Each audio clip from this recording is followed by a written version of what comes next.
Introduction asterisk. While others engage in the treacherous game of power, he hones his marksmanship. While others delve into conspiracies, he delivers headshots.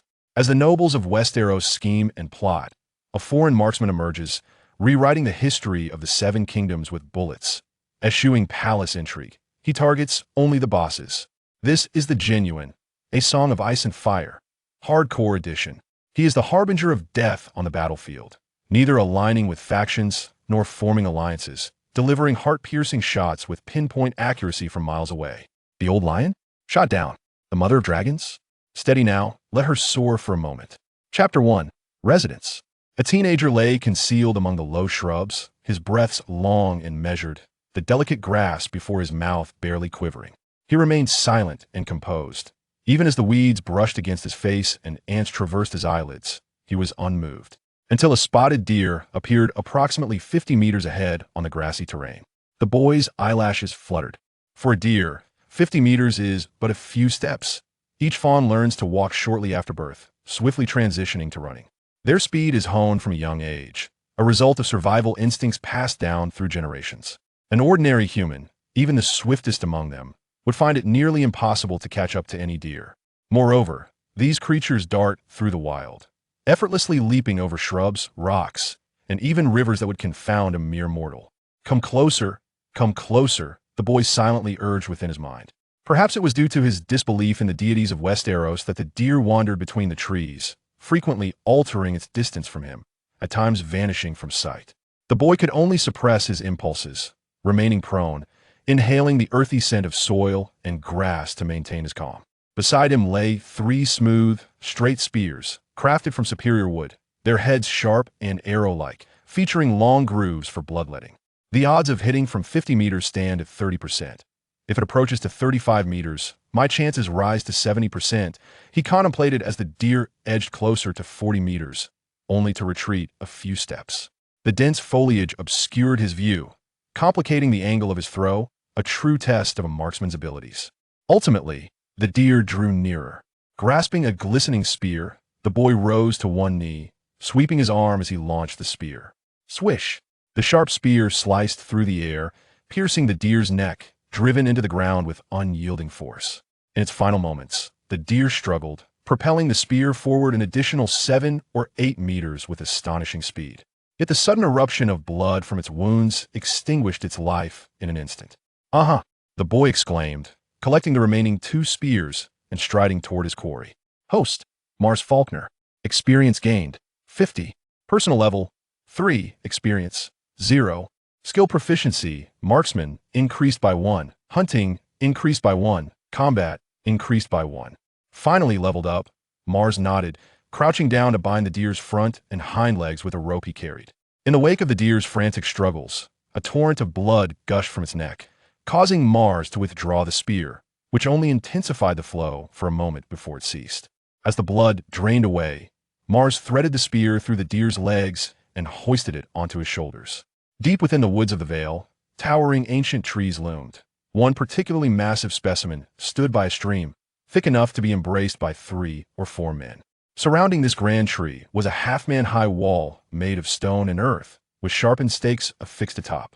Nestled within the tree was a sturdy wooden cabin. Mars dropped the deer to the ground and swiftly processed its hide and meat, reserving only a portion of fresh meat while hanging the rest beneath the cabin, sheltered from rain to dry. Once this task was completed, he settled onto a rock, taking a moment to catch his breath. The journey had been arduous, requiring him to wade through water. Gazing at the treehouse and the surrounding fence, Mars felt a swell of satisfaction. It had been over half a year since he had perished in a car accident and found himself in this world. In this time, he had transformed from a destitute soul with nothing but the clothes on his back to a person with a home and provisions, overcoming countless challenges known only to him. Perhaps in a couple of days, I can make some repairs to the house and dig a water channel, Mars mused, leaning against the great tree as he envisioned improvements to the fence by the river, planning to enhance the wall's height and create a waterway within it. He intended to excavate a small channel leading directly to the river, constructing a reservoir with stones, ensuring water circulation to maintain quality. However, he realized he needed more funds, and the labor of moving stones and digging earth was no small endeavor. Tools like hoes and shovels rested against the tree beside the cabin, sheltered from the rain. After a brief respite, Mars gathered several skins he could sell, stowed the dried meat inside the cabin, locked the fence gate, and headed towards the market in the Vale. His dwelling was deep within the forest, requiring ordinary folk from the nearest village a good half-day to traverse the rugged path, fraught with hazards. Mars carried only the furs he intended to sell, a dagger secured at his waist. He navigated the mountainous terrain with brisk strides.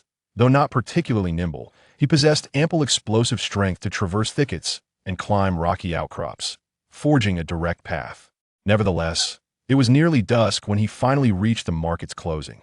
The dim sunlight cast a golden hue upon the castle walls, where weary merchants emerged from the gates, dragging their remaining wares. Ignoring the mocking glances of a few merchants, Mars entered the city with his goods.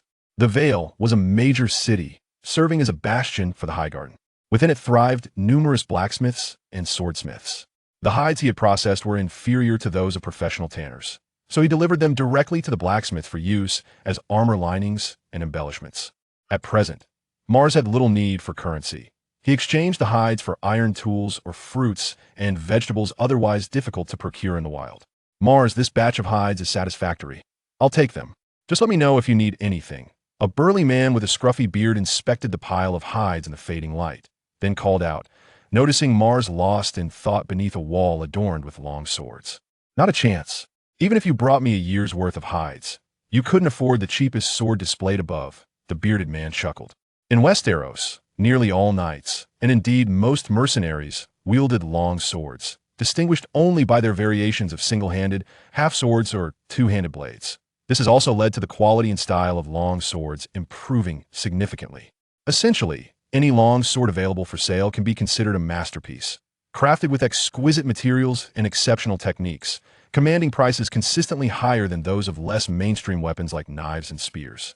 Among them, the swords forged by specialized swordsmiths are particularly valuable, often priced at dozens or even hundreds of golden dragons. One golden dragon is sufficient for a robust man to enjoy a month's worth of sustenance comfortably. Mal shook his head, a panel flashing in his mind. Host, Mal's foi, LV/3. Stamina, 15. Strength, 14. Agility, 17. Average adult male, 10. Personal skills, hunting, LV/3. Marksman, LV/2. Combat, LV/3. Initially, he had thought a marksman referred to one who pulls triggers, only to realize it meant one who thrusts. Mal's shook his head. Uncle, I'm just here to observe. I dare not touch these items. You see, I've already provided 60 hides here. Please help me craft 2 spearheads. Spearheads? The man stroked his beard. You mean something akin to those long spear tips? That's no trouble. However, it won't require 60 hides. Are you looking for larger ones? The smaller ones can yield 5 or 6. Such small items can be produced easily by anyone with hands, while crafting a long sword undoubtedly requires a seasoned blacksmith with years of experience. The man quoted a fair price. Just craft 2 larger ones. Mal's gestured towards a long sword on the wall, like the tip of this sword, about this length. He then indicated a length of 20 centimeters from the tip to the blade. Make them slightly thicker, identical in appearance. The burly man continued stroking his beard. Mal's indicated spearhead could be considered a short sword, and such dimensions necessitate careful material selection. He sighed, acknowledging, this will require considerable effort. However, since we are well acquainted now, 60 hides will suffice. The implication was clear. Originally, he would have charged more, but now it was unnecessary. Next time, he hoped for more hides. Very well, Mal's nodded vigorously. Come by tomorrow to collect. I'll expedite the work. The man continued to stroke his beard. Recently, a few apprentices had ruined some long swords, so with slight modifications, he could utilize decent iron without much effort, merely covering material costs. Having agreed, Mal's exited the blacksmith shop. Due to the lengthy round trip, Mal's would typically spend the night in the city during his visits. However, as he arrived without funds, he could not afford a tavern and instead sought out a secluded corner to earn some money before finding a place to stay. Most streets in Jiaoling were paved with stones, worn smooth by countless feet over the years, subjected to the elements. Mal's deliberately sought out a few deserted corners, feigning drunkenness, and it wasn't long before an unwary robber approached, only to be swiftly subdued and relieved of his possessions. Weighing the coin pouch in his hand, Mal's nodded in satisfaction and made his way to a tavern where he had stayed several times before, ordered some food, and rented a room to sleep. "Captain, there's a man lying there." A young soldier with a torch spotted a figure on the ground in the moonlight. "Oh." The captain, a square-faced man in his 30s, approached, crouching down to examine the man on the ground. Aside from the typical coin pouch everyone carried, there seemed to be nothing amiss. "Is it that time again?" The captain mused aloud. "What do you mean?" The young soldier asked curiously. "Look at this man. He was released from prison a few days ago. He's a habitual thief, as evidenced by the unhealed wounds on his hand." The captain lifted the man's hand. The back of his hands bore numerous horizontal scars, and one was still bleeding from a fresh cut. "Every 8 or 9 days, you can find someone like him sprawled on this street." The captain released the man's arm, letting it thump against the ground. "No need to concern ourselves. He's no good. Consider it a case of infighting among thieves. Let's move on." "Understood, Captain." The young soldier averted his gaze, and the group resumed their patrol. Chapter 2. The so-called swordsman. Mal slept soundly until dawn. He splashed cold water on his face downstairs, rinsed his mouth with a cup of beer, and prepared breakfast with 2 pieces of lamb. Only then did he head to the blacksmith's shop. Jiaoling was not a city of decadence like Junlin. Its residents rose early, and the patrolling soldiers were even earlier.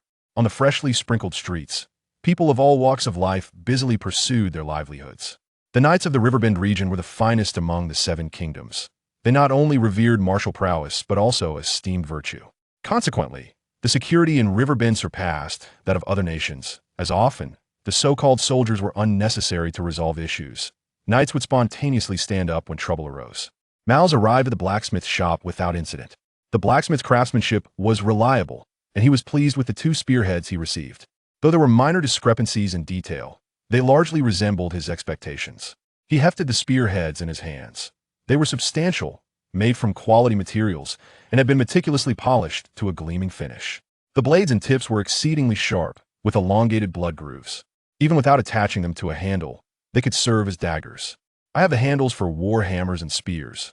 I can assist you in mounting them." The blacksmith stroked his thick beard, then suddenly found a snag, pulling at it forcefully, which resulted in 2 of his beard hairs being yanked out, causing tears to well in his eyes from the pain.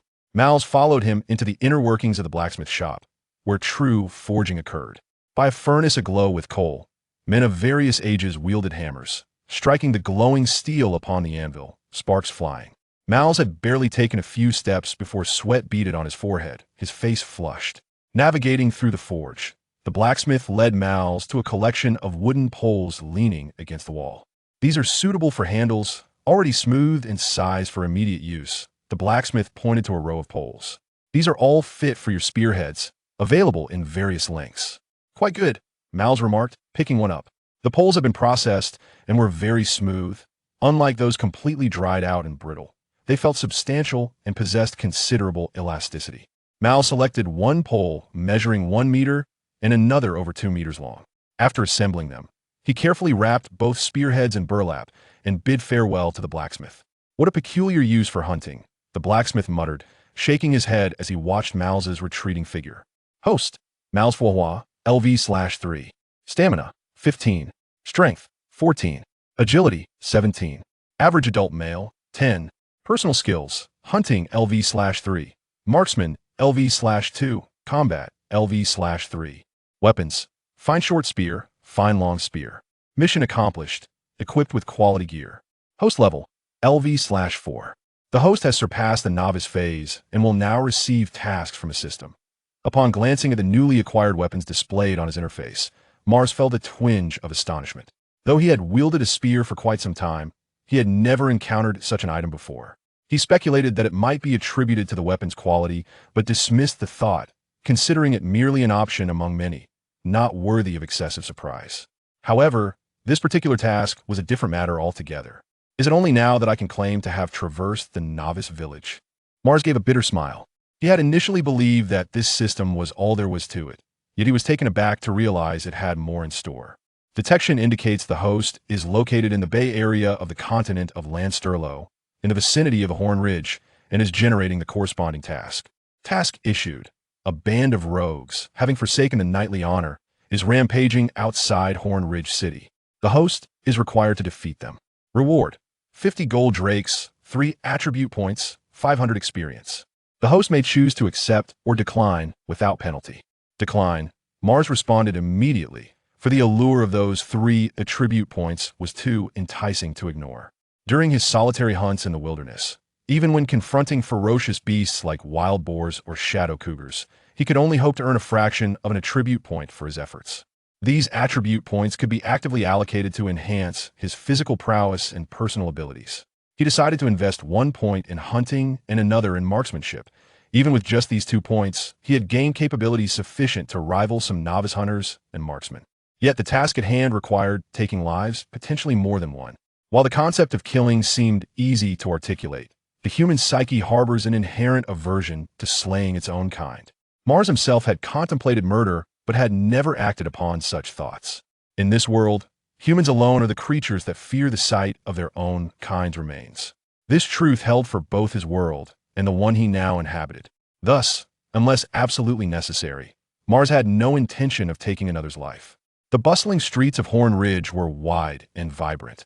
As noon approached, the sun's rays grew ever more intense. Mars walked briskly in the shadows of the buildings. The thoroughfares were patrolled by numerous guards wielding long spears.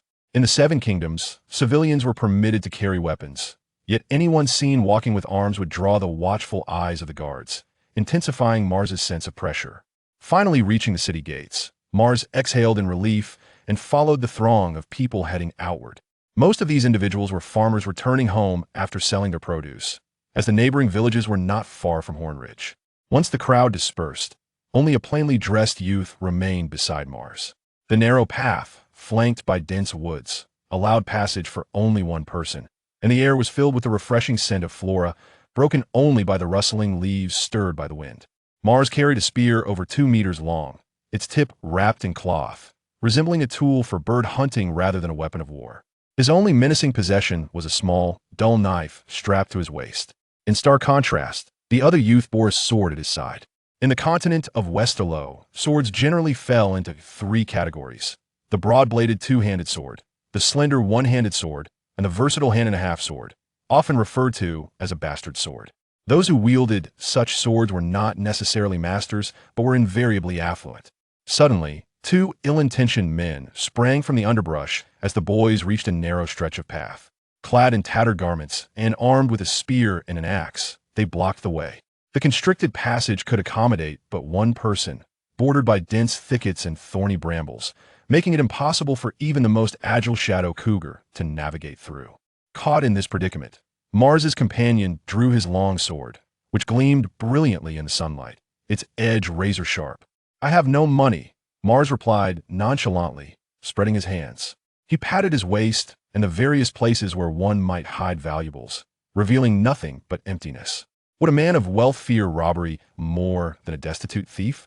The 2 apparent robbers exchanged glances, momentarily taken aback, as they had likely never encountered such an unabashed individual before. The skinnier of the duo, appearing somewhat clever, exclaimed, "You just came from the city. How could you possibly have no money? Surely, you've hidden it away somewhere we cannot find. Cunning fellow, if you refuse to produce your coins, what do you intend to do? Search me?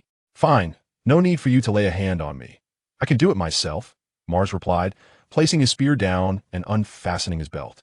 The Bay Area, though not as sweltering as Dorne, was still warmed by the long summer. In this secluded woodland, with only the 2 robbers and his companion present, Mars decided to remove his shirt, followed by his trousers, leaving only a tattered pair of shorts. His well-defined musculature suggested a latent power, and, at this moment, he had nothing left to conceal. Among men, Mars saw no reason to hide, so he brandished himself openly. "What do you think? Do you believe me now? I have nothing on me." His earnest demeanor compelled doubt in the 2 brigands. "Damn it! After all this trouble, I find a target cleaner than I am," the stockier man shouted. "Step aside. And you wouldn't also be penniless, would you?" The thin man, hand resting on his forehead, turned to the youth behind Mars. This boy, shorter than Mars, appeared frilier in comparison, accentuating his delicate features. His hair was neatly styled, his garments exquisite and fitting, and a long sword hung at his side, complemented by pristine boots. Most notably, he possessed a small purse at his waist. "Taking my money won't be easy. I am a swordsman, one who excels on the battlefield," the boy proclaimed with a clear voice, spinning his sword with a flourish that cleaved through the nearby underbrush in a single stroke. He had trained in swordsmanship, And as Mars squinted, he recalled the knights he had observed training in the city, particularly those wielding two-handed swords. The boy's wrist movements mirrored those of a knight, though lacking the sophistication and finesse of a seasoned warrior. The two robbers exhibited no signs of tension. "Moneyless brat, step back and stay put. You might get hurt if we start swinging." The taller bandit gestured for Mars to gather his clothes and move aside. To him, Mars's physique was appealing. He considered capturing him to sell in the city's brothel or even to the Dornish, both of which would yield a handsome profit. Especially the Dornish, who indulged in both genders and, so long as one was reasonably attractive and well-endowed, could fetch a good price. Although this lad lacks wealth, his very existence is a treasure that deserves proper regard. The youth's feet trampled upon the weeds below, his grip on the sword tightening resolutely. "Huh!" The stout, diminutive bandit suddenly bellowed. The young man immediately jolted, swinging his sword backwards. As he turned, the lanky figure thrust his spear forward, piercing directly into the youth's lower back. A shriek escaped the boy's lips as he felt the chilling sensation at his waist, believing his end was nigh. His face contorted in agony. He thrust his sword towards the rotund bandit in a desperate bid. Miles observed with clarity that the tall, slender man was wielding not a spear tip, but rather had underestimated the boy. Admirably, the lad exhibited a fierce determination to take down an adversary alongside him, even in such dire straits. The stout man chuckled, displaying unexpected agility as he evaded the incoming strike, simultaneously seizing the youth's wrist. With a mere shift of the young man's body, he wrested the sword from his grasp. Chapter 3. Perception. The young boy, deprived of his longsword, stumbled and fell awkwardly to the ground. "Do not kill him. He is worth something," the lanky bandit exclaimed, halting the stout robber who seemed eager to strike. The stout one, regaining his composure, sheathed his axe and placed a foot firmly on the boy's back. "We can strip him of his clothes. They hold some value," he mused, contemplating the profit as the lanky bandit discarded his spear and approached, swiftly yanking the boy's trousers down. The trousers were clean and could easily be sold as new. It would be wasteful to disregard them. The boy, now nearly naked, revealed long, pristine legs, almost devoid of hair, reminiscent of a woman's. Unable to resist, the lanky bandit caressed the boy's thigh, taken aback by the refined texture, surpassing even that of the courtesans he had encountered. This ignited within him a wicked desire. Sensing the unwelcome touch on his rear, the boy squirmed vigorously, akin to a fish flopping ashore. The river bend was near Dorne, a place infamous for its exuberance and licentiousness. These two bandits, being of mixed heritage from Dorne and the river bend, often traversed between the two, and their actions were hardly surprising. "Let me go?" the boy cried out, his eyes wide with desperation. Despite his struggles, the stout bandit's size and strength rendered him powerless. As the last remnants of his shorts were about to be stripped away, despair enveloped him. He recognized that in this dire situation, protecting himself was an impossible endeavor. Turning his gaze past the lanky figure, he glimpsed Mars, who held a wooden staff, filled with both pleading and hope. Even towards a stranger, he felt such urgency. Mars lowered his firearm, gripping the long spear instead, shaking his head. "Even if I wish to refrain from violence, I cannot stand idly by while these scoundrels engage in such reprehensible acts. Trafficking in humanity, both offenses deserving of the harshest penalties in my former life. Stop undressing him. It will only complicate matters later," Mars shouted, stepping forward, his spear flicking through the air as it struck the lanky bandit on the back. The robber cried out, staggering forward and crashing into the stout bandit, who then released his foot from the boy's back.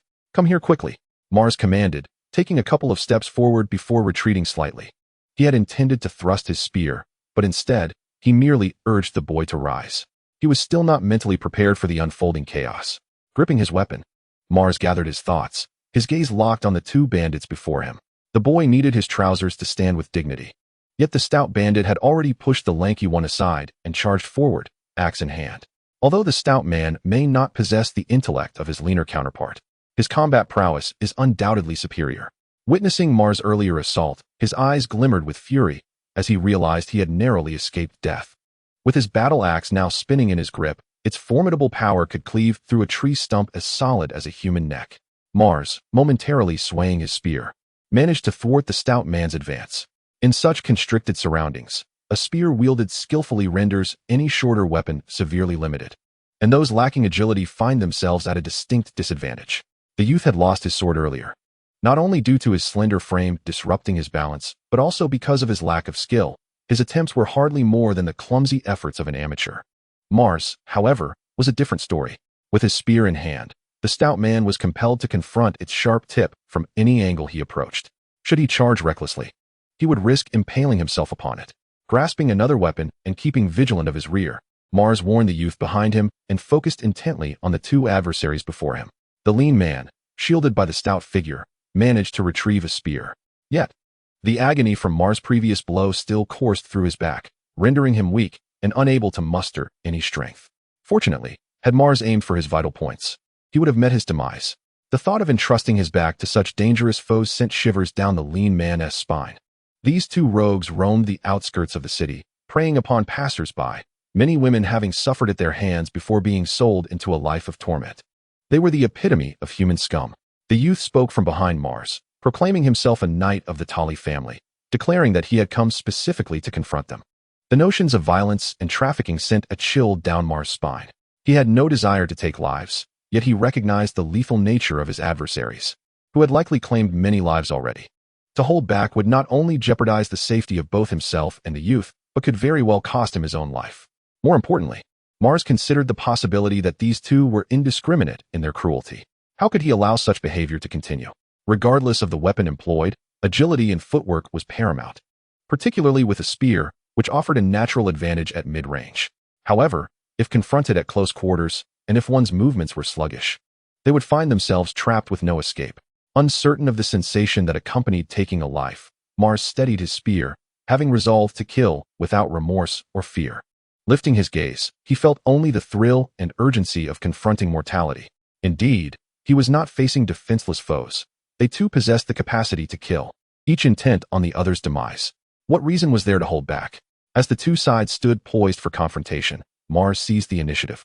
Recognizing that the lean bandit had yet to recover, prolonging the encounter would be detrimental to him, so without hesitation, he struck first. The long spear, once a stalwart presence on the battlefield, remained formidable until the advent of firearms rendered it obsolete. Its efficacy was self-evident. No elaborate techniques were required. Only precision in thrusting and swiftness in execution sufficed. Two bandits, one corpulent and the other lean, had been lurking outside the corner ridge for some time, displaying their own brand of prowess. Exchanging a knowing glance, the rotund bandit hurled the long sword he had snatched from another youth with unrestrained force towards Mars. The whirling blade grazed Mars's ear, and had he not evaded it in time, it might have pierced his brain. Following the trajectory of the sword, the lean bandit charged forward with a spear. Mars deftly thrust his spear, striking the shaft of the lean bandit's weapon. At that moment, the burlap cloth that had been wrapped around the spearhead unraveled, startling the lean bandit. He caught a fleeting glimpse of the spear's true form before it pierced his chest. Realizing his impending doom, the lean bandit, in a final act of desperation, lunged to grasp Mars's spear. However, Mars anticipated this and withdrew the spear, leaving the bandit grasping at nothing but air. The spear's point shifted, now aimed at the corpulent bandit. With formidable strength, the rotund bandit swung his battle axe to cleave through the spear, rushing forth to strike at Mars's head. Retreat! Mars shouted without glancing back, stepping back 5 or 6 paces. The youth behind him was not as swift and stumbled to the ground, pushed aside by Mars's retreat. After taking several steps back, the corpulent bandit's momentum waned. As Mars halted, he thrust the spear forward, its recently stained tip finding its mark in the bandit's chest before he could halt his advance. With a deft withdrawal and immediate thrust, Mars disarmed the corpulent bandit of his axe, a weapon far too lethal at close range, nearly impossible to evade once thrown. Even now, Mars's ear, nearly severed by the blade moments earlier, still felt the chill. In the blink of an eye, one bandit lay sprawled on the ground while the other knelt, both with gaping wounds in their chests, their eyes fixed on the figure wielding the spear with a mix of resentment and disbelief as they breathed their last. The grotesque visages of the corpses made Mars pause, surveying one then the other. He stood with his spear for a while, the blood on its tip having run dry. Finally, he exhaled deeply. Is it because I took their lives myself that I feel no fear of their corpses? Perhaps not fear, but it is still quite nauseating. After a few steps, he leaned against a nearby tree to expel the unease from his stomach. I have heard these two were wanted. I leave them in your care, he declared to the youth, recovering the short spear from his hands and departing without a backward glance. Surely he is a hero from the tales of knights. The youth mused, watching Mars's retreating figure. Moments later, a pair of armored guards, draped in crimson cloaks and bearing a banner adorned with a green background and red hunting motifs, hastened to the scene. "Miss Lisa, please refrain from engaging in such perilous endeavors," the lead knight exclaimed, glancing at the bodies on the ground, momentarily taken aback. These were the very criminals they had long sought, and he was astonished they had met their end here.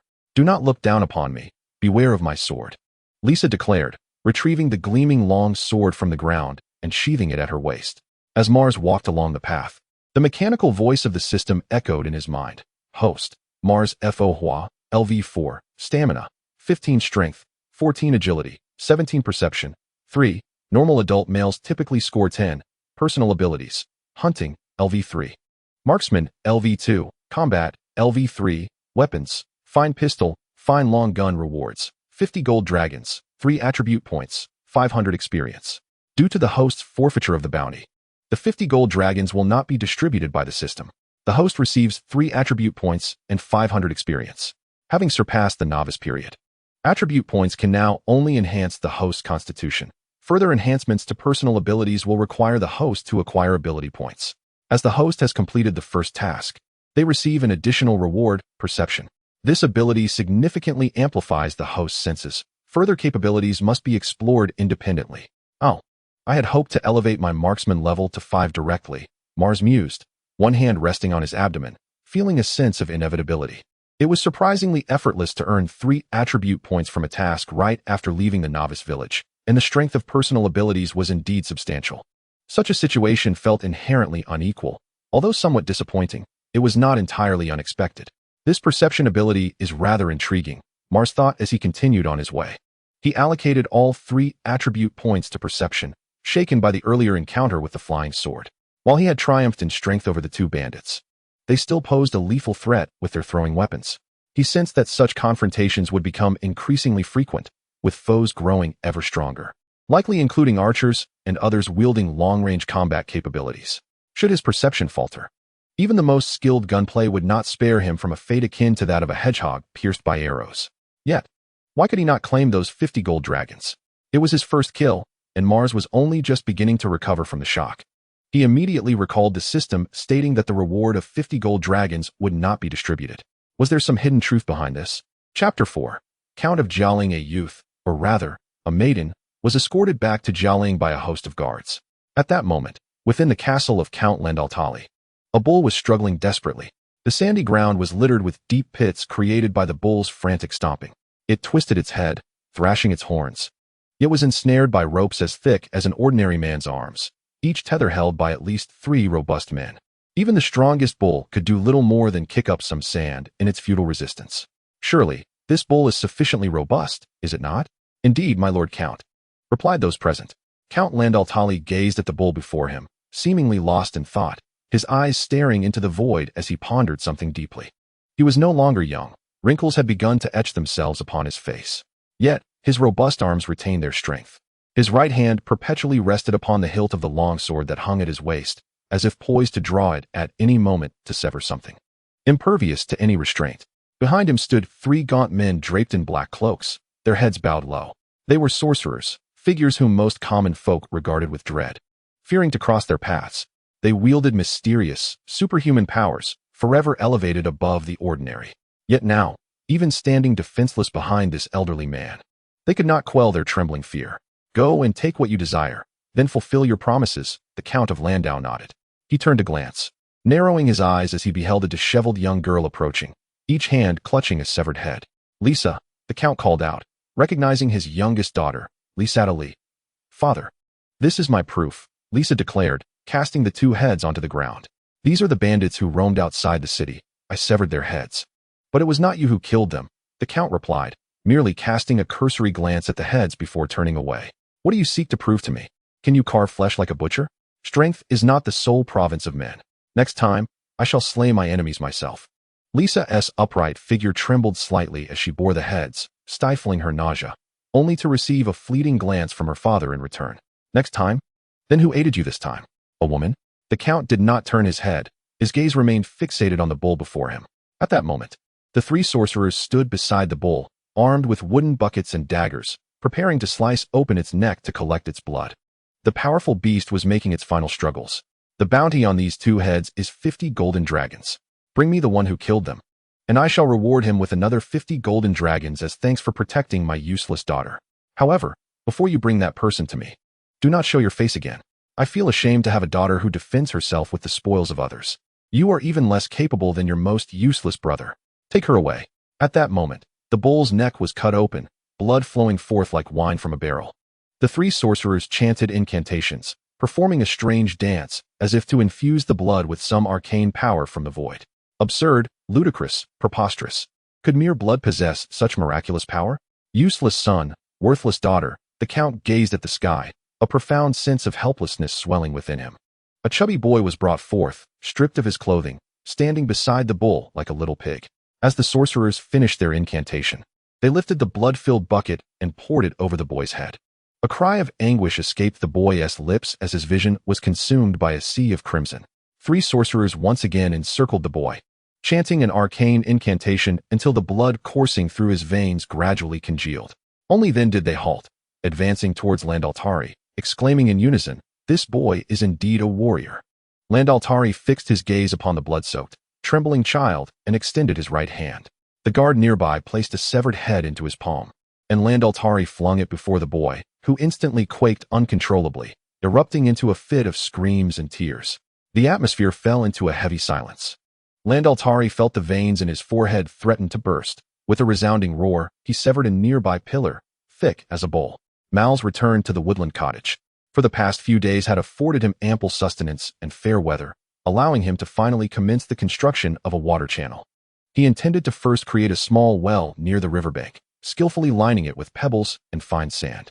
He would then divert a stream from upstream to feed this well, while simultaneously constructing another channel downstream to enable the water to flow out. This effectively served as a minor tributary for the brook, ensuring a continuous flow which would preserve the water's quality, preventing it from becoming foul or infested with insects and algae in a matter of days. Furthermore, Mal's ingeniously fashioned barriers from more aesthetically pleasing stones at both water inlets to impede unwanted intrusions, ensuring that only water could enter. With this, the place would finally possess both nourishment and hydration.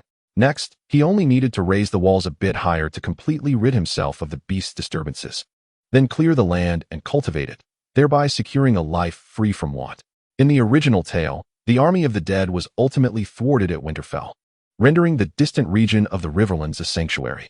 Mal's believed that Westeros was in utter disarray, chaotic religions, tumultuous governance, and convoluted interpersonal relations where merriment today could lead to a life-or-death struggle tomorrow. Thus, he resolved to cultivate the land diligently.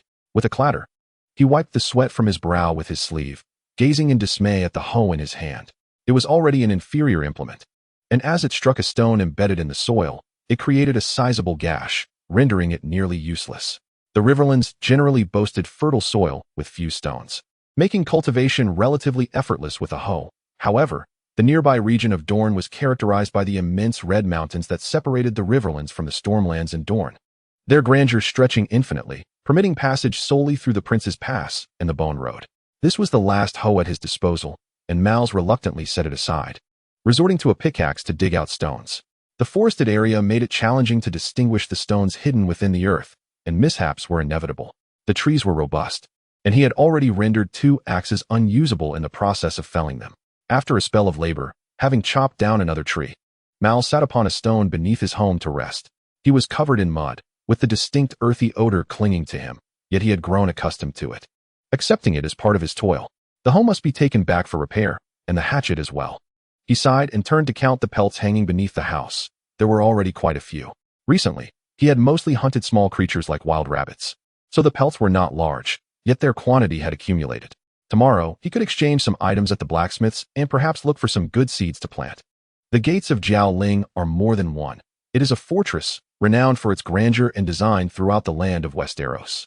Someone rode past the Jiaoling fortress, taking the better part of a day to traverse from one gate to the other. And that was merely half of the fortress itself. Thus, it is destined that those who are close to this gate seldom take a longer route to another. Lisa Tarley had commissioned a portrait to be painted, in addition to posting the portraits at every gate and offering a bounty of 5 golden dragons. She had been vigilantly waiting each morning at the fortress by the gate from which she and Mars had departed, hoping to find him among the crowd. 10 days had swiftly passed. On this day, as dusk approached, Lisa stood by the castle window, gazing down at the bustling throng below. Her hair was slightly disheveled, and her eyes bore faint traces of bloodshot lines. She appeared quite worn. Despair clung to her. For her greatest fear was that Mars had merely passed through Jiaoling and would never return, leaving her forever searching. "Miss, these are the people who have come to claim today," a guard announced as he entered with several others. Each day, there were visitors, for over 10 days. Some days were busier than others. Today, the 10 or so who arrived seemed few. None of them. Lisa wearily waved her hand against the wall, lowering her head in resignation. Just then, Mars entered the Jiaoling fortress, burdened with a stack of furs. Having just completed a task, his face was grimy, as if he had been painted with dirt, and he kept his head down, carrying the furs as though he were a poor hunter. No one paid him any mind amidst the throng. Lisa's choice of gait had been correct, but alas, the timing had betrayed her, allowing him to slip away unnoticed. "I heard the Lord Count has expelled the sorcerers from the city." "Indeed, I witnessed the Count's guards throwing 3 sorcerers out of the city. They are deceivers. How can one be so merciful to deceivers? Yes, I say they should be executed." Throughout his journey, Mars had heard countless such remarks. In their minds, deceiving the Count was a grave transgression that warranted death as a warning to others. Just a lie, and no one was killed. Such a punishment is utterly unreasonable. Mars muttered to himself. Indeed, it was merely a little deception, not robbery or theft. A sharp voice echoed in his ear, startling him. He turned to see a thin man cloaked in a hood. "I was merely speaking casually. Do not take it to heart." Mars quickly shook his head and hurried away. "Huh, such a big man, yet so timid." The man spat at Mars's retreating figure. Mars hurriedly made his way to the bearded blacksmith's workshop, clutching the animal hides with great urgency. Amidst the clanging of metal, he located the burly man engaged in business. They exchanged a brief glance, and Mars gestured his intention to place the hides down before entering the workshop. The interior of the smithy was stiflingly warm, with blacksmiths toiling away, bare-chested and clad only in leather aprons to shield themselves from the flying sparks. Mars set the hides down where he had previously selected his spear shafts, leaving behind the broken axes and hoes before slipping out through the back door to purchase seeds nearby. A peculiar familiarity washed over him, as he thought he recognized the bearded man. After bidding farewell to his customer, the smith recalled Mars and noticed the hides and damaged farming tools strewn across the backyard. Instinctively stroking his own beard, he had dealt with Mars for some time and was certainly acquainted with his visage. But the notion of having seen that face elsewhere lingered in his mind. However, years of hammering had left his mind cluttered with various schematics, and he ultimately could not recall where he had encountered it. Chapter 5. The significance of money. There were no dedicated seed vendors, nor such shops to be found. However, acquiring seeds was not a daunting task, as farmers typically reserved some for themselves. One could simply seek out those who sold grain. Yet, farmers were always in pursuit of payment. Upon reaching the market, Mars suddenly realized he had always engaged in barter. The money he had acquired from his last clandestine dealings had long since vanished, and despite reaching an agreed price, he could only promise to return for the purchase another day. By midday, Mars returned to the smithy, where he managed to scrounge a meal. Throughout, the bearded blacksmith's gaze remained fixed upon him, causing Mars to awkwardly retreat after only a few bites. His tools were still under repair, leaving him to wander aimlessly outside. As he approached the door he had entered earlier, a sudden urgency compelled him to find a secluded corner to relieve himself. Turning his head, he noticed a narrow crack and, peering through, saw the man he had encountered that morning scribbling something on the ground, murmuring to himself. Mars shivered, tightened his belt, and curiously leaned closer to the wall to spy. He observed the man producing a collection of jars, pouring their contents into a black earthenware pot, albeit uncertain of their nature at first. However, when the man tossed a dried scorpion into the pot, a plume of green mist arose, revealing a skull within the vapor. At that moment, 2 other men approached with bows and arrows, dipping the shafts into the pot before circling it in a dance, chanting fervently, as if entranced. Subsequently, the 3 men, each armed with a bow, laboriously climbed onto the adjacent roof, lying in wait. "Hurry, he is right here. Quickly seize him," a booming voice echoed, causing the 3 men on the rooftop to tremble and tumble down, scrambling to escape. Mars was taken aback by the formidable guards of Jiaoling turning around. He found himself cornered in the alley by 7 or 8 fully armed guards wielding long spears. The leader, with piercing eyes, scrutinized him intently, exclaiming, "This is the one." Without a doubt, it dawned on Mars that they were after him. Glancing at the solitary dagger he possessed, he obediently raised his hands in surrender. Such audacious behavior. The 3 men, having run a considerable distance, lost their hoods, revealing gaunt faces with sharp noses and chins, unmistakably the 3 male witches expelled by Count Jiaoling. They were now either crouching, leaning against the wall, or gasping for breath, coughing incessantly. "Are they pursuing us?" one of the witches inquired, shaking his head. Realizing he could run no further, they havened T caught up. The 2 witches, straining to turn the corner, glanced back with relief, collapsing onto the ground. "Why didn't I hear a single footstep?" The remaining witch, resting against the wall, expressed his unease. "You should check it out," the witch who had been preparing poisons. Regaining his composure, commanded the one who had looked back to investigate thoroughly, as he had been the first to flee.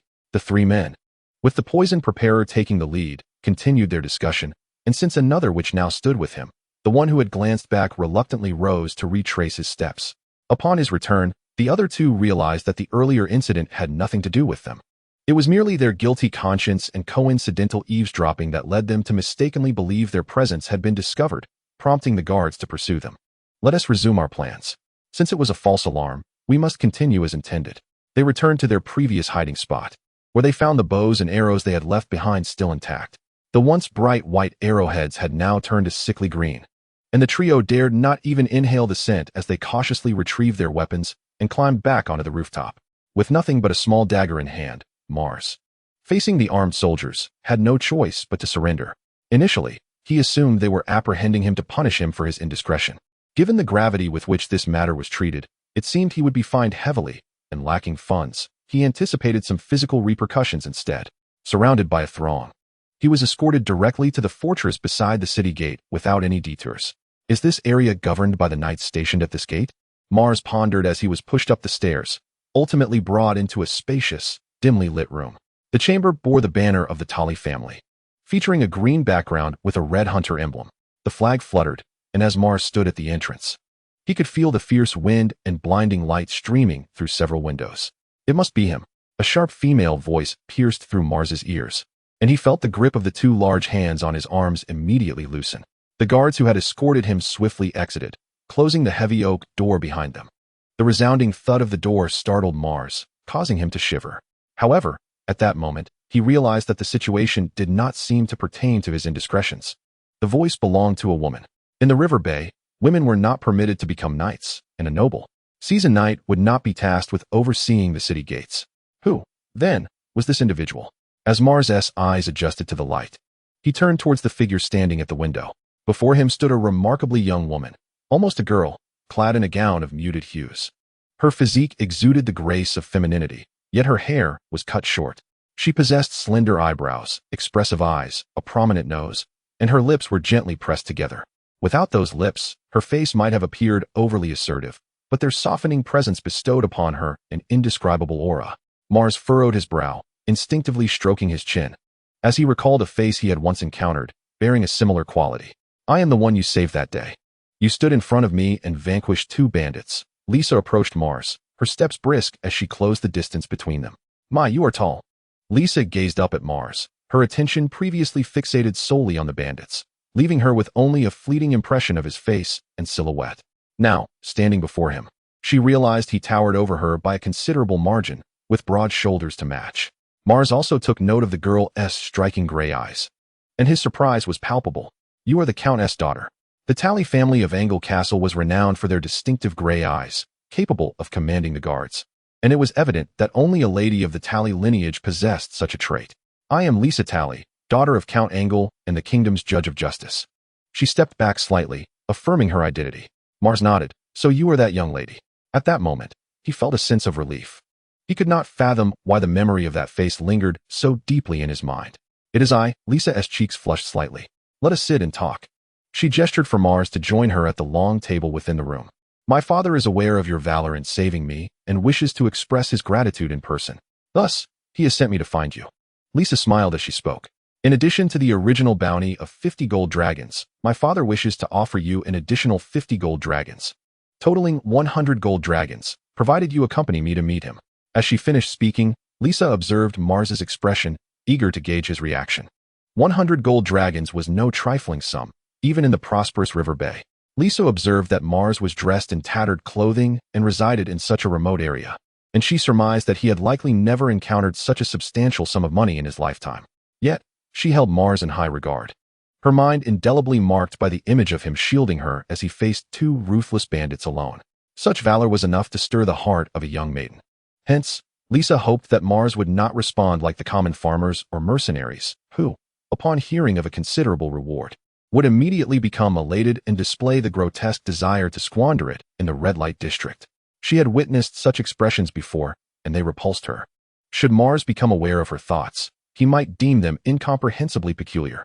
Reflecting on it now, she recalled the System's announcement that the reward of 50 gold dragons would not be issued by it, rather than not being issued at all. This implied that the 50 gold dragons would reach her through other means, while Mars was contemplating the System's words following his act of killing. Generally, such mysterious systems would not issue empty promises. If they could manage attributes and skill points with precision, there was no reason to withhold 50 gold dragons. Since then, Mars had undertaken several tasks at home, such as eliminating starving wolves and purifying polluted water sources, some of which were utterly absurd, bordering on comical. Yet the rewards remained intact. Thus, the singular anomaly remained particularly memorable, leading one to suspect some hidden implications. Now, however, she found solace in the thought that 50 could easily become 100. That was hardly a matter of concern. Well then, let us retrieve the money, Mars said with an air of realization, rising to his feet. The possibilities that 100 gold dragons could afford were plentiful.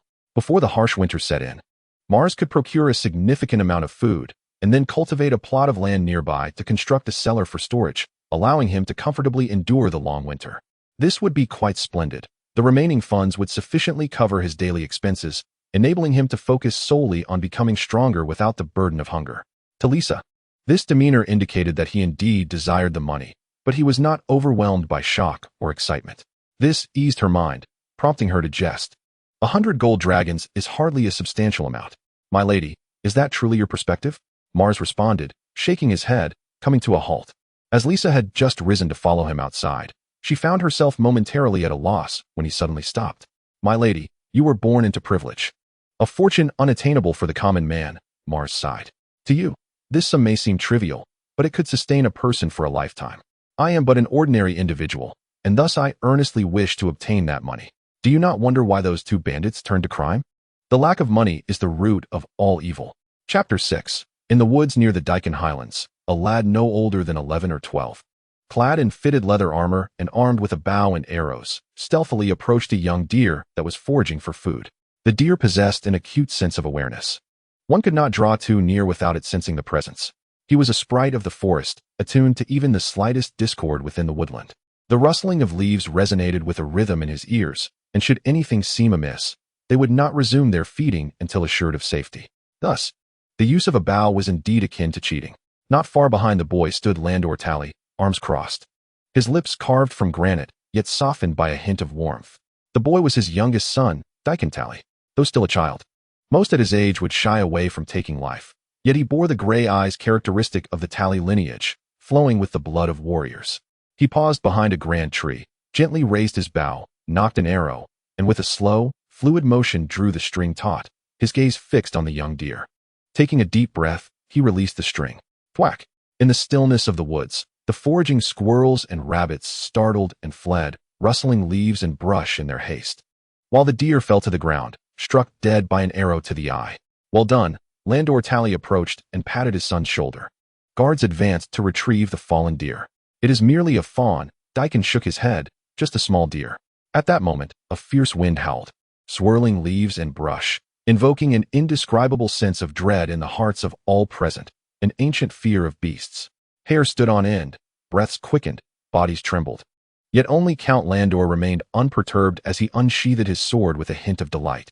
He relished the hunt and revered strength, nurturing an innate love for the thrill of pursuing wild creatures.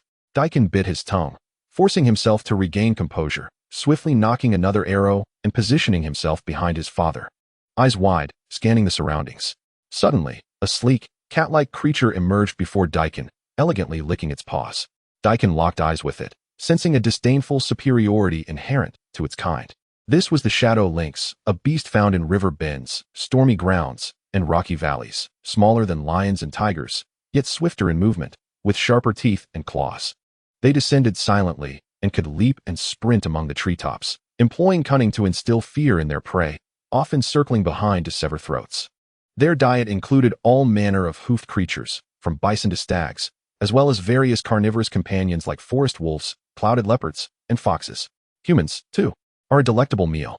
Dickon was engulfed by a surge of rage, his body ablaze with fervor. He released an arrow, swiftly followed by 3 more. The first aimed at the shadowy lynx, while the subsequent 2 were dispatched as he discerned the subtle shifts in the foliage. At this moment, he had exhausted all his arrows, yet it was a price worth paying. After the final arrow was loosed, a piercing cry echoed, reverberating above them for a fleeting moment.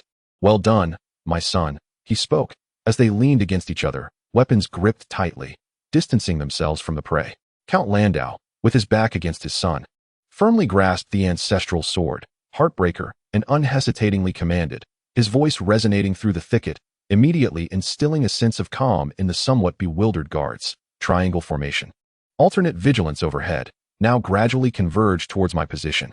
Dickon, fully focused, had discarded his bow and unsheathed the short sword at his waist. Acutely aware that his father had entrusted his back entirely to him, the guards soon encircled them, shielding Landau and Dickon at the center. No one could ascertain the whereabouts of the shadowy lynx, yet all were certain it lurked nearby. These creatures were swifter than horses in the woods. If not eliminated, they would stalk and pounce upon their riders. Count Landau surveyed the surroundings, having slain more than one shadowy lynx in his lifetime.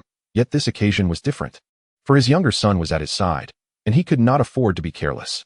Time dragged on. The lynx remained elusive, occasionally making sounds that startled the group, as if it were poised to emerge and engage in combat. However, Landau understood that these beings were not warriors but assassins. The mature lynx, honed by the wilderness, required no second strike when hunting. The wait stretched interminably, and everyone's nerves were taut.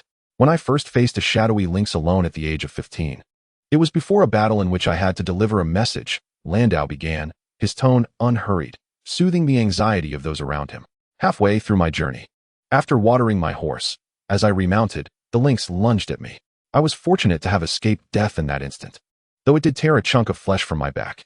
As I rolled on the ground, I realized I could not hope to defeat it fairly in that state.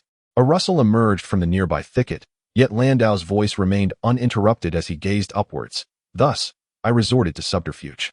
I lay flat on the ground, allowing it to continue its gruesome feast upon my back, tearing flesh and skin, until it sought to disembowel me from my entrails. I seized its head and drove it against the blade of my short sword. Everyone clenched their jaws in unison, envisioning the young Count Landau sprawled on the ground, one hand hidden within his abdomen, tightly clutching a short sword, prepared to strike back.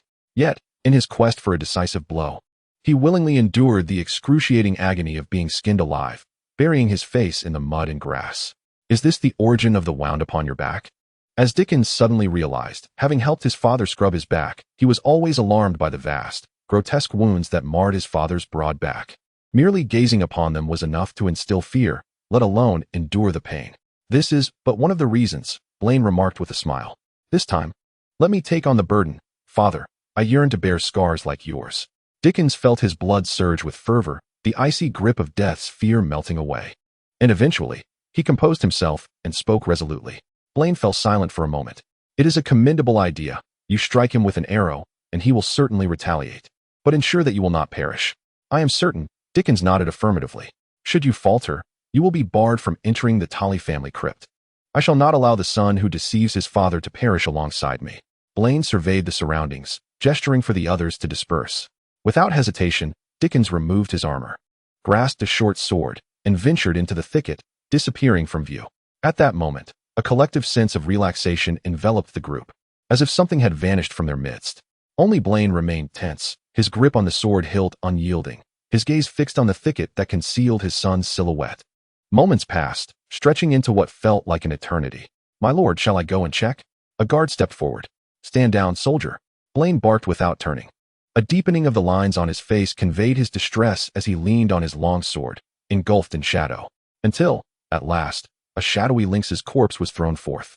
A young man held a short sword, its blade stained crimson. It's merely a shadow lynx, Dickens remarked, shaking his head with a smile. Indeed, just a shadow lynx. Blaine replied with a calm nod. In the ancient legends of Kaling, the legendary hunters Harlan and his twin brother Hel, who constructed Kaling Castle, were never known to fail.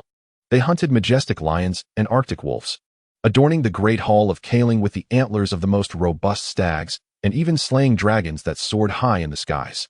They set traps with throwing spears and heavy crossbows, lured the mighty dragon into a gorge with an abundance of livestock, and with massive boulders, shattered its wings. Facing its fiery breath, piercing its heart with their spears and bolts. They bathed in the dragon's blood, gaining strength surpassing that of the dragon itself. Dickens recited softly as he gazed at the carcass on the ground. At this moment, Blaine, trembling, sheathed his long sword and hurried to his youngest son, embracing him tightly and kissing his forehead. Had the dragon not fallen, my son would have brought me its head to adorn my hall. This is my heir. Still so young.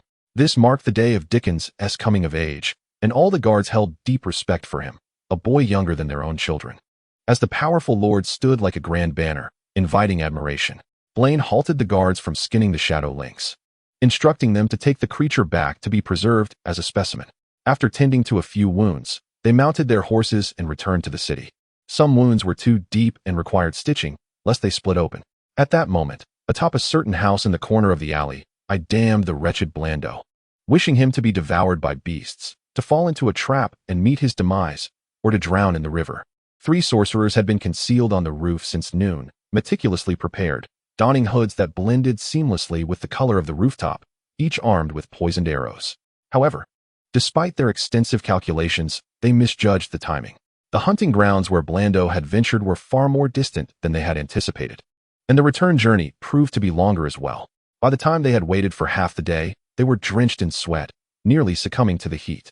Had they not dispatched one among them to fetch water, they might have perished on that rooftop before ever having the chance to assassinate Blando Tali. Yet, having endured such excruciating discomfort, they had no reason to abandon their mission. The insult must be avenged. Blando Tali must die. As the sun began to set, the temperature dropped, and the wind picked up, making their time on the roof far more bearable. At this moment, Blando finally returned.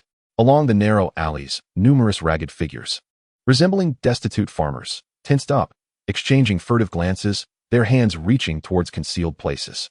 "Let us descend. My father is back," Lisa said, as they waited for Blando to approach the city gate.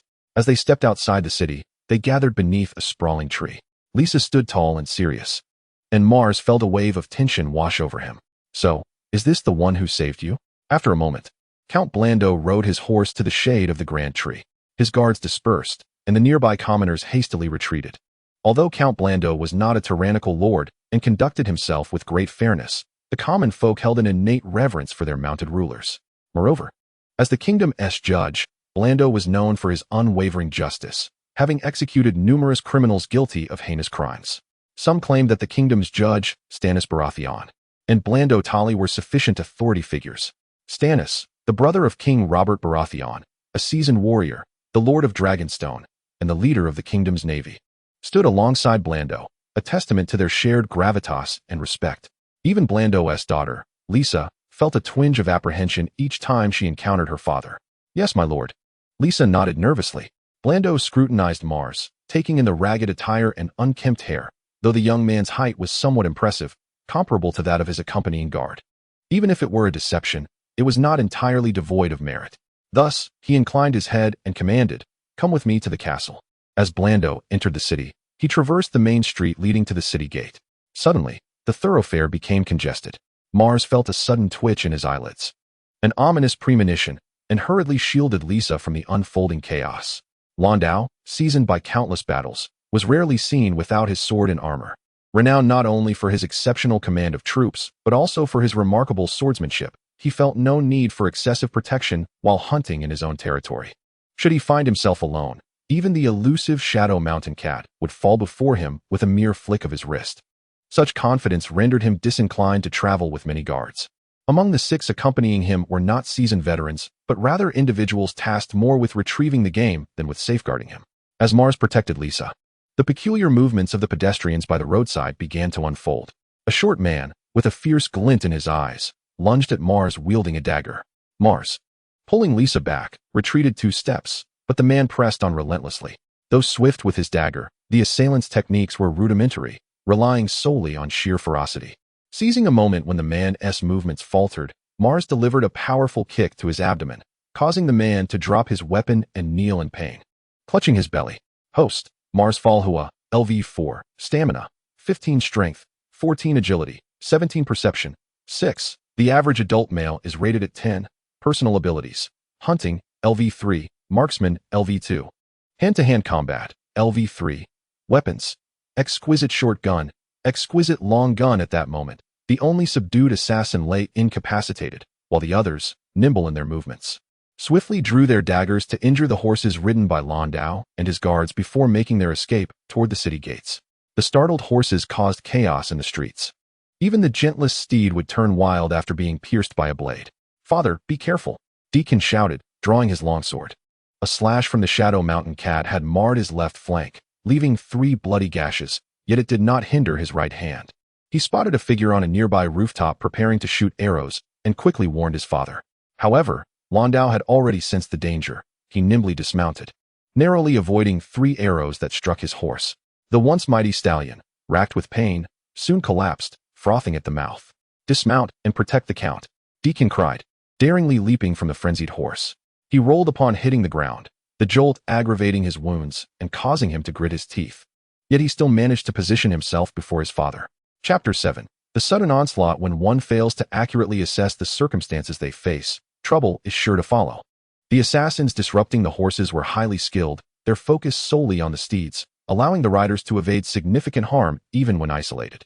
Observing his surroundings, Mars discovered that the only unharmed horse was right behind him, leading to the ironic realization that he had unwittingly become a protector of the very creature he rode.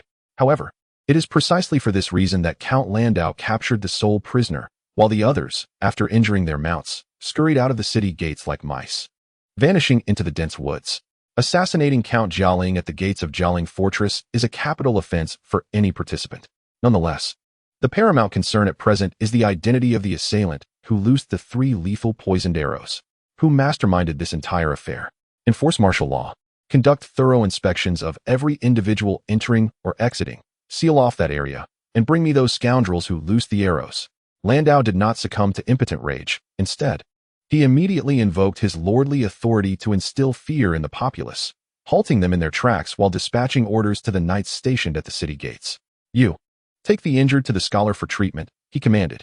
Summoning his son Deacon, Landau found him initially reluctant, but when a 10-man escort unit accompanied by guards arrived, he acquiesced, uttering, "Brother, my father's safety is entrusted to you." This last remark was directed towards a rather portly member of the escort. The portly fellow, panting heavily, halted to lean on his thighs, bowing his head as he gasped for breath, beads of sweat cascading from his brow onto the ground, barely managing to lift his head to nod, seemingly devoid of the strength to utter a word. The 10-man escort moved with precision, their actions sharp and orderly, breathing steady. Upon arriving at the scene, they formed a protective barrier around Landau. 10 pairs of vigilant eyes scanned the surroundings, their spears firmly grasped, already arranged in a military formation. Each of them was robustly built, donned in helmets and clad in metallic armor, with long swords at their waists, wielding formidable spears, and draped in brick-red cloaks. Their strides were steady, their demeanor composed, akin to the formidable walls of a fortress. Mars exchanged a glance with one of them, instantly feeling the hairs on his neck stand on end, a wild impulse to flee surging within him. He could ascertain that any one of them, even armed merely with a sword, would pose a formidable challenge, and in a life-and-death struggle, he would undoubtedly be the one to perish. These were the knights sworn to protect my father, each bearing the title of knight and boasting records of 10 consecutive victories in tournaments. Lisa, standing behind Mars, observed his gaze fixed upon those knights encircling his father and explained, "Once, an attempt was made on my father's life outside the city, and dozens charged at him, only to have their heads severed on the spot." At that moment, Landau exchanged a few words with one of the knights, who then approached Mars. Mars instinctively tensed. The knight reached Mars, nodded, and said, "Sir, the Count has instructed me to take custody of the prisoner. Additionally, Miss Lisa, the Count has decided to invite this gentleman to dinner tomorrow. The Count requests that you arrange for his accommodations, awaiting summons." "Very well," Mars replied, instinctively loosening his stance. To prevent the prisoner from escaping, he had bound the man's hands behind his back, forcing him to lie on the ground while standing on his back to thwart any attempts of flight. "I can handle it from here," the knight said, gripping his spear. Nodding at Mars, then bent down, effortlessly lifting the man from the ground as if he were a mere chick, carrying him away with ease. "You have achieved a remarkable feat this time. Your father will undoubtedly reward you." Lisa gazed at the knight's departing silhouette, unable to conceal her excitement. Her small face slightly flushed. Hurry, we must prepare. I need to have the tailor create an outfit for you. You cannot attend tomorrow's dinner in this attire. Yes, and you must take a proper bath as well. Oh, and someone should tend to your hair and little beard. Time is of the essence. Come with me. Miles had yet to fully comprehend the situation when Lisa had already taken his hand and was leading him away. The carriage, he exclaimed as she guided him to a pristine pony cart. To the tailor's, quickly, swiftly. The coachman, sensing urgency, hastened the horses into motion. The tailor, aware of Lisa's status, immediately set aside all his tasks upon learning that garments were to be crafted for a dinner with the Lord. He dismissed his 2 apprentices, taking it upon himself to meticulously measure Miles with a tape and ruler. A man in his 50s or 60s, his eyes nearly glued to Miles as he took 3 measurements around the groin area. Noticing Miles' tattered shoes riddled with holes, he promptly called upon a cobbler of similar age to assist. Once the precise measurements were established, Miles was invited to select fabrics. Amidst the fabric combinations and cuts, Miles felt akin to a marionette, lifting his arms and legs at the whim of others. One moment, a fabric draped over him. The next, another was thrown across his back. He glided from one hand to another, akin to a ballet dancer executing pirouettes. In the blink of an eye, all had vanished, as if he had been lost in a dream. They have gone to work on your garments. By tomorrow morning, your outfit and shoes will be ready, Lisa remarked, chuckling at Miles' bewilderment. She glanced at the sky, noting that the sun had set, leaving a golden edge tracing the distant mountains. Dinner was still some time away. In a dimly lit chamber with black stone walls, the flickering flames of oil lamps cast a soft orange glow amidst the steam. A spacious square pool, measuring approximately 40 to 50 square meters, housed only a few bathers at that moment. Miles found solace in one corner, submerging himself in the steaming water. Leaning his head against the pool's edge, a towel draped over his forehead. Instantly, the warmth of the towel softened his entire face, eliciting a deep sigh of relief. Setting aside thoughts of the cellar excavation, Miles closed his eyes, feeling his mind drift into emptiness. The bath was utterly delightful, especially after a day of labor. Immersed in the expansive pool, the warm water slowed the flow of blood in his body as he relaxed. Were it not for the presence of others outside, he would have wished to remain in the water indefinitely. Excuse me, sir, are you the one who saved my sister? A timid voice reached Mars's ears. He removed the towel from his head and tilted it to see a shadow lurking in the corner beside him. Your sister? He inquired, puzzled. Yes, my sister Lysitali. I am Sam Woltali. As the shadow approached, Mars recognized it as the chubby boy he had seen at the city gate earlier. It was surprising how such a sizable individual could possess such a low profile. Realizing it was young Master Sam, Mars turned around and noticed that the plump Sam Woltali had curled himself into a tight ball. He couldn't help but shake his head and said, Young Master Sam, this won't do. Curling up like that in the bath is hardly comfortable. You should stretch out instead. He then demonstrated the motion of floating in the water with arms and legs spread wide. I'm too heavy. I'll take up too much space, Sam chuckled shyly, his mouth and round face combining in an unexpectedly endearing way, particularly when he smiled, evoking a sense of earnestness. It was a gentle visage. Sir, it's time for your grooming, announced a middle-aged man with a cloth wrapped around his waist, approaching Mars.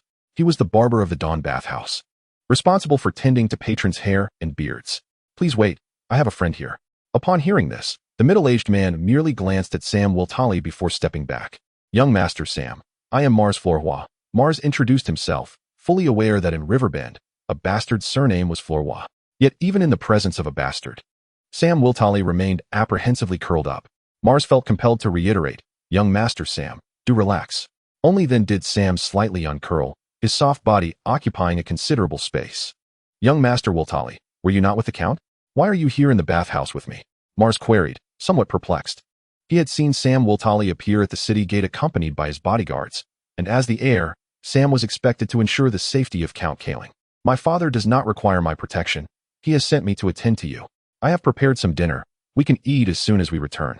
I wasn't too sure what you liked, so I prepared a little of everything, Sam said, a hint of anxiety in his voice. As the host, he felt the weight of ensuring a pleasant experience for his guest. I eat anything. The Countess' dinner must be exquisite. And it is indeed my honor that you have prepared it for me, Mars quickly nodded.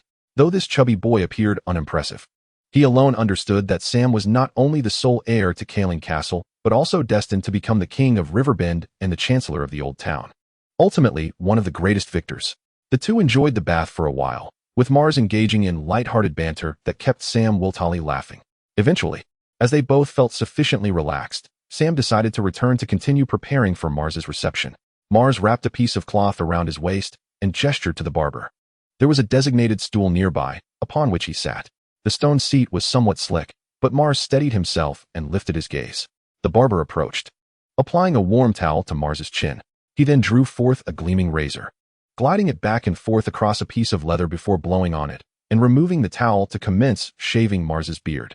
At the age of 16, Mars found himself with a coarse stubble beneath his nose and along his jaw, a stark contrast to the mere fuzz he had possessed at this age previously. The sharp blade glided over his chin, sending a shiver through him. He could not help but recall the guards he had seen earlier that day. He was reluctant to admit that he was no match for any of them, despite the undeniable truth. They had undergone rigorous training from a young age, boasting exceptional martial prowess and robust physiques. In the original narrative, such formidable beings had never even been named, yet they could easily perish in some unknown skirmish. This thought instilled a palpable fear in Mars, causing the hair on his neck to stand on end. Please relax, dear guest. The barber furrowed his brow, sensing the sudden onset of goosebumps on Mars's skin. His movements faltered momentarily, for continuing to wield the blade might result in a grievous injury. Mars inhaled deeply, prompting the barber to resume his task. What is it that you fear? He inquired. At this, Mars felt a fresh wave of dread as the razor hovered dangerously close to his neck. All mortals must face death, and all mortals must serve. The words of the barber sent a chill through Mars, who instinctively opened his mouth, yearning to rise, yet the gentle pressure of the razor made his blood run cold. During dinner, Samwell and Mars engaged in spirited conversation, relishing the freshest venison, roasted chicken, and succulent veal. According to the customs of Landa, men and women of the household were not permitted to dine at the same table. In the dim light, Mars's shadow elongated and danced upon the wall. Chapter 8. The Token in the Dungeons of Cornerstone Castle. Under flickering lights, Landa calmly observed the fallen prisoner, who had surrendered completely. My lord, we have scoured the entire city, yet found no trace of the three sorcerers, a guard reported to Landa. However, we have discovered the poison they concocted. A dark, sealed ceramic jar was presented, tightly sealed due to the potent toxin within. Even the guards, with their robust constitutions, would feel dizzy after mere exposure. Then issue a warrant for their capture, Landa said, casting a glance at the jar before exiting the cell. This matter can be resolved. The authorities are deliberating on whether to maintain the state of martial law, with elite guards stationed at every city gate, ensuring that no one can escape. As long as the search continues, there remains a possibility of apprehending the culprits, suggested the guard. It is merely a sorcerer relying on trivial tricks, Blod scoffed. It is already a monumental absurdity to be assassinated within one's own abode. To further disrupt the lives of the populace is not a judicious approach to resolving the issue. Take the hounds to the places they have resided. Find them. Do you understand my intent? Understood, the guard nodded. The sounds of metal clashing gradually faded away as Blod cast a casual glance at the man on the ground and addressed the warden beside him. Execute him tomorrow. The charge is assassination. Very well. From the shadows in the corner, a man, equally bald as Blod, stepped forth. His chestnut beard cascaded down to his chest, untamed like a bundle of straw. Though he wore no armor, the curtain-like garment he donned revealed muscles as solid as rock. However, had he not chosen to reveal himself, one would hardly notice him. A follower of the many-faced god had arrived at the prison, openly displaying goodwill. The man's voice was deep, and Blod felt as though the entire prison trembled at his words. The vibrations touched the walls, causing dust to cascade down. Yet, in truth, only Blod could hear the man's utterances. A faceless one from Bravos? Blod squinted. A seasoned warrior. He had encountered numerous assassination attempts throughout his tumultuous past, and had faith in the 10-man guard he had meticulously trained to protect him in any circumstance. However, the faceless ones were an entirely different matter. I do not sense the presence of any other followers of the many-faced god in the prison. The man paused. But I have detected a division of divine power. Someone has received a token from the many-faced god, yet I can no longer perceive it. Neither the giver nor the recipient can feel it. Harleth, protect the prison to the best of your ability. I can handle the other matters. Blod nodded and turned to leave. Knowing of the divine, the youth should possess some understanding of it. As the razor on his neck vanished, Mars performed a graceful leap, rolling to his feet and pressing against the wall, gazing toward the stone bench, which was utterly vacant. He quickly diverted his gaze, surveying the entire bathhouse. And only then did he realize that amidst the swirling steam and dim light, the bathhouse was entirely deserted. The warmth and relaxation had transformed into oppressive humidity. Mars shifted to stand, adhering to the wall, his eyes unblinking as he scanned the surroundings, cautiously inching toward the exit. The most terrifying aspect of an assassin lies in their ability to strike from unseen corners, employing methods one could never anticipate. The Faceless Ones are the epitome of assassins. Yet they transcend mere assassination, they are fervent zealots. Each Faceless One is an ardent devotee of the many-faced god, firmly believing in the mysteries of death, destined to deliver a painless demise to the favored of the many-faced god. A Faceless One appeared beside him, shaved his beard, and then let him go. Was the harvest merely the life of his beard? Dazed, he dressed himself. The wind blew throughout the night, and Mars could not help but shiver. It was only then that he regained his senses, instinctively touching his chin and neck, discovering that his neck was unscathed. This was not a situation where someone could decapitate you without your knowledge. His chin was smooth and slick, with not a scratch to be found. His beard had been cleanly shorn. At that moment, the patrolling guards changed shifts. The weary soldiers, having toiled all day, were drenched in sweat as they rushed toward the bathhouse, a hubbub of noise and laughter. Mars, pushed aside in the crowd, observed this scene with a profound sense of disconnection. He clenched his fist, a habitual response to his rising tension, but now he opened his palm, envisioning a coin resting there. This was the token of the god of many faces. When had it come into my possession? Mars lifted his head and surveyed his surroundings, his gaze fixed firmly on the entrance of the bathhouse. Finally, he tightened his grip on the coin and turned away, departing. The host has obtained the token of the god of many faces, granting the possibility of communicating with the deity. While in possession of the token, the host will be favored by the god of many faces, exempt from low-level sorcery, although this ability is diminished due to the host's presence in Westeros. The god of many faces. Mars felt his hand tremble. He had initially believed this was merely an entry notification to become a faceless man at the House of Black and White, yet it had escalated to a divine matter. Faith is not deception. Deities are not lies. The host has drawn the attention of a gentle person. Warning. The host's combat prowess is significantly inferior to that of this individual. Task: survive. The host is advised to avoid provoking the gentle person. Reward: 2 attribute points. 1 personal ability point, 1000 experience. Task completed.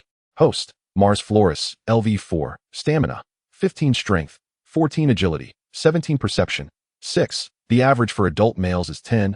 Personal abilities: Hunting, LV3, Marksman, LV2. Combat, LV3, Weapons, Fine Short Gun, Fine Long Gun. The host currently has an experience pool containing 2000 experience, 3 attribute points, and 1 personal ability point. Should these be utilized? The experience pool is independent of the host's experience value. The host can control level advancement through the experience pool, which has been activated after surpassing the novice phase. Mars realized why he had not leveled up after receiving 500 experience from his last hunt despite prolonged efforts. He promptly pressed confirm, eager to level up without concern for any excessively high levels. All to be used. Host: Mars Florus, LV5, Stamina, 15 Strength, 14 Agility, 17 Perception, 6. The average for adult men is 10. Personal skills: Hunting, LV3, Marksman, LV2. Combat, LV3, Weapons, Exquisite Short Gun, Exquisite Long Gun. Experience balance: 200, transferred back to the experience pool. Host level up reward: 3 attribute points. Allocating 3 points to Strength. Mars shook his head, with another 3 points added to Stamina. Host: Mars Florus, LV5, Stamina, 18 Strength, 17 Agility, 17 Perception, 6. The average for adult men is 10. Personal skills: Hunting, LV3, Marksman, LV2. Combat, LV3, Weapons, Exquisite Short Gun, Exquisite Long Gun. The divine proclaims that deep within the wilderness lies a hunter, one who dies and is resurrected, endowed with the strength of the gods. In the shadows, a beggar, covered in mud and bearing the scars of life, sits in a corner, reborn from death. Between lords, there exists warfare. Between nations, there is conflict. And among deities, there is naturally strife as well. Yet, the battles of the gods are infinitely prolonged, more brutal, and sanguinary. Though ordinary mortals remain oblivious, the messengers of the divine never cease their march.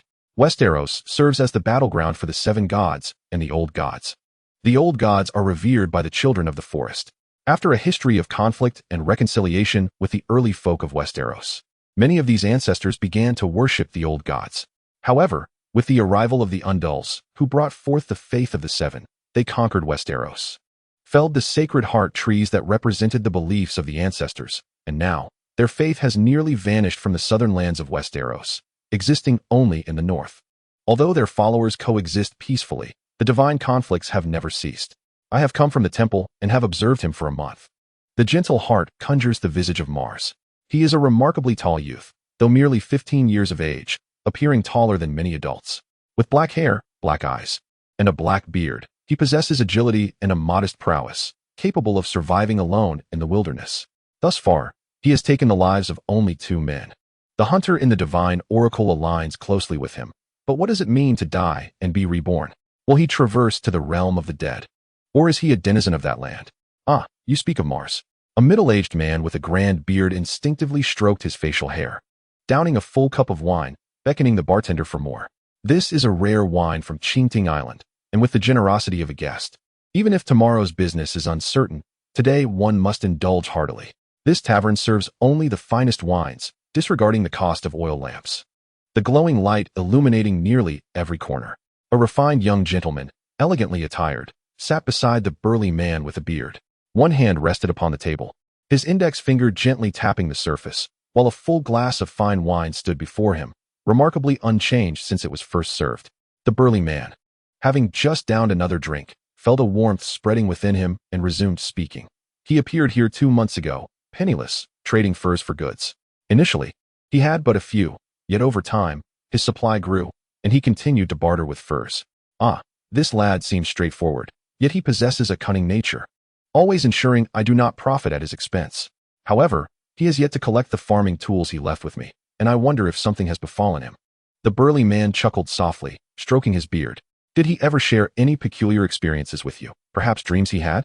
The young man pushed his wineglass forward, smiling as he replied, "Let me tell you, he shall no longer toil in the fields. He has slain those 2 wanted bandits outside the city, and the count has rewarded him with a bounty of 100 golden dragons."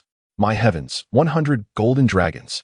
exclaimed the burly middle-aged man, his voice lowered in astonishment, fueled by the effects of the wine. "To think, after a year of hard labor, I barely earn a handful of silver stags. Aside from a few exceptionally wealthy patrons who pay in golden dragons, I have never exchanged for them. This lad must treat us," the middle-aged man declared before succumbing to the effects of his inebriation, collapsing onto the table. Yet, the young man still could not uncover his past. "My divine task is complete," he mused, donning a smile as he tossed 2 golden dragons onto the counter before departing the tavern. He traversed a shroud of darkness, transforming into a ripple, vanishing from sight.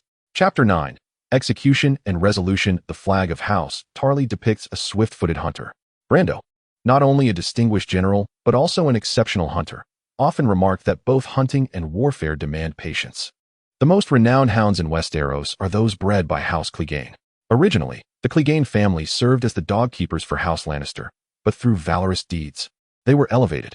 Despite being knighted by the Lannisters and establishing their own lineage, the Clegane family never relinquished this duty, as their banner displays a hunting dog, and they refer to themselves as the Hounds of Lancelot. However, to Brando, they are merely savage beasts. Brando's own hounds, though unremarkable in appearance, are far more gentle, astute, and agile, possessing an exceptional sense of smell and greater endurance, enabling them to track over longer distances. "Go now," he commanded in the early morning, as the guards presented a few tattered garments for the hounds to sniff thoroughly before releasing them from their iron collars. The dogs darted into the lingering mist, accompanied by the guards. There are myriad ways for a person to evade a dog, the simplest being to leap into sufficiently deep waters, where the currents will completely mask one's scent. Even upon reaching the opposite shore, many dogs would struggle to swiftly detect your trail. In the city of Jiaoling, although there are no streams of such magnitude, the atmosphere is intricate, and subtle scents are easily overshadowed and dissipated. Landau instructed his guards to resolve the matter within a day, not solely due to the urgency of the situation, but also because even the finest hounds cannot discern a scent that has already vanished. With the Count's hounds, he would undoubtedly apprehend the culprit. Indeed, the hounds had never failed. "Will we truly remain undetected here?" one inquired. "How could they possibly discover us? We have not only employed an invisibility potion, but are also concealed within the sewer system. I am aware of the hounds of Jiaoling, but what does that matter? Can we not even mask our own scent? Indeed, if they truly resort to hounds, they would be gravely underestimating us." In the shadowy recesses of Jiaoling's sewers, Three wizards were consuming bread beside a foul drainage channel, where unknown elongated objects floated, releasing bubbles of varying sizes. As each bubble ascended and burst, a wave of putrid odors swiftly enveloped the surroundings. The ancient fortress of Jiaoling had equally venerable sewers, constructed from stone and fired ceramics, which over time had absorbed the malodorous fumes. The surfaces had congealed into a slick, foul-smelling slime, and even the slightest touch would evoke a prickling sensation on the skin, leaving a lingering stench. Dining in such a place truly embodied a singular experience. The act of consumption and excretion bore little distinction, save for minor variations in texture. As both solid and liquid forms were present, the three male wizards savored their meal with relish. For ordinary individuals, this would be a torment, yet they were far from ordinary. These practitioners of the arcane, adept at concocting various poisons and potions, gathered materials essential for their craft, possessing exceptional resilience to the nauseating and bloody sights that would overwhelm most. Merely dining beside a historically significant latrine posed no issue for them. Under such extreme circumstances, they were unfazed. Within Jiaoling Fortress, they did not believe anyone could accept such filth without psychological barriers. Human aversion often leads to the subconscious neglect of critical details. Their tactic of hiding in the sewers had proven effective time and again. Yet, given Landau's cautious nature, how could he rely solely on hounds? Could they truly apprehend every criminal? The individual who assassinated the Lord had committed an unforgivable act. In the name of the guardian of Jiaoling Fortress, Landau Tali pronounced the death penalty. At the dungeon's entrance stood Halos, a muscular and imposing figure, disheveled, donning a black hood. Having uttered his due words, his sculpted physique moved with purpose, raising the enormous sword that reached his chest in height and matched the width of his palm. Upon the colossal sword, dark stains marred its surface, remnants of congealed blood. As it was raised, the onlookers collectively held their breath, captivated by the spectacle. The sword exuded a foul odor, and when lifted to its zenith, it descended heavily, causing the head of the kneeling man to roll away, accompanied by a gushing torrent of blood. He has received his punishment, Haro stated calmly. The crowd gathered outside the dungeon gasped in unison, their gasps quickly transforming into a drawn-out exhalation. Blando governed his territory with a strict adherence to the law, eschewing public executions that resembled mere spectacles. He believed such displays undermined the authority of the law. Only the gravest of offenders would face execution in public view. The residents of Corner Fortress were indeed fortunate to witness such a rare event. As the body was removed and the blood washed away, the crowd lingered, animatedly discussing the event. Haros, the executioner, returned to his cell, the bloodied sword in hand, where everything had been meticulously arranged. "Oh, Divine One, heed my prayer," he implored, placing the sword, blade tipped down, upon a stone slab. The sharp, slender tip could hardly support the sword upright, and after several attempts, when it finally stood, Haros knelt in reverence before it. He scooped a handful of fine sand from a nearby basin, allowing it to trickle through his fingers and onto the hilt of the sword. The sand cascaded down the blade, as if it were adhering to its surface, ultimately resting upon the solid stone. Upon the slab, intricate designs sketched with black charcoal depicted various symbols. At each cardinal point, there lay hides, blood, bones, and chunks of beastly flesh. As the fine sand settled, the edges of the animals began to exude vibrant blood, which pooled at the center of the slab. With the emergence of this sanguine liquid, the animals visibly shrank. Their flesh slackened, fur fell away, and bones disintegrated into powder. The mingling of blood and sand ascended the blade, tracing delicate patterns, until the colossal sword fell once more, shattering the slab into numerous fragments, scattering the fine sand in a flurry. "God has answered my prayer." Haros released his grip, his hands devoid of any remaining grains of sand or dust. A collective whimper arose from the pack of hounds stationed within Corner Fortress as they surged toward a singular destination, the entrance to the sewer. More precisely, it was the entrance to the depths where three male witches had descended. "Bark, bark, bark. Where's that dog barking coming from?" Panic ensued. "It's Blando as hunting hounds. They've found us. Where can we flee? Quick, jump into the water." The three male witches, sharp of hearing, discerned the hounds' cries. The hounds, having caught their scent, began to bark frantically in alarm, followed closely by the clanking and scraping of metal armor. Several warlocks, their hair standing on end, gritted their teeth and leaped into the murky waters of a cesspool, an inconsequential pit, devoid of any precious life. However, this marked their inaugural discovery and their first retreat into the depths. As they plunged in, the sound of their entry was unmasked, alerting the seasoned guards who promptly discerned their action. With unwavering resolve, the guards thrust their spears downward and advanced towards the dog's resting place, splitting into two teams, one heading upstream, the other downstream, each plunging their spears forcefully into the water. The sewage churned violently, heightening the stench, yet they remained blissfully oblivious, continuing their grim task. What awaited them, however, was the sharp edge of their own spears.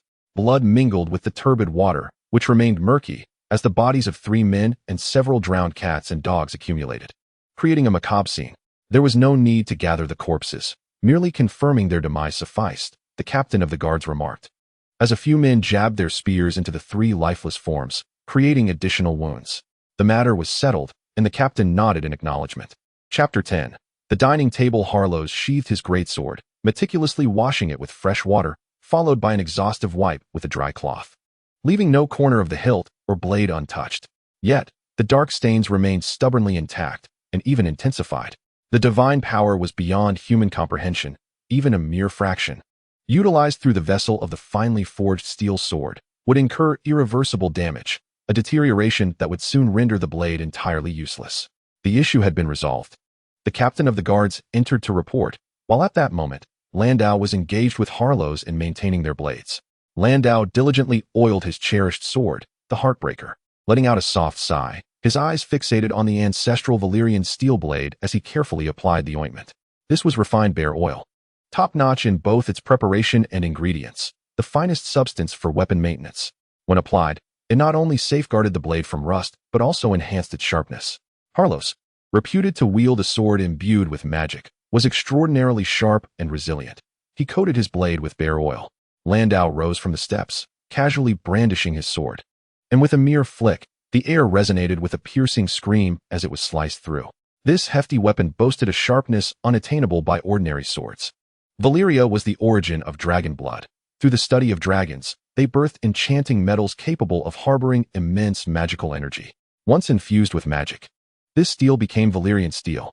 Harlow's voice was deep and powerful, as though he had witnessed the very process of Valyrian steel's creation. Once melted, the hardness and sharpness of Valyrian steel diminished significantly, for during the melting, although the steel remained, the embedded magical essence dissipated amidst the flames. Even Valyrian steel swords are not uniformly powerful. Indeed, Landau nodded, for as far as he knows, many Valyrian steel swords passed down through noble families were forged anew from melted remnants. He once possessed one such sword, which he tested against his ancestral blade, Heartshatter. The latter remained unscathed while the Valyrian sword shattered instantly. In the ancient city-state of Valyria, knights riding dragons communicated with these majestic creatures, harnessing their might to imbue their weapons with magical properties. Thus, every Valyrian steel sword in their hands was a remarkable masterpiece.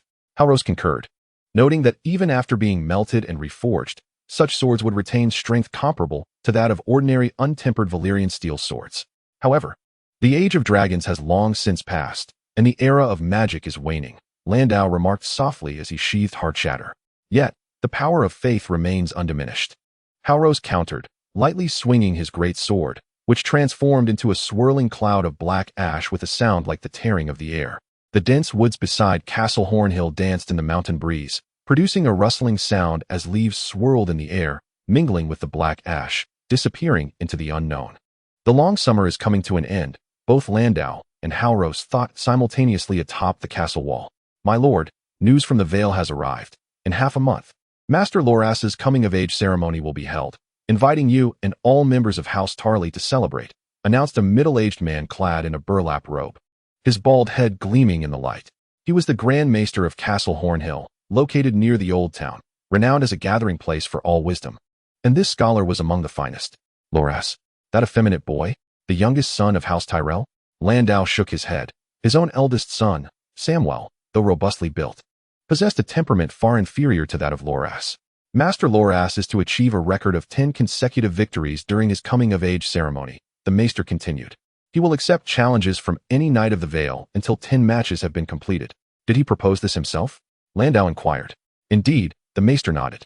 But he's merely a youth yet to fully mature, Landau remarked candidly, who has already learned to strut like a cock, proclaiming that he will command Castle Hornhill, leaving no time for distractions, though I shall send my sons and daughters to attend. Very well, my lord, the Maester replied, taking his leave to convey the message. Halros grinned broadly. This will prove quite interesting. Did you foresee this? Landau asked, patting the stone wall before him. Before dinner, Mars was preparing in his chamber. The tailored garments and shoes had arrived, all in muted tones that imparted a sense of composure. Both the clothing and footwear were devoid of embellishments, yet impeccably pressed. Fitting him perfectly, Mars gathered his long black hair into a neat arrangement, and his face appeared distinctly reflected in the basin of water. Oh, what an intriguing visage, Mars thought as he gazed into the water's reflection. With thick brows, large eyes, a prominent nose, and a mouth that naturally turned down at the corners when relaxed. The face exuded an air of calm seriousness, as though it were poised to confront any adversity. In Lisa's words, this countenance bore a striking resemblance to that of her father, Count Landau. Had he gazed into a mirror, he would undoubtedly feel a sense of affinity towards this face. As dinner approached, Lisa was granted a rare privilege to dine at the same table as Landau, for it was Mars who had rescued her. Mars, Lisa is ready. How about you? A statuesque woman, plump yet graceful, appeared at the doorway. She was Melitele, the eldest daughter of Landau, a gentle and considerate soul. Well aware of Mars's heroic act in saving her sister, she had taken the time to instruct him on the etiquette of dining. Very well, Miss Melitele, Mars thought, appreciating the beauty of her oval face and ample figure as he turned to the entrance. If not for my trust in my father's character, I might mistake you for our brother. Melitele chuckled lightly upon seeing Mars's face, instinctively reaching out to touch it. Initially, I found it hard to believe Lisa's description. Your expressions are remarkably similar. It feels as if I'm touching my father's face. Ah, my dear daughter, could you refrain from such force? An old father can hardly withstand it, Mars replied with a wry smile. He had been quite apprehensive about facing Count Landau, yet now, inexplicably, he bore the mark of the god of 1,000 faces, leaving him in a state of nervousness that was oddly absent. Do not smile so awkwardly. My father is not one to slay indiscriminately, Melitele beamed, finding Mars exceedingly amusing. Now, let us proceed, lest we be late. Count Landau upheld strict regulations regarding dining times and had little patience for tardiness. Melitele, having been his daughter for over a decade, understood this far more acutely than Mars. As they approached the dining hall, Mars suddenly recalled his promise to dine with Samuel the previous evening. Overwhelmed by thoughts of the god of 1,000 faces, he had completely forgotten about it. Mars, I thoroughly enjoyed our conversation at dinner yesterday. However, my father may not appreciate your jokes, so do exercise caution, Samuel remarked as he arrived. He was the eldest son of the family, required to be present when guests were in attendance. Mars paused momentarily, then enlightenment dawned upon him. Indeed, that gentle soul was a devotee of the god of 1,000 faces, a faceless one. Mastery of disguise and transformation was their fundamental skill. Moreover, he and Samuel had only met once, rendering the possibility of being recognized virtually non-existent. Enjoying a meal in his stead would be a trivial endeavor. Rest assured, Samuel, I am well aware, Mars assured him with a thumbs up as he stepped into the dining room. Thus, dinner commenced. At the long table, present were Count Randall Tarley, his eldest son, Samwell Tarley, his younger son, Dickon Tarley, and his daughter, Lissa Tarley, along with the invited guest, the esteemed Mars Velher. I am profoundly honored by your invitation, my lord. Mars expressed his gratitude to Randall. It is nothing. It is due to my daughter's fortune, Randall nodded. He found Mars's face strangely familiar, and upon reflection, realized that he had never formally met him. As Mars spoke, Randall suddenly recognized the familiar glint in his eyes and the slight downturn of his mouth, expressions he encountered daily in the mirror. Could this lad possibly be my illegitimate son? He furrowed his brow, instinctively stroking his short beard. Allow me to introduce my children. This is my youngest son, Dickon, who brought me a shadowcat yesterday and is now nursing an injury. The youth seated beside Randall rose and nodded towards Mars. Mars noted the youth's awkward posture, indicating the injury's severity, yet he pondered how one could sustain such harm from a mere shadowcat. This is my eldest son, Samwell. Ah, Lissa, you know him. So I need not elaborate. Randall gestured casually towards the plump Samwell, who, though still seated, had already turned his attention to Lissa. Samwell stood halfway, unsure whether to sit or stand, but accustomed to the discomfort, he merely cast a shy glance at Mars before resuming his seat. Count Randall shook his head slightly, genuinely despairing for his eldest son. Please, be at ease and enjoy your meal. Mars, initially sympathetic to Samwell's plight, noticed Randall's dismissive gesture. However, upon hearing the words be at ease, he immediately tensed. It was reminiscent of occasions when a superior took you out for a meal and advised you to relax. Believing such a notion could lead to disaster. Even the slightest movement, such as setting down chopsticks, could influence your superior's judgment and ultimately determine your future. Chapter 11. A test. It became evident that the gravity of a significant matter could be overshadowed by the weight of another pressing issue. Everything suffers in comparison. Mars, poised with knife and fork, intended to savor his meal with utmost caution, yet as he shifted his leg slightly, he recalled the coin of the faceless god tucked away in his pocket. This coin represented a universal ticket from Braavos, imbued with divine power. He found it utterly perplexing how he had somehow entangled himself with the faceless god. The very notion was bewildering and chaotic. Perhaps the faceless god anticipated that he would play a pivotal role in the forthcoming nocturnal war, much like the Stark family's little wolf girl, who garnered the favor of the faceless men, ultimately returning to Westeros after her training in Braavos and playing a decisive role in the final confrontation. Moreover, the other party possesses a coin and is accompanied by faceless entities, who, in moments of peril, may rise to her defense. However, this so-called protection seems less about safeguarding and more about incessantly instilling the formidable and enigmatic concepts of the god of a thousand faces. Consequently, the embittered young wolf girl, recognizing her own impotence, ultimately departs from her homeland for Braavos. Yet, why did the individual who bestowed this coin upon me presume that I would inevitably journey to Braavos? Regardless, it appears that I am destined to be entwined within the narrative. Does this mean my agricultural aspirations are doomed? Mars clenched his right hand, causing the porcelain plate to shatter into two fragments. All actions ceased. Samwell cast a concerned glance at Mars, while Lisa wore an anxious expression and Deacon appeared astonished. However, these were mere fleeting gestures. Within the blink of an eye, everyone turned their gaze toward Landau. Landau continued to slice the meat on his plate, calmly stating, "Please fetch a new dish for our guest and bring forth the prepared golden dragon." "Yes, my lord." The maid curtsied and retreated. "My apologies, my lord," Mars hastily expressed. "It was merely a broken plate. Many are clumsy with knives," Landau replied, chewing his meat leisurely. "What I truly detest, however, are deceivers." He lifted a nearby wine goblet and took a sip, then wiped his mouth with a napkin before rising. "Today's meat is quite delightful. Do indulge further, Mr. Mars. Subsequently, I would like to witness the prowess with which you saved my daughter. I am most curious." "Indeed, my lord." Mars stood as well, but Landau gestured for him to remain seated. "Dinner is not yet concluded. You are still my guest." This implied that should Mars fail to demonstrate satisfactory prowess after the meal, he would forfeit the privileges of a guest, namely, his safety within Castle Coring. Landau strolled out of the dining hall. "What a blunder," Mars sighed. "It's all right. You didn't lie. My father would not truly kill you," Samwell reassured. "He is a competent judge." "Alas," Mars exclaimed, grasping the knife and fork, quickly stuffing meat into his mouth before standing. "It is futile to discuss this now. Let us arm ourselves." "Fear not. My father would not take a life for such reasons. He will have someone test you. Just display your strength as best as you can." Lisa nodded. "Display my strength as best as I can?" Mars's eyelids twitched. "Do you know who will be testing me?" "I am confident it will be my father as captain of the guards." Lisa winked at Mars. "Farewell," Mars declared as he prepared to leave. "Oh, it's fine. The captain is quite favorable toward me. He knows you are with me and will hold back," Lisa quickly called after him. "Moreover, if you do not engage him, you will be conceding your status as a deceiver. My father has stated that his greatest disdain is for deceivers.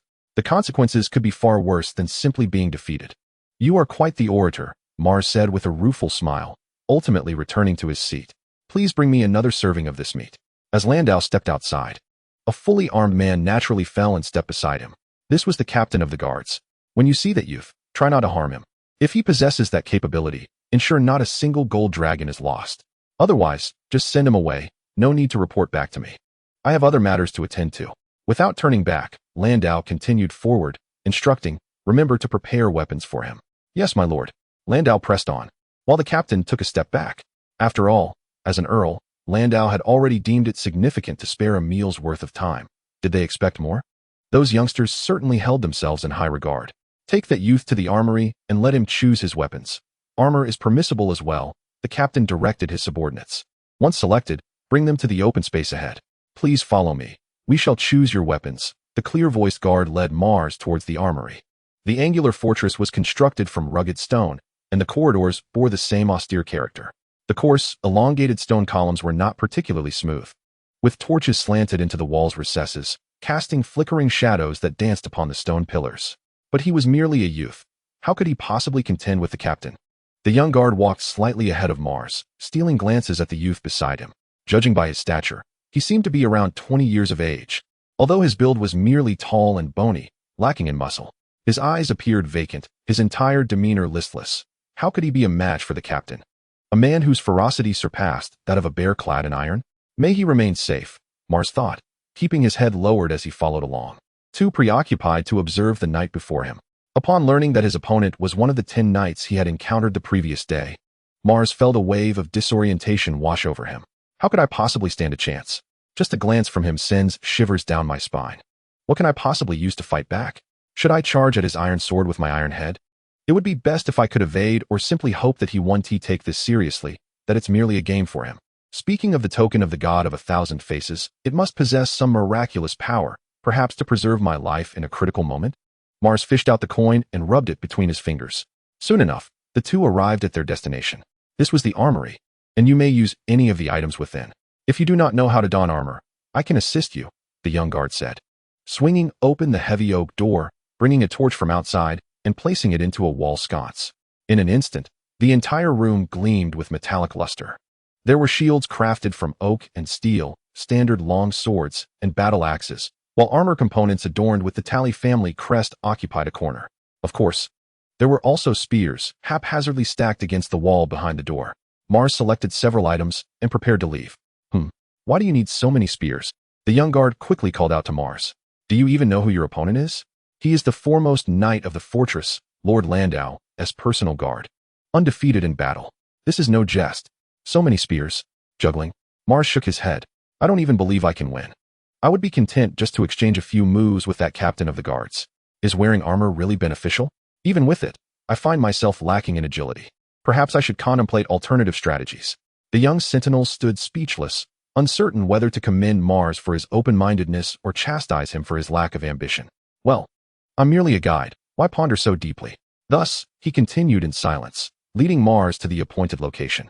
In an open area adorned with numerous sword targets, the captain of the guards remained fully armored, grasping a spear in his right hand and resting his left on the hilt of a sword suspended at his waist. He stood surrounded by a circle of torches, illuminating the small clearing with brilliant light. Upon arrival, Mars beheld a figure clad in iron standing resolutely at the center, exuding an aura of formidable authority.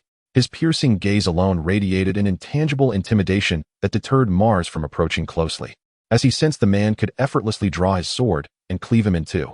With a wry smile, Mars remarked to the young sentinel beside him, releasing his grip. He allowed the spears to fall into the sand and began to disrobe. One by one, he shed his expensive, fitted garments until he stood bare-chested, ultimately removing his trousers, leaving only a pair of shorts. In Westeros, it is uncommon to wear undergarments. The concept is virtually non-existent. The locals typically don lightweight trousers, layered with outer garments, or simply wear a single pair, occasionally with a modesty cloth beneath. The square-cut shorts he wore had been specially crafted by a tailor at Mars's request. He had grown accustomed to them and felt ill at ease without them. What is he intending to do? Is he being lewd? Lisa, standing aside, felt her cheeks flush. As night fell, the guards took turns standing watch. This training ground was now occupied solely by Lisa, Samwell, the young sentinel who had escorted Mars, and the captain of the guards. Lisa was the only woman present. Mars's actions must have some rationale, Samwell remarked. The captain chuckled at the scene before him. Rest assured, I shall not take your life. Feel free to attack. His bare torso signified goodwill, indicating he had lowered all defenses. Had you said so earlier? Come, let me gauge the disparity between my skills and those of the world's elite warriors. Mars exhaled, gripping the spear and practicing a few swings to acclimate himself, ultimately adopting a throwing stance and launching a spear forward. The spear flew almost parallel to the ground with remarkable speed, leaving Lisa and Samwell struggling to perceive more than a fleeting line. The knight, wielding the spear with one hand, deftly deflected the incoming projectile, nodding in approval. Your strength and accuracy are commendable, yet they still pale in comparison to those of Dorne. Mars prepared to throw another spear. One type of spear is designed for flat projection, emphasizing speed and explosive power, while the other is intended for elevated projection, prioritizing calculation and control. Moreover, a spear falling from a great height is considerably more challenging to defend against. Indeed, the captain of the guard could not help but nod. The second throw was remarkably precise. Had he not defended himself, he would have surely been pierced through the skull. He stepped aside and seized the spear as it descended. The use of spears was more prevalent among the Donners, with Prince Oberon, known as the Red Viper, being a master of this weapon. He wielded the spear with a grace akin to dance, his throws rendering him invincible. The captain had the fortune of surviving a throw from this formidable opponent. Yet that meteor-like spear still haunted his nightmares. This, at best, was akin to a toothpick. The two were entirely incomparable. Mars too recognized this disparity. It was reminiscent of a boxing champion facing a child. The opponent's capacity to respond was significantly higher, fully capable of countering swifter and more powerful throws. He was an expert in the art of spear throwing, and his own attempts would inflict no harm upon such a seasoned captain of the guard. Then let us proceed, Mars declared, shaking his arms and adopting a stance ready for the thrust. In the next moment, he charged forward. The captain nodded. His courage was commendable. He relinquished his sword and spear, approaching Mars unarmed. Be cautious, Captain, without the intent to kill you. I find myself unable to even close the distance, Mars roared, realizing that his charge was akin to galloping towards a precipice. Had he not been assured of his opponent's restraint, he would never have dared such an advance. With a fierce determination, Mars aimed for the captain's chest, his face contorted in a grimace as he thrust the spear forward. The captain deftly sidestepped, delivering a palm strike to Mars's chest. Mars felt a sharp pain, and his body was propelled backward several meters, colliding with the wall like a fly. Who am I? Where am I? Mars wondered, dazed as he gazed at the distant captain of the guard, weighing at least 150 pounds. He had been sent flying by a mere palm strike that clearly held back its full force. This defied logic. However, upon recalling the coin in his pocket, he oddly found it quite reasonable. Deities do exist. Perhaps it was merely a person of great strength. What could be so hard to accept? Yet, the fact that I was thrown so far without injury attests to his remarkable control. You indeed possess that capability. Now go and retrieve the golden dragon, the captain remarked. Seeing that Mars was unharmed, he nodded, turned, and picked up his spear from the ground before departing. It was merely a matter of assessing the other's caliber. Sufficient for his duty to guard the count. He had little time to indulge in the games of children. Chapter 12. Echoes in the Deep of Night. Randall sat under the oil lamp, composing letters and meticulously reviewing the feedback from the border over the past few days to ensure the safety of the river bend under his watch. The captain of the guard stationed himself at the entrance to Randall's study, sword in hand and standing upright, diligently executing his duty to protect the Lord until Randall had concluded all his affairs. Liedner, the scabbard, was damaged. As Blando stepped outside, he encountered the commander of the guards as usual and nodded in acknowledgement. Under the flickering torchlight, he suddenly noticed a scratch on the scabbard of the commander's long sword and casually inquired, "Did this occur when I struck him?" Commander Liedner lowered his gaze to his scabbard and immediately perceived the new mark, deep enough to reveal the blade within. "What is your impression of this young man?" Blando had initially intended to disregard the matter, but the scratch piqued his interest anew. "My encounter with him was brief, merely a single exchange," Liedner reflected momentarily before responding. "This youth is vastly different from me. It is precisely because of this disparity that I witnessed his full potential. For a lad of merely 20 years, his prowess is commendable, compelling me to refrain from holding back and ultimately forcing me to send him flying." "Is that so?" Blando nodded. "What if this youth is only 15? That would indeed be alarming." Liedner frowned.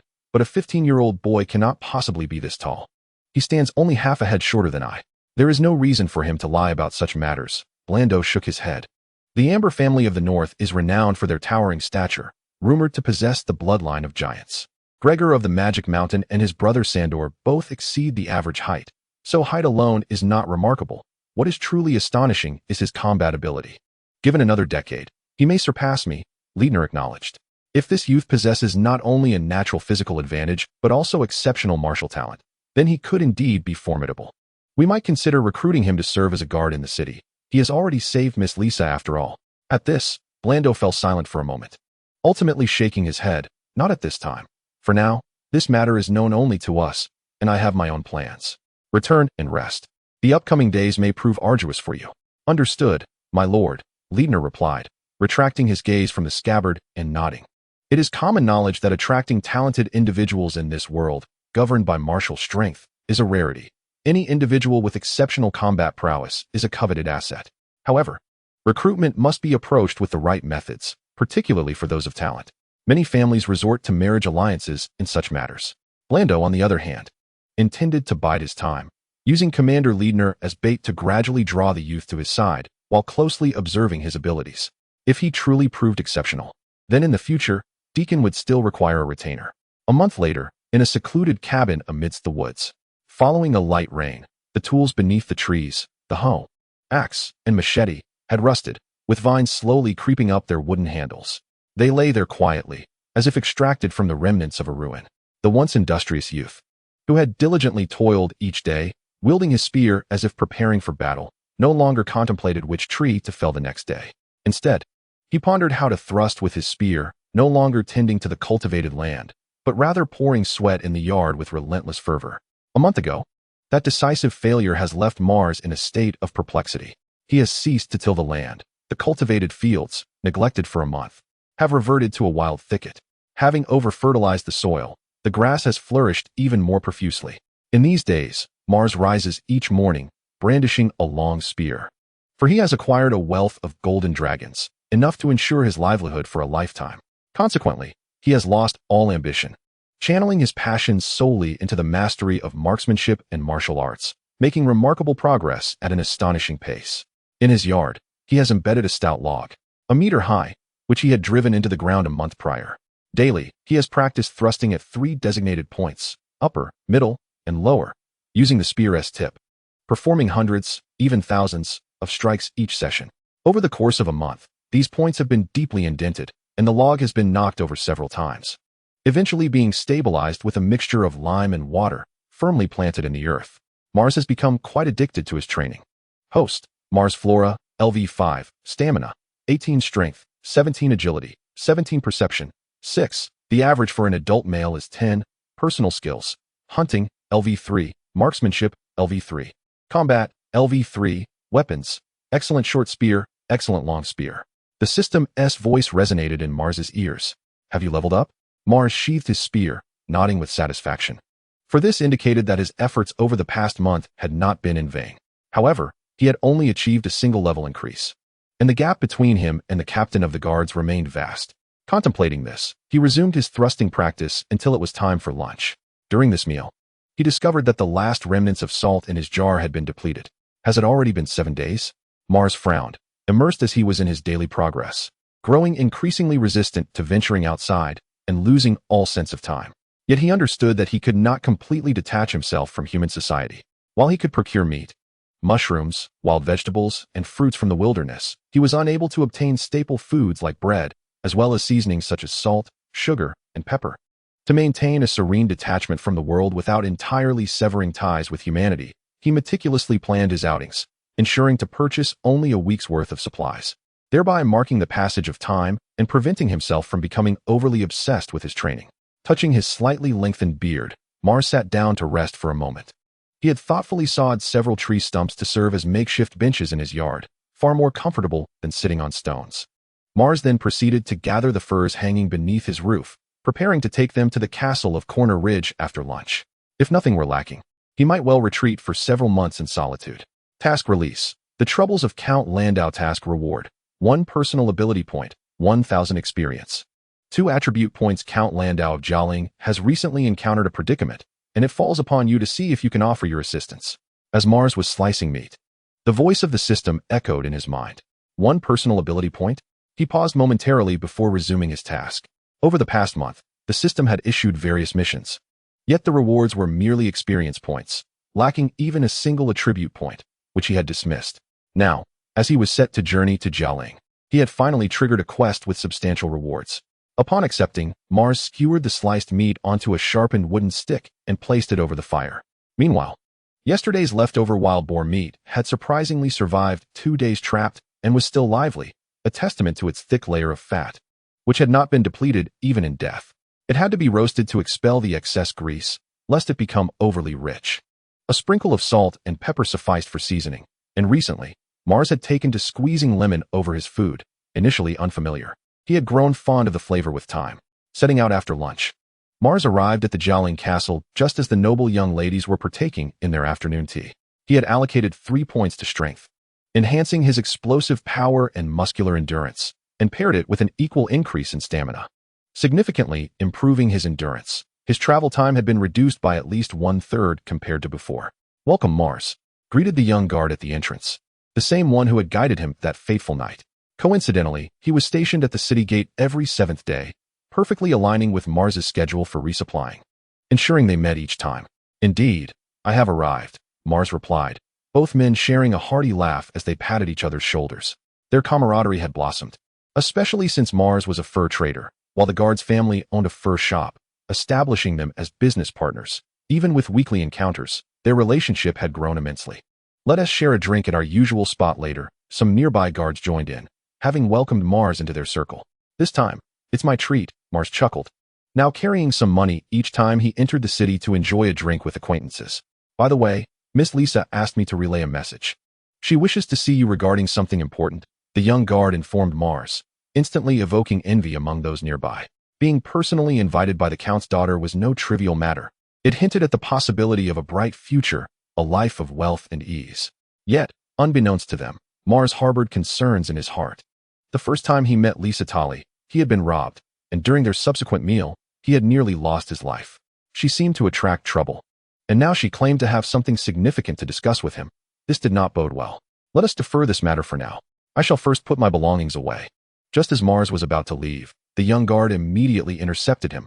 What are you putting away? I can have someone come to collect it later. You must hurry and find Miss Lisa. No need, Ryan. I can deliver it and then seek out Lisa, Mars replied, his lips and heart both rebelling against the suggestion. However, Ryan insisted, believing this was a golden opportunity for his dear friend. Mars could not voice his true feelings, as it would be deemed disrespectful to the nobility, an offense punishable by law. Enough of this troublesome talk. Be off with you. Ryan and his companions hastily stripped Mars of his furs and dusted him off. After acquiring some wealth, Mars had commissioned a few ordinary outfits for himself, as his previous attire was far too shabby for formal occasions.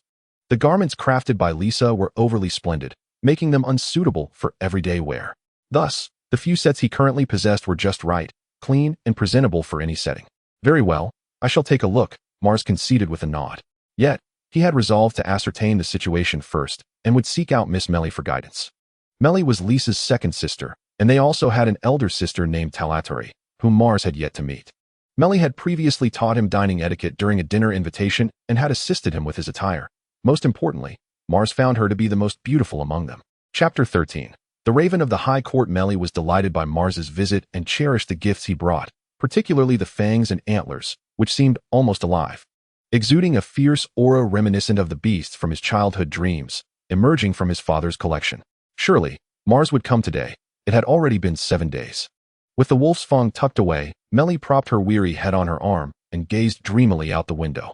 Below her room lay a courtyard typical of noble ladies' abodes, adorned with 2 small decorative shrubs. Each time Mars visited, he would pass between these shrubs, traversing the entire courtyard. At this hour, he ought to be arriving soon, Melly mused, her gaze fixed on the 2 shrubs. A gust of wind rustled the leaves, causing the shrubs to sway gently. At last, a familiar figure materialized. A maid approached and knocked softly at the door. Mr. Mars has arrived. To her astonishment, the lady, who had been seated for nearly the entire day, stood up and began adjusting her dress. Mars, seated in the foyer, took a sip of water, and upon looking up, found Melly in her gown standing before him. Miss, do you walk without making a sound? Mars choked slightly, coughing several times to regain his composure. Melly affectionately patted his back. Who told you to take so long to visit each time? Oh dear, miss. You are becoming ever so bold. Can a lady truly pat a gentleman on the back like that? Mars felt the playful thump on his back. Then perhaps you could come a bit earlier next time, Melly retorted without mercy, delivering a few more playful pats. For 7 days, enduring a beating was insufficient. Did you truly wish for me to face punishment daily? Mars quickly shook his head. Each visit, he could not resist challenging the captain of the guards, resulting in repeated thrashings, a brutal yet enlightening experience that significantly enhanced his marksmanship. It was indeed a painful pleasure. One must wonder if it is foolishness to say so. Mr. Leidner is, after all, my father's captain of the guards, responsible for his safety for nearly 20 years. Do you truly believe that daily challenges could lead to victory? Melly remarked with a hint of exasperation. But surely, there will come a day when I shall triumph, Mars muttered, his lips moving slightly. What did you say? Nothing. He quickly responded, shaking his head at Lisa's puzzled gaze. He then placed a small bundle that had been resting on the floor onto the table. This is the pelt of a shadow lynx. I have had it processed. A shadow lynx? Melly's eye sparkled. Just days prior, Duke Landau had added a specimen of the shadow lynx to his collection. Melly was aware that her brother had hunted it, suffering grave injuries in the process, injuries from which he was still recovering. The Shadow Lynx primarily roamed the northern territories and occasionally appeared in the Riverlands and the Moonlit Mountains. Those sightings in the Bay Area were exceedingly rare. Its scarcity rendered it all the more precious, especially as it was inherently valuable. The lynx pelt gleamed with a lustrous sheen, and its texture felt exquisite to the touch. Indeed, it is wonderful. It is soft to the hand and does not prick even when stroked against the grain. This girl has lost her senses, Mars thought, observing Melly's entranced expression. He shook his head. I heard Lisa was seeking me. Do you know what it pertains to? Oh, Melly finally set aside the starry pelt. It concerns Tiller. Tiller? Mars felt a jolt of unease, thankful he had come to inquire first. Tiller was the nominal lord of the High Court, a guardian of the Riverlands, possessing formidable strength and considerable wealth. Any matter connected to them was unlikely to be trivial. Well, I have delivered the item. Do not mention my visit to Lisa. I shall seek Mr. Leidner now, Mars declared, turning to leave. Do not rush off. Wait a moment. I have not finished speaking. Mars dashed out of the foyer, not glancing back as he made his way to the vacant lot from a month prior. Some matters were better left unheard if one lacked the capability to handle them. Exiting the foyer, Mars raced through the corridor. For the past month, the captain had been training new recruits in that very spot, making it easy for him to find him and to receive a beating. A short time later, Leidner adjusted his wrist, casting a serious glance at Mars, who lay on the ground, unable to rise after being bested. This time, the boy's progress surpassed all previous instances combined. Had his true potential finally been awakened? If he could maintain this momentum, within 2 years, I might not stand a chance against him, and he would still be under 20. Leidner inexplicably recalled the waves crashing upon the shore, a sudden chill enveloping his heart. The realm he had spent a lifetime attaining was now being reached by another not yet 20. Was talent truly this unfair? He removed his helmet, revealing a face etched with deep, knife-like wrinkles, hair graying at the temples, and a completely bald forehead, yet his piercing tiger-like eyes remained bright and clear. Nearby, on the elevated city wall, Blaine leaned against the parapet, squinting. He exchanged a brief glance with Leidner below, who nodded slightly.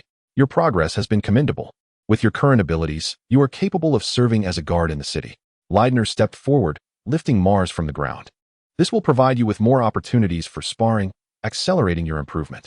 While it is true that practicing with a partner fosters quicker advancement than training alone, this applies primarily to those who have already grasped the fundamentals of weaponry and require further practical experience. Although Mars could trade a few blows with Leidner, he was acutely aware that his training had largely focused on thrusting techniques, lacking a systematic study of firearms, leaving him with numerous deficiencies. Presently, he could only take advantage of those weaker than himself, but against a true adversary, his shortcomings would soon become evident. I am not yet at the stage where I can engage in real combat. A lengthy period of study is necessary to address my weaknesses, Mars confessed. At this moment, I can only utilize thrusting techniques, rendering me incapable of sparring with others. So you are truly self-taught? Leidner pinched the flesh between his brows and rubbed the back of his head, feeling a headache coming on. I wish it were otherwise. I want to learn. But there are no places to do so, Mars nodded. Suddenly, Leidner felt as if he had made a remarkable discovery. Wouldn't it be splendid to have a teacher instruct you? Mars gazed at Leidner in astonishment. If a knight is willing to teach me, I would be truly honored. Ah, the lad is quite perceptive. Leidner maintained a stoic expression. Are you certain? Although I can teach others, my training may prove too arduous for an ordinary person. But I am no ordinary person, Mars chuckled, confident in his physical capabilities. To become my disciple, you must swear to refrain from any actions that could harm the realm of Jorlin and never use the skills I impart for malevolent purposes, Leidner continued. I swear allegiance to Jorlin. I would not wish to one day find myself in conflict with my own disciple. I am willing to swear. Mars contemplated for a moment before nodding. In truth, as long as he did not align himself with Daenerys's faction, direct confrontations with Jorlin were unlikely. As for the concept of malevolence, he found it rather nebulous, with ambiguous boundaries, and believed there were ways to navigate around it. Isn't this akin to a gift? He thought as he accepted the terms. Excellent. Leidner finally smiled, glancing at the parapet where Blaine waved at him. He turned to Mars. When the moon rises to its zenith tonight, come here to meet me. At that moment, you shall officially become my disciple. Mars nodded eagerly. Such an opportunity was indeed rare. The valiant knights of Westeros invariably hailed from the noble families of the Seven Kingdoms, and this was no mere coincidence. For only those esteemed families possessed a systematic heritage of martial prowess. The soldier from humble origins, despite possessing a robust physique, ultimately remains mere cannon fodder without the necessary refinement. To have the opportunity to systematically learn martial skills from Leidner is indeed a stroke of fortune. It appears my intuition was correct. Lando glanced at the uncontainable mirth of Leidner, who, in 20 years, he had never seen so joyful. Have you taken him as your apprentice? Indeed, Leidner readjusted his helm and nodded. Such a promising talent is rare. He can already withstand my attacks through self-study. If I were to train him earnestly, perhaps we could witness a figure akin to the Dawn Sword emerge from Jiaoling. The Dawn Sword. Lando shook his head. Achieving such heights is not something an ordinary person can attain. Arthur Dane, of the noble Dane family from Dawnstar's falling city, was renowned as the strongest swordsman of his lineage, wielding the legendary family sword, Dawn, and inheriting the name of the Dawn Sword. He is also recognized as the most formidable Dawn Sword of his generation. Serving the Mad King Aerys Targaryen, he was the mightiest of the Kingsguard, confronting 7 masters of the blade, including the silent wolf Eddard Stark, alongside his sworn brothers, Sir Oswell Went and Ser Gerald Hightower. In the final battle to defend the Tower of Joy, after the death of his 2 companions, he fought valiantly alone, turning the tide by trading 1 life for 5, inflicting grave injuries upon the surviving 2, including the silent wolf Eddard Stark. Dorne and the Reach have always been adversaries, and Jiao Ling stands at the forefront of the border. During the time of the Dawn Sword, no knight from the Reach could rival him. Both Lando and Leidner, having lived through that era, despite the Dawn Sword having been deceased for over 20 years, still hope for the emergence of such a warrior from the Reach. To avenge the humiliations of the past, they are determined to impart their utmost effort in teaching him, even if he is merely a bastard, and to later uncover the identity of his biological father. Lando nodded, the weight of the Dawn Sword still pressing upon his heart. As night fell and the moon ascended to its zenith, Leidner practiced with his spear in the open field. Every weapon relies on positioning. This applies to swords as well as spears. Your stance determines the target of your full-force attack, an aspect that must be meticulously observed throughout combat. Upon detecting that the host was watching, Leidner's spear technique practice was noted. Record, Mars responded promptly to the system's prompt. Knight Leidner, aged 41, with 20 years of martial training, proficiently utilizes various weapons including spear, longsword, mace, and shield. The system has recorded the spear technique, Leidner's secret transmission. Host, Mars Flora, LV5, Stamina, 18 Strength, 17 Agility, 17 Perception, 6. The average for an adult male is 10. Personal abilities. Hunting, LV3, Marksmanship, LV3, Brawling, LV3. Weapons. Exquisite Short Spear, Exquisite Long Spear. Martial Skills, Spear Technique, 3100, Leidner's secret transmission. The host may acquire unique or inherited martial skills through learning and comprehension. And upon mastering such skills, the host's personal abilities may be enhanced. The martial arts panel only manifests when the host has yet to fully comprehend the martial skills. Chapter 14, The Troubles of Landau. Task. The host has approached Count Landau. Please proceed with the task promptly. Mars reclined on the familiar bed. Due to Leidner, he had declined the invitation to a gathering with Ryan and others. What was supposed to be a relaxing evening had turned into a bruised and battered ordeal, leaving him hesitant even to wash his face. Fortunately, the bedding was already prepared. For the past month, Mars had always slept in the castle of Cornering. This arrangement was permitted by the Count, who provided him with a small room shared with the guards. In truth, Count Landau was not as unapproachable as he seemed. He possessed a certain warmth. The freshly laid sheets and pillows carried the scent of grass and wood. Mars turned over, inhaling deeply, and with a feeble effort, extinguished the oil lamp beside him before drifting into a deep slumber. That bastard, does he think I would do anything to him? He didn't even spare me a glance before running off. Lisa seethed with impotent rage as she vented to her sister, Melly. It was evident that Melly had mentioned Mars' visit. Such matters could not be concealed. After all, Mars did not sneak in unnoticed, with so many witnesses around. He was the sort to avoid trouble, and yet, every time he was involved, a multitude of issues arose. If he is not avoiding you, who else would he be avoiding? Melly remarked leisurely as she sliced a piece of beef. Besides, don't you have troubles of your own that require his assistance? But surely we can consider ourselves friends now, Lisa insisted, still agitated. During a previous dinner with her father, she had taken care of all his attire and arrangements. As the daughter of a count, the most beautiful princess of Cornering, wasn't her devotion enough to convey her goodwill? Shouldn't he, a normal person, be captivated by her beauty and grace, willing to comply with her every whim? So, do you truly regard him, a mere illegitimate child? With respect? Melly chuckled, her words piercing Lisa like an invisible needle. An uncomfortable silence filled the air. Lisa opened her mouth, but ultimately slumped back into her chair, disheartened. She would not stoop to lying. The truth was undeniable. He was merely an illegitimate son, unaware of his father's identity. A peasant whose loyalty could be bought for a mere 100 gold dragons. Without her, he would possess nothing even remotely decent to wear. Such a person could hardly be equated with herself. Perhaps there lingered a flutter in her heart from the time he had rescued her. A fleeting thought that he might be a suitable man, but that was merely a momentary sentiment. Melly glanced at her sister, shook her head, and returned to her meal, thoroughly enjoying the pelt of the shadow lynx. She was eager to finish her dinner so she could return and continue to caress it. It was only after Melly had finished and departed that Lisa remained, idly fiddling with the food on her plate. At dawn, Mars arose early. After a good night's sleep, he felt entirely restored. He ventured out to the usual dining spot of the guards for breakfast, a routine he had become quite accustomed to. However, this time, he was pleasantly surprised to find his freshly appointed master, Leidner, already there. In the dimly lit room, Leidner sat alone at one end of the long table, savoring a substantial feast of roasted meat, bread, fruits, and vegetables. "I thought you would at least sleep until noon," Leidner remarked, equally astonished by Mars's early rising. "Yesterday was not particularly exhausting. A good night's rest sufficed," Mars replied, his gaze fixated on Leidner's lavish breakfast. "Bring me a portion identical to his." Leidner immediately called over a nearby servant, his satisfaction with Mars growing. This remarkable ability to recover indicated that Mars could endure extended training sessions, suggesting a rapid pace of development. The two finished their hearty meal before the other guards arrived. Today, Leidner was not clad in armor. He wore ordinary clothing and chose to walk rather than ride, leading Mars out of the city gates and into the woods. Typically, Leidner donned a helmet, rendering his true appearance a mystery. Mars was only familiar with his companions from the lion group, and as they mingled with the farmers and vendors, no one recognized them as they exited the gates, one being the personal guard of the Count of Kaling and the other having dined with the Count recently. Mars carried 2 long spears wrapped in cloth, and the duo strolled into the forest like ordinary woodcutters.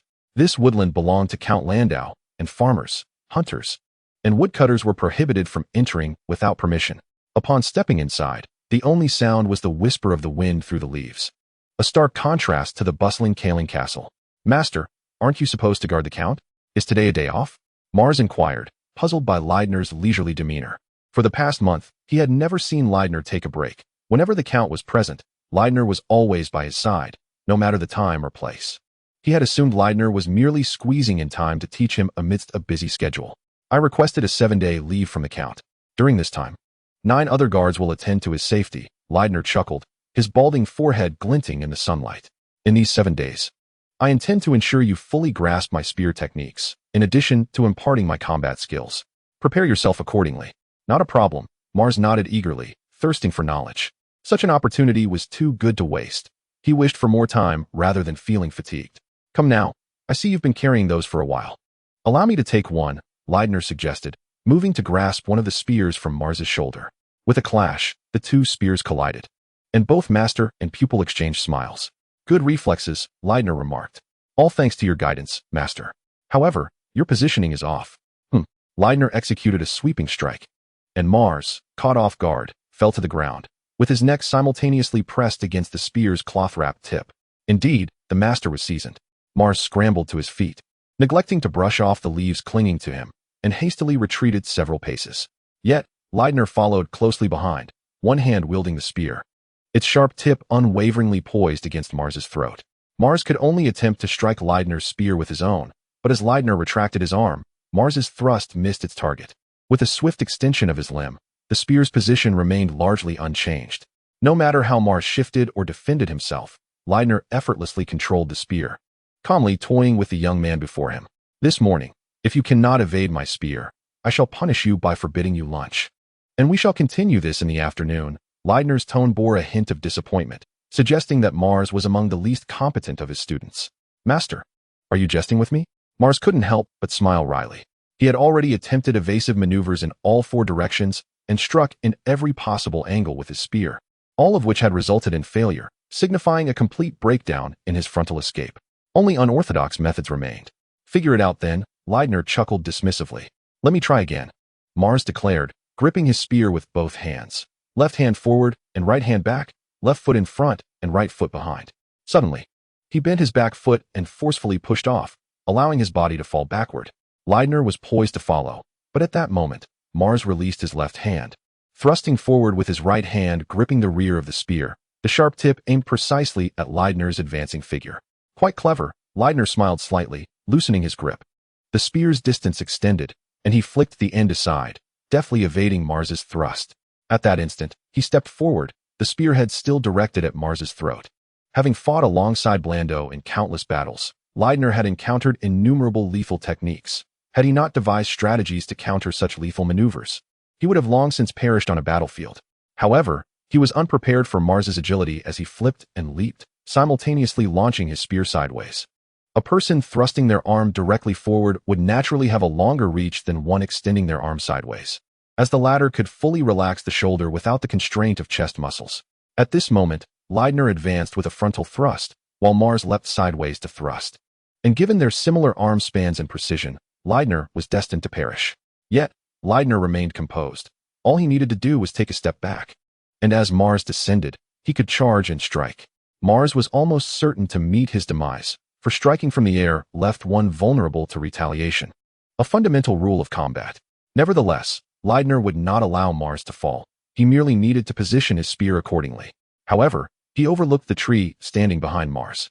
Mars retracted his spear, then thrust it forward again. This time without holding back, the spear hurtled towards Leidner, while he swiftly turned in midair, grasping the trunk of the tree behind him and scaling it with the agility of a monkey. Faced with a master like Leidner, all he needed to do was to exert every effort to escape. In every situation, preserving one's life takes precedence, especially on the battlefield. Leidner chuckled. He had seen this maneuver countless times during his training sessions, yet until now, no one had ever succeeded. His superiority in both strength and skill was overwhelming. If such tactics could allow someone to flee, it would be time for him to hang up his armor. Mars recognized this reality and had no illusions about succeeding in a direct confrontation. His sole focus was on escape, which, against the odds, he managed to achieve. "You are quite clever," Leidner remarked, glancing up at Mars in the tree, nodding in acknowledgement. In the next instant, he vanished from Mars's sight. And Mars felt a tremendous impact on all his limbs, causing him to lose his grip on the tree and plummet to the ground. Leaves swirled chaotically around him as Leidner lowered his spear, declaring, "Now, we shall officially begin." Chapter 15. Mastery in the Vale of Rivers. At the High Court, a robust and majestic eagle soared through the skies. Having departed from the Sun-Lance Castle in Dorne, it flew swiftly, crossing the crimson mountains that severed the clouds. Ultimately arriving at the High Court of the Vale, it perched on the ledge of a grand castle, where a prepared platter of finely sliced meat and a bowl of fresh water awaited. A pair of hands untied the message tube from the eagle's talon, and only then did the famished eagle begin to feast. The man retrieved the letters from the tube and unfolded them. "To the esteemed Westeros, my friend. The recipe you provided was splendid. I utilized it to prepare horse meat, which not only rendered the meat more tender, but also enhanced its flavor. My hounds have recently whelped, and in due time, I shall send you a few. They are remarkable dogs, and I trust you will be pleasantly surprised." "Common dogs do not catch my eye," Westeros chuckled, shaking his head as he moved to his writing desk to respond. "To the Honorable Oberyn Martell, my friend. I sincerely hope you do not become too enamored with the taste of horse meat. They possess far greater purposes. I am grateful for your willingness to bestow upon me the lineage of your prized hunting hounds, which will greatly assist me in breeding even finer specimens. My brother Loras is soon to host a tournament for his coming of age. I hope you can take this opportunity to visit me. But please do not embarrass my brother." Another eagle appeared at the window, and Westeros placed the letter into the tube, sending the eagle soaring into the sky.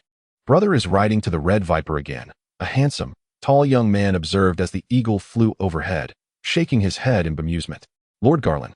Young Lord Loras is about to commence the competition." A guard approached respectfully to inform the young man. "Go ahead, I shall join you shortly." Garland nodded and turned to ascend the stairs. Indeed, the guard has retreated. Galen ascended the spiral staircase with haste, soon arriving at the threshold of Velis's chamber. He pushed the door open, revealing his brother gently caressing the feathers of a majestic eagle perched upon the windowsill. "Brother, today marks Loras's 5th consecutive victory. Do you not intend to witness it?" Galen inquired, approaching Velis's side. "There is little to behold. Loras is destined for a tenfold triumph. My current concern lies in why Hornhill has failed to dispatch a knight for the competition," Velis replied, shaking his head. He retrieved a fresh sheet of parchment and began to write. "To the esteemed Count of Lannister, greetings from the son of Tully. I have received word of your recent assassination attempt, which fills me with indignation. Your lordship, as the protector of Horn Hill, your assault is an affront to the entire region of the Riverlands. Upon hearing the news, I was eager to visit Horn Hill, yet my health has hindered my journey. Nevertheless, I trust the perpetrator has been brought to justice under your command. Your wisdom has always commanded my admiration. As my younger brother Loras celebrates his coming of age, warriors from the Vale have gathered, yet the absence of Horn Hill's champions casts a shadow upon the festivities. It is regrettable that Daikon has yet to recover from his injuries. Otherwise, he would surely shine alongside Loras. It is even more unfortunate that you cannot attend. I still hope a champion recognized by you can represent Horn Hill, allowing its banner to grace the tournament grounds. Yours sincerely, Velis Tully. Remember to send this letter on your way down, Velis instructed, neatly folding the correspondence and sealing it with wax before handing it to Gallon. Brother, Gallon replied, accepting the letter with a resigned nod, but you should accompany me to watch. After all, it is Loras's competition. I shall attend his 10th match. But if he does not succeed to the end, it would be tantamount to failure, rendering it unworthy of my presence, Velis countered, shaking his head. Loras has promised 10 victories. Any defeat is intolerable. I trust our father has prepared him well. There will be no unforeseen misfortune.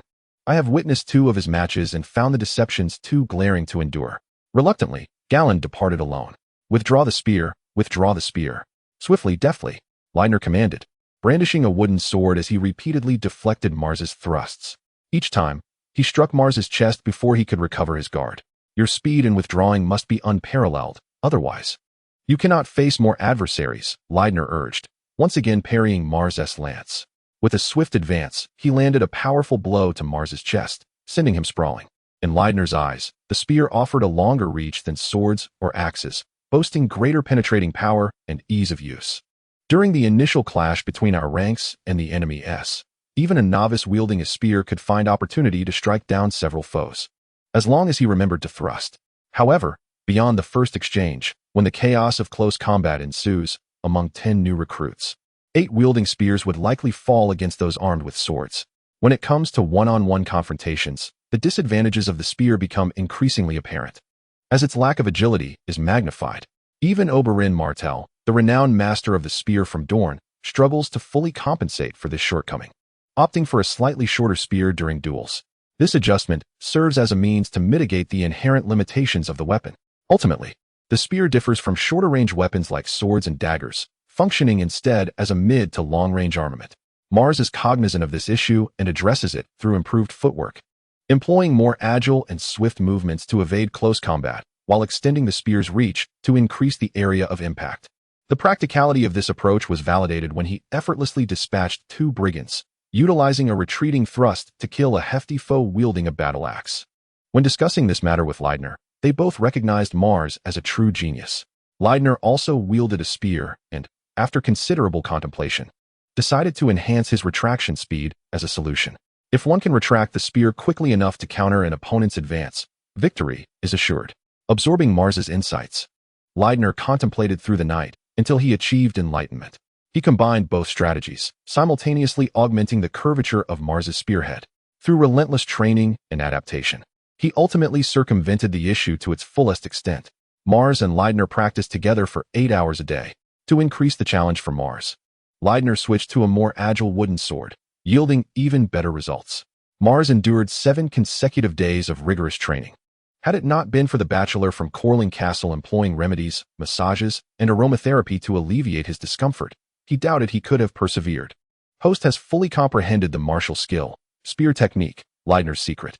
Host, Mars Floris, LV5, Stamina, 19 Strength, 18 Agility, 19 Perception, 7, Average adult male is 10, Personal skills, Hunting, LV3, Marksman, LV3, Brawling, LV3, Weapons, Fine short spear, Fine long spear. Acquired designated personal skill points, 2, which can only be utilized for marksmen. Will you use them? Yes, utilizing the points. Mars promptly applied them while lying on the ground.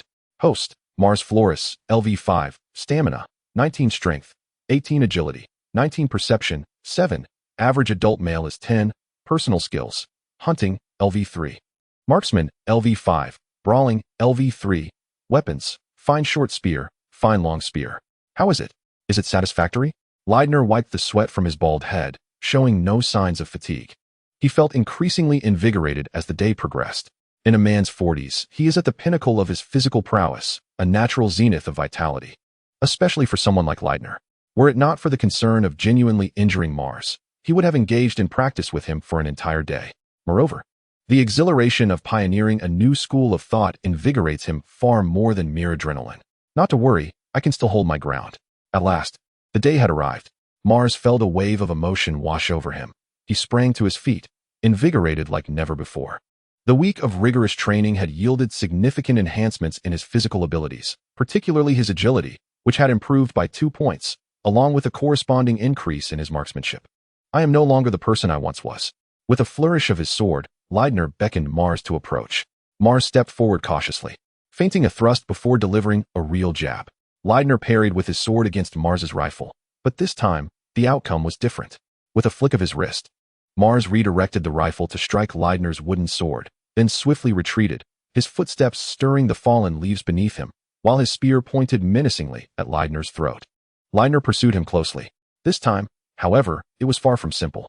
With a deft shake of his spear, Mars unleashed a flurry of 3 consecutive thrusts, so rapid that they seemed to occur simultaneously. This exercise focused on honing his ability to retract and prepare for the next strike with greater speed. Clang, clang, clang. Leitner deflected all 3 thrusts, his progress accelerating. In response to being thwarted, Mars retreated more swiftly. Now was the moment. In the span of mere steps, Mars maintained his retreat while continuously thrusting to disrupt Leitner's advance. Leitner experienced an unprecedented sensation over the past week. This was no longer mere child's play. Mars had developed a force that could genuinely threaten him. At that moment, Mars executed a wide arc, bringing his spear down with force. Leitner immediately blocked the strike. After this encounter, however, Mars ceased his attacks and turned to flee. Leitner's body hesitated in confusion, but he quickly followed. At that moment, Mars suddenly thrust his spear, not towards Leitner, but straight ahead. Simultaneously, he twisted his body, altering the spear's trajectory. This maneuver would have bewildered most, yet Leitner, with his honed instincts forged through countless trials, instinctively swung his sword to parry. The wooden shaft grazed his sword, brushing past his ear, and Leitner could almost smell the wood heating up from the friction.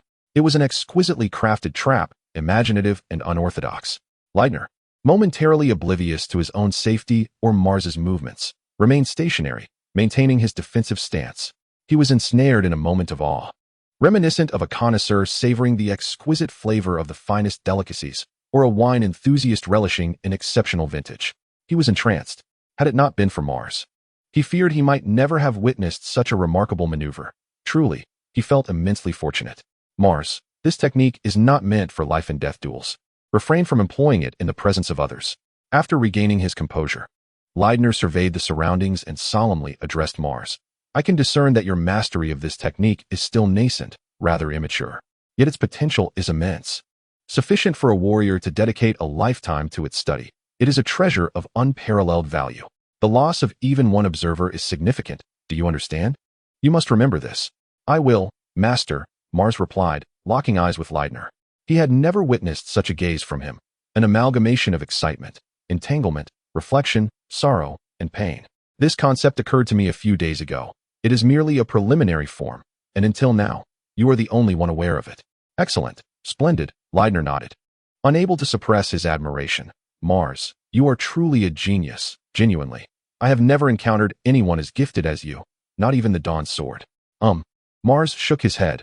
You are unaware of the vast historical world of cold weapons that lies behind me, a mere glimpse of which could stir great upheaval in this realm. Chapter 16. Farce in this world, aside from fundamental techniques. There are few skills one can practice throughout a lifetime. Every knight encounters numerous unfamiliar foes and combat styles throughout their existence. While singular techniques may possess strength in their purity, they are equally vulnerable for the same reason. Fundamental techniques can effectively counter most adversaries, having been distilled from the experiences of knights over centuries.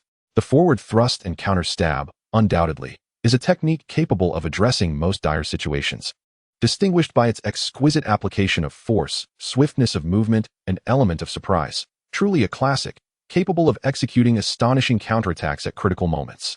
Mars, in these 7 days, we shall focus solely on spear techniques. However, we cannot always wield weapons. Thus the ability for unarmed combat is equally vital. Upon returning to Corner Castle, Leidner eagerly anticipated imparting all his knowledge to Mars.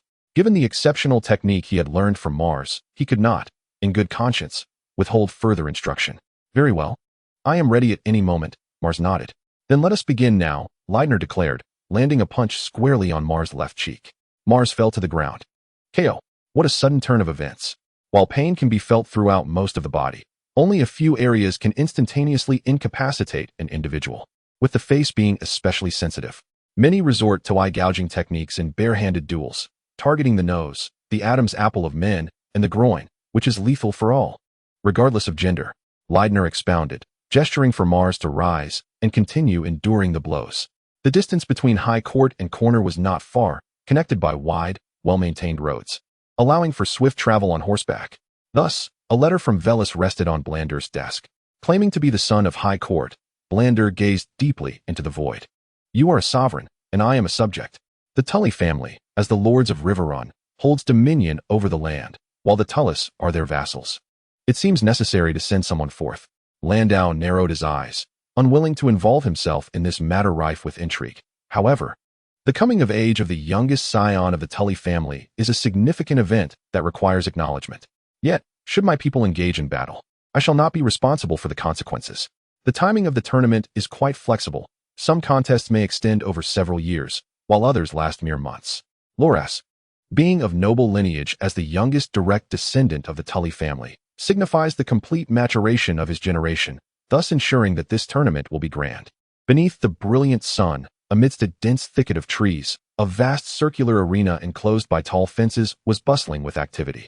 Two knights were engaged in combat atop their steeds, one adorned in resplendent platinum armor embellished with floral motifs, wielding a platinum lance. With a swift nudge, his steed surged forward like an arrow, while the opposing knight in black armor barely had time to raise his shield before being unseated. The floral knight, Lord Loras. Loras surveyed the crowd, basking in their cheers and adulation, guiding his horse past the fallen knight, approaching the fence. He removed his helmet and presented a rose to a young blonde maiden. My lady, your beauty outshines all else. His golden locks shimmered in the sunlight, framing a handsome visage adorned with a captivating smile. The maiden, taken aback, could scarcely utter a word, while her companions erupted in uncontrollable shrieks of delight. He certainly possesses strength, yet in comparison to his elder brother, he falls somewhat short, acknowledged Deacon from his elevated perch. Having witnessed 5 of Loras's matches thus far, he had formed a tentative assessment of Loras's prowess.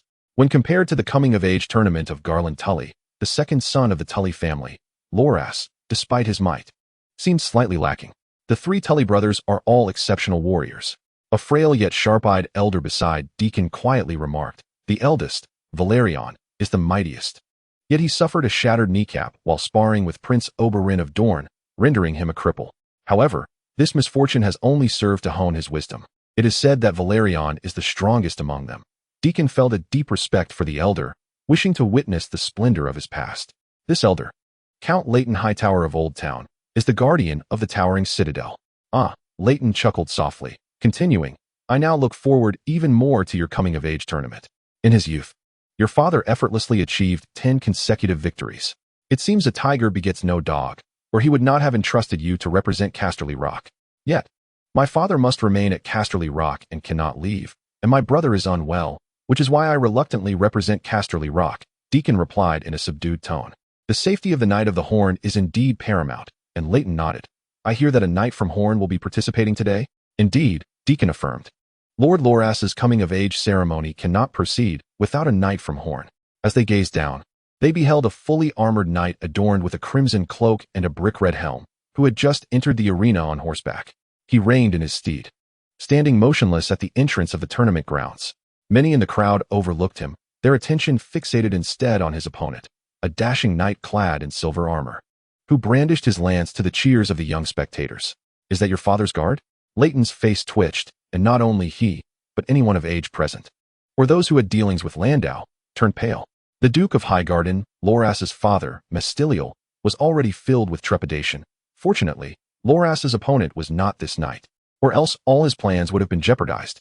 The silent knight from Horn, participating for the first time, should have garnered much attention, yet his opponent, the knight from Brightwater Keep, clearly sought to steal the limelight. As the competition was about to commence, The knight from Brightwater donned an ornate helmet and, with a gentle nudge, urged his steed to rear up, showcasing his impressive horsemanship. In contrast, the knight from Horn merely tapped his horse's flank, prompting his mount to gallop forth in silence. Both horse and rider accelerated with a quiet intensity until they charged ahead. Before the knight from Brightwater could regain his balance, he felt a sudden darkness envelop him. Looking up, he realized that the sunlight had been eclipsed by a massive figure. A sharp pain struck his chest, and he was flung from his saddle, landing unceremoniously in the mud. A significant dent now marred the armor over his chest. The knight from Horn emerged victorious. The cheers that were to be directed at the knight from Brightwater abruptly ceased, as the silent knight from Horn exited the arena amidst a stunned silence, leaving the crowd momentarily speechless. As terrifying as ever, Leighton watched the knight's retreating figure vanish and exhaled a long breath. He turned to Deacon and said, "We must not allow him to compete again. If anything were to happen to Loras, the relationship between Lord Mestiliel and Lord Landau would surely deteriorate." "But I have brought only such knights," Deacon replied, gripping the sword at his waist with determination.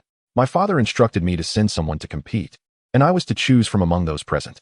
"You truly are a challenge," Leighton lamented, feeling the conversation too difficult to navigate. "We must request Horn to send a new knight, one who is at least younger. Surely, your father's guard cannot be over 30, as that would be inappropriate. See, if the knights you brought compete again, Lord Mestiliel's men will certainly intervene. Do not make it difficult for both sides." "Very well," Deacon conceded with a nod. "This is the coming-of-age ceremony for Loras, and it is indeed inappropriate for the formidable competitors from House Carling to participate. It does not align with the insistence of his father, who emphasized that the knights he personally brought forth must appear at least twice. His father has his own considerations. And as for Lord Mace's words, they shall be addressed when his entourage arrives." With this thought, Deacon turned to another knight behind him and said, "My lord, it is your turn to compete in the next round." "Yes, my lord Deacon," replied the knight, whose helm bore the same crimson hue. He nodded and promptly went to register. From a distance, Mace observed this scene and soon learned that the Knights of Carling would continue to compete. He clenched his teeth in frustration. What does Lord Landau intend to achieve? Send for the people of Carling at once. However, it was too late. The name of Count Landau resonated throughout the riverbend. With the Knights of Carling registered to compete, arrangements had to be made. Even Mace, as the Duke of Highgarden, could not overtly interfere with the sacred tournament. The two silent knights descended upon the arena like water splashed onto a blazing fire, causing the once fervent atmosphere of the contest to diminish significantly. It felt as if a group of self-proclaimed invincible masters of the sword were effortlessly felled by two passing farmers wielding their hoes. The joy of impending victory swiftly transformed into the awkwardness of a frog at the bottom of a well. The most embarrassed among them was Loras, who had boldly declared his intent to challenge all knights of Highgarden and had achieved 10 consecutive victories. "Father, I wish to challenge the Knights of Carling." Young Loras approached his father. "Do you truly believe you can defeat him?" Duke Mace retorted, suppressing his anger. "He is a squire of Landau, each of whom boasts a record of 10 victories and extensive experience in battle. To face him as your opponent is fundamentally unfair. Why would you engage in such an inequitable contest? Loras, my son, you are the son of the Duke of Highgarden. You are not like them." Duke Mace's face flushed, and he struggled to maintain his composure. "Father, I am a knight." Loras gazed steadfastly into his father's eyes. "A knight must always face challenges. Formidable foes serve as a crucible for growth. To have such an opponent is my fortune. I shall surely triumph over him." "You insolent wretch," Mace growled under his breath. Fortunately, there was no one nearby. Otherwise, such a display would undoubtedly diminish the Duke's prestige. Yet, Loras disregarded his father's objections and resolutely issued a challenge to the Knights of Carling. Receiving the challenge, Deacon understood that the situation could not be entirely dismissed. He conveyed that the knights who had come from Carling had already participated, and the other knights were en route, thus unable to accept Lord Loras's challenge at this time. Nevertheless, Loras remained undeterred, and ultimately, both parties agreed to a duel the following day upon the arrival of the new knights from Carling. This arrangement rekindled the lively atmosphere of the tournament. It was indeed a farce. The elderly ladies in the garden, enjoying their afternoon tea, could not help but chuckle at the news. "This son of mine always seems to employ unnecessary displays to prove his own folly, and while my grandson possesses a modicum of intellect, he is far too self-assured. The talents of Landau Tali are sufficient to qualify him for the position of Prime Minister of the Seven Kingdoms. What is even more commendable is his unwavering loyalty, beyond reproach. He is a steadfastly intelligent individual who still upholds virtues and fulfills his moral obligations. As long as the Tillier family remains the lords of the riverbend, they possess nearly absolute authority over him. Yet, the men of his own house remain oblivious, believing that only by subduing Landol can they compel him to obey their commands unreservedly, thereby controlling the most formidable earthly army of the High Court and ensuring its security. It is utterly foolish. The elderly woman shook her head in resignation. She would ultimately have to rectify this matter herself. Chapter 17. Landol's troubles, tender or not. Kneeling. A dish of tender beef. The chef instinctively trembled at the sight of this individual.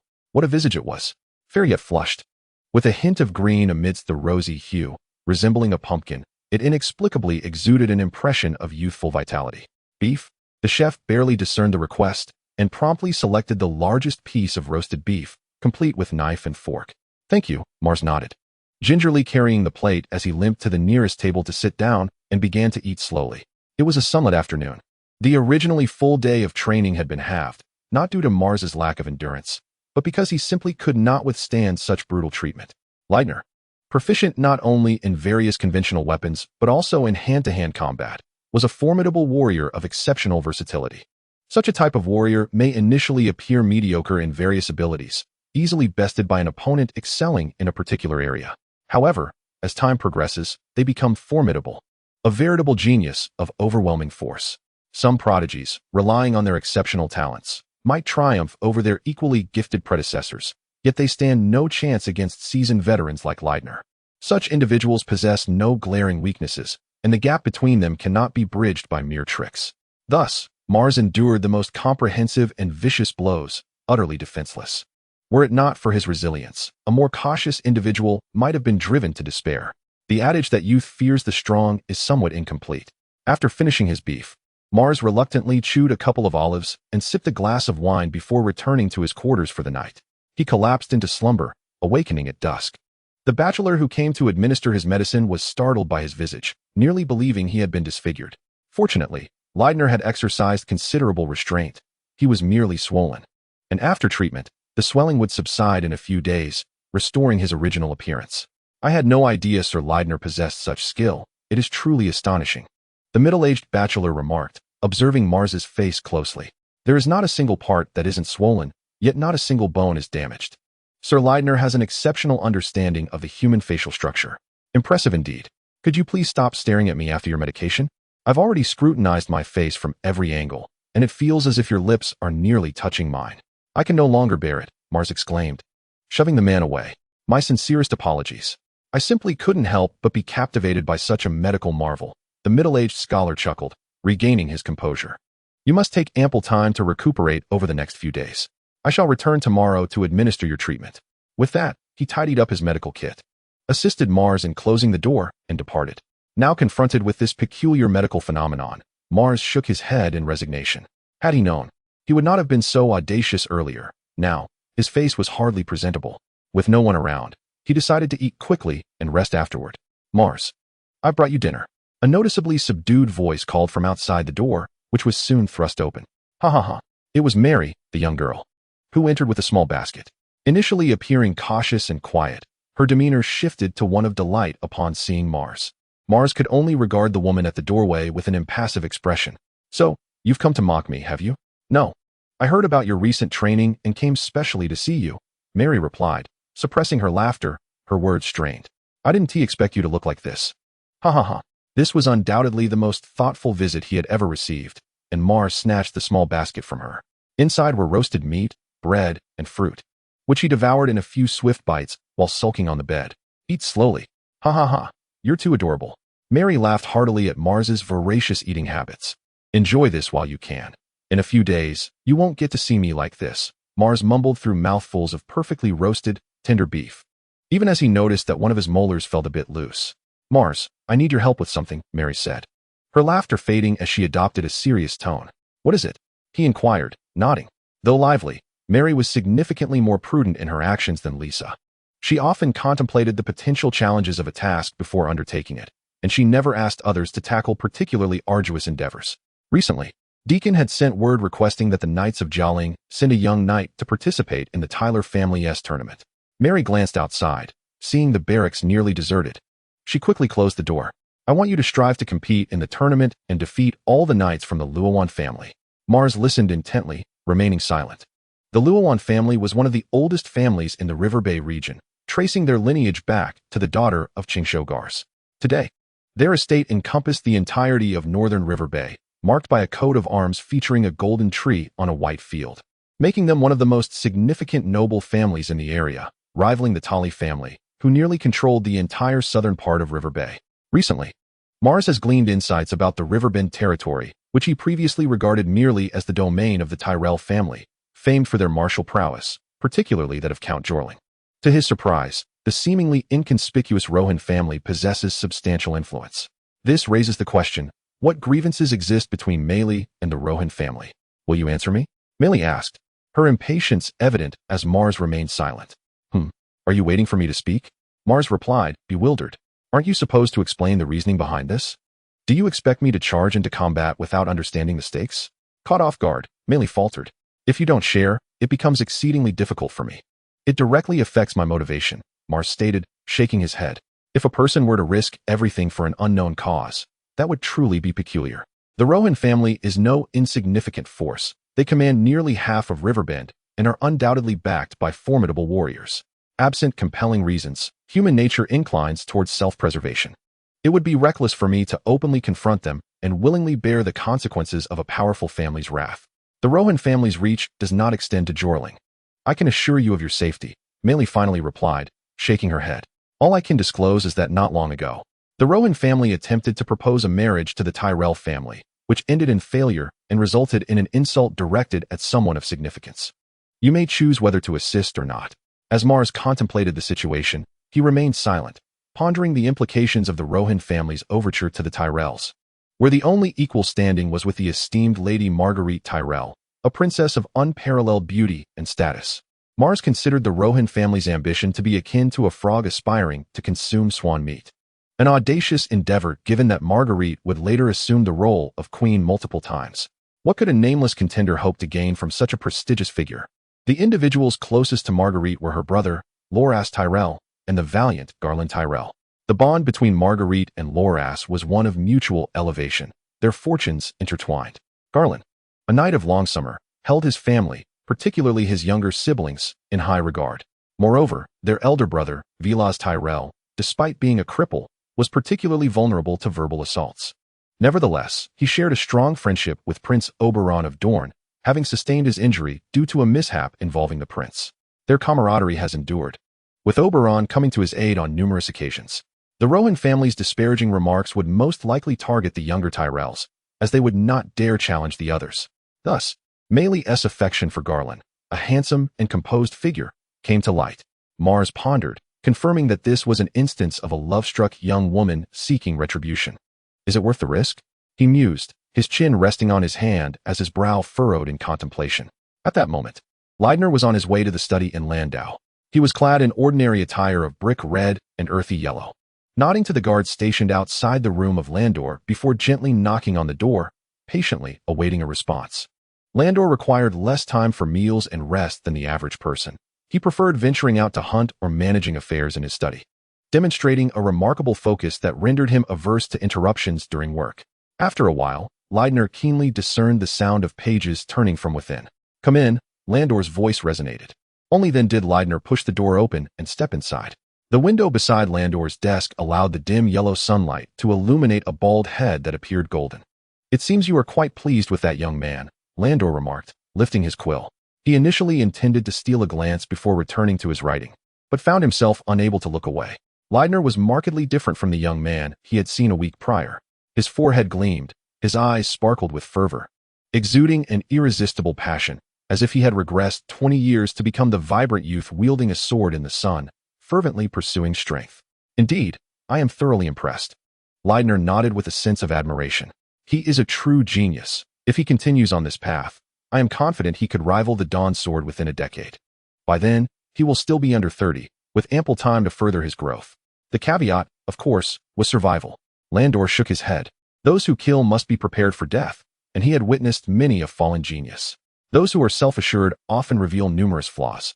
So, you intend to continue training him? Landor set down his quill. I have no objections. But are you certain this is the right course of action? Excessive training is not always beneficial. No, I do not intend to train him further. Leidner gently shook his head. He learns far too rapidly, having already mastered the entirety of my lifelong teachings in marksmanship and martial arts. My role now is merely that of a sparring partner. Thus, you wish to grant him the freedom to explore and grow independently. Landor's brow unfurled. He had been furrowing it since Leidner's entrance. In that case, I shall extend your leave. Take him to the High Court, where a tournament is being held. Let him represent the Hall of Corners alongside some young contenders. Landor exhaled, displaying his decisive nature as he reached for a sheet of stationery to commence writing. By the way, do you intend for Mars to adopt your surname? Landor suddenly lifted his gaze mid-sentence. Unnecessary. He will have his own surname, Leidner replied, shaking his head. Chapter 18. Acts of Retribution. It became evident that the scholars of Old Town possessed commendable medical skills, as Mars' face, as the middle-aged scholar had predicted, had returned to its original state after 2 days of swelling subsiding.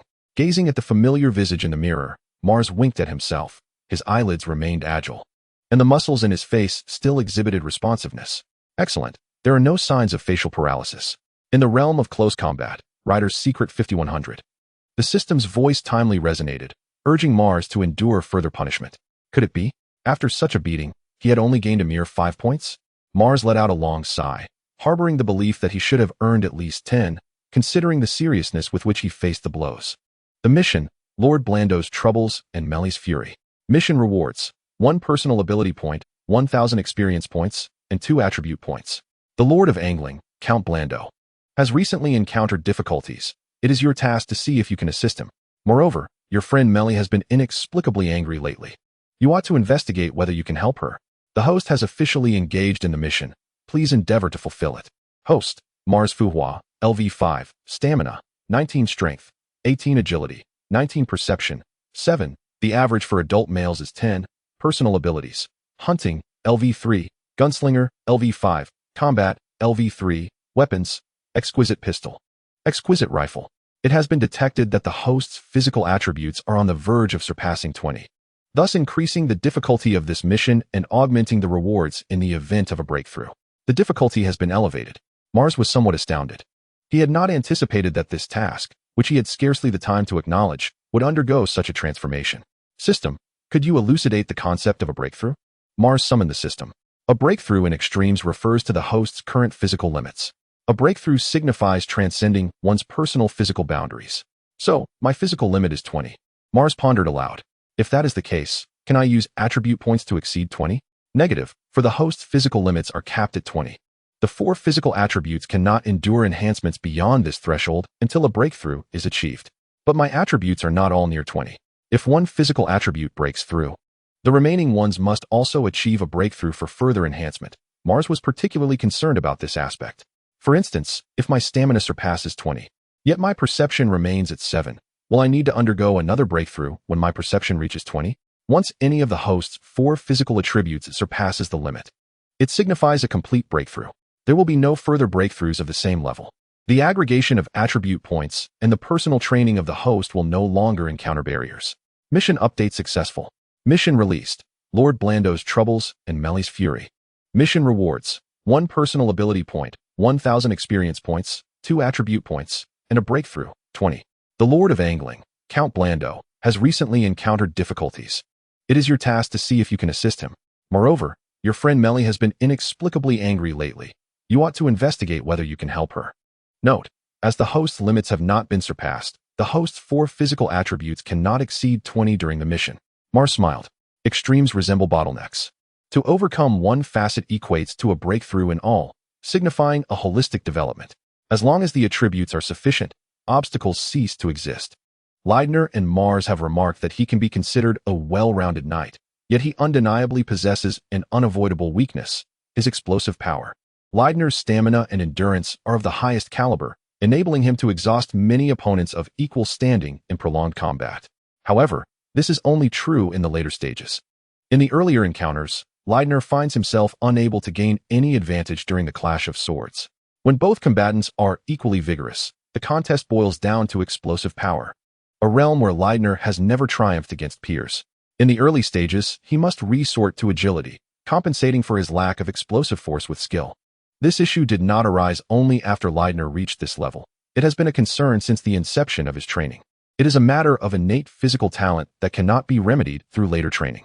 Had Leidner been capable of breaking through like Mars, with one aspect unimpeded, he could have rectified this solitary shortcoming, resulting in a qualitative leap in combat prowess, potentially ascending to the heights of the Silent Wolf, Duke Eddard Stark, or the Kingslayer, Jaime Lannister, becoming someone who could pursue the shadow of the Dawnbringer. Yet he cannot. Diligence may elevate an ordinary individual above most unmotivated prodigies, but it cannot elevate him to the same echelon as equally striving geniuses. This is Leidner's lifelong regret, as well as a rule of this world. Conversely, Mars has fundamentally transcended this rule, a breakthrough of extremes. The very thought quickens Mars's heart. Thud, thud, thud. Melly forcefully treads upon the stone floor, striding back to her chamber. Her room is adorned with numerous pelts, fangs, and claws sent by Mars, which she once intended to play with. Yet now she cannot bear to glance at them even once. Her maid has been dismissed to the threshold, and upon closing the door, she paces the room, cursing the Ruan family through gritted teeth. However, she is not one of those raucous harpies. Her invectives culminate in a mere, damn the Ruans. The Ruan family is not a minor house to be trifled with, a fact Melly is acutely aware of. This knowledge only intensifies her anger, her sense of grievance, and her agitation. Sister, what is wrong? Liza knocks at the door, having never witnessed her sister in such a state. As if she were a volatile wildfire poised to ignite. I am fine, merely pondering some matters, Melly replies without opening the door, yet she finally halts. Sitting on her bed, gazing intently at her pillow. Beneath the plush cushioning lies a letter, its elegant script and tasteful prose adorned with a rose seal and fragrant aroma. Melly cannot resist but to extract the letter, reading it meticulously, word by word, multiple times. With every glance, Mary's fists clenched tighter, her fury intensifying, searing her rationality like a raging fire. Rohan, I must teach you a lesson. After a prolonged moment, Mary managed to regain a semblance of control and exited her room, striding purposefully back along the path she had come. Outside, Lisa, witnessing her sister's emergence, hurried to follow but was deterred from speaking by Mary's demeanor. The two quickly arrived at Mars's quarters, only to find the room deserted. Mary gazed at the unmade bed and the basket resting atop a small table, pausing for a moment before turning back to her own room. This time, she locked the door, ignoring her sister's pleas to open it. Teacher, is there something troubling you? My lord. Mars promptly sought out his mentor, Leidner, the captain of the Blue Road's guards, for any inquiries regarding Blue Road were sure to yield clarity. Troubled? Leidner shook his head. Do not concern yourself with matters that do not pertain to you. Return and gather your belongings. We shall depart for the high court at dawn. Mars furrowed his brow, and at that moment, a voice echoed in his mind. The host has officially commenced the task. Please endeavor to fulfill it. Mars was momentarily taken aback, perplexed by the sudden onset of the task before he even grasped the nature of the trouble. Wait a moment. The troubles of Blue Road and Mary's wrath combined formed a singular title, equating to one task. Mary's anger stemmed from the Rohan family, and the method to accomplish the task should align with her words, overthrowing all the Golden Tree Rohan Knights. Furthermore, Blue Road's troubles intertwined with hers, suggesting that vanquishing Rohan might also fulfill Blue Road's task. System, is that correct?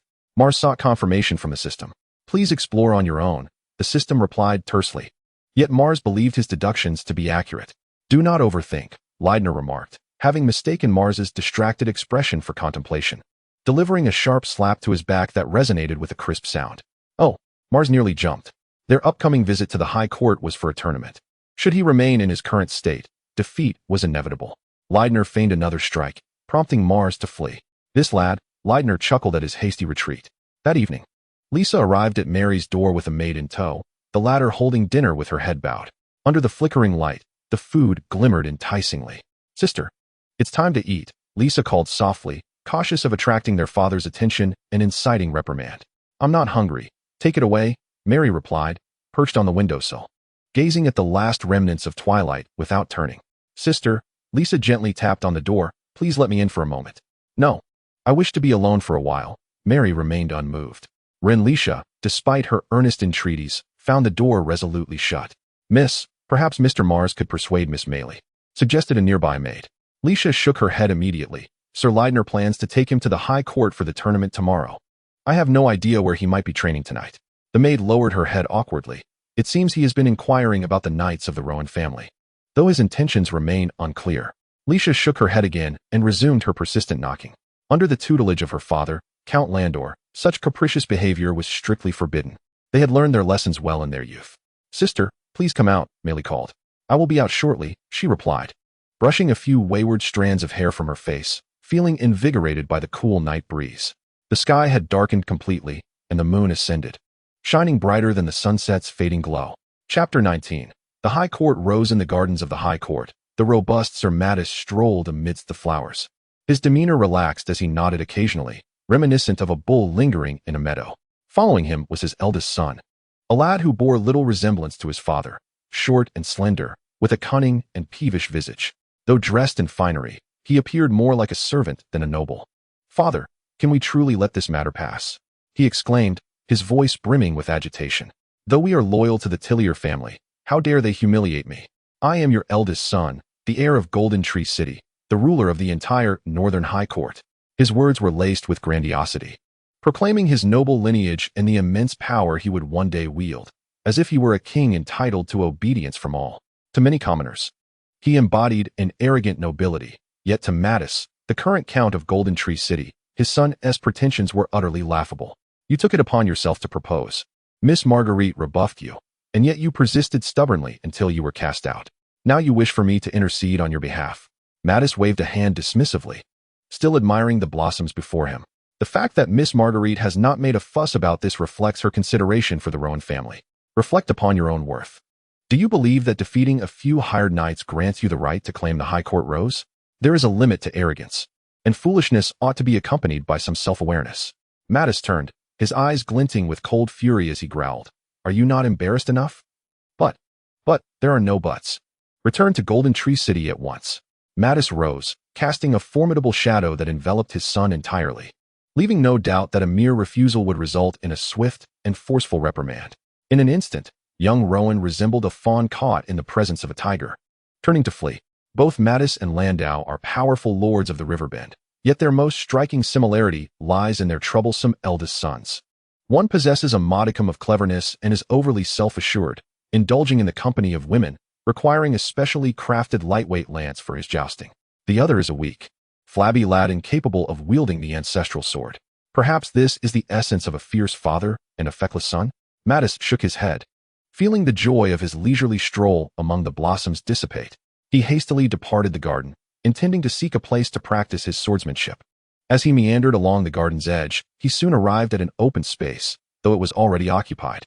There, upon the verdant grass, he beheld the second son of House Tully, the valiant Galen, engaged in a practice duel with an unfamiliar youth.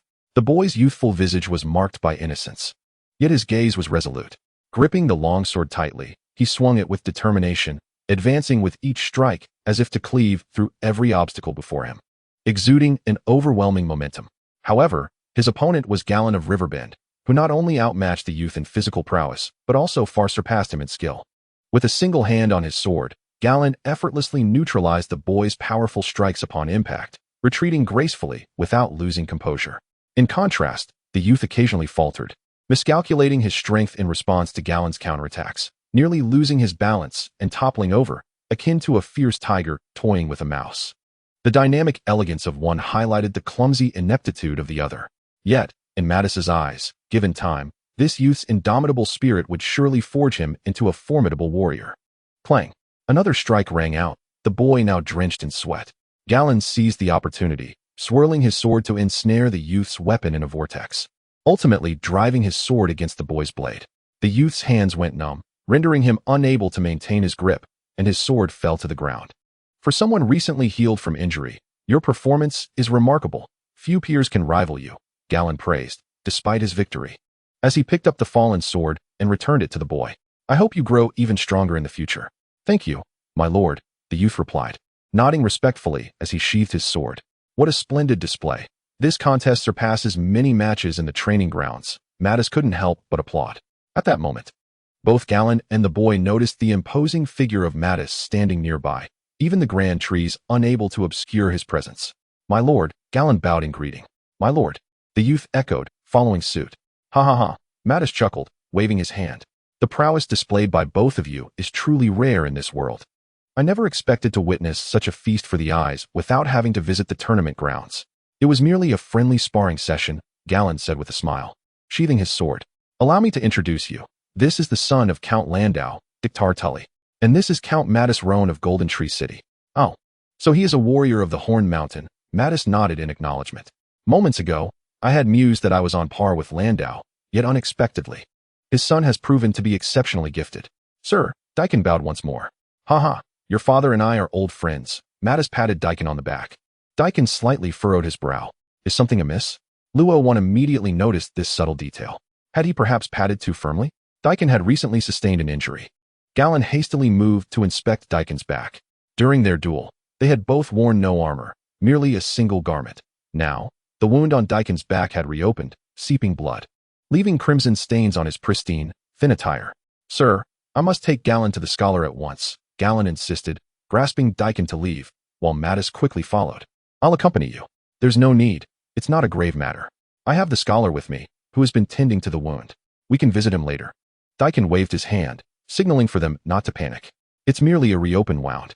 Observing the bloodstain, Mattis surmised that Daikon's injury was at least 2 fingers in length, which explained the stiffness in his movements when wielding the sword, fearing the strain on his wound.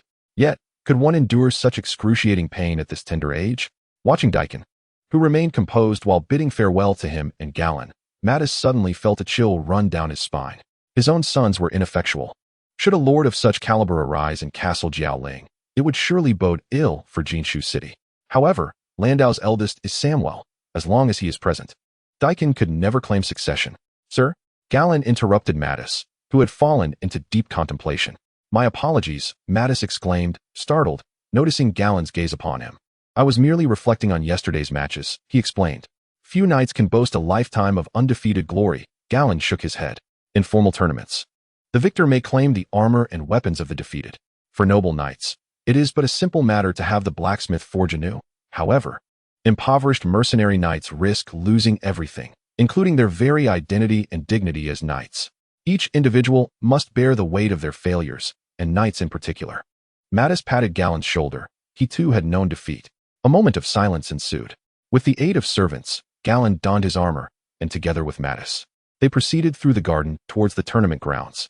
Upon their arrival, they beheld a knight gripping his lance, urging his steed along the rails, ultimately striking a shield emblazoned with the emblem of the Beacon Fire White Tower. It was a knight of the Hightower family. Galen glanced at the knight behind the shield. He was a young man, akin to Loras, yet already sported a short beard. He accepted the dome-shaped helmet presented by his attendant, donned it, grasped his lance, and with a squeeze of his horse's belly, gallantly surged forth. The two knights initially clashed with their lances, each shattering 2 in the encounter. But the challenger was the first to be toppled to the ground. Nevertheless, he drew his long sword and initiated a challenge from the ground. The knights of the Hightower family dismounted without hesitation, drawing their swords. The two warriors were evenly matched, and Mathos seemed to find little interest in the spectacle, his thoughts drifting to Daikon. Garland, however, mounted his steed, lifted his lance, and struck the shield of a victorious knight from the previous day. This was the tournament celebrating his brother Loras's coming of age, and Garland was a steadfast supporter. He attended every match of Loras's, and on occasions when Loras did not compete, he would seek out formidable opponents to challenge, even achieving a remarkable 10 consecutive victories before his brother. Loras had been eagerly awaiting the arrival of the knights from House Aaron and had refrained from competing lately.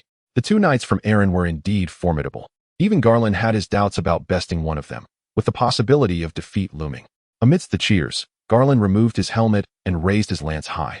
He had no intention of claiming the weapons or armor of his opponent, merely offering a nod of acknowledgement before urging his horse to retreat. Returning to the elevated viewing platform of House Tyrell. Upon reaching the platform, Garland spotted a young maiden seated on a bench, smiling at him. Marjorie, he exclaimed, joyfully taking a seat beside her. She was his younger sister, the treasure of the Reach, the Rose of Highgarden, a beauty unparalleled, Marjorie Tyrell. Her doe-like gentle eyes, soft brown curls, and shy, sweet smile exuded an innocence and beauty that made it hard to imagine her as a bride. Brother Garland, by today, you must have achieved 10 consecutive victories, haven't you? Marjorie inquired, her eyes shimmering with excitement. Really? Garland chuckled softly, admitting he had lost track. He simply challenged interesting opponents and unexpectedly triumphed multiple times. Had Loras been present these past few days, he would have likely claimed the honor of such a streak. I wonder when the knights from Arryn will arrive, Marjorie mused, her gaze shifting towards the tournament grounds, where an increasing number of knights were engaging in combat. Soon. They should arrive this afternoon, Garland calculated. Then Brother Loras will finally have his wish fulfilled, Marjorie replied, her tone slightly strained as she withdrew her gaze. At that moment, a voice called out, drawing everyone's attention towards them. Some stood on tiptoes, while mounted knights removed their visors, all eager to catch a glimpse of the Rose of Highgarden or to be remembered by her. The surrounding maidens hurried to shield Marjorie from the prying eyes. I can never stay long, Marjorie sighed with a resigned smile, preparing to depart. Just then, Garland rose, surveying the arena, dispelling all disrespectful gazes before turning to Marjorie with a tender expression. In a few years, when you have grown, I shall arrange an even grander tournament for you. And if anyone dares to gaze upon my sister for too long, I shall not hesitate to knock them down. Brother, you are too wicked, Marjorie giggled, covering her mouth. She then placed a gentle kiss on Garland's cheek, smiling as she departed under the protection of her two maidens. Chapter 20. The hammer the lance employed by knights while mounted differs significantly from the spear used on foot. Once, the towering Sir Duncan participated in an unprecedented duel of 7 at the Weeping Tree, where his adversaries wielded the 8-foot-long Weeping Tree spear, reinforced with iron and tipped with a metallic point. At a gallop, such lances could pierce armor with minimal effort, penetrating the chest of the opponent. Conversely, Sir Duncan's contingent, upon the counsel of Prince Bael Targaryen, opted for the 12-foot tournament spear. This weapon, lighter and more prone to breakage, offered an advantage in length, enabling a skilled knight to unseat an opponent before their lance could strike. This clever and perilous maneuver became renowned following Sir Duncan's victory. Try the weight, said Laednar, tossing a tournament lance to Mars. As Mars brandished the 12-foot weapon, he quickly realized its considerable length, over 4 meters. The size dictated its heft, and even with his current strength, he found it challenging to grasp the end of the lance with one hand and raise it horizontally. For knights clad in armor and bearing shields, the lance typically proved non-lethal. Laednar recalled a hefty oak shield he had once wielded, crafted from solid timber and edged with iron, which instilled a profound sense of security. He nodded, saying, however, I have witnessed nefarious individuals deliberately use lances to strike down their opponent's steed, causing them to fall and sustain grave injuries. When a horse dies in a full gallop, its rider is invariably thrown due to inertia. The thought sent a shiver down Mars's spine. Nonetheless, the chivalric spirit of the Weeping Tree Knights was deeply ingrained, and such treachery seldom appeared in formal tournaments. Engaging in deceit would be met with scorn, jeopardizing one's future, for victory without honor is naught but defeat. Who knows? Laednar chuckled. Where do the most tournaments occur? Where are the most knights found? At the Weeping Tree. Among the 7 kingdoms, the greatest number of knights are mercenaries, not to be compared with the noble knights of some repute. Mercenaries live by the sword. Their lives are arduous and often impoverished. Without a steadfast will, they are but a step away from becoming bandits, and sometimes, out of necessity, they must forsake their honor. Such is life. You cannot ride. Thus these matters are of little concern to you, Laednar remarked, reclaiming the lance from Mars and returning it to the weapons cart, which housed arms brought from the Horn Hill for the young knights. You shall partake in the foot combat events. This tournament at Highgarden features numerous disciplines, including specialized ground combat, which has flourished in recent years owing to the current king's passion for such martial arts. King Robert Baratheon I, in his youth, clashed with the last true dragon, Rhaegar Targaryen, at the Trident. It was a brutal confrontation. Both men lost their steeds and fought on the ground like soldiers. Prince Rhaegar wielded a longsword, while King Robert brandished a war hammer, ultimately leading to the prince's demise beneath the hammer's might. The ground combat permits the use of various weapons without restrictions. In addition to the iconic longsword, an array of practical armaments such as maces, battle axes, daggers, and clubs are at one's disposal. It is crucial not to underestimate these 2 items. They can indeed be lethally effective. Laednar procured a mace and a battle axe. Gravely addressing Mars, maces and battle axes are particularly effective against armor. If you take a couple of solid hits, it would spell your doom. With a powerful swing, Laednar brought the mace crashing down upon a nearby stone, producing a thunderous sound as a sizable boulder was shattered into a fragment the size of a human head. The young knights in proximity were rendered speechless by the spectacle. Laednar thrust the mace into Mars's hands. Observing the short yet hefty weapon, crafted from oak, Mars attempted to wield it, but could not fathom how such a tool could deliver agile strikes. Although the longsword is sharp, it proves challenging for an average knight to penetrate iron armor, especially chainmail. Leidner pointed to his own armor, revealing that beneath the resilient exterior, he wore a layer of chainmail. An ordinary knight, without the use of thrusting techniques, could merely dent the armor's surface with a swinging longsword, failing to reach the second layer of chainmail unless targeting the gaps in the armor. The mace, however, is a different story. Leidner lifted the mace once more, gesturing to the stone beside him and then to his metal helmet. Do you know how Prince Baelor, the heir to the throne, met his end during the duel at Sinshu Beach? Surely he wasn't struck down by a mace. Leidner glanced at the unassuming weapon. Indeed, he replied with a sense of melancholy. During the duel, Baelor's opponent was his brother Mecha. Mecha's side had 3 Kingsguard, and Baelor, who shared true dragon blood, was tasked with holding them off. However, Mecha swiftly intercepted his brother, during which he struck Baelor on the back of the head with a mace, crumpling that portion of his helmet. Initially, Baelor felt merely dizzy, but when the duel concluded and he went to visit the injured Sir Duncan, he removed his helmet. And it was then that everyone realized half of his skull had been crushed, resulting in immediate death. Young man, never underestimate its power, or you may learn a lesson you cannot afford. Recently, Loras had boldly proclaimed his intention to challenge all the knights of the tournament and accepted their methods of combat. Even if Mars refrained from participating in the jousting, he would inevitably face Loras, who could wield both the mace and the spear with remarkable skill. In Leidner's eyes, Loras was the strongest competitor in this contest and the most formidable opponent for Mars. The encounters between geniuses serve to sharpen one another. Only those of equal strength can truly make each other experience the brink of death, which fosters growth, but also carries the greatest risk of mortality. There must be no room for complacency. As Mars caressed the metallic head of the mace, he couldn't help but recall the visage of a person with half a head, sending chills down his spine and causing his scalp to tingle. After a midday respite, they set forth once more in the afternoon, arriving at the high court well before sunset. A knight adorned in armor emblazoned with the emblem of a vigorous hunter spotted Leidner from afar and promptly approached to pay his respects. He was one of the guards of the Blue Road, notably one of the 2 knights from the recent tournament who had triumphed effortlessly. Observers of the match nearby recognized the scene immediately, understanding that a knight from Angling had arrived.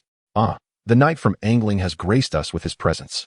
It seems Sir Loras is preparing to make his move, one remarked. Do you believe Sir Loras is destined for victory? Another pondered. Perhaps, came the ambiguous reply. This news spread like wildfire, reaching Loras high in the stands, who clenched his fists in anticipation. This is my moment to prove myself, he declared. Ensure they are registered immediately. By tomorrow at the latest, I shall seize victory from their grasp. Loras promptly instructed his attendant to make the necessary preparations.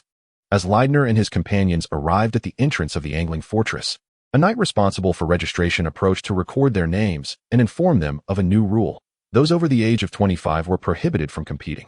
This regulation has been instituted since our participation began, grumbled the Blue Road guardsman, nursing a headache. Haha, Leidner chuckled. This is the deterrent befitting an Angling knight. The registrar proceeded to record each name meticulously, preparing for the upcoming contests. He was taken aback upon learning of Mars' illegitimacy, pondering silently. I had not heard of any illegitimate offspring of the Count of Blue Road. To the recording knight, the fact that an illegitimate son was competing alongside the knights representing Angling suggested a remarkable lineage, especially as he stood alongside the Count's guards. Perhaps he was indeed the Count's illegitimate son. The exploits of the 2 knights earlier that day had already made the residents of River Bay acutely aware of the attire of the Count's guards. Thus, the recording knight took heed and, upon completing the registrations, discreetly dispatched an attendant to inform Duke Mace of this revelation. Simultaneously, he postponed the appearances of several knights scheduled to compete.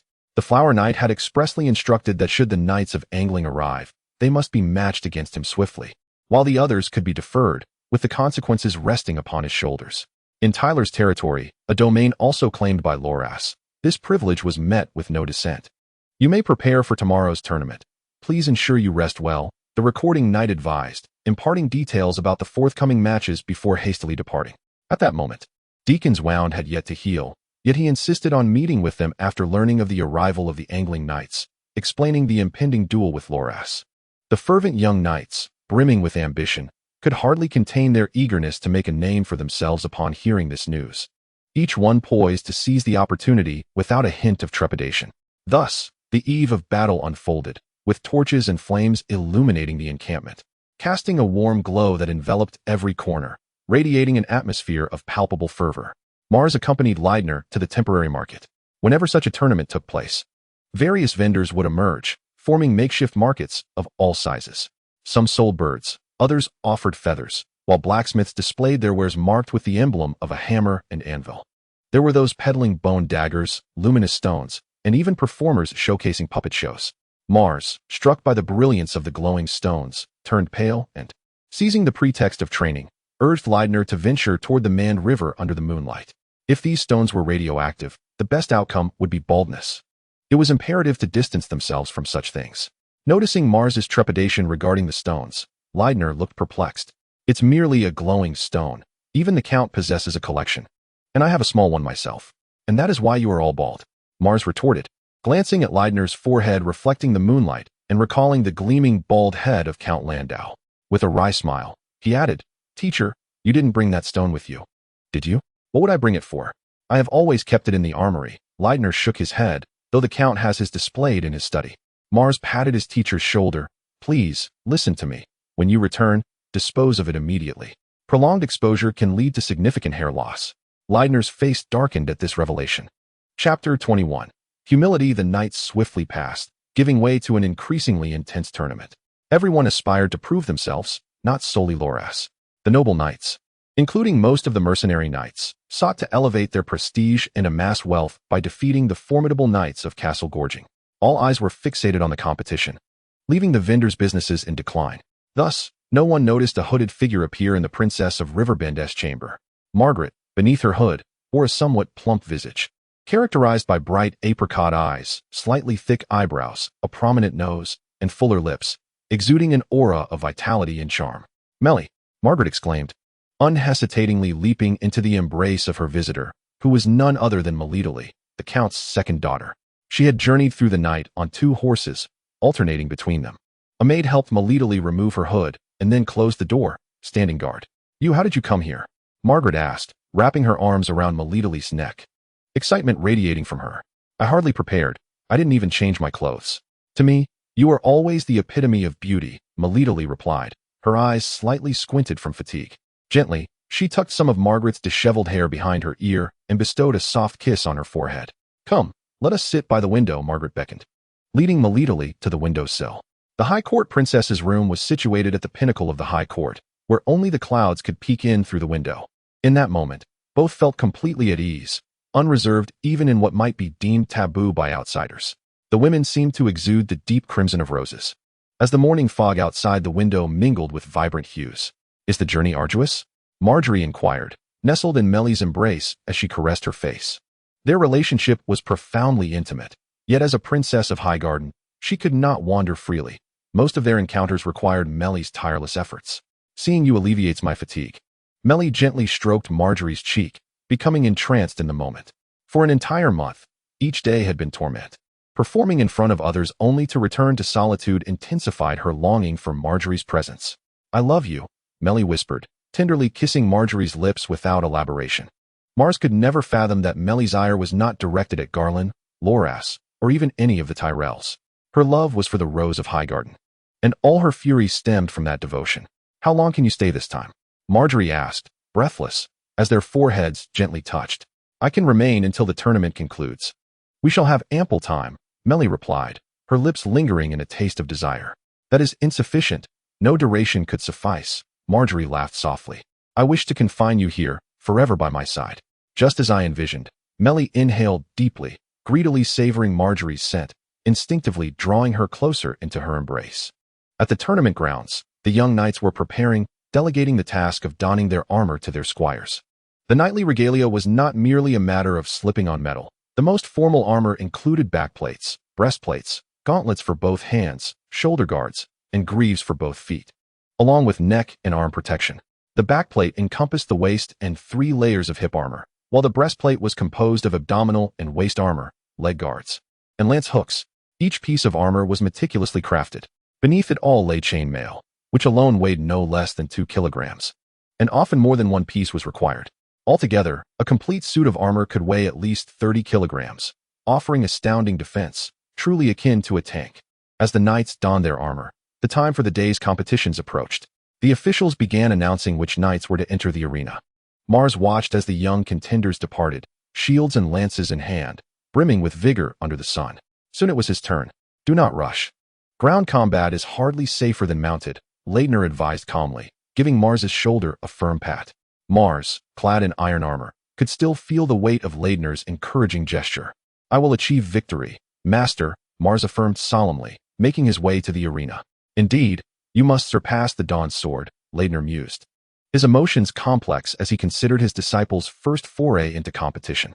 On the verdant arena, Mars gripped his spear tightly, casting a final glance behind him before donning his grand nasal helmet and striking the shield beside him. This tournament was not only extensive in scale and duration, but also expansive in its designated area, allowing multiple competitions to unfold simultaneously without conflict. Yet, today a spotlight was destined for one champion, the Flower Knight, Loras. He was set to make his triumphant return amidst the fervent cheers of countless noble maidens. Adorned in his floral armor, entering the arena with a rose in hand and his lance poised against one of the young knights from cornering. The very same who had presented the sword to Leitner. This cornering knight, though he had been effortlessly bested by Leitner, remained undeterred, steadfast in his foundational combat skills. However, it was his inaugural tournament, and under the weight of so many scrutinizing gazes, he instinctively tightened his grip on his lance. The tournament was remarkably akin to genuine warfare. Previous tournaments resembled miniature battles, with dozens or even hundreds of knights clashing in chaotic skirmishes. At times, heated tempers escalated into actual conflict. Now, with the format refined, these one-on-one lance challenges, though safer, placed every performance under scrutiny, and any display of weakness could swiftly be disseminated across the Seven Kingdoms. Novice knights participating for the first time inevitably felt the immense pressure of being observed, a burden that could either ignite formidable courage or render them rigid, inhibiting their true potential. It was evident that the knights from cornering were attempting to alleviate their tension by adjusting their lances, while Loras, mounted and basking in the adoration of the crowd, effortlessly flirted with the love-struck maidens. The disparity was unmistakable. Loras's superiority lay not only in his martial prowess and experience, but also in his psychological resilience. To my legend, I offer my utmost, Loras proclaimed as he sent forth a rose, then withdrew his smile, lowered his visor, and raised his lance, charging forth with fierce determination. Elegance and strength coalesced within him. This was the essence of the Flower Knight. The cornering knight, undaunted, mirrored his training by raising his lance and shield, initiating his charge with equal fervor. The glory of cornering shall be upheld by me. Mars observed the distant arena, where cheers surged like a tide. In knightly contests, barring exceptional circumstances, there typically was no predetermined pairing of knights. Rather, they entered in sequence, with each knight selecting their opponent from among their peers awaiting in the wings. Before each knight lay a shield bearing their sigil, and striking their shield signified a challenge. Thus, the duel would commence. It was now Mars's turn to choose his adversary, and with conviction, he struck the shield emblazoned with a golden tree on a white background. To engage in battle with the illustrious knight of Jialing is indeed a stroke of fortune for me. From this day forth, the denizens of the Riverbend shall comprehend that valiant warriors are not solely born of Jialing. Sir Rowan, adorned with a magnificent helm embellished with golden leaves, gripped his long sword with unwavering focus upon Mars. He is none other than Sir Walls of the Everfall Leaves, having achieved an impressive streak of 7 consecutive victories. Is there anyone who recognizes this knight of Jialing? Mars, the Bastard, such is the name that echoes, revealing the weight of his opponent's reputation. It is a truth oft overlooked that not all knights of renown are formidable, yet every formidable knight carries a title of distinction. The Rowan family's dominion lies within Golden Tree City, their emblem, a golden tree upon a silver field, signifying their esteemed status. Thus, let the contest commence. Mars steadied his grip upon his spear, calmly assuming his stance. Come forth. Both warriors surged toward one another, the clash of their might resonating in the air. Walls, hailing from a lineage of knights, had been trained from a tender age, mentored by seasoned champions. To him, the spear and longsword were fundamental disciplines, and he had evaded countless thrusts with practiced ease. To conquer the trepidation of the spear's sharp point, one must evade at the opportune moment and close the distance as the spear retracts, an effortless path to victory. Walls circled Mars, deftly advancing and retreating to gauge the range of his opponent's attacks. His movements were fluid and precise, his footwork remarkably agile, leaving Mars momentarily at a loss. Never succumb to the desires of your adversary, for such is the path they wish you to tread. Recognizing Walls's intent to measure his distance, Mars resolutely chose to strike, raising his spear for a forward thrust. Now, Mars's movement was conspicuous, and Walls, with keen perception, countered without hesitation. With a swift twist of his hands, he aimed to deflect the incoming spear, entering the inner circle where the spear's point could not reach, engaging in close combat. Yet, as he retreated to thrust, Mars's footwork proved swifter. Walls's spear disengaged, and sensing a weakness, he pressed forward, too hastily to halt his advance, hoping to overwhelm Mars with his speed. Alas, despair washed over him as he realized Mars was retreating even faster. From a lateral perspective, Mars appeared akin to a gracefully arched shrimp, stepping back with 2 strides, retracting his spear while simultaneously bending to evade Walls's second swing of the longsword. The spearhead found its way unimpeded to Walls's throat, a sharp metal poised to breach the armor guarding such tender flesh. Mars halted, yet Walls could not. He was on a collision course with the spear. With no choice but to retreat further, he braced for the impact. When Walls finally opened his eyes, he beheld the gleaming spearhead before him, as if the perilous moments had never transpired. "I, Walls," he declared, sheathing his sword and gently swallowing. Before removing his helm and bowing to Mars, "I concede." Mars, hailing from the realm of Jowling, emerged victorious. The swordsmanship of Sir Waltz was truly remarkable. Had my steps not been swifter, I might have faced defeat. Mars sheathed his spear and approached, expressing his eagerness for our next duel. "I share your anticipation." I nodded in agreement. "You are a humble knight. My gratitude to you." "How swift." Indeed, I scarcely caught a glimpse. "The knights of Jowling are indeed formidable. I hear his father is the Count of Landau." Oh, Chapter 22. Rumors in any world. Whispers travel more swiftly and widely than decrees. Those of great renown and stature. Any news linked to them draws eager ears, and should it be embellished with scandal, all the more delightful. Everyone leans in, immersing themselves in the gossip, engaging in spirited discussions. The Count of Landau, a man of unyielding character, serves as the kingdom's judge of decisions and has never condoned marital betrayal.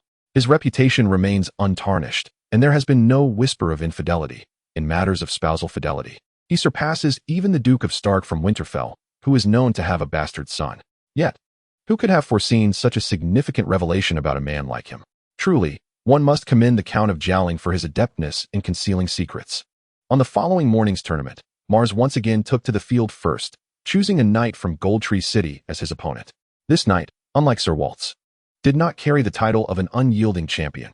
He was younger and, like Mars, a newcomer with little fame. Nevertheless, their match drew a throng of spectators. "Friend, could your true identity be that of the Count of Ronwan's son?" Mars inquired, surveying the crowd with confusion. The knight, equally perplexed, responded, "How could that be? I thought you were the Count of Jowling's son." "No, I am merely a bastard whose father remains unknown to me," Mars replied, shaking his head. At that moment, a voice from the stands called out, "Look, there stands the bastard son of the Count of Landau." A nearby spectator exclaimed, "Indeed, look at his face. Does it not bear a striking resemblance to the Count of Landau?" "Yes, observe his mouth and eyes. They are nearly identical to the Count's." Mars, taken aback, could hardly close his mouth. "When did the Count of Landau become my father? I was oblivious to this." Having healed somewhat, Dickon, observing from the stands, found himself ensnared in the gaze of those around him. "To be honest, that lad does bear a resemblance to your father in his youth," Count Hyder ventured cautiously. "It is impossible. I have no half-brother," Dickon firmly denied. "There are many who bear a resemblance to one another. Mars may possess a trace of Tully blood, but he cannot be my father's son." "Are you the son of Lord Landau?" The knight of Golden Tree City tightened his grip on the lance, a mix of excitement and fervor coursing through him. Defeating his opponent would undoubtedly bring him fame and fortune.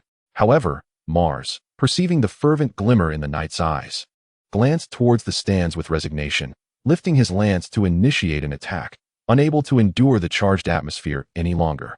A swift resolution was in order. Just as the knight raised his lance, Mars had already positioned the tip of his spear against the knight's throat. The knight hurriedly retreated while attempting to parry, but Mars glided forward, extending and retracting his arm, maintaining the point of his spear unwaveringly at the knight's throat, as if it had never moved. The knight's eyes turned crimson with frustration. "I apologize, but I simply do not have the time to indulge you further today," Mars remarked, noticing the knight's intent to continue. He immediately lunged forward, the lance swirling, knocking the knight to the ground, the spearhead pressing against his visor, compelling him to concede at once before Mars turned and fled. "Teacher, what is happening?" Mars gasped as he hurried back to the camp at Corner Castle, where he encountered the legitimate son of the Earl of Corner, Deacon, who was also rushing back. Upon entering, the ever-attentive Leidner promptly ushered the two into the tent. The spacious interior offered a shield from prying eyes. I never claimed to be anyone's illegitimate child. I don't even know who my father is, Mars declared as he was met with two almost palpable gazes piercing his face. He quickly waved his hands in denial. It's neither you nor me, and certainly not Sir Leidner. So, who disseminated this information? Deacon inquired, turning to Leidner, who nodded in affirmation, confirming Mars was not fabricating his claims. Leidner had previously investigated Mars's lineage but uncovered no information. Like many illegitimate children, his past was thoroughly severed, devoid of any clues. However, it was at least certain that he could not be the son of Earl Landau. Given Landau's character, if he had fathered a child, he would have acknowledged it and not acted so irresponsibly. The three exchanged glances. Regardless of the circumstances, it was imperative to clarify the matter swiftly. They could not allow the Earl's reputation to be tarnished. Leidner waved his hand, emphasizing that the immediate priority was not to dwell on the source of the rumor, but to promptly dispel it. Otherwise, the tale would only grow in intensity, leading everyone to believe it as truth. In the high court, Duke Mace, laughing heartily over breakfast, grasped his fork as he erupted into laughter. The succulent roasted meat skewered on the fork trembled with his mirth. He was eager to witness Landau's reaction upon hearing the news. Pondering the sensation of suddenly having multiple sons, who would have thought Landau would face such a day? He chuckled. Although Mace was a lord, he had always been at odds with Landau. The Tillier family had only recently become the lords of Riverbend, unable to compare with many of the established noble families, particularly the powerful Corner.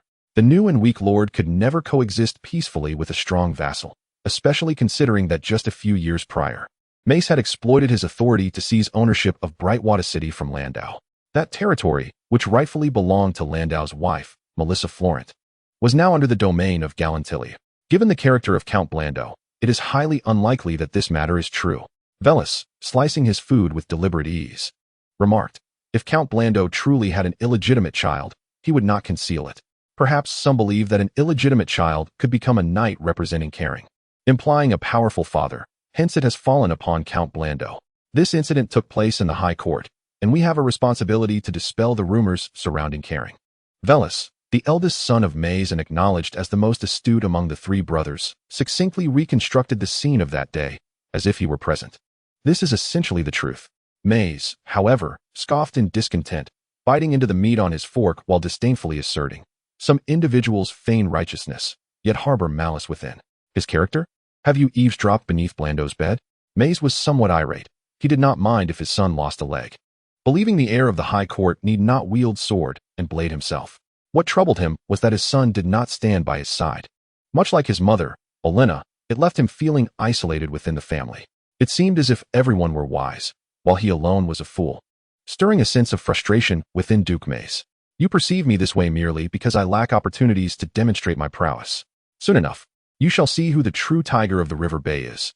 Count Blando is hardly my equal. Father, we are the rulers of River Bay.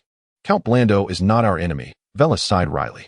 At the very least, we must uphold Count Blando's reputation. He could not fathom why his father consistently clashed with Count Blando, always seeking to create trouble for him. Uphold his reputation? I have no intention of doing so. Maze replied, his expression grim. Father, this incident occurred in the High Court. If this rumor spreads unchecked, it may tarnish House Tyrell's reputation as well. Velis put down his knife and fork. Do not speak further. Does House Tyrell possess the power to silence all tongues in River Bay? Maze waved his hand impatiently. Returning to his meal, Velis fell silent, increasingly convinced that this rumor was somehow linked to his father, and perhaps it was even instigated by him. Loras and Garland had breakfast early and had already gone to the arena, while Duke Maze's mother, Lady Olenna, preferred to dine alone. At the table, only Duke Maze, his eldest son Velis, and his youngest daughter, Marjorie, remained. Father, I have finished. Please take your time. Velis sighed silently, wiped his mouth, and stood to leave. Go on. Go on. Everyone leave. Maze angrily slammed his knife and fork on the table. Return to your stables. Marjorie watched her brother's figure disappear from view, calmly selecting another piece of melon and slowly slicing it. Only the father and daughter remained at the table. Duke Maze fiercely hacked at the meat on his plate, uncertain whether the knife was dull or the meat overcooked. It simply would not yield to his efforts, intensifying his frustration. Am I to receive a shield instead? Where's the chef? Have another portion prepared. Why yes, my lord, replied a trembling servant, hastily removing the plate before the Duke. None of you provide me with any respite. Duke Mays wearily shook his head. Even the seven gods could not govern the whispers of gossip, Marguerite softly remarked. Moreover, the veracity of this matter remains unconfirmed. What if it is true? Should the folk of Riverrun claim that the Targaryens prevent them from uttering the truth? My daughter, only you comprehend your father, Duke Mays responded, finally mustering a smile. The combined worth of his 3 sons paled in comparison to that of a single daughter. His youngest was not only graceful and lovely, but also held him in high esteem. If only she were not so close to her grandmother. All of them converse with that scoundrel of a Lannister. Does he even bear the Targaryen name? Duke Mace spread his hands in exasperation. I am the Lord of Riverrun, the acknowledged guardian of the Southern Realm. Duke Mays made his way to the arena, yearning to witness the fervent battles to alleviate his unsettled spirit. If circumstances allowed, he might even wish to wield a sword himself. As Marguerite observed his departing figure, she could not help but shake her head slightly on her way back to her chamber. Father, what is it? Is something troubling you? Melly inquired, noticing Marguerite's furrowed brow, instantly feeling a pang of sympathy. It is nothing, merely some fatigue, Marguerite replied with a smile. A hug will suffice. As she lay in bed, watching the furrowed brow of her beloved as she sank into a deep slumber, Melly gently kissed her forehead, hoping to smooth away her worries. Chapter 23. The unacknowledged warrior. Today's tea was decidedly superior to yesterday's. In the dim afternoon light, an elderly woman took a sip, somewhat surprised by the tea's fragrance, which was even more pronounced than the day before. Madam, the tea has steeped longer, thus its flavor is naturally more robust, the serving maid replied with a smile. Indeed. Quite good, the elderly woman nodded, taking another sip. However, the initial delight had waned, rendering the tea rather ordinary. Madam Olenna, everything has been resolved, a guard announced as he approached swiftly. He halted just outside the small salon where the elderly woman sat, bowing respectfully. The rumors were indeed propagated by the Duke.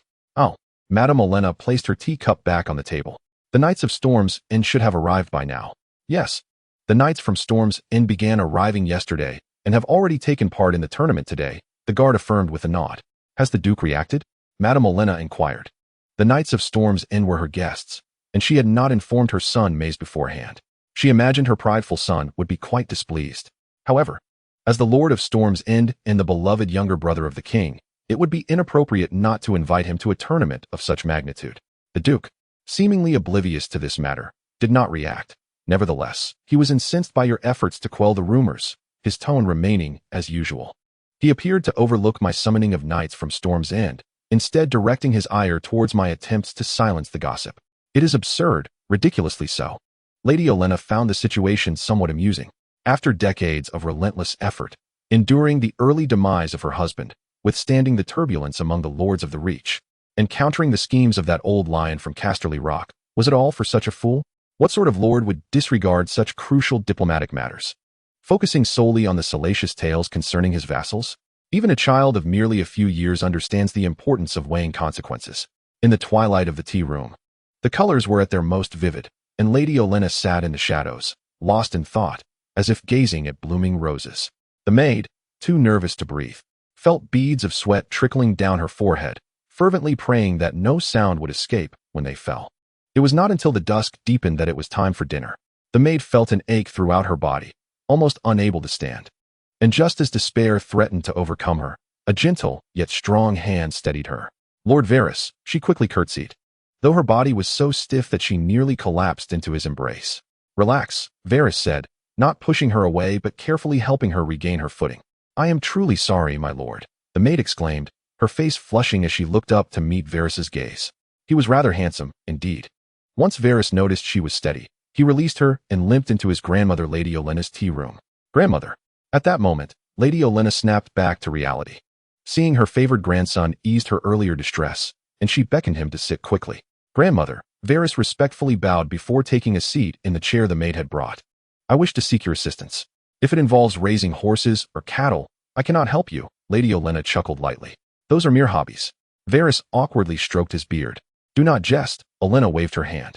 What is it that requires this old woman's aid? It concerns the rumors, Varys nodded, expressing his helplessness. This matter is led by my father, and my abilities are insufficient. Without your influence, I fear it may remain unresolved. Knights from Storm's End have begun to arrive, and Prince Oberyn will soon follow.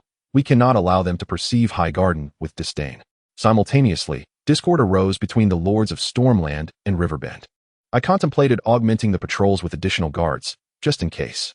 Velis, though seldom engaging in conversation, possessed a remarkable ability to articulate significant matters with meticulous detail and comprehensive insight when he chose to speak. Lady Olenna listened patiently, and when dinner time approached, Velis had yet to conclude his discourse. Thus, she instructed for dinner to be served in the tea hall, allowing them to converse while they dined. Despite her advanced age, Lady Olenna remained robust, and the topics Velis discussed were precisely what she wished to hear. Her frustrations stemming from her son's shortcomings began to dissipate amidst their dialogue, and a renewed smile graced her face. Although her son may not have been commendable, her grandson certainly was, and he had matured significantly. The future of House Tyrell appeared promising indeed.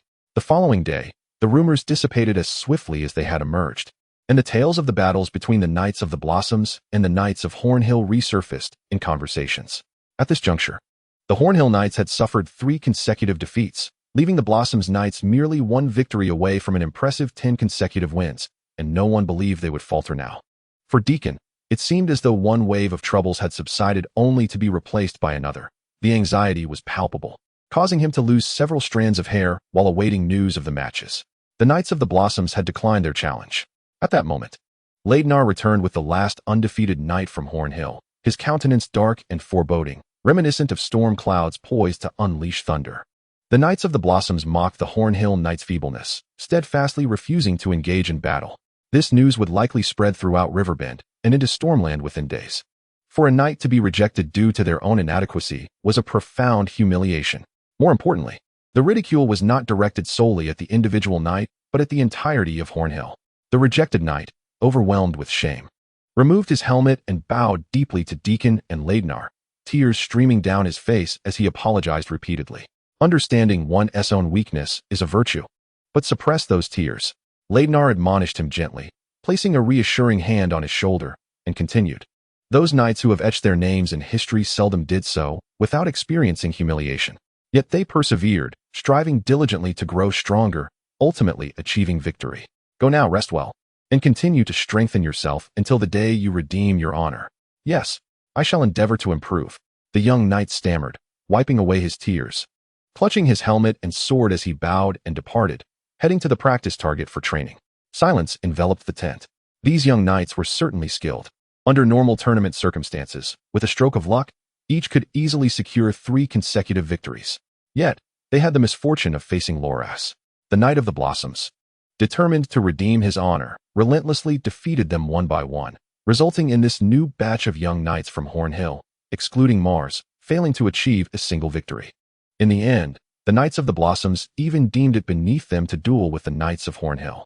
Were it not for the constraints of age, Laednar would have eagerly taken to the field himself to fell the flamboyant Flower Knight, indifferent to the consequences. If necessary, I shall step in, declared Deacon with a piercing gaze. As the son of the Earl of Corling, he held the highest rank among their company and, with that distinction, bore the weight of responsibility. Master Deacon, your injuries have yet to heal, Laednar replied, shaking his head. The claws of the shadow lynx had sliced through flesh as effortlessly as a hot knife through butter. Deacon bore deep wounds, even though they had been sutured. A lengthy recovery lay ahead, and the wounds had already reopened once. Another such incident could prove disastrous. Tomorrow, Mars would challenge Lorith on the ground. After today, he would achieve his 7th consecutive victory, while Lorith was but 1 battle away from his own 10 consecutive wins. He would not refuse the mightiest knight of Corling. Laednar exhaled deeply, fortunate that matters had not yet spiraled beyond redemption. Let us hope, Deacon nodded. He had witnessed Mars in combat. This formidable youth of their age now stood as their last bastion of hope. A gust of wind swept through, causing the nearby trees to rustle, their sounds overpowering the murmurs of the crowd, resonating throughout the expanse. Mars strolled alongside the fence adorned with shields. The once pristine grass had been trampled into disarray. Thankfully, recent rains had spared them, or the conditions would have been far worse. During the initial days of the tournament, 2 downpours had turned the area into a quagmire, which had later been abandoned. As Mars continued forward, nearly every knight he approached instinctively retreated. Though a bastard, Mars had proven his prowess through his victories. Having bested every knight of Golden Tree City, no one wished to become his next target. Thus, whether consciously or not, nearly all knights found themselves inching backward. True valor was now evident among them.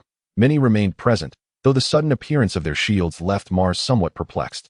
Whispers among the knights from the river bend suggested that the newcomers hailed from the Stormlands. Among these Stormland knights, one particularly tall figure clad in iron armor and adorned with a helm stood prominently, unaccompanied. Mars's attention was immediately drawn to him. He shall do. It matters not who else. Having secured 6 consecutive victories, Mars was beginning to feel emboldened. He struck the opposing knight's shield with his lance, which bore the emblem of a sun and moon. The golden sun adorned the upper left and lower right corners, set against a backdrop of dusky crimson, while the silver moon graced the upper right and lower left, against the deep blue of the night sky. Mars was unaware of the familial significance of this design. However, the knight could hardly contain his eagerness to advance, and as he stepped forth, hushed murmurs erupted amongst those nearby. Mars and the advancing knight entered the arena together, his singular desire being swift victory. As the adversary unsheathed her sword, Mars realized she had struck gold. The mere act of drawing the blade emanated a sharpness that enveloped her. Under the piercing gaze of her opponent, it felt as if the edge of a sword was grazing the skin on her neck, sending shivers down her spine and raising the hairs on her arms. Brienne of Tarth was pitted against Mars of House Karstark. Brienne of Tarth. No wonder such an overwhelming presence radiated from her. After the initial fear, a wave of exhilaration surged through Mars, causing her hands to tremble with excitement. This was a formidable warrior capable of defeating the likes of Jaime Lannister and Sandor Clegane. Although Brienne had yet to reach the pinnacle of her prowess, her talent and innate gifts assured her a place among the most elite of her peers at such a tender age. To encounter this knight from the Stormlands and the Riverlands at this moment was indeed fortuitous, a remarkable prize. It was only then that the spectators realized that Mars's opponent was a woman, a female knight. Such a notion was unheard of. How utterly absurd. How could a woman possibly be a knight? Men, and even many women, began to murmur amongst themselves. Some voiced their objections loudly, while others engaged in hushed discussions. A palpable hostility began to coalesce around Brienne. Clutching her sword tighter, Brienne's anxiety was evident, yet she remained resolute, undeterred by the tensions surrounding her.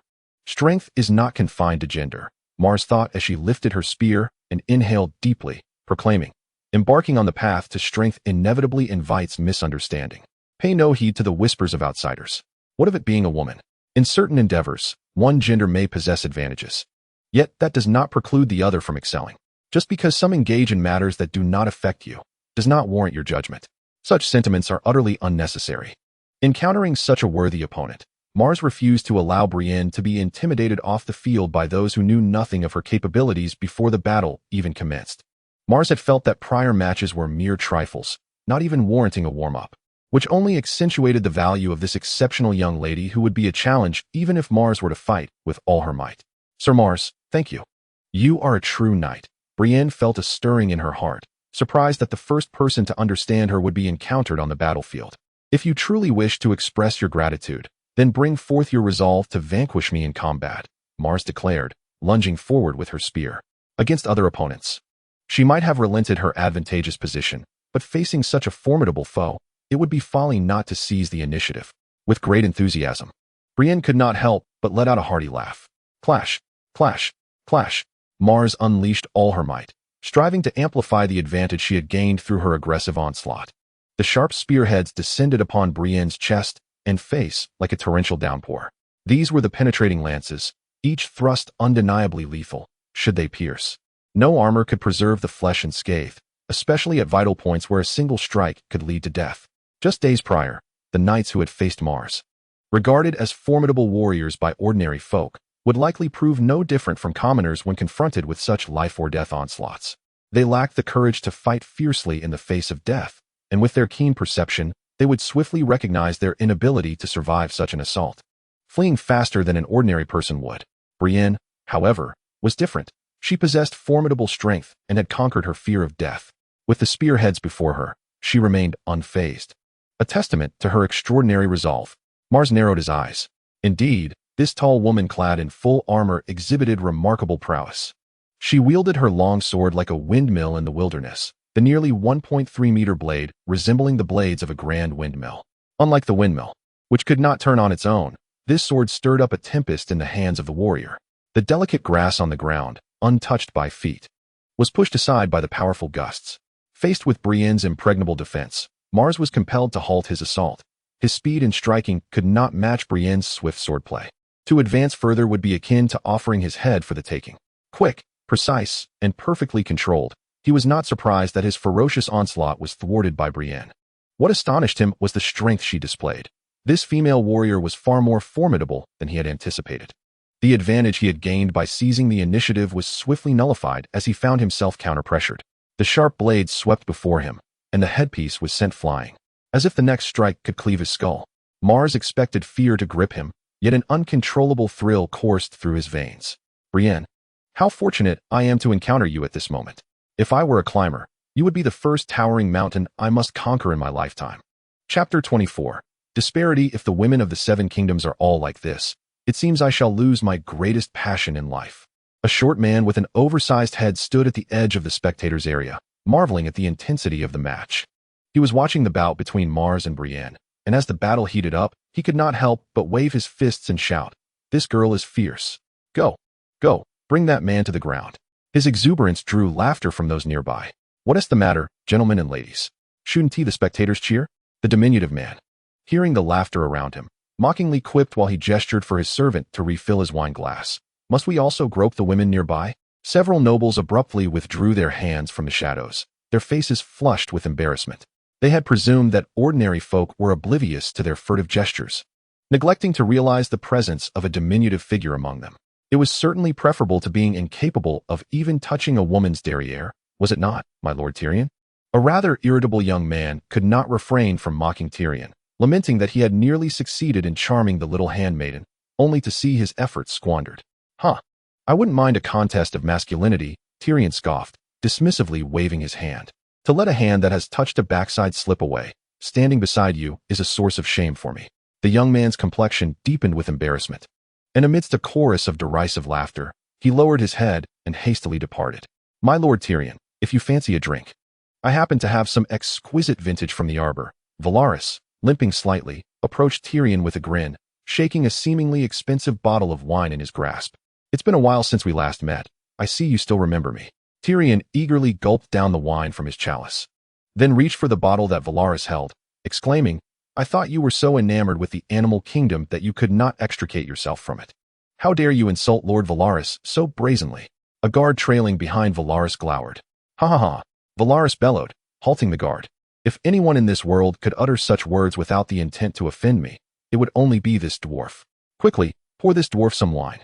Tyrion grasped the bottle but found it stubbornly sealed, tossing it back to Valaris.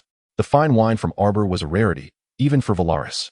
After uncorking the bottle, he poured himself a glass, but before he could fill Tyrion's cup, the bottle was snatched away by the dwarf.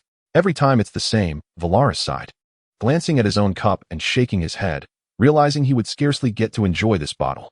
"They say everything my family produces is golden," Tyrion remarked, belching as he surveyed his surroundings, motioning for Valaris to lean in closer. With a mischievous grin, he whispered, "I suspect all your family's provisions are golden too. Curse you." Valaris playfully slapped Tyrion on the back, causing him to spit out his drink. "Ha ha ha. Fortunately, those nearby have kept their distance. Otherwise, I cannot imagine how many ladies would turn pale, for it is rumored that the wine Tyrion touches can lead to pregnancy. Well, I am gravely wounded. If several lovely ladies do not come to assist me in finding comfort tonight, I fear I shall not rise come dawn," Tyrion lamented, leaning against the railing before him in a feckless manner. In the distance, Meryn, appearing alongside Margaery in her capacity as the Countess of Highgarden, spotted the two men and called to her companion. "Is that your brother, Sir Valaris? The one next to him resembles the imp?" Margaery, recognizing the two with a single glance, smiled and replied, "I do not know. I have never conversed with that Lannister imp before. It is said that he is the most debauched individual among the Seven Kingdoms. Everywhere he goes, he visits all the brothels in the area," Maely whispered to Marguerite. "Rumor has it that he sometimes stays in one for an entire month. Can you guess what he does inside?" Feeling the warmth of breath against her ear, Marguerite's cheeks flushed crimson. "You are incorrigible," she replied. "Now, let us watch the competition. I shall reveal my mischief to you later." Seizing the moment when no one was nearby, Maely feigned a secretive conversation, lightly licking Marguerite's earlobe before rising, maintaining an air of nonchalance as she continued to comment on the match as if she had been diligently observing all along. Marguerite bit her lip and cast a glance at her, ultimately acquiescing to her whims. As more individuals of noble standing approached to greet the two esteemed young ladies, they felt the weight of scrutiny and refrained from further indiscretions, focusing instead on the contest unfolding before them. Oh, that red knight bears your family crest. Upon closer inspection, Marguerite quickly discerned that one of the combatants was indeed a knight from the Vale of Arryn. His helmet appears to have been knocked off. How perilous. Maris. Maylee's eyes widened in astonishment as she recognized the disheveled figure. Please, do not tell me that warrior is your chosen one, Marguerite gasped, her gaze darting towards Maylee. I can only tell you that he is the one I have prepared, Maylee replied with a wry smile. That lady knight is truly unexpected. Indeed, Marguerite nodded. As the beloved granddaughter of the Thorned Queen and a princess of the High Garden, Marguerite was well informed, even more so than her father. She was acutely aware of the young man's prowess, having vanquished several renowned knights from the arbor. She feared her brother Loras would not stand a chance against him. He was a genius surpassing all others. How could such a talent be so easily subdued by an unheard-of lady knight from the Stormlands? Was the Stormlands home to greater warriors than the Reach? Retreating to avoid close combat, Maris found himself continuously on the defensive. What had begun as an offense turned into a struggle for survival, facing overwhelming odds. Brienne was not only a masterful combatant, but also possessed immense strength and agility. Every strike she delivered was powerful and precise. As the battle raged on, Maris was drenched in sweat, yet had yet to uncover any weakness in Brienne's technique. Was this what a prodigy looked like? Just as his mentor, Lidner, had said, some were born with talent, lacking any apparent flaws, boasting a nearly flawless combat system and extraordinary physical attributes. What was even more remarkable was their instinctual grasp of timing in battle. Just as he prepared to unleash a powerful strike, he found himself interrupted, as if by prophecy. Can you believe that? However, the absence of shortcomings is merely relative. There exists no true, perfect knight. Even the Sword of Dawn possesses the flaw of excessive concentration, a weakness that ultimately led to its demise at the hands of the ambushing dwarves in the north. She must have a weakness. Mars fixed his gaze on Brienne, unwavering in his resolve. His stamina was still ample, as long as his mindset remained intact. Enduring for just a little longer was not an insurmountable challenge. If you have no weaknesses, I shall outlast you. Mars vowed to himself. He could persevere, yet some could unexpectedly falter. Truly, as a warrior of the Vale, his martial prowess was remarkable, and his endurance and focus were formidable. As Brienne wielded her longsword, she could not help but feel a surge of admiration. Even now, he was able to withstand all of my attacks. To the onlookers, it appeared as though Brienne held the advantage. Yet only she understood that she had always been at a disadvantage. For her stamina was insufficient to sustain such an intense offensive effortlessly. In truth, Brienne's original combat style was not one of unrelenting aggression. She was accustomed to a steady and measured approach, only unleashing her ferocity at the decisive moment to secure victory through a series of powerful strikes. Her current explosive style was a direct result of being pressured by Mars's initial onslaught. Had she not responded in kind, she doubted she could have endured to this point. However, this was the only option available to her now. Brienne felt a wave of dizziness wash over her. Her arms had begun to grow numb, and with each breath, her chest felt constricted, nearly suffocating her. Should she fail to secure victory, it seemed she would soon be overwhelmed and defeated. But I refused to accept this. Brienne roared within her heart. For the first time, in this grand tournament, someone had accepted my challenge. This was my chance to prove myself, a once-in-a-lifetime opportunity. How could I accept defeat? I will never accept failure. Mars immediately perceived a surge in the speed and weight of the sword. However, due to inertia, he was caught off guard, nearly losing his spear. After fending off a few more strikes, Mars sensed a decline in the sword's stability. If a knight's offensive fluctuates with their endurance, it is akin to ascending a slope versus a gentle incline. A trained knight can unleash formidable strength in a moment, and for a period thereafter, their power can adapt and enhance with the flow of battle, reaching its zenith, even extending beyond their limits, and maintaining that peak. Stamina and endurance are the keys to sustaining performance. Once stamina and endurance begin to wane, a knight's combat effectiveness inevitably declines, a decline that cannot be reversed. Explosiveness and speed are paramount, but reaction time and judgment also weaken. No amount of perseverance can alter this. One cannot surpass the body's inherent limits. I can still swing my sword. Brienne's vision darkened as she gazed at Mars before her. In that moment, she felt her arms slip away from her control, her hands devoid of sensation. The long sword slipped from her grasp, falling to the ground as she did. Hello, are you all right? Can you hear me? Lying on the grass she had tread upon, enveloped in the scent of verdant blades, Berenice heard the voice of Mars. She wished to respond. Yet before she could part her lips, her consciousness sank into an abyss of darkness. Chapter 25. The Faceless One. Mars of the Horned Legion emerged victorious. The Knights of the Horned Legion indeed demonstrated remarkable prowess, destined to become formidable warriors on the battlefield. Amidst the jubilant cheers, Mars surveyed his surroundings, exhaling a long sigh as he gazed upon the fallen Berenice. Unable to restrain himself, he murmured, "You have persevered until now, which is no small feat." He observed that all were merely spectators, applauding. Even the Knights of the Stormland wore smiles, seemingly indifferent to Berenice's defeat, their cheers echoing even more fervently. Mars sensed that rather than applauding for their own triumph, they were celebrating Berenice's downfall, as if his victory over her validated their beliefs and reclaimed this realm, long reserved for men. No one came forth to offer assistance. Should he choose to ignore her plight, allowing Berenice to lie there, this valiant warrior, this formidable woman, would become a mere jest among the onlookers. Such humiliation was intolerable. Mars shook his head, retrieved his dislodged helmet, sheathed Berenice's long sword alongside his own spear as a cushion beneath her, and grasped the shaft of his spear with both hands, lifting her to carry her away from the arena. Upon the dais, Deacon and Sir Hightower observed the scene in silence. They were taken aback that the Knights of the Horned Legion would favor such a woman. A nearby middle-aged knight cast a peculiar glance at Deacon. "This is indeed an admirable opponent," Deacon remarked without acknowledging the knight, turning instead to Sir Hightower. "My lord, I would like to request your scholar accompany me to check on this lady." "Certainly," Sir Hightower nodded, instructing his attendant to summon assistance. "Go and aid her," Marguerite, witnessing the scene from a distance, felt a surge of sympathy. She immediately instructed her attendant, "Provide that young lady with a room and all necessary care. Ensure the scholar tends to her well, and let it be known that it is my command. I shall also go. Mars has fulfilled his promise to me. At the very least, I must express my gratitude." Mary nodded to Marguerite.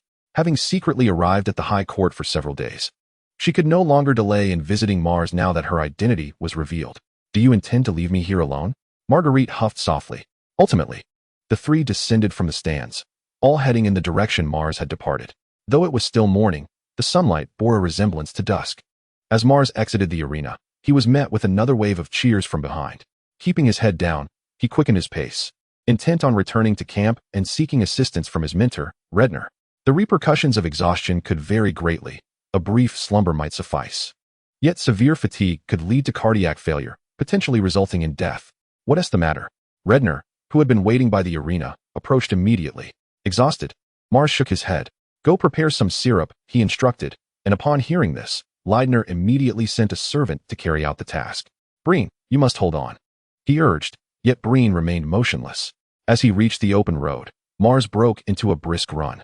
He recalled the spectators in the stands, adorned in splendid attire, among whom were numerous beautiful women and handsome men, all radiating smiles.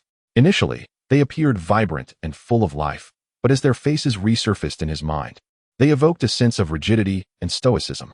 Particularly the women, who flitted between men, mercilessly mocking Breen, solely for her extraordinary actions. A chill crept into his heart, making him feel that those glamorous individuals were mere shells, their souls cloaked in cobwebs and dust beneath the surface. At that moment, a phrase involuntarily surfaced in his mind. "All mortals must face death. All mortals must serve." This voice resonated like ethereal mist, heavy and imposing as a mountain. All the faces in his mind converged, coalescing into a stark, featureless mask of white.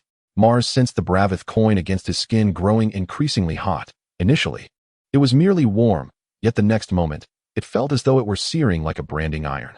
He attempted to extract the coin, but as he did, the searing pain vanished, his garments remained intact, and the coin retained its warmth against his body. Unperturbed, he quickened his pace. He was fully armored, and unless he undressed on sight, he could not retrieve the coin from his chest strap. He had discarded this coin many times before, yet no matter where he left it, it would reappear in his pocket the following day. Reflecting on the power of the God of 1,000 Faces, he abandoned the thought. The host had acquired the mark of the God of 1,000 Faces, officially qualifying to become a devotee of this deity and to undertake trials in Bravith. Upon successful completion of the trials, the host would formally become the earthly representative of the God of 1,000 Faces, gaining the right to wield divine power. Warning: once the host becomes a devotee of the God of 1,000 Faces, they will be rejected by the 7 gods and all pantheons of the old gods in this world. The host must choose wisely. The God of 1,000 Faces. Mars shook his head, yet no matter how vigorously he did so, the image of that stark white mask lingered in his mind. firmly entrenched in the darkness of his consciousness, its hollow eyes seemingly ever watchful. Should the host shield against the influence of the Mask of the Thousand Gods? Shielding will not affect the host's participation in the trials of the God of a Thousand Faces. Mars merely exchanged a glance with the mask in his mind, feeling as though his soul were being drawn into an incomprehensible void, and hastily selected confirm. His awareness returned to darkness, and the Mask of the Thousand Gods faded as if it had never existed. Prompt: the host has completed the task, alleviating the troubles of Lando and the anger of Melly. The rewards are as follows: 1 personal ability point, 1,000 experience, and 2 attribute points. Host: Mars Flora, LV5, Stamina, 19 Strength, 18 Agility, 19 Perception, 7. The average for adult males is 10. Personal abilities: Hunting, LV3, Marksman, LV5. Combat, LV3. Will the host use the rewards? Yes. Without a moment's hesitation, Mars immediately allocated the 2 attribute points to Strength. The experience pool has reached the threshold for the next level. Shall the host level up? Level up. Mars straightened his back. Today was a double blessing. Although he was still carrying a person, it did not hinder him from distributing the rewards to his subordinate. Increasing his strength to 20 made a significant difference. He had previously felt as if he were bearing the weight of 2 suits of armor along with a hefty woman, which was quite burdensome. However, with his strength now at 20, he felt much lighter, as if half of his burden had been lifted. Host: Mars Flora, LV6, Stamina, 19 Strength, 20 Agility, 19 Perception, 7. The average for adult males is 10. Personal abilities: Hunting, LV3, Marksman, LV5. Combat, LV3. It has been detected that the host has unspent personal ability points. Shall they be used? Not at this moment. Mars, carrying Breen, moved swiftly, deciding to save this personal ability point for later. Attribute points are straightforward. They merely enhance the body. An error in allocation is not a grave concern, as they will eventually be utilized. Personal abilities, however, are different. Who knows how long it might take to train to surpass even a single personal ability point later on. This is the true essence of advanced technology and must be used judiciously. Mars, there you are. Come quickly. Melly, who had hurriedly approached, spotted Mars and called out to him and Leiden. Leiden promptly bowed. Lady Melly, Lady Marguerite.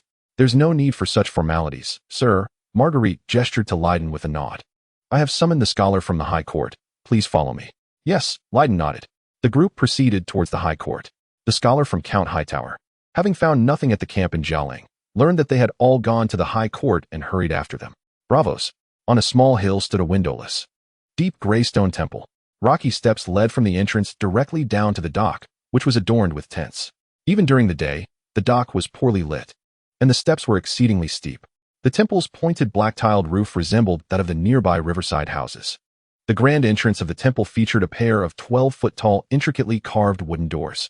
The left door was made of fishbeam wood, pale as bone, while the right was crafted from ebony, both emanating a faint glow. Between the 2 doors, a moon was carved, with ebony inlaid into the fishbeam wood, and vice versa.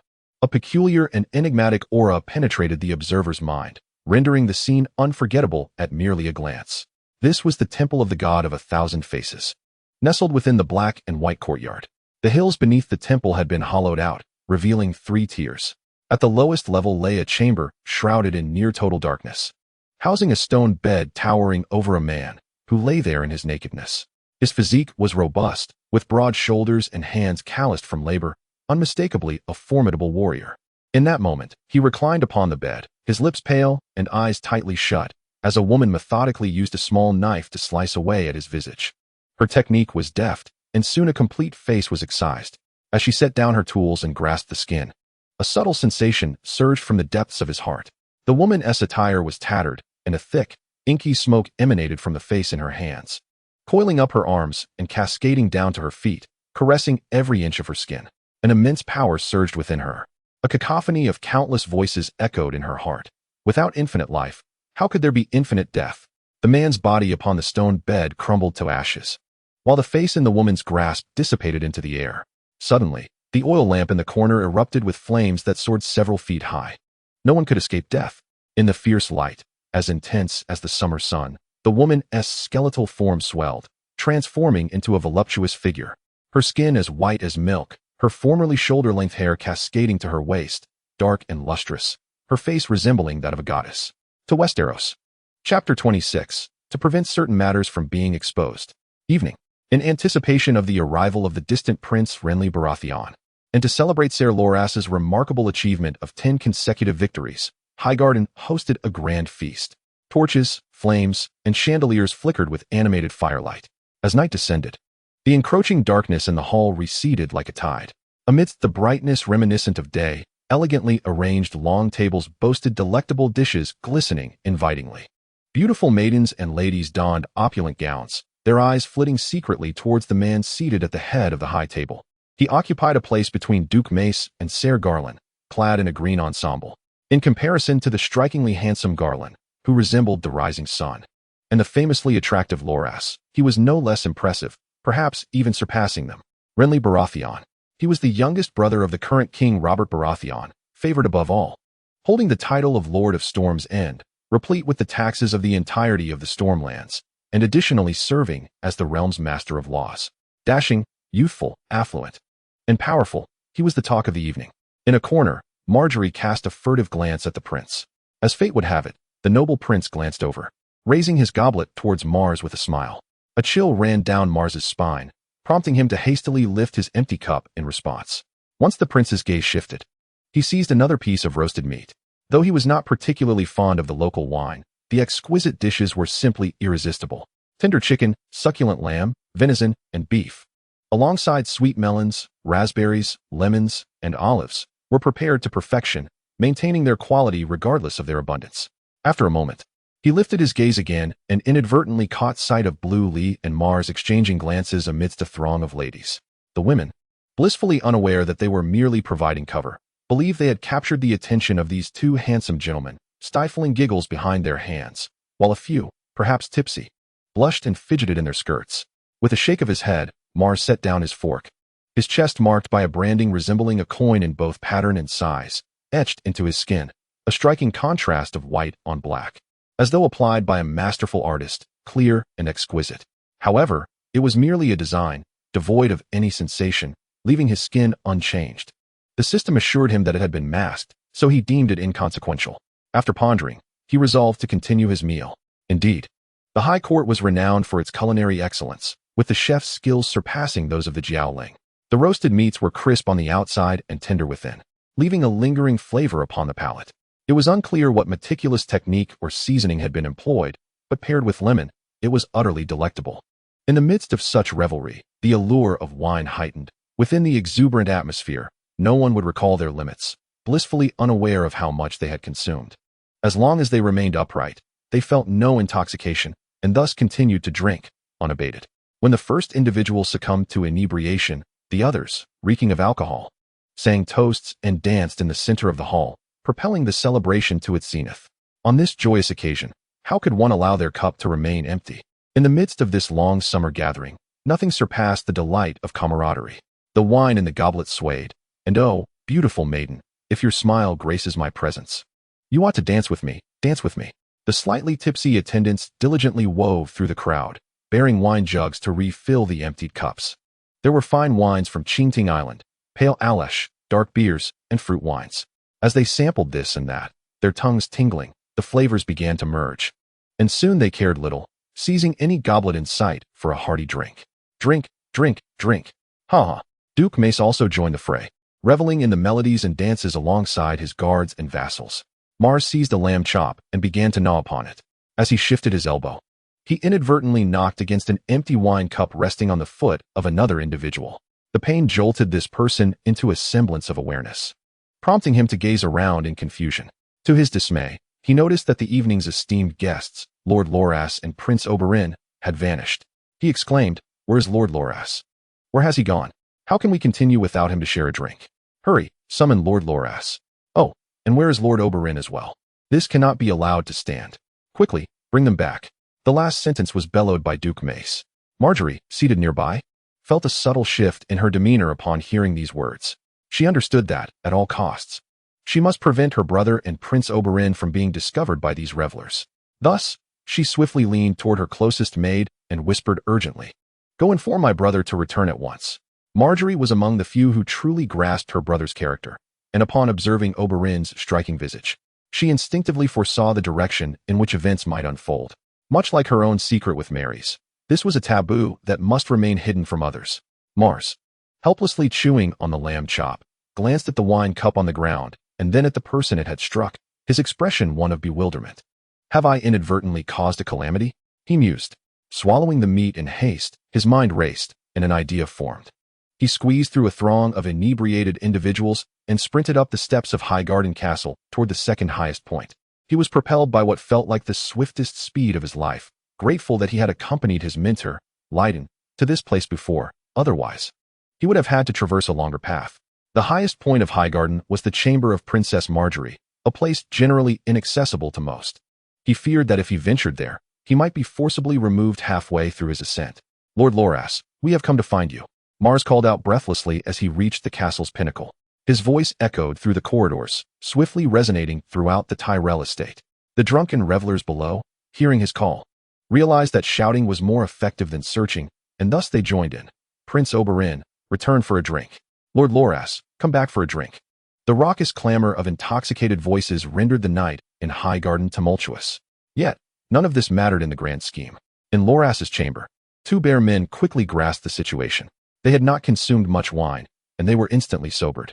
Hastily, they donned their garments and exited the room. Exchanging a glance before parting ways, Lord Loras, the lady urges you to return immediately. A maid who had encountered Loras on her way to his chamber informed him. The Duke and others are searching for you. I shall return at once, Loras replied, nodding as he adjusted his attire, swiftly following the maid back. They deftly evaded the drunken men and made their way back to the hall. The maid quietly returned to Marjorie's side, unnoticed by anyone. Marjorie looked up and gestured for her to pour some wine, feeling a sense of relief within her. The earlier shout had nearly caused her to spill the goblet before her.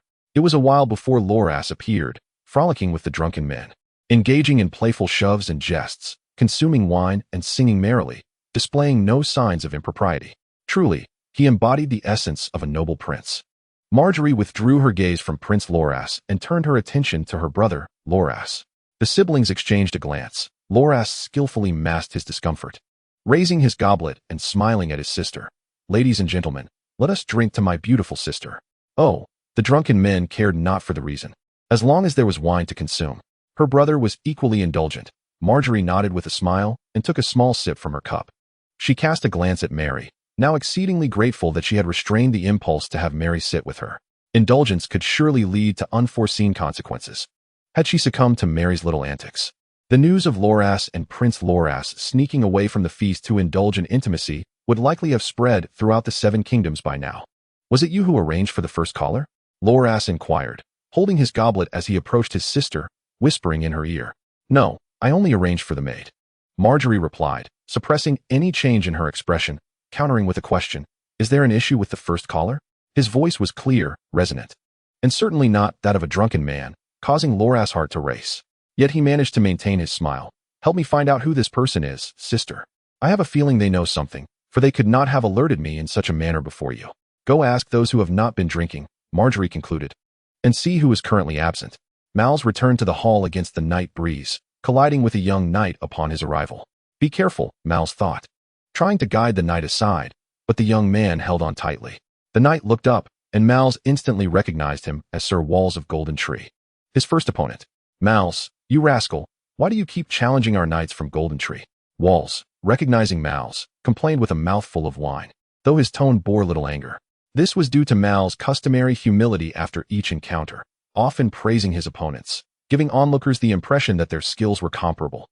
Though Miles merely had the fortune of luck, the Knights of Golden Tree, despite their defeat, found solace in the fact they had lost to Walls, some believing they were inferior to him, while others considered themselves as equals, all having fallen to a single individual, which made the sting of loss more bearable. Primarily, Miles remained modest, and there was little discourse surrounding the matter. Sir Waltz, you are inebriated. As he was about to slip to the ground, it became evident that he had succumbed to intoxication. Mars could only assist him to a nearby bench, yet Waltz's hand clutched his sleeve. If I were to sever my sleeve, it would indeed be a severed cuff. Mars managed a wry smile, fortunate that the grip was not excessively tight, allowing him to extricate himself. Both Marguerite and Loras witnessed this scene, exchanging a glance and nodding in silent understanding. Chapter 27. Benevolence. The banquet continued unabated. Such feasts are deemed unsuccessful if half the guests have not fallen under the table, as the custom dictates that one must drink until carried away, with no one choosing to withdraw voluntarily. Loras summoned a servant to fetch a lance and a longsword. He then ascended to a higher vantage point, tapping his wine glass to garner the attention of all present. He surveyed the crowd, smiling as he proclaimed, "I have achieved 10 consecutive victories in this tournament. However, it is a pity I have not yet faced the last night of the joust. I once declared my intent to battle all knights of the joust, and even after 10 victories, that declaration remains valid. Thus, at this very moment, I invite you all to witness." Splendid. Loras's words were met with enthusiastic agreement from many. Mars of the joust, rise, the esteemed victor of 7 consecutive victories. At the doorway, Sir Waltz was stirred awake by a gust of wind, hearing Loras call for Mars to contend, and he immediately shouted in excitement. Consequently, the crowd began to buzz. Who is Mars? Who is Mars? In a corner, Mars exchanged a knowing glance with Leidner, both nodding in unison before he stood up. The crowd parted, clearing a space in the center. Servants presented them with the longsword and lance. "Marguerite, what is happening?" Melly hurried to Marguerite's side, her expression grave. "Why must Loras battle Mars?" "The specifics I cannot divulge," Marguerite replied with a wry smile. "However, rest assured, all will be well. My brother merely seeks to prove a point."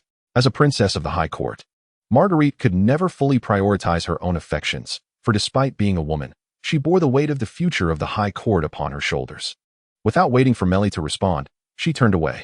Melly fell silent. The long table was pushed aside by those intoxicated and those yet sober, as ladies sought refuge behind their male counterparts. Beneath the chandelier, Mars emerged from the throng, grasping the lance, standing face to face with Loras. A sudden uncertainty gripped Loras. He had never witnessed Mars in competition.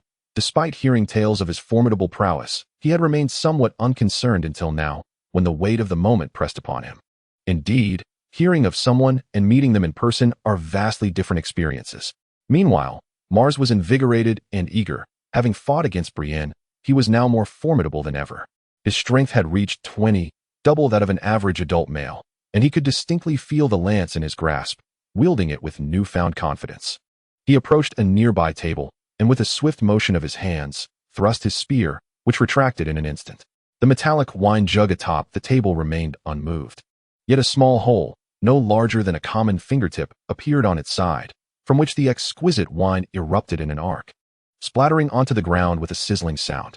Witnessing this spectacle, those present found their inebriation greatly diminished, and the once boisterous hall fell into a hushed silence. "Has this young man made further progress?" thought Leidner, his pupils constricting, as a sense of dread blossomed within him. This was no ordinary prodigy. His apprentice certainly did not possess such prowess that morning. The speed of the thrust was astounding, akin to a flash of lightning.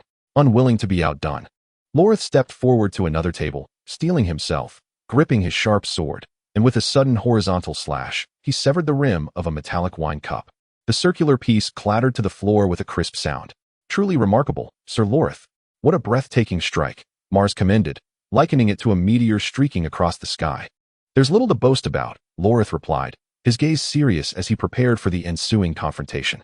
Having personally cleaved the wine cup, he gained a more tangible understanding of Mars' capabilities. His chances of victory appeared slim, yet retreat was not an option. A bitter feeling welled within Lorith. He had initially planned to engage Mars in combat, hoping to secure a victory that would allow him to offer Mars a graceful exit, subsequently extracting his thoughts through subtle means, and should it prove necessary, silencing him with a few gold dragons. There were always ways to handle such matters. However, he had underestimated Mars' combat prowess. Now, instead of contemplating how to preserve the reputation of Prince Baelor and himself, he found himself grappling with the humiliation of potential defeat before so many witnesses. Anxiety gnawed at Lorith's mind, and after much deliberation yielded no fruitful resolution. He drew his sword and charged forward.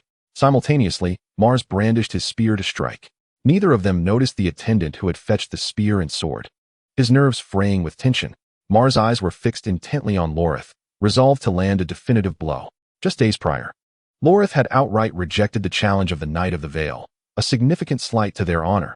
Now, he represented the Vale and needed to restore its reputation. The clash of weapons echoed, clang, clang, clang, crash. Lorith, having consumed a modest amount of wine, felt its effects. Though not overwhelming, they hampered his performance. He parried with his sword, but the strength in his arms was insufficient to apply full force, forcing him to retreat step by step, swiftly finding himself at a disadvantage. In a matter of moments, sweat poured down his brow. This was untenable. If he continued in this manner, defeat would be imminent. Lortha's thoughts raced. He was acutely aware of his pride and could not afford to lose face. He sought an opportunity to speak with Mars, hoping to stabilize the situation and perhaps barter for victory. Yet, Mars' spear moved with extraordinary swiftness, thrusting, slashing, lifting, blocking, feinting, all in rapid succession, as though he had no need to pause and gather strength. At long last, seizing an opportunity for a contest of strength, he momentarily disregarded his own labored breaths and whispered urgently to Loras, "Do not rush. I merely wish to inquire about a few matters." Loras snapped back to attention, hastily easing the pressure he had exerted. Just as Loras began to speak, releasing some of the tension, Mars seized that fleeting moment to press his blade dangerously close to Loras's throat. "What is it?" Loras inquired, his lips remaining still while his tongue moved, rendering his speech imperceptible to outsiders. "Were you the first to call my name?" Loras asked, cunningly using the opportunity to push back against Mars's sword slightly. Mars fell into silence for a moment before conceding, "Indeed, it was I." He had ascended to a higher position, and many had observed him. Even if he were to deny it now, it would soon be revealed. Thus, it was wiser to admit it openly, allowing him some measure of control. "How did you come to know this?" Loras narrowed his eyes. Miss Marin and Lady Marjorie are quite good friends, and Mars had unwittingly let slip an excuse he had long prepared, immediately regretting his words. Loras's query was a trap. He had asked how Mars knew rather than if he knew. Should he feign ignorance, perhaps he could evade suspicion. "State your terms." Loras retreated a step. Mars did not pursue, and both men maintained their gaze on one another, continually shifting as if engaged in a standoff. Then, in unison, they attacked once more, grappling anew. "Though I am not one of you, I harbor no opposition to your affairs," Mars conceded, having fallen into the trap. "I would not stoop to extorting you over such matters. Can you guarantee that you will never speak of this to anyone?" Loras locked eyes with Mars. Having never encountered anyone who disliked the Golden Lion, promises can be fickle, a lesson he had learned early on. Both commoners and the esteemed knights of Westeros were equally susceptible. Yet Mars understood that accepting money would equate to extortion, and should the tale of Loras and Renly emerge, he would be the first to suffer. According to the narrative, this affair would inevitably become public knowledge. He could not accept a single coin, and he must convince Loras that he would absolutely keep this matter confidential. Even if it were to leak later, Loras would not suspect him as the source. Finding true love in one's lifetime is a rarity, and thus Mars's gaze grew increasingly sincere. Taking a breath, he earnestly declared, whether between man and man, or woman and woman, their existence is inherently valid. Love, in essence, need not be overthought. The world does not revolve solely around the two of you. Without you, would humanity cease to exist? Others may believe that men should not be with men, yet I contend that those who find joy together, regardless of gender, are justified in their union. Therefore, I extend my blessings to you, Sir Loras." With one foot planted behind Loras, Mars pressed down with his spear, swiftly causing Loras to stumble and fall to the ground, eliciting cheers from the onlookers. Loras lay bewildered on the ground, and until now, despite his actions, he never truly believed he was right. He had always acknowledged that he had transgressed a taboo. However, today someone informed him that the bond between men was not a matter of great significance. "Indeed, what does it matter? I have 2 brothers and a sister. The legacy of House Tyrell does not hinge solely upon my existence." Loras came to a realization. He gazed at the man before him, feeling no shame in being defeated in front of so many onlookers, but instead experienced a profound sense of liberation, his heart illuminated, akin to a bird soaring in the sunlight, capable of dancing through the trees with grace. Loras had indulged in wine that day, acknowledging his own lack of combat prowess. Mars extended his hand, pulling Loras up, and with a hearty laugh proclaimed, "How delightful that amidst such a grand feast, you remember a humble figure like myself. Let us raise a toast to Lord Loras." Cheers. Loras was swept into the crowd, fully immersing himself in the revelry, accepting every cup of fine wine offered to him. Marjorie had never witnessed Loras so at ease, so she redirected her gaze towards Mars. At that moment, Mars returned the spear and raised a goblet of wine. Immediately sensing Marjorie's attention, he lifted his cup in a respectful toast to her. "What did you discuss with my brother, Mars?" Marjorie inquired, taking a sip of her drink, her doe-like eyes narrowing, the gentleness and innocence within them transformed into a cunning and composed demeanor. "It seems I must get to know you better, Mr. Mars," she murmured. Loras was carried away by others, intoxicated for the rarest of times, He laughed as he ventured into an uncharted paradise of dreams. Chapter 28. Betrayal at the Tournament Grounds. The platform was dismantled, and the banners were taken down. The knights busied themselves packing their belongings in preparation for departure. House Tyrell was distributing chests of golden dragons as rewards for the ultimate victors of the competition. Those mercenary knights who did not receive rewards either rushed to the next tournament or accepted commissions from merchants and lords to earn their livelihood. Some knights, however, had lost even their weapons and armor and could only return to a life of farming. In the encampment at Cornering, Mars watched the golden dragons slip through his fingers. Under the sunlight, each glimmering coin fell into the chest, colliding with others, producing a crisp and delightful sound. The knights nearby looked on with envy, though their concern lay not with the amount of gold but the significance of the rewards. Except for Mars, they all had been unceremoniously unseated by Loras, rendering their efforts somewhat futile. To ease their discomfort, Mars distributed a coin to each as a memento. He himself had become a modestly wealthy man. Combined with the previous 100 dragons, he had accumulated nearly 300 or 400, making it trivial to part with a few. Thus, that evening, several knights treated Mars to a feast. The following day, the party at Cornering began to pack their belongings. As Mars secured his tent and tossed it onto the carriage, he gazed distantly at the castle of Highgarden. A sudden recollection struck him. Loras had once vanquished the mountain during the early skirmishes of the plot. The mountain represented the pinnacle of martial prowess in the Seven Kingdoms, at least in terms of physical capability, capable of crushing a man's skull with his bare hands. Although Loras had resorted to trickery, it nonetheless underscored his formidable strength. Yet now, it was evident that Loras lacked such power. "Teacher, what year is it?" Mars inquired as the passerby, Lidner, happened to be nearby. "It is the year 295 of the Westerosi calendar," Lidner replied while tidying his belongings before departing. Mars fell into deep contemplation. He recalled that in the year 283, Robert ascended the throne, marking the end of the Targaryen dynasty. Now, in 295, Robert Baratheon still reigned, with Jon Arryn serving as Hand of the King. A salient memory lingered in Mars's mind. The Baratheon dynasty had endured for merely 2 decades. A simple calculation revealed that the Baratheons had now persisted for 12 years. A chill swept through the air, making Mars acutely aware of the falling leaves in the distance. He could not help but lament that good times were fleeting. While discussing such matters may seem trivial, their reality could be exceedingly harsh. Mars. Just as Mars was lost in his thoughts, Melisande approached him. "Is this a convenient time?" she asked, her head bowed and her voice trembling. "I need to discuss something with you. Can you come with me?" Mars furrowed his brow, having never witnessed Melisande in such a state. What had transpired? Had someone wronged her? Who could it be? "Of course, I will accompany you," he assured her. Though Mars had initially formed a bond with Lisa, his relationship with Melisande was considerably stronger. If she were indeed in trouble, he would certainly come to her aid, even if it meant facing judgment after resorting to violence. He felt the dagger at his waist and nodded. Although he had yet to master his martial arts and remained at level 3 in combat, with his current strength of 20 points, he likely wouldn't even require a spear to deal with most adversaries. "Follow me," Melisande urged, her voice emerging from beneath her helm, and Mars trailed behind her.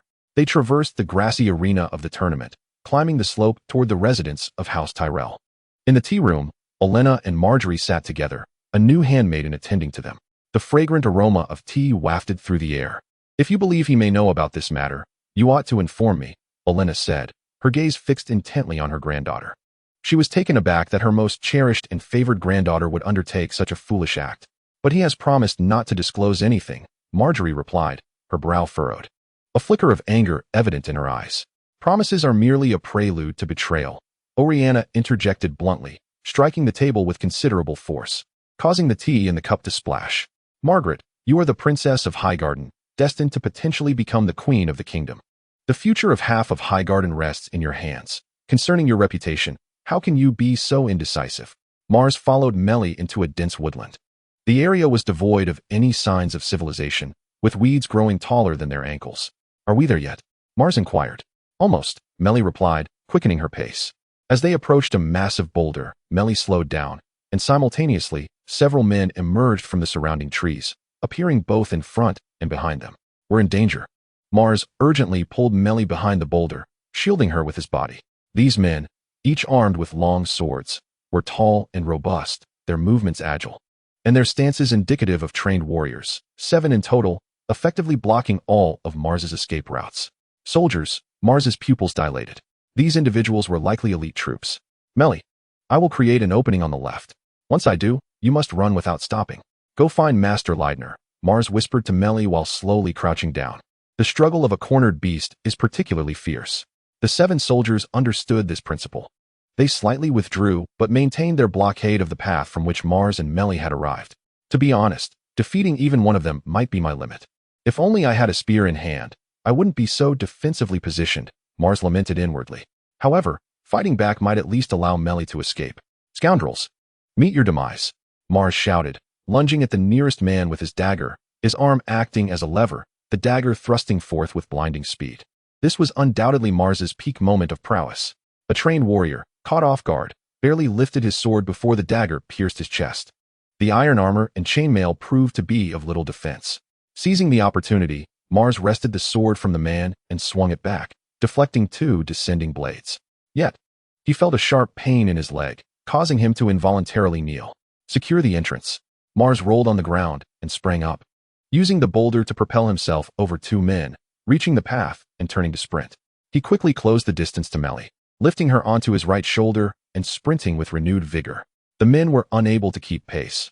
Mars couldn't suppress a laugh at their predicament.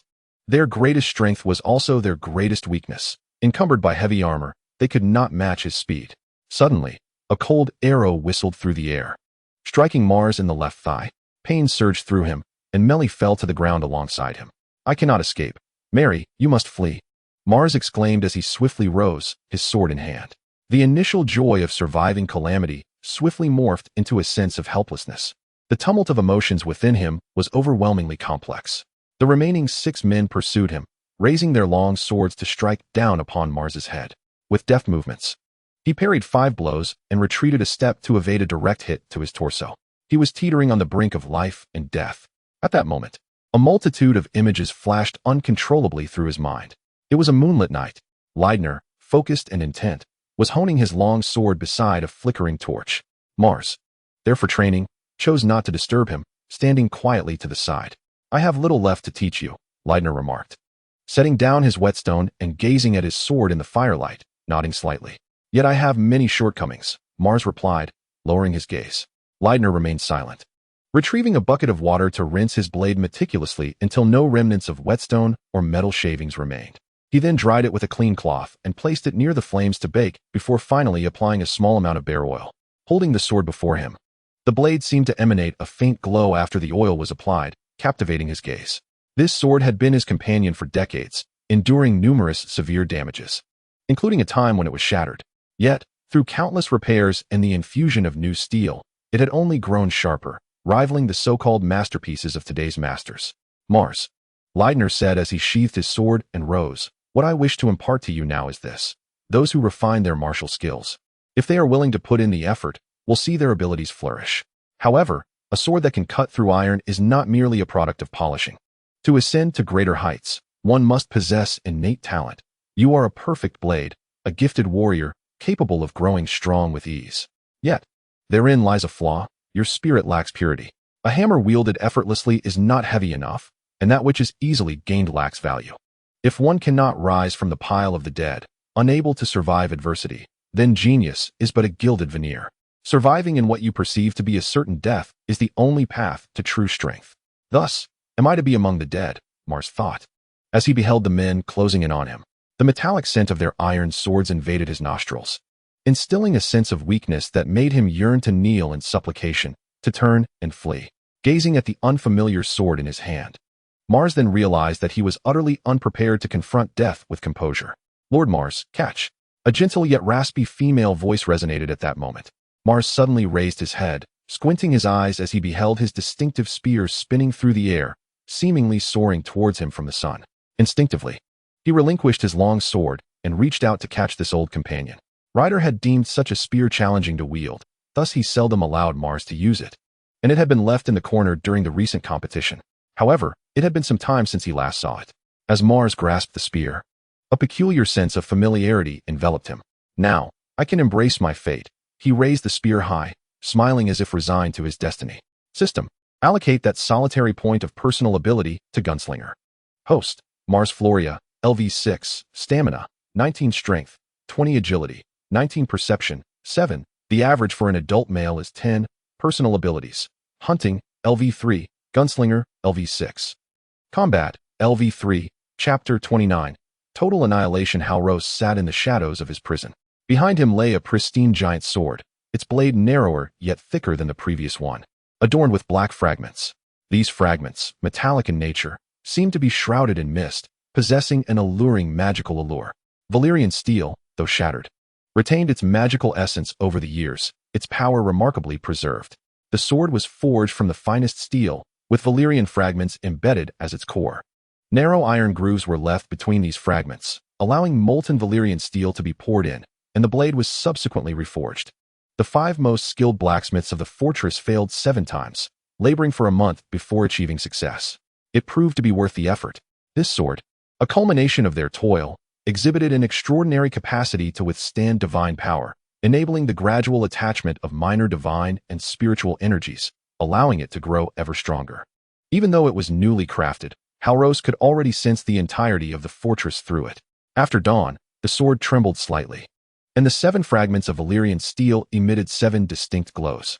Halros opened his eyes and stood, the hilt of the sword finding its way into his grasp. The imposing figure of a bearded man, holding a balance scale, materialized behind Halros. With the sword's tip touching the ground, he vanished from sight, reappearing atop the fortress walls. From the ramparts of the fortress, the endless expanse of forest was visible. As Halros's gaze shifted with the mountain breeze, he suddenly swung the sword. Westerosi.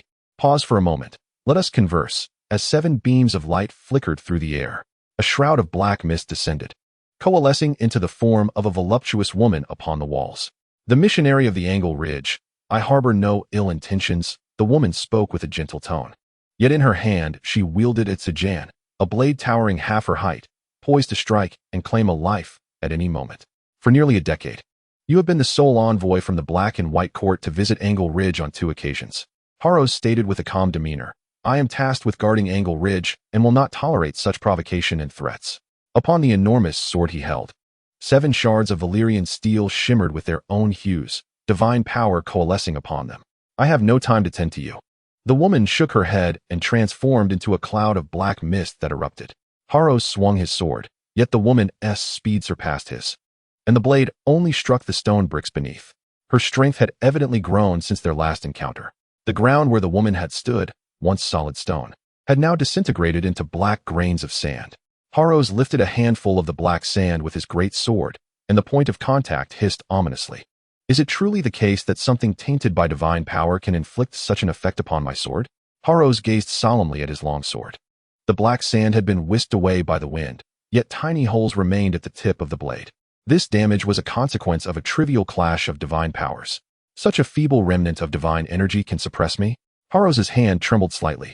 The southern lands of Westeros belonged to the 7, and the starry temple of Old Town was once the site of Aegon the Conqueror's coronation, a favored place of the gods. To engage in combat with a woman who venerates the many-faced god in Angle Ridge, not far from Old Town, and find myself at a disadvantage in the clash of divine might? Is it possible that there are followers of the many-faced god within Angle Ridge? Halros steeled himself. Without a significant number or deeply devout followers as a conduit, the divine power of the many-faced god could not reach across the distant narrow sea. What are their intentions? I must report this to the bishop immediately. Breathing heavily against a massive stone, Mars exhaled a long sigh of relief. With a clang, he casually discarded the longsword in his grasp. The blade embedded itself into his abdomen, fortunately not penetrating deeply, merely piercing the skin, sparing his internal organs from harm. Otherwise, it would have been disastrous. He bore over 10 wounds, the least severe being an arrow lodged in his leg, having merely pierced the flesh without damaging bone or vessels. Withdrawing it and allowing for proper recuperation would suffice. Thus, at my rank, armor remains essential, Mars reflected as he surveyed the corpses strewn about, most bearing only fatal wounds. Many of the attacks that left marks upon him could not breach the armor's defense. Had he been clad in armor, he would have sustained at least half as many injuries, perhaps even less severe ones. A lesson to heed in the future. Where have those who abandoned their weapons gone? Mars craned his neck, glancing left and right, calling out several times, yet the forest remained eerily silent. Leaning on his spear, he rose and made his way toward an area of the woods where the trees were more sparse. The arrow that had earlier been shot came from this direction, yet it was a solitary shot, The most perilous moment had not recurred. Had he not been afflicted by diarrhea, he would likely have been resolved by now. Mars cautiously traversed the underbrush, his keen eyes scrutinizing the trees along his path. As a level 3 hunter, his personal abilities enabled him to discern numerous details that eluded the untrained eye. He could identify virtually any route traversed by a person. Though his accumulated injuries were indeed considerable, he felt an insatiable reluctance to ignore the final outcome. Could he truly have been saved in such a bewildering manner? With his wounds weighing heavily upon him, he pressed onward, and indeed, after a short while, he beheld a sight. Before him stood a tree of modest stature, its trunk as thick as a pot, marked by a freshly made hole the size of a thumb, with traces of blood around its rim. Beneath it lay a man. He held a bow in one hand and an arrow in the other, his expression one of utter bewilderment. A similar small hole marred the center of his forehead, from which fresh brain matter and blood seeped slowly, resembling a mixture of colored cream. The situation suggested that this unfortunate fellow had been shooting arrows at the tree when he was suddenly pierced through the skull by a weapon resembling a Western sword from a previous life. Such a demise could hardly be deemed conventional. Mars inspected the small hole in the tree, then crouched down to examine the gaping wound in the man's head. The view from one side to the other was unobstructed. Indeed, there was no hint of trickery, as both sections of bone had been pierced cleanly. The two circular holes remarkably precise. The strength and speed required to execute such a strike, capable of penetrating a trunk the size of a bowl and effortlessly piercing through bone, were indicative of a master swordsman. He feared that even his mentor, Leidner, would pale in comparison. A sense of foreboding washed over Mars. While he felt no revulsion, he was undoubtedly unsettled. The ability to transport his spear from a distance and to leave it here in this desolate area suggested that this individual had intimate knowledge of his movements, having observed him for more than just a day or two. Yet he had remained oblivious. Should the stranger choose to attack him, he feared he would meet a fate akin to that of the man lying on the ground. Surveying his surroundings, Mars felt the presence of someone capable of both saving and slaying him nearby, perhaps even at his very side. However, despite his meticulous scrutiny, pushing his level 3 hunting skills to their utmost, he discerned not a single clue or trace. The area appeared entirely reasonable, devoid of any signs of concealment. It would be prudent to return, he thought, shaking his head. The significant loss of blood had rendered him lightheaded, and if he did not retreat soon, he feared he would collapse right there. A wisp of black smoke wafted through the air. A group of disheveled individuals was diligently wielding torches and machetes just beyond the grove. The individual wielding the machete felled trees and shrubs, subsequently stacking the cuttings into piles within the woods where Mars resided, encircling the area in no time. The torchbearers then relinquished their torches. In the parlor, Olenna sipped her tea and nibbled on a morsel of pastry, repeating this ritual twice, which elicited a smile from her. Life seemed to be drawing to a close, yet she found herself misjudging a situation at the very end. Do not be angry. I have already dispatched someone to rectify this. He shall not return alive. At the table sat Marjorie and Mary, one fixated on the elderly woman with unwavering intensity, while the other averted her gaze, gripping her dress tightly. Grandmother, I believe Mars could indeed become our ally, Marjorie stated coldly. He is an exceptionally promising warrior. Even the captain of the guards holds him in high regard. To sacrifice a life for matters that are bound to be uncovered seems exceedingly unwise. Furthermore, you have manipulated me. Marjorie's eyes narrowed, mirroring a youthful Olenna, as she resisted the aging matriarch. Mary also lifted her gaze, confronting the terrifying elder, known as the Thorned Queen.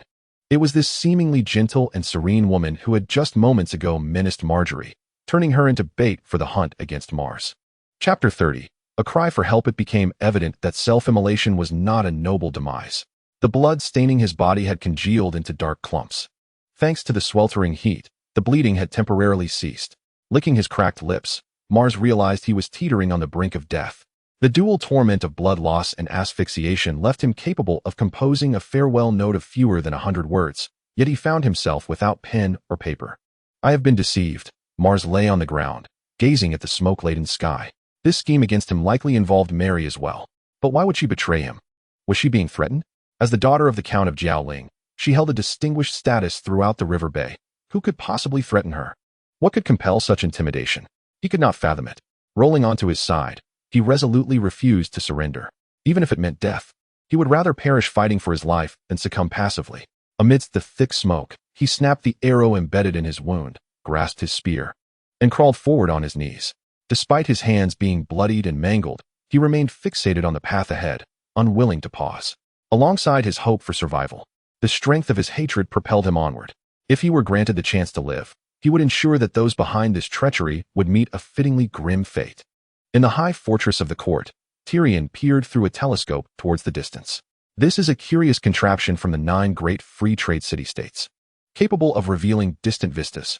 When tracking and observing, even if the quarry is far afield, they cannot escape your grasp. Oh, why is there a trend of felling trees and nurturing them? Tyrion's gaze swept over a woman bathing, and in the distance, he beheld a grove where peculiar woodcutters were chopping down trees. Ordinary lumberjacks and carpenters typically prune branches after felling a tree to reduce weight for easier transport and subsequent processing. However, these individuals haphazardly discarded the felled trees into the forest, as if they intended to let them decay and serve as natural fertilizer. The trees appeared splendid, tall and robust, many suitable for constructing homes. Fire? Tyrion furrowed his brow, noticing another group igniting torches and setting fire to the fallen timber. It was the height of summer, and the riverbanks were heavily wooded. Fire prevention was already a challenge, yet they were still igniting flames. Their handling of the timber was questionable, and one misstep could ignite the forest with dire consequences. I must investigate.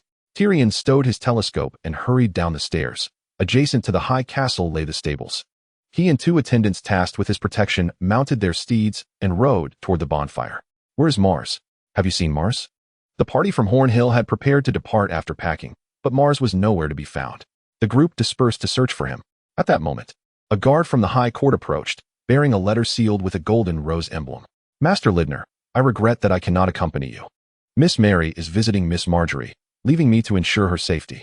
Lord Loras is about to embark on a hunt and has requested my presence. I had to find someone to pen this letter for me.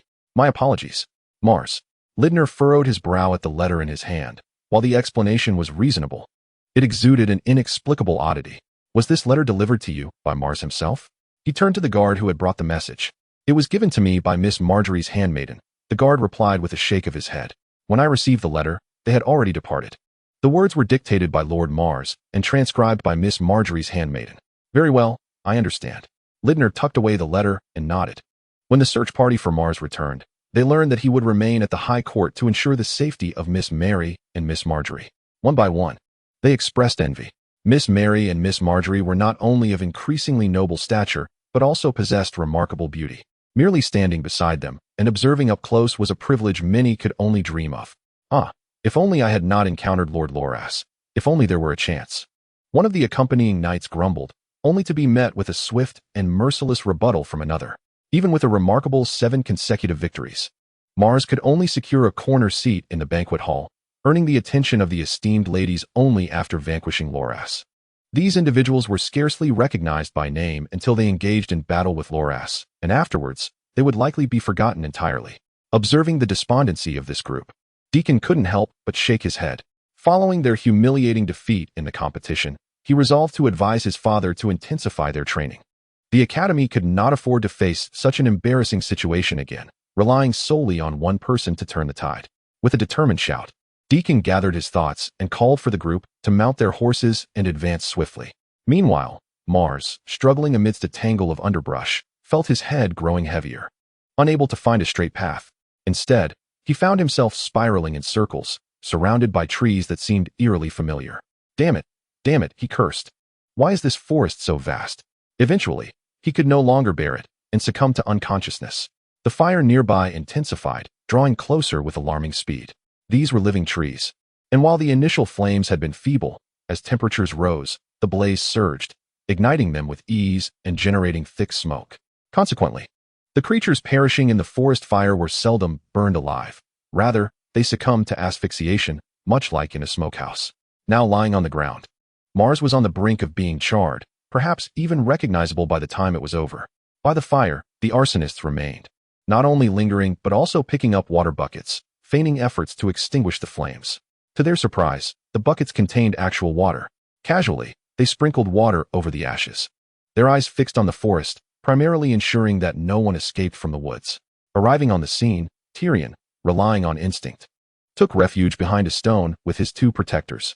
Upon witnessing this unsettling tableau, he felt a chill run down his spine.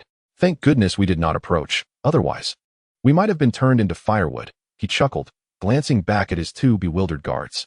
All right, Tyrion sighed, waving his hand dismissively, recognizing the challenge of conveying his humor to these muscle-bound brutes. Nevertheless, my interest is piqued. A glimmer of excitement sparkled in his mismatched eyes. You two, head to the nearest water source, drench your capes thoroughly, and return at the swiftest pace, he instructed his guards. The first to return shall receive a golden dragon. The two guards, initially perplexed, snapped to attention at the mention of gold and dashed off without hesitation. After parting with a golden dragon, Tyrion was soon presented with two heavy, water-soaked capes. Now, go find those fire starters and tell them you saw the flames and that many more are following, he commanded. Complete this task, and each of you shall receive a golden dragon. Two guards, having tasted the sweetness of opportunity, promptly advanced. Tyrion observed the individuals, and as anticipated, they swiftly departed. This matter was indeed not meant for the light of day. Now, one of you shall accompany me inside. That individual will be rewarded with 100 golden dragons. Tyrion draped a cloak around himself, while the sturdier of the two guards seized an additional cloak. Nodding in acknowledgement, Tyrion entered the inferno alongside him. The woods were neither vast nor minuscule. Tyrion, with the guard in tow, dashed through the fiery circle into the unscorched part of the forest. Coughing incessantly upon entry, he hastily covered his mouth and nose with the edge of his cloak. The place felt akin to a furnace baking bread. Remaining here was more unbearable than enduring the flames themselves. Urged by the blaze, they hastened their search and soon discovered 7 fallen figures. These individuals were soldiers, their armor and weaponry standardized, and Tyrion immediately discerned their identities. Only soldiers would wield such uniformly issued longswords, provided by their employers, as their meager wages could not afford them more suitable arms. All 7 lay lifeless. The vital points of the other 6 were compromised, while the distant archer had succumbed to a fatal blow to the head. Continuing onward, Tyrion shook his head, signaling the guard to lower his body and remain close. The larger guard coughed more violently than he did. Had it not been for the damp cloth covering his mouth and nose, he might have suffocated. Despite his diminutive stature as a dwarf, Tyrion moved with remarkable agility and meticulousness, scanning the ground until he spotted bloodstains that had hardened into blackened clumps, prompting him to hasten his pace. He was certain that these 7 were not the primary cause of the inferno. Tyrion's eyes, stung by the smoke, streamed with tears. Yet he could not wipe them away and had to endure. The instigator of the fire had slain these 7 soldiers, subsequently sustaining injuries and becoming trapped within the flames. Time was of the essence. Tyrion felt the cloak draped over his shoulders rapidly drying. Such fabric made for excellent fuel, offering no protective capacity in this state without moisture. Moreover, the larger guard's cloak was drying even faster than his own. He needed to escape before the guard's cloak ignited. The pair moved swiftly and eventually stumbled upon Mars, sprawled on the ground amidst the encroaching flames. Mars was unresponsive, his complexion resembling that of a boiled lobster. Tyrion touched the nape of his neck. It was scorching, even hotter than a freshly cooked steak. Quickly, lift him and run, Tyrion urged the larger guard. The guard, gripped by fear, would have fled had it not been for the promise of 100 golden dragons. Now, hearing the command, he hoisted Mars onto his back and bolted. Chapter 31. A distant departure, madam. A robust and towering man stood in the tea hall, calmly stating, "The fire has raged for a day and a night, and no one has emerged. However, our search has only uncovered 7 charred bodies clad in armor. The 8th remains elusive. Scouring the vicinity yielded no results. That lad was unarmored. After a day and a night, he is likely reduced to ashes." Olenna shook her head. "Fire is an excellent means of obliterating evidence, a method I employed frequently in my youth. In densely wooded areas, it is not uncommon for individuals to be consumed by flames." Lifting her teacup, she took a sip and instructed, "Inform Valaris of this matter and have him send word to Casterly Rock."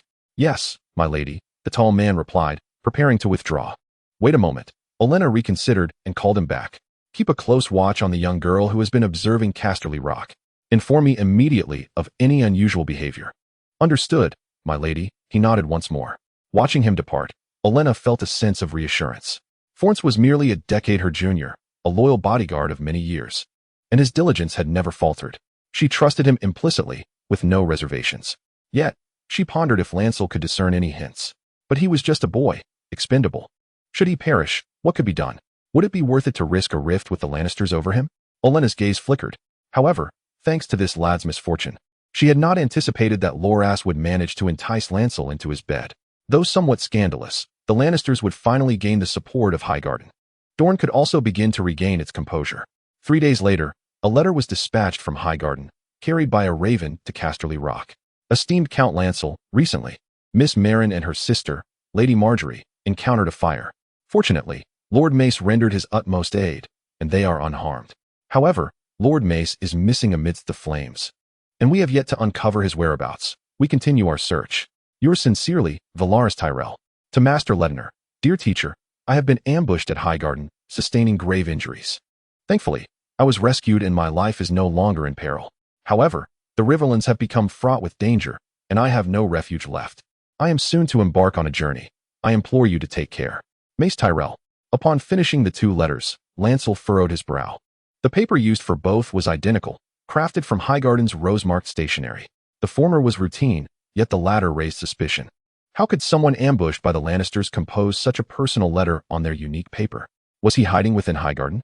Lancel shook his head slightly. Mace should still be in Highgarden, yet he had not sought help from Casterly Rock. Instead, he opted for concealment, preparing to flee the Riverlands.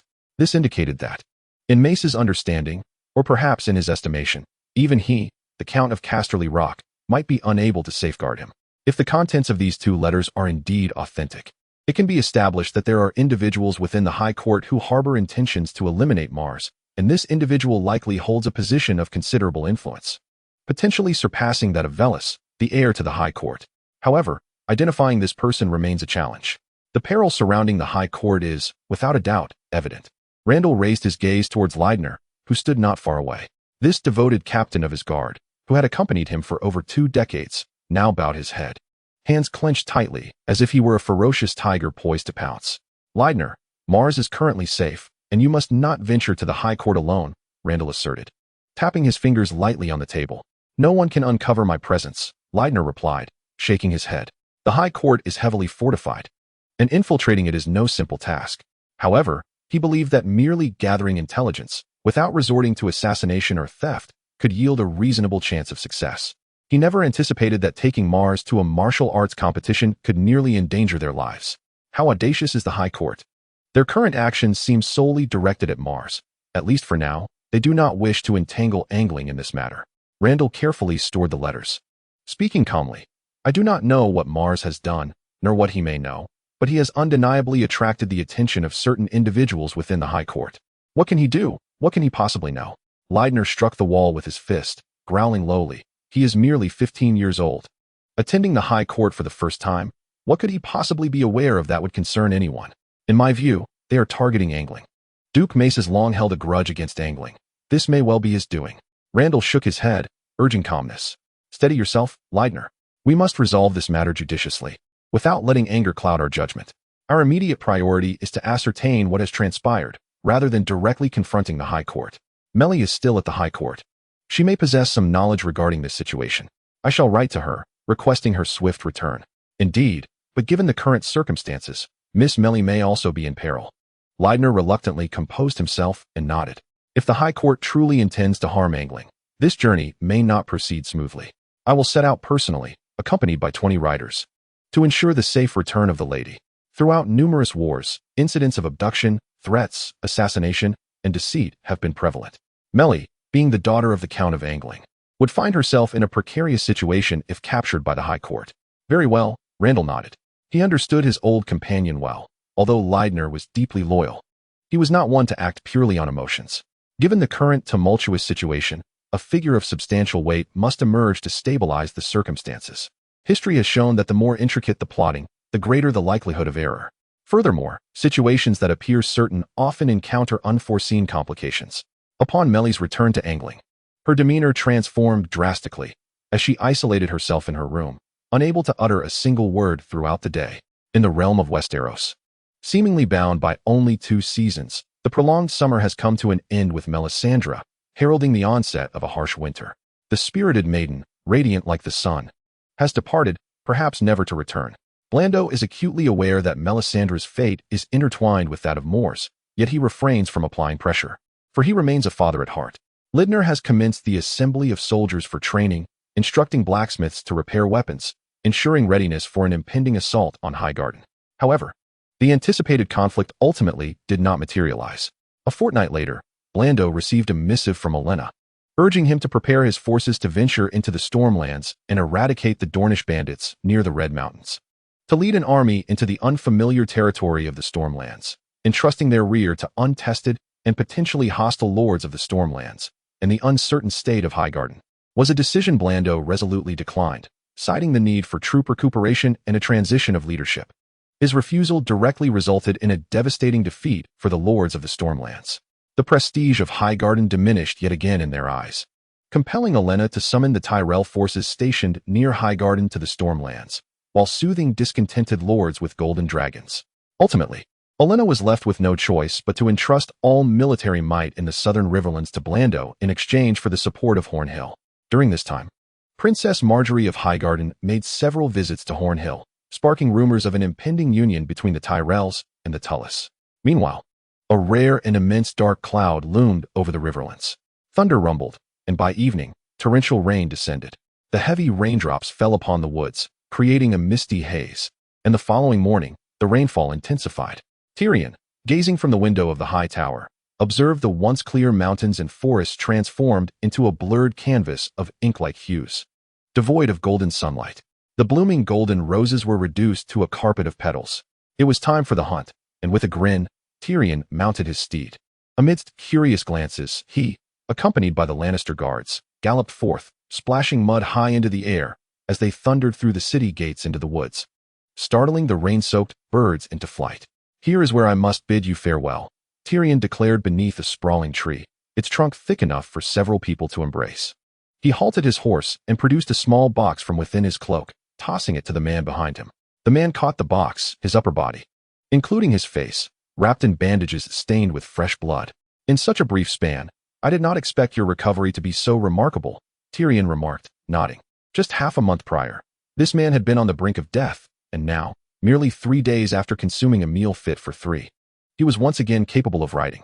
Carelessly, he was still a bit clumsy in his movements, but running and walking were no longer an issue. The man removed the bandages from his face, revealing a visage with downturned corners of his mouth, now exposed to the light once more. "Lord Tyrion, I am grateful for your assistance. From now on, regardless of the circumstances, even if it requires my life, please do not hesitate to command me," he earnestly declared, placing the box into the saddlebag beside him. "No matter where I may be in this world, should you require my presence, I shall hasten to you with utmost speed. Ah, should that day ever come, I must treat you to a drink," Tyrion chuckled, recognizing the sincerity in the man's demeanor. For merely 100 golden dragons, acquiring a warrior willing to lay down his life seemed an extraordinary bargain. "I shall be heading to the north, where I can evade the prying eyes of House Tyrell.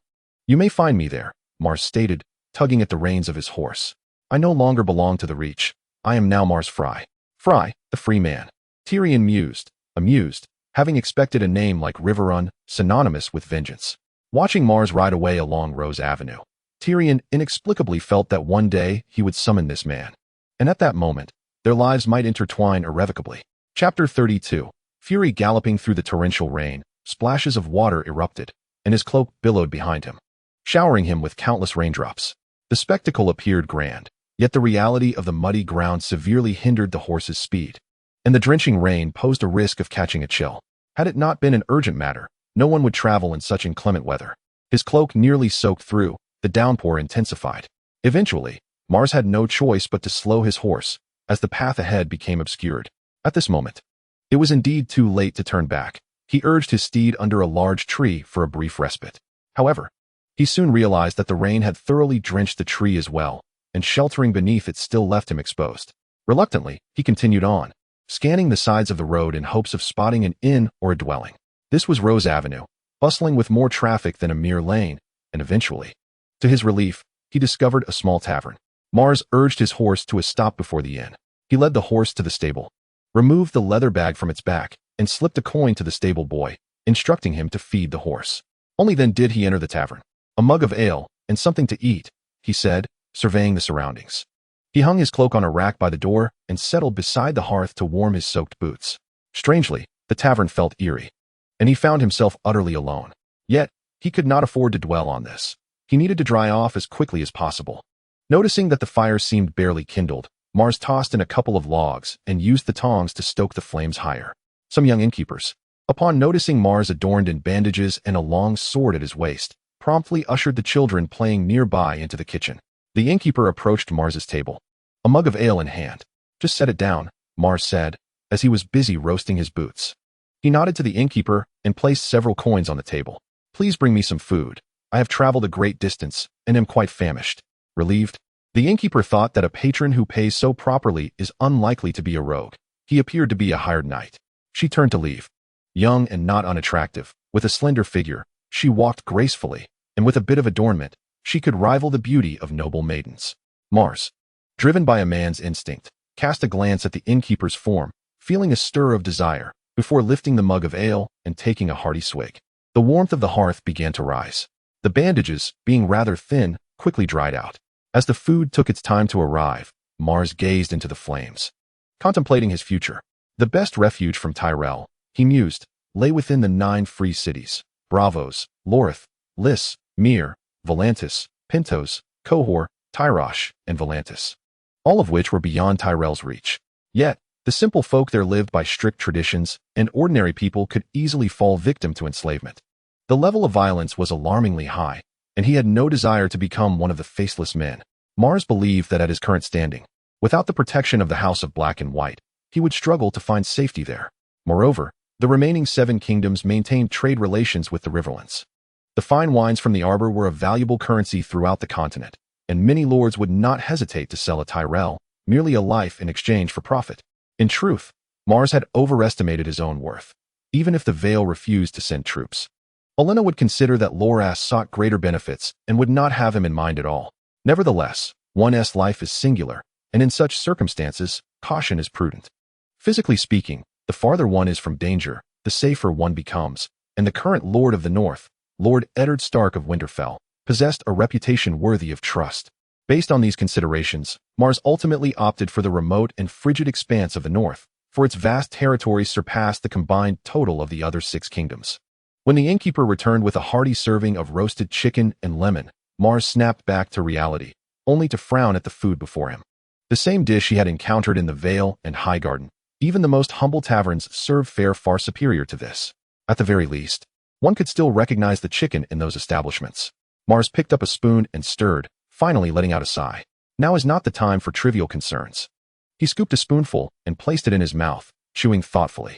Although it appeared unremarkable and tasted rather mediocre, it was not entirely displeasing. Hearing the increasingly frantic sounds of wind and rain outside, Mars nodded. In such inclement weather, being sheltered from the elements while basking in the warmth and consuming sustenance was quite commendable. Once he reached the north, it was likely that he would not encounter a decent establishment for an entire day of travel. Thus, he decided to acclimate himself for now. Loosening the long sword from his waist, Mars devoured the food voraciously. The sword served as a means of deception, and unbeknownst to him, he had acquired the skill of a swordsman. Host, Mars Floris, LV6, Stamina, 19 Strength, 20 Agility, 19 Perception, 7. The average adult male is rated at 10. Skills: Hunting, LV3, Marksmanship, LV6, Hand-to-hand combat, LV3, Swordsmanship, LV1. Often, a sword proved more convenient than a spear. It could be easily hung at the waist, unlike a spear which always seemed elusive when needed. Just a fortnight ago, during a fierce battle with 6 soldiers, had it not been for someone delivering a spear, he might have succumbed to the 6 ordinary swords. After all, being a mainstream weapon, it was essential to acquire some knowledge of it. Mars glanced at the long sword, then felt the head of a spear nestled within his satchel. When he forged this spearhead, he had crafted 2 in total, one for a long spear and another for a short spear. Subsequently, he gifted the short spearhead to his mentor, Leidner, while the long spear had recently been left in the corner. In the fire, the spear's shaft had been scorched and lost its elasticity, rendering it useless. Unable to find a suitable replacement for the time being, he chose to forego it altogether for ease of transport. Notification: as the host has departed from the Bay area, he can no longer accept quests issued within the Bay, with the exception of the Corner Keep. Quest issued: Revenge for reasons unknown. Lady Olenna of House Tyrell has sent individuals to attempt your demise. Your fury is palpable, and you must seek retribution. Quest rewards: 2 personal skill points, 5 attribute points, 5,000 experience. Detected that the host is unable to complete the quest in the short term. The quest is thus suspended. Quest issued: Ranger, as you prepare to traverse the vast expanse of Westeros towards the north, You are bound to encounter dangers and individuals in need of assistance. Uphold the justice within your heart and pen the beginnings of your future epic. Quest rewards: 1 personal skill point, 3 attribute points, 15, 5,000 experience. This quest will conclude upon the host's arrival in Winterfell. Indeed, you old rogue. Mars could not resist slamming his fist upon the table. Thud. The innkeeper's wife, who was washing dishes, was startled, fearing that Mars was about to rise and rob her. She instinctively recoiled, only to have her ample rear collide with a nearby bottle of wine. Apologies, Mars forced a smile that was more grotesque than tears. Tossing a silver deer to the tavern keeper. Take good care of my horse, and provide me with a place to rest for the night. Certainly, esteemed guest. The tavern keeper replied, her nimble hands catching the bottle of wine, only to feel her heart race again upon seeing the silver deer on the table. Silver. This single coin represented 2 or 3 days' worth of her earnings. Rest assured, I shall arrange the finest accommodations for you. The tavern keeper felt weak in the knees, having resolved to relinquish her own room for the night. Very well, lead me to my chamber. I am weary and wish for solitude, Mars stated, donning his nearly dry boots, gripping his long sword and leather pouch, signaling the tavern keeper to guide him. I may need to tidy up a bit. The tavern keeper blushed, aware that her room contained items best kept hidden from prying eyes. It was indeed inappropriate to bring a guest in at this moment. I shall wait then. Please be swift. Mars returned to his seat, tightly closing his eyes to suppress the murderous intent brewing within him. He had never even crossed paths with that old rogue, Olenna, let alone harbor any enmity, nor had they exchanged a single word. Why would she wish to take his life? Taking deep breaths, Mars exerted all his might to quell the rage swelling in his heart. Patience, patience. Chaos would soon ensue, providing ample opportunity to resolve this dilemma. For now, his immediate priority was to grow stronger. He needed to become more formidable. Acknowledging that impotent fury would yield no results, Mars battled against the impulse of vengeance with rationality. At that moment, the tavern door swung open once more, and 3 drenched men barged in. Barkeep, bring us ale, quickly, they demanded, unceremoniously squeezing themselves beside Mars, allowing their rain-soaked clothes to drench him as they urged the tavern keeper for drinks.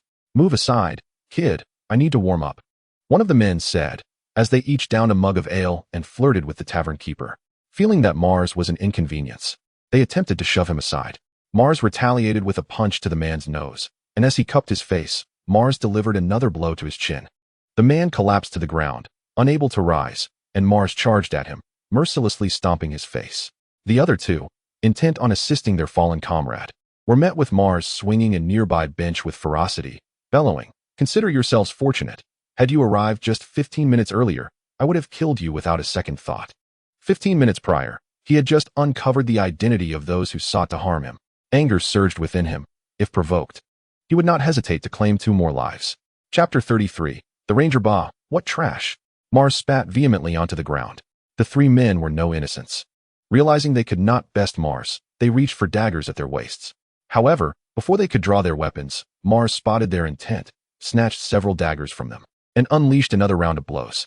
Sometimes, when one displays ferocity, it deters others from retaliating. The proprietress, feeling a bit flustered, rolled up her sleeves and swung open the tavern door, with one hand grasping each of the 2 men by their collars. She dragged them outside and unceremoniously tossed them into the muddy ground. The 2 of them tumbled together, instantly transforming into 2 muddy spheres. The remaining individual, sustaining only minor injuries, managed to crawl out before Mars could intervene. "Wait, we are members of the Shadow Society," the one who had fled spat defiantly. Yet, Mars paid him no heed, declaring loudly, "I am Mars Freeman, and I am right here. Anyone who dares to confront me may come forth." He showed no reluctance as he watched the 3 men flee, not making any attempt to stop them. At this point, Mars had genuinely frightened the proprietress. "If they return for revenge, I cannot continue this business," she lamented, her face etched with despair as she pleaded with Mars. "Please, you must eliminate them. As long as they are gone, we will remain silent." "Ah, are you afraid that I might abandon you and leave this mess behind?" Mars chuckled, patting the proprietress's frail shoulder. "Do not worry, everything will be fine. I have no intention of leaving. Even if I am not their match, should they kill me, they would likely no longer trouble you. Quickly, bring the ale." With remarkable speed, the proprietress served 2 mugs of ale and scurried back behind the bar. Mars, gripping the hilt of his sword, observed the 3 men as they supported one another while trudging through the muddy road. He stood silently, allowing the cold wind and rain to lash against his face, as if tempering red-hot steel. After a considerable time, he finally closed the door and returned to his seat. The High Court. Upon seeing Mars settle down, the proprietress exhaled a sigh of relief, having thought for a moment that this man intended to slay those 3 individuals. Glugging down his ale, Mars slammed the mug down. "Proprietress, is the room prepared?" "Yes, yes," she nodded eagerly. "Please take me there," Mars said, picking up his sword. The proprietress, clutching her chest, glanced up at Mars's face several times before ultimately not daring to refuse. "I merely wish to rest well." They entered a room imbued with a feminine scent, and Mars shook his head, shutting the door behind him to keep the proprietress from following. She sighed with relief and hurried back to the hall, prying open a wooden panel behind the liquor cabinet. She retrieved a small box and, taking her young son with her, exited. She had seen many men like Mars before, self-important, hot-headed mercenary knights. From her childhood, she had witnessed far too many corpses of such individuals. The one who had given her child was no different. "Proprietress, where are you off to?" "I can prepare the carriage," called the stable boy, noticing her rush into the rain without a cloak or hat. The proprietress turned back to glance at him. The pale and frail stable boy gazed at her with his dark, glistening eyes. At the tender age of 13, he genuinely cared for her, reminding her to don her rain gear. Sighing, the innkeeper reflected on how this orphaned boy, whom she had taken in, had always been exceptionally considerate, industrious, and devoid of complaints throughout the years. She feared that the bandits might direct their wrath towards him, so she embraced the boy, trembling slightly as she pressed a gentle kiss upon his forehead and lips. "We shall go together." After releasing her son, she took the reins of 2 horses, lifting her son onto one before mounting the other. The stable boy, momentarily stunned, was hastily urged by the innkeeper, who leaned down to push him onto the second horse.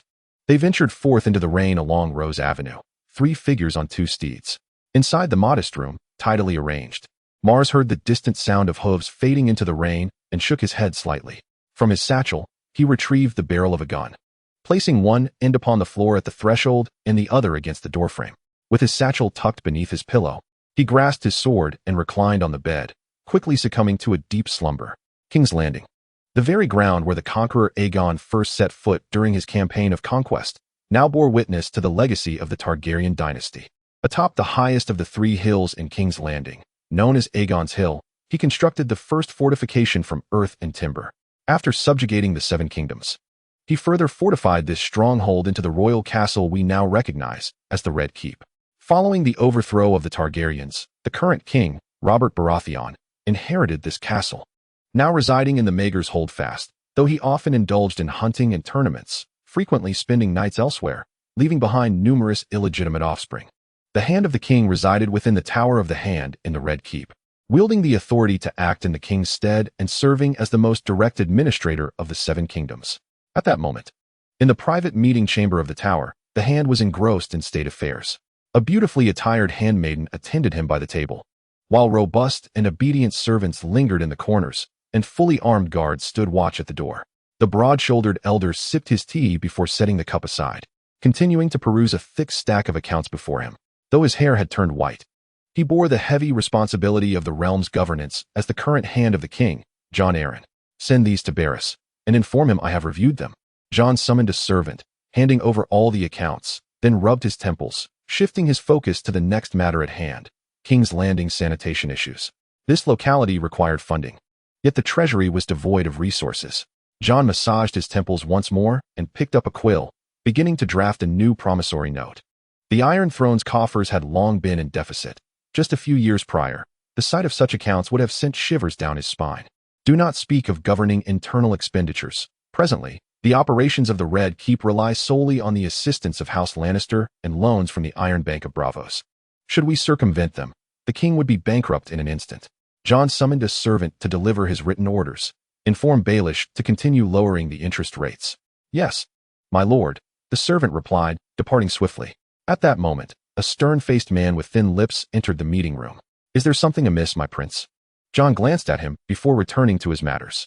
Stannis approached Jon's desk in silence.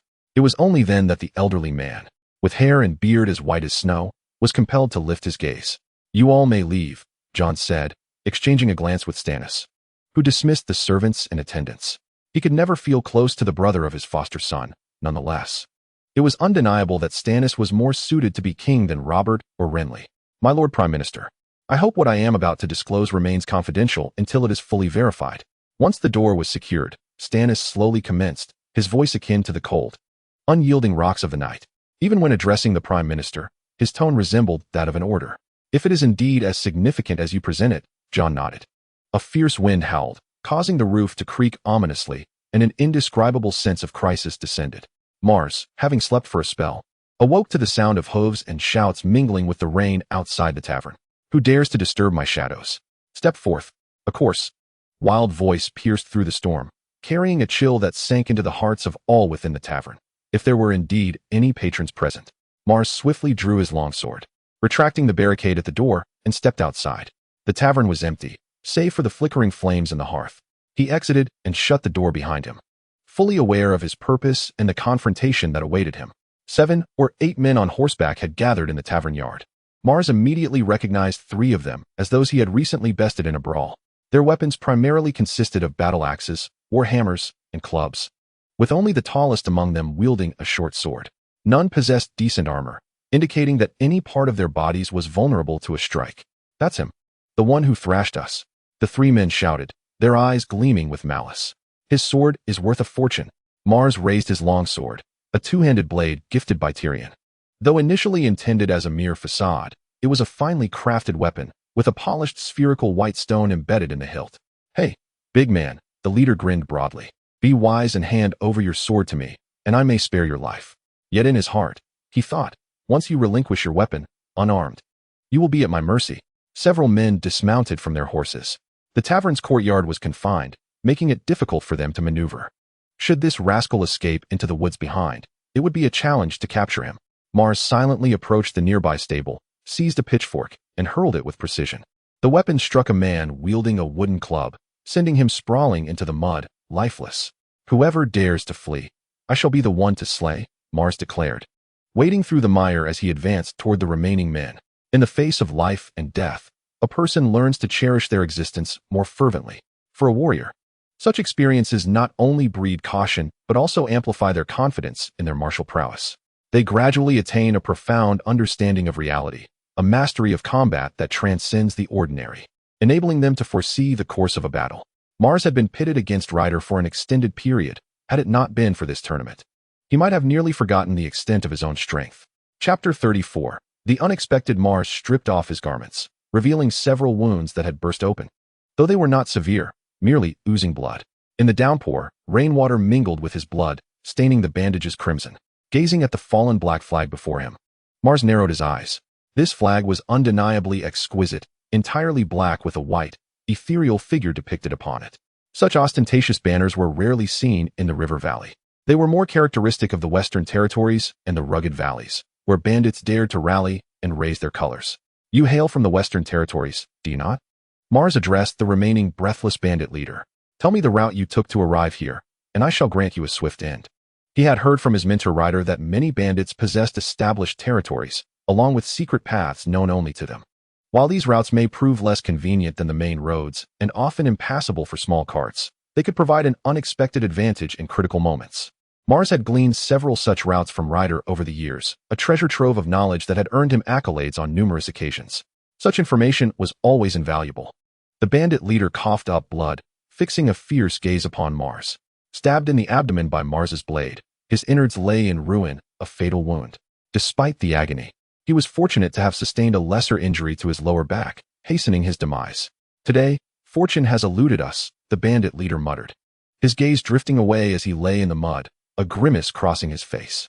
I possess a map on my person. After I perish, feel free to claim it. His legs had already succumbed to numbness.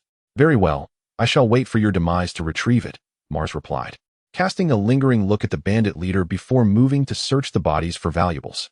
His primary focus was on purses, but after rummaging through several, he found only deflated ones, containing at most a few silver coins. Shaking his head in disappointment, Mars continued his search. Having inspected the hollowed skull, he found nothing but corpses, and now he felt no psychological barriers.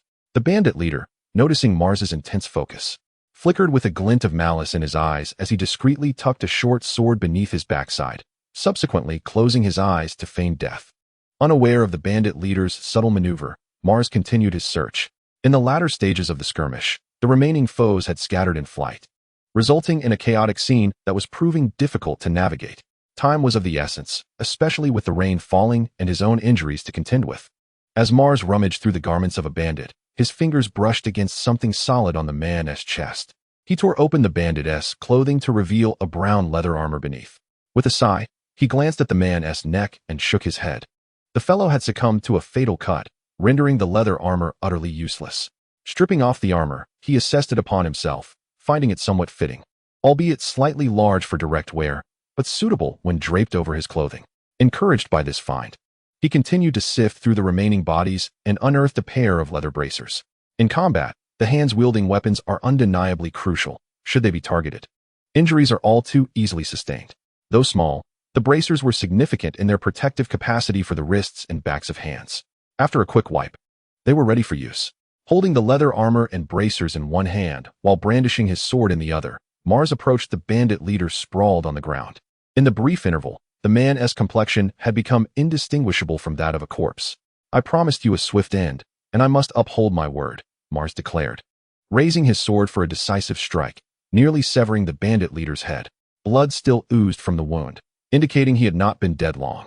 "I have fulfilled my promise," Mars murmured, lowering his sword and retrieving the pouch of coins from the bandit leader's waist, along with a rolled parchment map from his bosom. At that moment, the body still exhibited some response, but Mars paid it no mind as he hurriedly safeguarded the map and scurried back to the tavern. The bandit leader felt his head growing heavier, contemplating the original plan to retrieve the hidden dagger, yet his body had become utterly devoid of strength.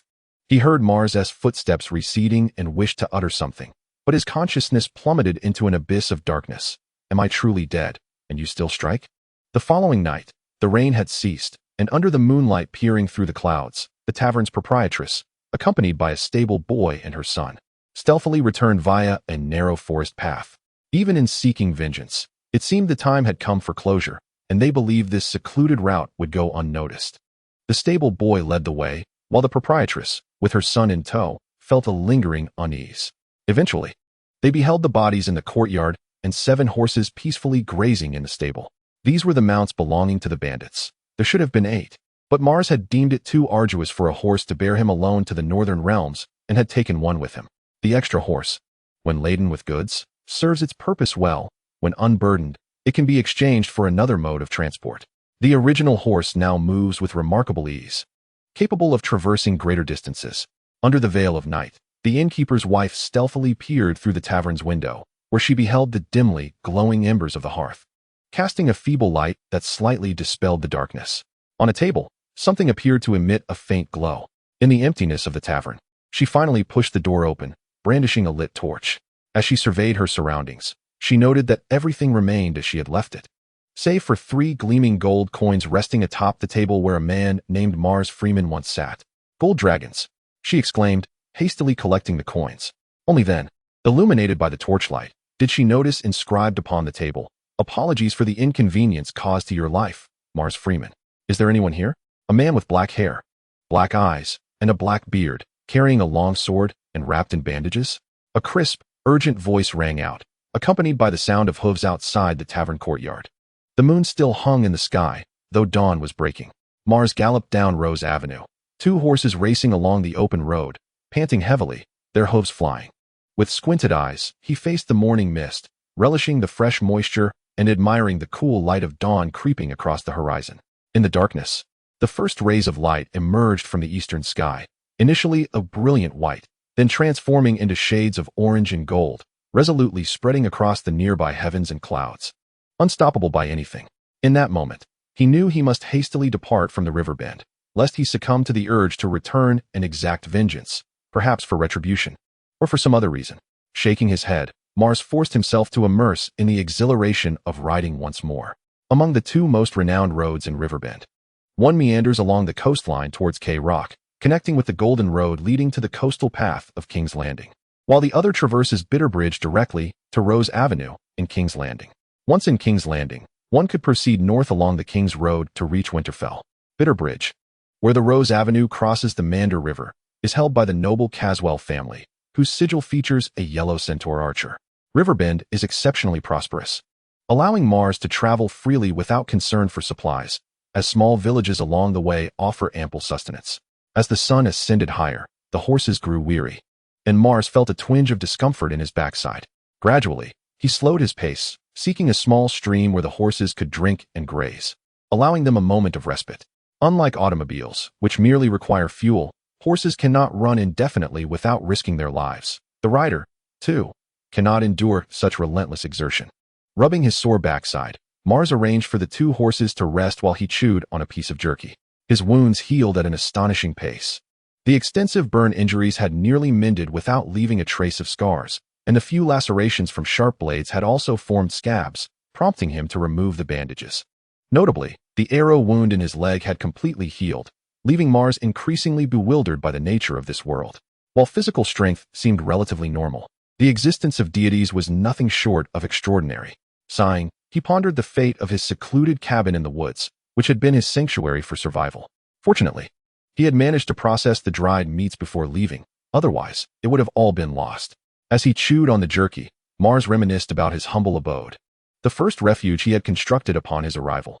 Painstakingly built from felled timber and stacked walls, perfected little by little. A sudden longing to return surged within him. Yet the path back seemed increasingly elusive. Clop, clop, clop. The sound of hurried hoofbeats interrupted Mars' reverie. Turning toward the noise, he spotted a youth with a long braid, clad in simple, coarse garments, emerging into view. The boy bore a remarkably smooth chin, prompting Mars to touch his own beard in astonishment as he gazed at the rider. Whoa! The boy, upon seeing Mars by the roadside, swiftly reined in his horse, coming to an abrupt stop that nearly sent the steed tumbling. Breathless, he looked at Mars and exclaimed, "I finally found you." No sooner had he spoken than he toppled from his mount. "Hey, Lisa, wake up!" Mars rushed forward to catch her. He recognized her instantly.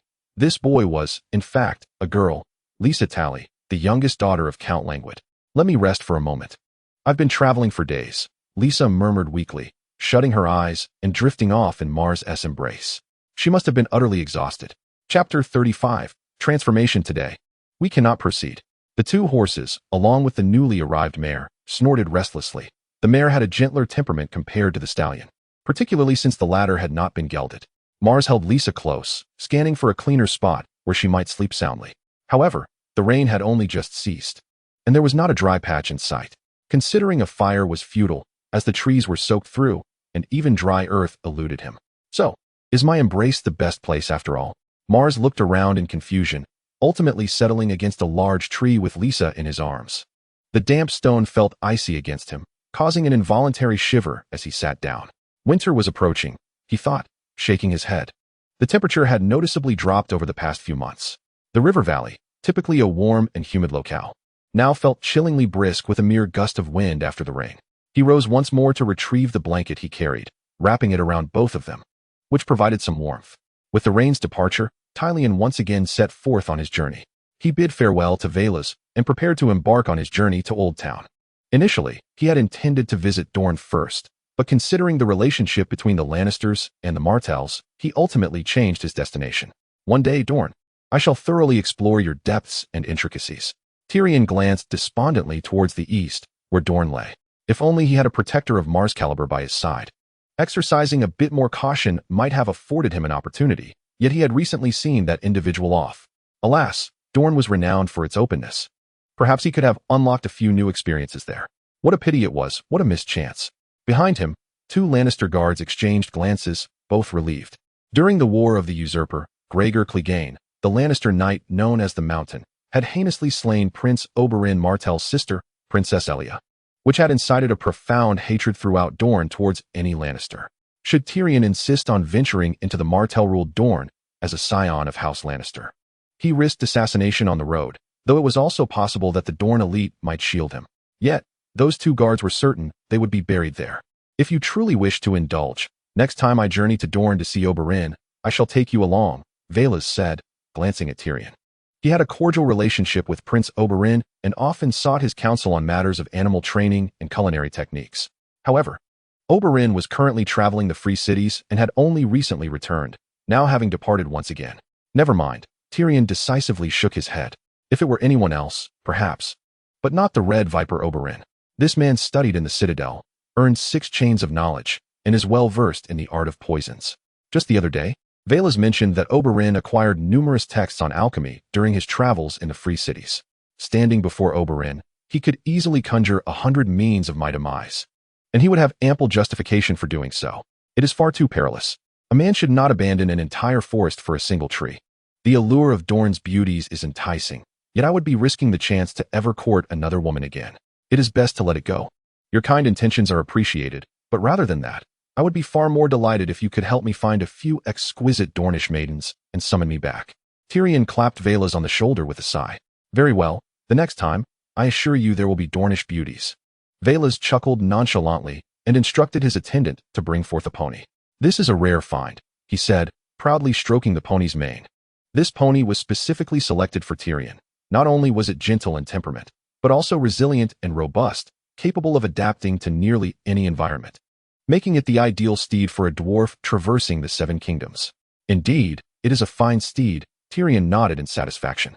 Ordinary horses were too tall for him. He required assistance to mount. If each time one were to mount a horse, one had to be cradled in the arms of those brutish men, then for Tyrion, it would be better to forego riding altogether. Thus, he mounted the steed. My friend, I look forward to our next encounter, Tyrion called out. And the diminutive horse obediently galloped away. Its legs may have been short, yet its speed was commendable, causing the two guards trailing behind to falter momentarily and be left behind. Until we meet again, my friend, Velaris mused, watching Tyrion's retreating figure with genuine admiration. In his eyes, despite Tyrion's physical shortcomings, he had wholly compensated for them through diligent learning. He was a man worthy of respect. Master Velaris, Lady Olenna requests your presence, announced a maid waiting at his high castle upon his return. Very well, I shall attend to her. Velaris nodded in response. At King's Landing, within the Red Keep, beneath the afternoon sun, the golden-haired queen had just emerged from her bath. Barefoot, she tread upon the stone steps as her maidservant gently dried her body and draped a silk robe around her. One could not deny the exquisite beauty of this woman. Her eyes were profound, complemented by a regal nose and sensual lips. Her skin was smooth and delicate, her bosom ample, and her figure both elongated and strong, each movement exuding an enchanting allure that left countless men enraptured. Yet, she had borne 3 children, and the once resplendent Cersei Lannister had lost some of her youthful radiance. Under the light, she scrutinized her form. Though her waist could still be deemed slender, it was not without its imperfections. Her bosom, though bountiful, had begun to sag slightly, and her skin lacked the tautness and sheen of yore, while the crow's feet at the corners of her eyes deepened with each passing year. No woman could bear to witness the waning of her beauty, even if her husband failed to appreciate it. With age came an intensified yearning for youth and allure. Cersei turned to the man beside her, letting out a deep sigh. Her companion was her brother Jaime, who, when compared to her, resembled a statue crafted by a master artisan. Time had not dulled his elegance. Rather, it had augmented his charm, whether it was his robust physique or his chiseled features. The essence of masculinity radiated from him like a fine wine, growing richer and more intoxicating with age. Regardless, my fascination with you has never waned. Jaime inhaled the queen's intoxicating scent greedily. From childhood to adulthood, this enchanting aroma had always exhilarated him, and now, he found himself utterly captivated. Only you. I have never contemplated losing. Cersei cradled her brother's head, realizing that this man, who was intrinsically hers, was her life's true sanctuary. Cersei and Jaime shared a kiss. Since her youth, she had been enamored with her handsome brother, who bore a striking resemblance to her, and they had cherished one another as intimate companions. In her youthful days, she harbored a secret infatuation for the dream lover of all the maidens of the Seven Kingdoms, Prince Rhaegar Targaryen. Her affection ran so deep that she once contemplated severing her illicit ties with Jaime. Consequently, Jaime withdrew. Alas, this romance ultimately dissolved into nothingness with the demise of Prince Rhaegar at the hands of Robert. As for Robert, in his youth, he was a formidable warrior, occupying the esteemed position of king of the Seven Kingdoms, and was expected to be a contented husband. Yet, on his wedding night, how could he utter another woman's name while in the embrace of his bride? Thus, Jaime returned to her side, just as quietly as he had departed, continuing to bestow upon her all his love. Perhaps she once loved Robert? Yet, her heart forever belonged to Jaime. The silver-haired Jon and the bald Stannis briskly traversed the corridors, their expressions as frigid as ice. The deepening furrow between Jon's brows reflected years of unrelenting tension, his thoughts wandering. Truth be told, Robert had fallen at a pace that even his adoptive father could scarcely fathom. He indulged in revelries, squandered his wealth, and succumbed to the bottle, neglecting the affairs of the realm. Compared to any ordinary king in the annals of Westerosi history, he could nearly be deemed a tyrant. Yet he had not always been this way. In his youth, he was handsome, tall, and valiant, clad in a great helm adorned with antlers, invincible on the battlefield. He was passionate and kind, surrounded by warriors willing to lay down their lives for him. In the early days of his reign, he maintained a delicate balance between the lords of the Riverlands and their vassals, thereby dividing the lords of the Riverlands. He waged war against the Iron Islands, subduing them completely, even sending an heir to Winterfell. Despite his decline, Jon could not envision Robert being mocked by the women in his life, or even raising another man's child for over a decade. It was utterly ludicrous. Stannis, even as a prince, knew that slandering the queen was a grave offense. Jon clenched his hands tightly. Decades ago, he too was a knight of great renown, now aged and weary yet still capable of drawing his sword. To this day, the Baratheon lineage remained marked by dark-haired descendants. Stannis calmly remarked, "My Lord Chancellor, you should consider the implications of this news for the king. I fear the Seven Kingdoms may soon reignite the flames of war. The stormy stag will not tolerate treachery, and the lion resting upon the golden cliffs of Casterly Rock will surely roar in defiance." It was merely a matter of suppression. Jon closed his eyes, his voice echoing through the vast corridor. Once, the alliances of deer, wolves, eagles, and fish could vanquish the true dragon. Now, they could also claim the lion's head. Lisa slumbered soundly until noon. Mars, cradling her in his arms, felt the strain in his muscles and the growl of his stomach, overwhelmed by embarrassment. Passers-by cast peculiar glances at him as he held the youth in his embrace, leaving him feeling quite helpless. After all, she was the daughter of a count. Could she not indulge in better nourishment, perhaps gaining a bit more flesh upon her bosom? Observing the stillness of her chest, Mars was certain there was not even a semblance of a binding garment. It was simply non-existent. In contrast to Melisandre, this was truly a tragic misfortune. Chapter 36. The truth revealed as the sun began to rise. The sea of clouds shimmered in golden hues. Lisa, adorned in armor and wielding a pearly long sword, gazed into the distance above this golden expanse. The sword in her grasp, a massive two-handed weapon named Dawn, was forged from celestial meteorite, its surface glistening like glass and remarkably sharp. It was the weapon of the godly sword of Dawn, Arthur Dayne, and also the treasured heirloom of his lineage. "You are the next Dayne." These words surged through her veins, igniting an exhilarating urge to engage in battle with her sword. Just as she was about to strike, the cloud shattered. Confused, she instinctively reached out, only to find that even the sword she held dissolved like foam. "All right, hand the sword over to me." A familiar voice echoed in her ear.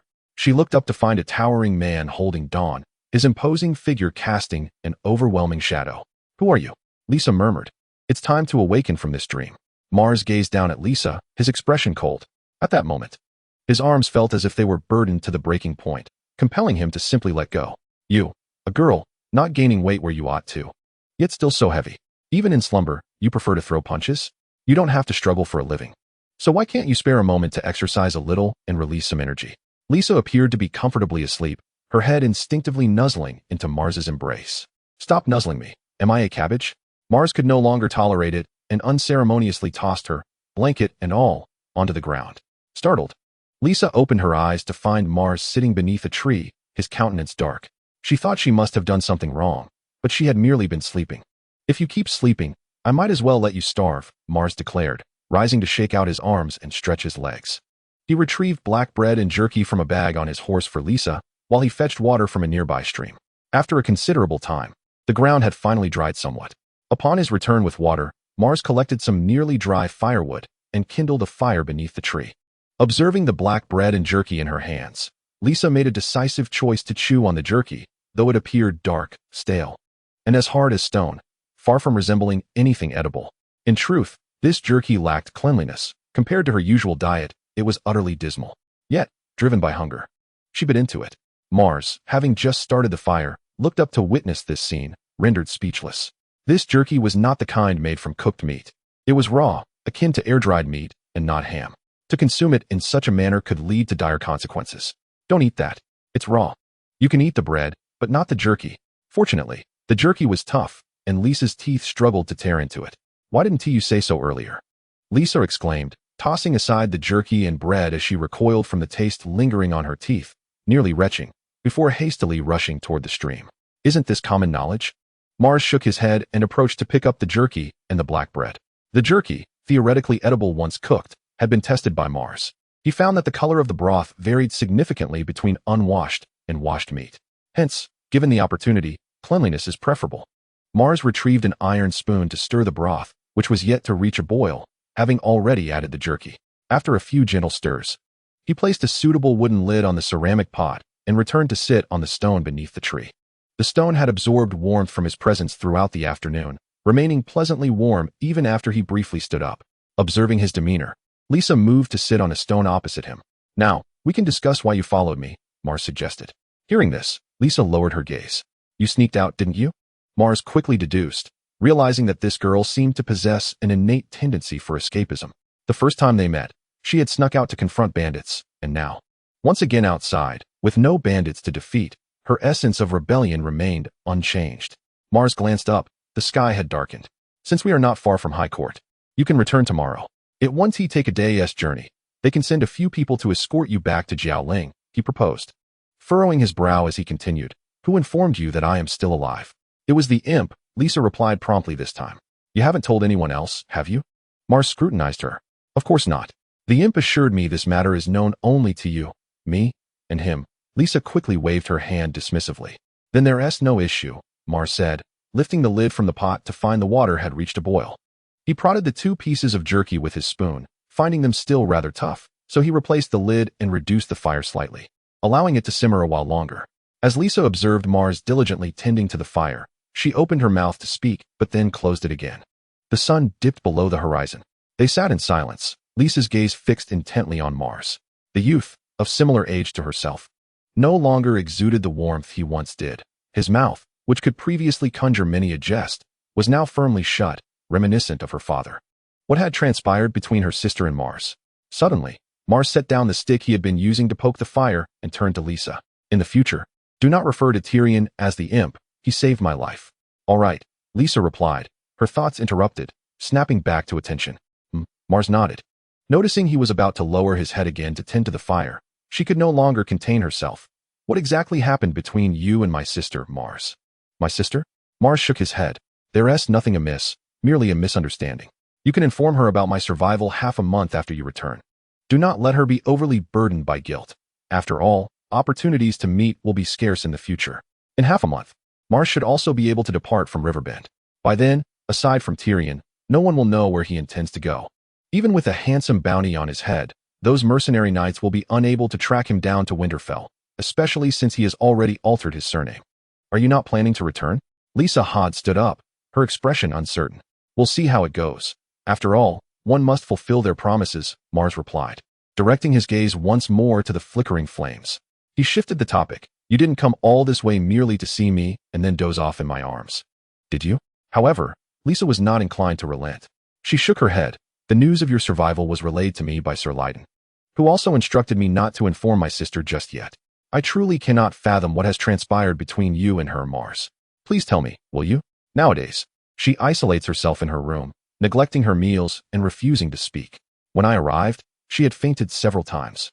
Mars gazed at the dancing flames, lost in thought for a long while before murmuring to himself, "Is she truly suffering so? Do you genuinely wish to know?" He turned his head to look at the still agitated Lisa. "Then first, share what you know with me." "What do I know?" Lisa was taken aback, suddenly at a loss for words. "I need to understand. Does Melee prefer Loras or someone else?" Mars scrutinized Lisa's eyes, searching for any sign of panic, but found only confusion. "Not that I am aware of," Lisa said, shaking her head uncertainly.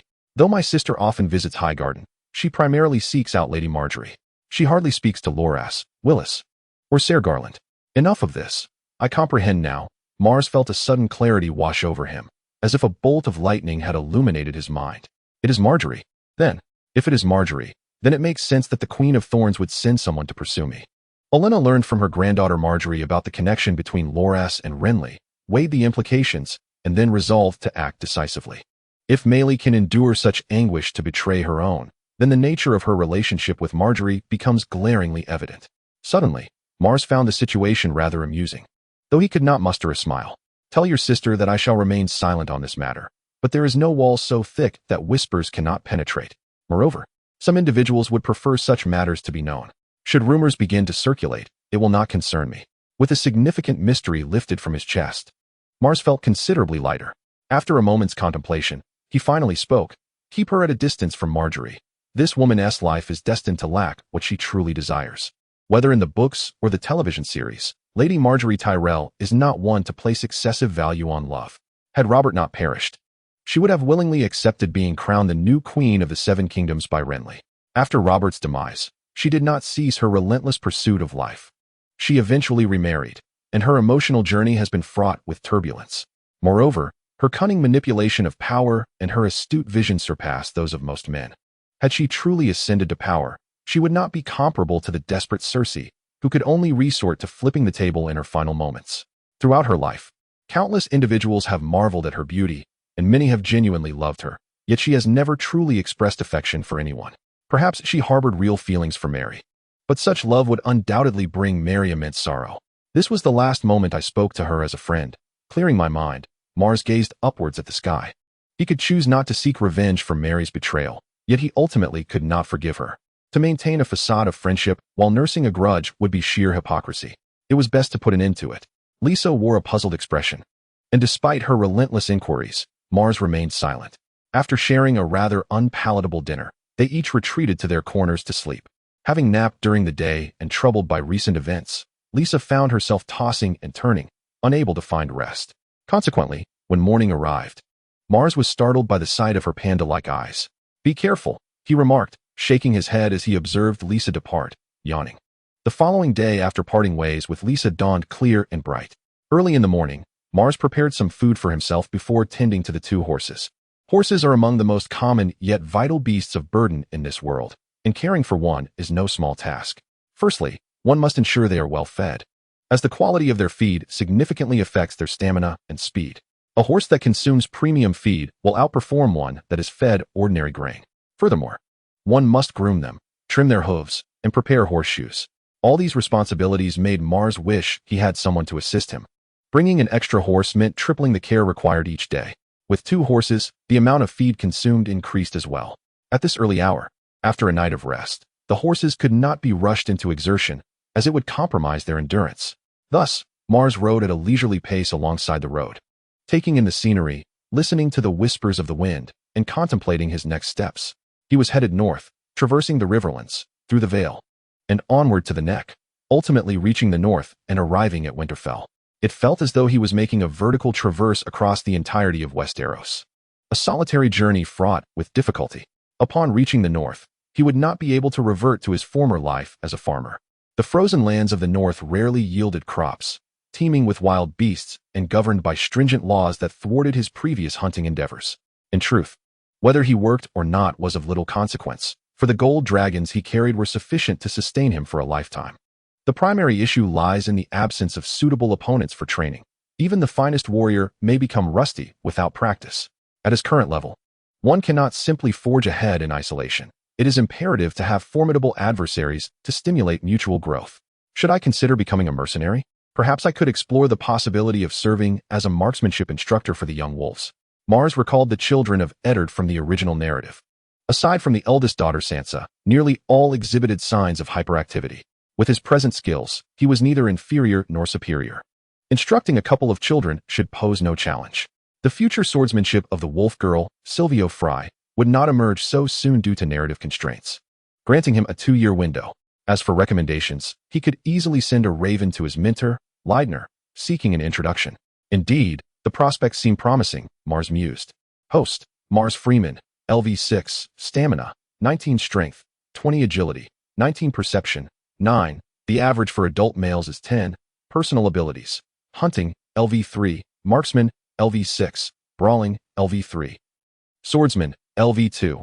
Notification. The host has completed the growth task. Red Hand, 1010. Second phase task. Blood Hand, 16100. Task rewards. 3 personal ability points, 5 attribute points.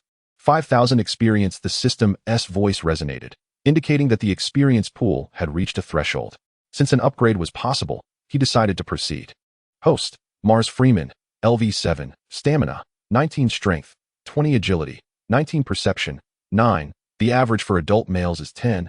Personal abilities. Hunting, LV3. Marksman, LV6. Brawling, LV3. Swordsman, LV2. At least he was no longer a blank slate.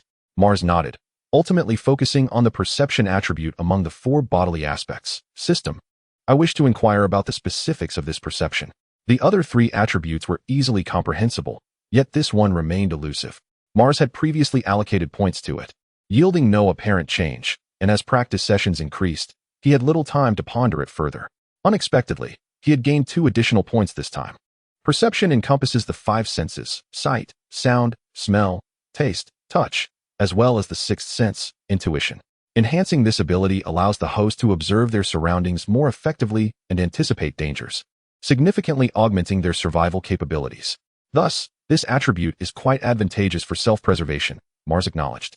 Had he been more perceptive on the day of the ambush, he might have sensed the impending danger before stepping into the encirclement, potentially avoiding a dire fate. Consequently, he allocated all 5 attribute points to perception. Host, Mars Freeman, level 7, stamina, 19 strength, 20 agility, 19 perception, 14. The average for an adult male is 10. Personal skills, hunting, level 3, marksman, level 6. Combat, level 3, swordsman, level 2. Note, the host's perception has surpassed 10 points, activating the personal skill, spirit vision, level 1. Host, Mars Freeman, level 7, stamina, 19 strength, 20 agility, 19 perception, 14. The average for an adult male is 10. Personal skills, hunting, level 3, marksman, level 6. Combat, level 3, swordsman, level 2, spirit vision, level 1. Mars, in a state of confusion, inquired, "Could you elaborate on what spirit vision entails?" "Please explore it on your own," the system replied. "Very well, I shall set it aside for now."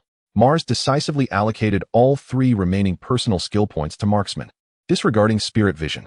Warning, the host has not surpassed the secondary threshold. The upper limit for personal skills is 7 and cannot be forcibly enhanced. To Mars's surprise, the points could not be allocated further. The host's physical attributes have not yet all reached 30, thus the secondary threshold breakthrough task cannot be obtained. The host must continue to strive. Thus, personal skills are fundamentally based on the 4 physical attributes. Mars comprehended that until he transcended his physical limitations, his personal skills could not advance. The enhancement of personal skills is contingent upon the improvement of these 4 attributes. What if I absolutely must allocate them? Mars pondered aloud.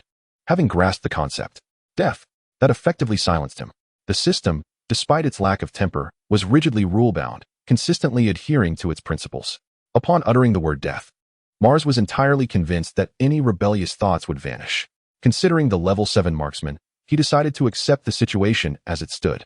Host, Mars Freeman, level 7, stamina, 19 strength, 20 agility, 19 perception, 14. The average for an adult male is 10.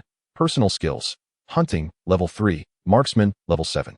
Combat, level 3, swordsman, level 2, spirit vision, level 1. Mars rode his horse, head lowered, continuing onward. The pressing concern now was how to manage the remaining 2 points. Spirit vision remained unfamiliar and would be set aside for now. Hunting was no longer particularly useful and thus not considered. As for combat, Mars suddenly recalled that he still possessed a skill enhancement opportunity. The system examined martial skills, close combat, light and secret technique 67100. The previous training in firearms had earned me 3 points. Cumulatively, this brought the total to 6, eliminating the need for any further endeavors. Mars stroked his chin, noting that the progress in his martial skills had surpassed the halfway mark. In the future, he would find time to practice his techniques. Though the progress might be slow, he was confident of eventually filling the progress bar. That left only the swordsman skill to consider. This could indeed be enhanced. Yet it appeared that the timing was not opportune. The allocation of personal ability points was merely a straightforward arithmetic exercise, but its implications in reality were far more complex. Prior to reaching level 3, individual capabilities could be improved through personal study without consuming excessive time. This phase represented the foundational stage of a skill. However, upon attaining level 3, even a slight advancement to level 4 would require years of arduous effort or a few serendipitous epiphanies, elevating the threshold significantly. Under such circumstances, investing personal ability points in the early stages would prove to be economically unfeasible. Mars resolved to enhance his swordsman skill only after reaching level 3, as this would yield a better cost-to-benefit ratio. In truth, there were many similarities between the spear and the longsword. With a foundation of level 6 in firearms, advancing as a swordsman became considerably easier. In less than 10 days since the swordsman's skill had emerged, and after a single uncomplicated battle, he had already made progress. It was likely that opportunities for combat would not be scarce in the days ahead. He estimated that within a month, he would reach level 3. Suddenly, Mars returned to the present, urging his horse to move at a faster pace. At that moment, a grimy girl emerged from the nearby thicket. Mars narrowed his eyes. The girl wore a dress, her back partially exposed, and an arrow was ominously lodged in her bare skin. "Don't run." A man's furious voice echoed from behind the girl. "Please, sir, save me. They want to kill me." The girl dashed forward and clung to Mars' leg. Startled, Mars halted his horse. Just then, a burly man wielding a long sword emerged from the trees, aiming a strike at the girl. In the blink of an eye, Mars could scarcely draw his sword. Instead, he reached down, swiftly lifting the girl onto the horse. The sudden movement aggravated her injury, causing her to cry out in pain as she clung tightly to him. Mars felt a surge of embarrassment. He found himself face to face with the girl on the horse. Her upper body pressed against him. Yet, there was no time for such thoughts. "Go," he commanded, and the two horses surged forward. Seeing them about to escape, the man quickly unfastened a hand axe from his belt and hurled it toward them. A chill ran down Mars' spine, and instinctively, he turned his body to shield the girl, only to feel a sharp pain sear through his back. "Wait for me," Mars exclaimed, urging his steed to accelerate as he felt the sharp sting of pain. The hand axe fell to the ground, its trajectory miscalculated by the burly brigand. The leather armor, salvaged from a bandit, had saved Mars' life. The axe, intended to strike cleanly at his back, had instead met him at an awkward angle, delivering only the blunt edge of the weapon. Had it not been for the protective gear, even the dull side of the axe at such close range would have inflicted grave injury. It was the armor's cushioning that allowed him to remain securely mounted. Chapter 2. The illegitimate child. What should we do? The hulking brigand grumbled, retrieving his hand axe and scowling in the direction Mars had fled. From the dense thicket emerged several more men. Wait for the horse to return, then pursue. The round-faced man nodded at a companion whose appearance resembled that of a monkey. The monkey-like man withdrew an arrow from his quiver, affixed a bone whistle to its tip, and drew his bow, launching the arrow skyward with precision. With a piercing whistle, several men rode forth, accompanied by a dozen horses. Mars, already some distance away, felt a chill run down his spine. This was a signal arrow, a means of communication that his mentor, Leidner, had described. Such arrows were employed by organized bands of brigands, mercenaries, or even regular troops. "Who are you?" Mars inquired, gazing at the trembling girl before him. "Why are they pursuing you?" The burly brigand, clad in leather armor with a breastplate of fine iron, wielded both a long sword and a hand axe, truly a well-equipped marauder, perhaps better armed than many elite soldiers serving under local lords. The presence of a signal arrow indicated a significant threat, potentially greater than the skirmish that had nearly claimed his life. "I am merely an illegitimate child from the village over there, knowing nothing of this," she pleaded, her voice thick with tears. "I don't understand why they want to kill me. Please, don't abandon me. I can do anything, even though I'm still so young. I can be of help." The girl clung tightly to Mars, her words spilling forth in a torrent, as if scalded by an iron flame. Mars shook his head. Despite the considerable trouble she represented, the thought of abandoning her never crossed his mind. He glanced down at the girl, her hair as dark as his own, and sighed heavily. He realized he, too, was an illegitimate child, one who had never known his mother. When he had crossed into this world, he had not been conjured from nothing by some system. Rather, he had taken over the body of a brain-dead illegitimate child. Thus, although his lineage, physique, and appearance had changed, fundamentally speaking, Mars' existence in this world was still that of an illegitimate offspring. The two individuals shared the same hair color. Perhaps those two scoundrels were even related. He recalled King Robert from the original tale, who had sired numerous bastards but acknowledged only one, the Storm of Rhaegar. The rest, including his illegitimate daughter Maya Stone left in the Vale, were completely unaware of their father's identity. Ironically, in the end, they all became victims of Melisandre's fire sacrifices due to their connection to Robert, had it not been for the few who managed to escape. Robert's lineage would have truly been extinguished. Many nobles, after fathering bastards, preferred to keep their indiscretions hidden, often sending the children and their mothers far away, or simply walking away after the birth, knowing those women would remain oblivious to their identities. Ultimately, whether the children were abandoned or raised was of no concern to them. With this thought in mind, Mars instinctively remarked, "Perhaps it is someone from your father's side sent to kill you." The young girl immediately stiffened. "It's just a possibility, not a certainty," Mars quickly added, but this only caused her to cry louder. Sighing, Mars tightened his grip on the reins, urging the horse to run faster. Given the superior equipment of their pursuers, they must have horses of their own, though likely not spare mounts. Thus, regardless of their speed, they could not outpace Mars's double mounts. However, after a while, Mars found it increasingly difficult to ignore the arrow protruding from the girl's back. Its shaft as thick as a common man's little fingers still embedded in the wound. With the horse galloping, the arrow quivered, disturbing the flesh around it. "Bear with me. I'll help you pull out the arrow," Mars decided, reining in the horse. He gently pried open the wound, using the sunlight to examine the arrowhead's shape. The injury was relatively small, likely caused by a non-barbed conical arrowhead, known for its exceptional penetrating power, capable, when paired with a sturdy bow or crossbow, of piercing even a knight's plate armor at a certain distance. Fortunately, it had not penetrated through. The girl was indeed lucky. Moreover, this type of arrowhead was easy to remove. Mars placed one hand on the girl's shoulder, while the other stealthily approached the arrow wound, swiftly extracting it. It was indeed a conical arrowhead. Mars stared at the bloodied projectile in his hand. Such arrowheads could be easily crafted by an ordinary blacksmith apprentice. The method straightforward: molten iron poured into a mold, then hand-forged and polished, or sometimes directly hammered out or ground down. Thanks to Mars's swift hands and the fact that the arrow had been lodged for some time, the surrounding flesh had grown numb, rendering the pain surprisingly minimal. However, the situation would soon change. Mars glanced at the bloodied hole in the girl's back. Due to the prolonged presence of the arrow, no blood flowed from the wound. The entire area appeared a sickly pale. Mals, having confirmed that the arrowhead was unadorned, carefully stored the arrow in a nearby pouch. He then retrieved a small flask of liquor from the side of his steed. This diminutive flask, though modest in size, contained a precious spirit, effective for cleansing wounds and preventing infection. He took a generous swig, swishing the liquid in his mouth before turning to the young girl, gently grasping her shoulder, and directing the liquor onto her gaping wound, repeating this process twice more. For the final application, he poured the spirit directly from the flask onto her injury, ensuring that it was thoroughly cleansed. The young girl bore the pain silently, her grip tightening around Mal's waist as she bit down on the leather of his shoulder guard. It was indeed a jolt of sensation.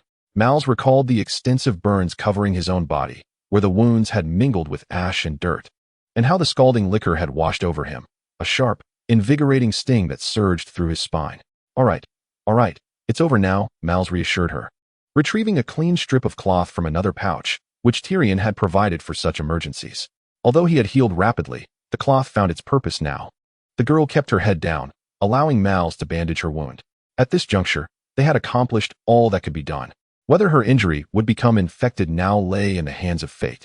"Once we reach a safe location, I shall tend to it again. We have already lost some time. We cannot afford to delay further." Mal's unfurled the map of the river bend, another gift from Tyrion, intricately drawn and meticulously annotated, revealing numerous paths unknown even to the locals. After confirming their position, he charted a route, stretching his shoulders to alleviate the discomfort from the axe wound on his back. Though it was merely the blunt side that had struck him, the pain was nonetheless significant. The bone appeared intact, albeit bruised. Once assured that his mobility remained unaffected, he exchanged horses with the girl, positioning her with her back to him, and set off once more. A gentle breeze rustled through the trees as they galloped forth. Mal surveyed the two horses. One had been procured from the Vale, the other seized from a bandit. Both were commendable steeds, particularly the latter, which exhibited remarkable endurance. In the past few days, they had not been pushed hard and had been well fed, their energy now replenished. Coupled with the map, their advantage was substantial. As they made their escape, they approached a lofty chamber belonging to Melly. Like many noble maidens, her room was situated high, affording her privacy. The space featured expansive floor-to-ceiling windows adorned with intricately woven curtains. Opposite the windows stood a mahogany tea table, while a grandly carved bed rested against the wall, oriented east to west, flanked by nightstands. Near the entrance lay a vanity, and adjacent to the windows stood a similarly ornate wardrobe, all embellished with antlers and tusks upon the walls. A gentle breeze wafted through the partially opened window, accompanied by a solitary ray of light that infused the room with a semblance of vitality. A figure, weary and disheveled, with unkempt hair and a loosely draped garment, sat against the windowsill, enveloped in a crimson robe. She cradled a piece of black fur, smooth as satin, and gazed vacantly through the narrow gap of the window at the distant corridor below. Once, between the two ornamental trees, a young boy would come bearing trinkets to entertain her. He would ascend to her side, engaging her in conversation and spinning tales filled with laughter. drawing her into the enchanting realm of his stories. But now, such moments had vanished. That familiar presence would no longer tread upon the desolate path. Yet, why did it seem as though someone below was calling her? Could it be him? Perhaps he awaited her arrival. Curiosity ignited in her eyes. She gripped the frigid windowsill and leaned out to peer below. Was he there? Overcome with longing to see what lay beneath, she extended not only her head, but her entire upper body out of the window. The empty courtyard below was devoid of life, and her frail legs could scarcely support the weight of her descending form. Lisa, her sister, burst through the door upon witnessing this scene and rushed to grasp the woman's legs. However, her strength was insufficient, and it was only with the assistance of a maid who entered alongside her that they managed to stabilize her. Melly, insistent, continued to lean out, her delicate arms and cascading hair rendering her almost ghostly. "He is not dead, he is not dead," Lisa exclaimed, tears streaming down her face unbeknownst to her. Chapter 3. Opportunity King's Landing, the Red Keep, the Prime Minister's Tower. Stannis wore a perpetually grim expression that, to many, seemed unchanging, rendering those who sought to please him incapable of discerning his mood, resulting in repeated failures. He ascended the stairs directly to the private meeting room. Given the weight of the matter at hand, Prime Minister Jon had cancelled nearly all his appointments, and Stannis had been diligently searching for evidence. "None of the individuals I dispatched have returned," he stated upon entering the private meeting room, closing the door behind him with a stern tone. "Everything has been conducted in secrecy, yet it appears the Queen has already uncovered our intentions." Although he had sent only a few people, they were typically quite astute. "That's impossible," Jon replied, shaking his head resolutely. His breath, pale and tremulous, betrayed his anxiety. This matter was solely known to him. All investigations had been undertaken personally, and even if some had gleaned hints from his actions, they could not possibly grasp the specifics, much less obstruct Stannis. Regardless of the circumstances, the plan has already been compromised. I shall dispatch a raven post-haste to urge them to expedite their efforts. Stannis shook his head. It is futile to dwell on matters that have already transpired. Immediate rectification is the only prudent course of action. The majority of the individuals I brought with me have already been dispatched, and I require your assistance, my Lord Prime Minister. I beseech you for 50 Knights of the Vale. The Knights of the Vale are renowned throughout the realm, and Jon Arryn, as the Lord of the Vale, is entrusted with their protection. These knights are the epitome of excellence. Furthermore, as the King's foster father, Jon is permitted to maintain 200 guards in King's Landing. A significant force indeed. Should they suddenly act, the gold cloaks would be taken by surprise. After a moment of contemplation, Jon pinned a transfer order and handed it to Stannis. "I shall allocate 100 men to you. The remaining 50 shall be designated to safeguard the children we have already located." Stannis nodded in agreement. This indeed represents the most prudent approach. Dual protection from both parties would render any treachery far less feasible. If no issues arise on Jon's end, then the fault must lie within himself, and caution is warranted. He took the order and exited, pushing open the door to the private meeting room, only to encounter a woman. Lady Lisa, Stannis greeted her. She is the wife of Prime Minister Jon, a woman from House Tully of the Riverlands. Although a brief exchange of pleasantries was customary, the urgency of the matter compelled Stannis to make a hasty departure. Lisa scarcely acknowledged him as she entered the private meeting room. "What brings you here?" Jon inquired, glancing up from his papers, his brow furrowing. He harbored a distinct aversion towards his wife, and their marriage, though legitimate, lacked affection. Had it not been for the necessity of securing House Tully's support, he would never have wed this unfaithful woman. Yet, bound by vows and the presence of their offspring, he bore the responsibility of caring for her throughout her life. "I merely came to see you," Lisa replied, unable to resist fiddling with a small trinket nearby. "And where is Robert?" "He should be napping now," Jon remarked, nodding. "He cannot do without you." "Thus, I shall return promptly," Lisa responded, sensing the urgency in his demeanor. She realized that her presence was unwelcome, and under normal circumstances, she would never venture into such a place, permeated by the foul stench of disdain. Yet, an image of a tall, graceful figure, possessing an elegance that captivated her, floated through her mind. "Ah, how he loves me. He has finally come to his senses. How could I betray his expectations? You have been returning later and later. What business do you have with Prince Stannis?" Lisa forced herself to relax her furrowed brow, suppressing her distaste and softening her tone. "Robert asks every night when his father will return." At this, Jon set down his quill and raised his gaze, responding with a resigned air. "It's nothing of great import, but it must be addressed. I shall return early tonight." He harbored no affection for his wife. Yet, this woman had indeed borne him a son, an heir without any blood siblings. The urgency of her return was palpable. He needed to ascertain their activities. Humph, did she think that by remaining silent now, she could evade revelation in her dreams at night? Lisa had to turn her head away, lest the unmistakable disdain etched on her face be discovered, complicating matters for the one who was to act. John, mistaking her demeanor for sorrow, felt a twinge of remorse and gently suggested, "I've heard that King's Landing has welcomed some skilled tailors. Tomorrow, I shall take you and Robert to have some garments made." "No need, you are far too busy," Lisa replied, turning away after perusing several documents laid upon the table. On Rose Avenue, amidst a dense forest, a narrow path occasionally trodden by passers-by, enveloped in the melodies of birdsong and the rustle of wildlife, Mars squinted at the sun's position before reining in his horse, retrieving a clay pot to kindle a fire for cooking. The young girl, Elena, came to assist, though her wound had begun to heal, bringing with it a painful awareness. Even the slightest movement of that side of her body sent sharp pangs coursing through her. "Don't, for heaven's sake, do not move," Mars exclaimed as he saw Elena reaching for twigs, urgently calling out to her. "You are in a crucial phase of recovery. You mustn't even ride too quickly. Stay still." All right. Elena hastily discarded the twigs she had just gathered, her brow furrowed with concern as she inquired, "But what if we slow down and they catch up to us? Do you know your whereabouts now?" Mars chuckled, shaking his head. "Rest assured, they will not catch up. It is absolutely impossible." To him, it seemed he had successfully eluded his pursuers, for their silhouettes had been absent for 2 consecutive days. Was this not a clear indication of being outpaced? "Ah, indeed, I have employed my anti-tracking talent," he mused, a sense of pride swelling within him. 2 days prior, beneath a grand tree beside Rose Avenue, Mars unfolded the map of the Riverlands gifted by Tyrion. He had been away from Highgarden for 3 days, meandering leisurely without haste, finding himself near New Barrel City and the Fruit Wine Tavern. Both locales were not far from Highgarden, making resupply impossible. Olenna had her own channels of information. The vicinity of Highgarden had likely been fortified to the point of being impenetrable. Should any of her spies detect him, the ensuing pursuit would undoubtedly escalate his current predicament. Mars refrained from looking back. The notion of confronting numerous foes was utterly futile. At this moment, escape was undoubtedly preferable to combat.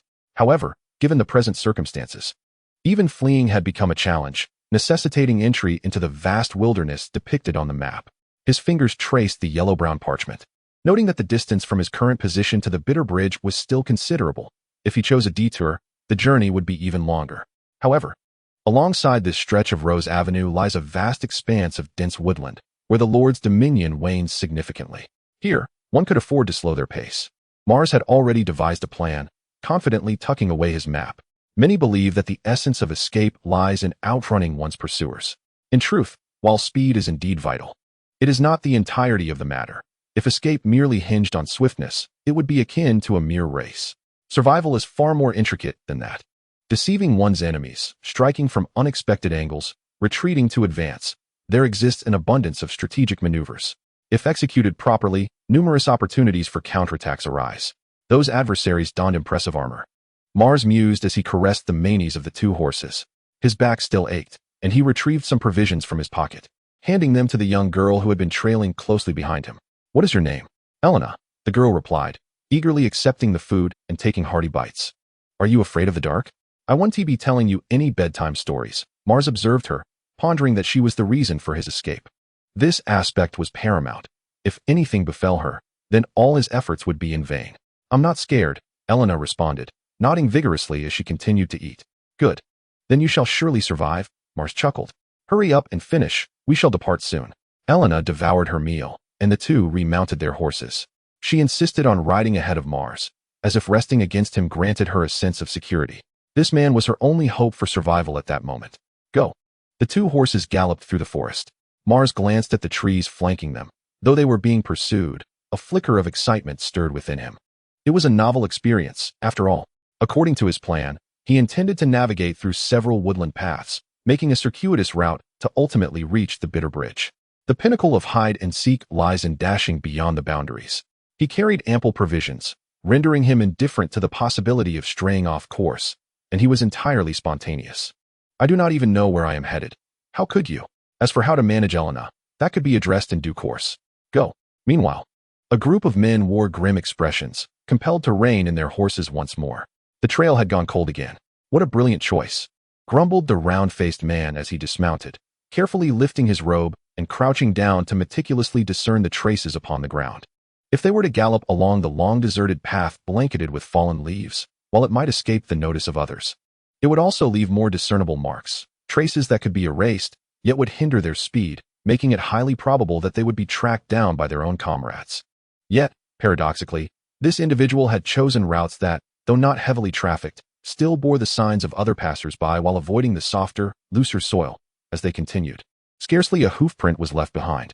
The seasoned and cautious man pondered, yet he believed there were still ways to catch up. Time could not be squandered here. 2 others awaited our pursuit. The burly man, poised to resume the chase, glanced at the round-faced companion, stating, "We are not the only ones targeting them." Chapter 4. The struggle of divine powers. A majestic eagle soared above, its brown head and white beak reflecting the rippling waters below, its expansive wings stirring the clouds as it glided gracefully. With its keen, luminous eyes, it surveyed the ground, capable of discerning even the fallen leaves. This was a creature of transformation. The burly man stood, seemingly frozen in place, surrounded by several guards.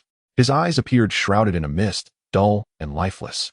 Yet, paradoxically, this was the moment of his clearest vision. Alas, the forest loomed dense. Even the sharpest of eagle-esque eyes could not pierce the thick foliage. More regrettably, Mars had just doused the cooking fire with water. The eagle's vision was indeed remarkable, yet its sense of smell was likely inferior to that of an ordinary human. It had flown over the spot where Mars had recently prepared a meal, but would hardly have noticed. The eagle let out a piercing cry. Time was of the essence. The burly man's eyes regained their usual clarity as he grimly announced, "I have not found any trace of him nearby." After all, this was not his homeland. He sighed deeply. Had he been in the northern territories of his homeland, he could have wielded the power of transformation with greater ease. Now, however, each use was painfully brief, followed by a lengthy period of recuperation, which was exceedingly frustrating. Yet he furrowed his brow, pondering the 2 horses and their riders who could not possibly remain concealed beneath the canopy the entire time. He had activated his ability thrice and searched thoroughly, yet they remained elusive. His leader's tracking skills were infallible. Having traced them to this location, it was inconceivable that the 2 individuals could be far away. In truth, Mars was not far from here. If an ordinary person possessed eyesight akin to that of the eagle and flew northwest for a while, approximately the distance a typical rider would cover in half a day, they would soon spot Mars's distant figure. However, this was mere speculation. It was said that in distant Essos, there were devotees of the Harpy, some of whom could fly using divine power. Beyond that, no other instances had been heard of. All who employed divine powers to search for Mars would return empty-handed. To be precise, nearly all wielders of divine power would be unable to locate him. This was due to the mark of the god of many faces upon Mars, which would automatically shield him from the gaze and harm of other divine entities. The god of many faces, revered by the faceless ones, was the deity of death and symbolized all that is mortal. His divine essence embodied destruction, tranquility, and a sense of belonging. Those under his protection could even enter the temples of other divine pantheons without being detected. After a while, the robust man once again employed his ability to change form. Yet the outcome remained unchanged. How could he possibly be unable to locate him? The robust man cast a doubtful glance at the ground. Approaching a pile of horse manure and prodding it with a dry twig, a stone emerged from the excrement. Could a horse possibly excrete stones? The robust man's head resonated with disbelief. Deceptive, erroneous, even the sole clue, the horse manure, was a trap. How cunning. A man resembling a lean monkey, accompanied by another individual, approached with expressions of bewilderment. They had traversed far and wide, yet had never encountered anyone capable of fabricating even false horse manure. The robust man surveyed his surroundings.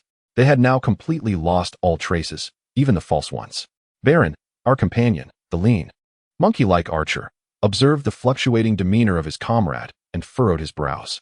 He exchanged a glance with Baron, opened his mouth, but ultimately remained silent. In the eyes of the lean monkey man, no one could assist them in this predicament. They were utterly oblivious to when they had begun to be deceived, and could not ascertain the whereabouts or intentions of the 2 individuals. The hope of discovery was now exceedingly dim. Their separation from the main group had rendered their efforts futile. They ought to leave at once and return to regroup. The lean monkey man understood this, as did Baron.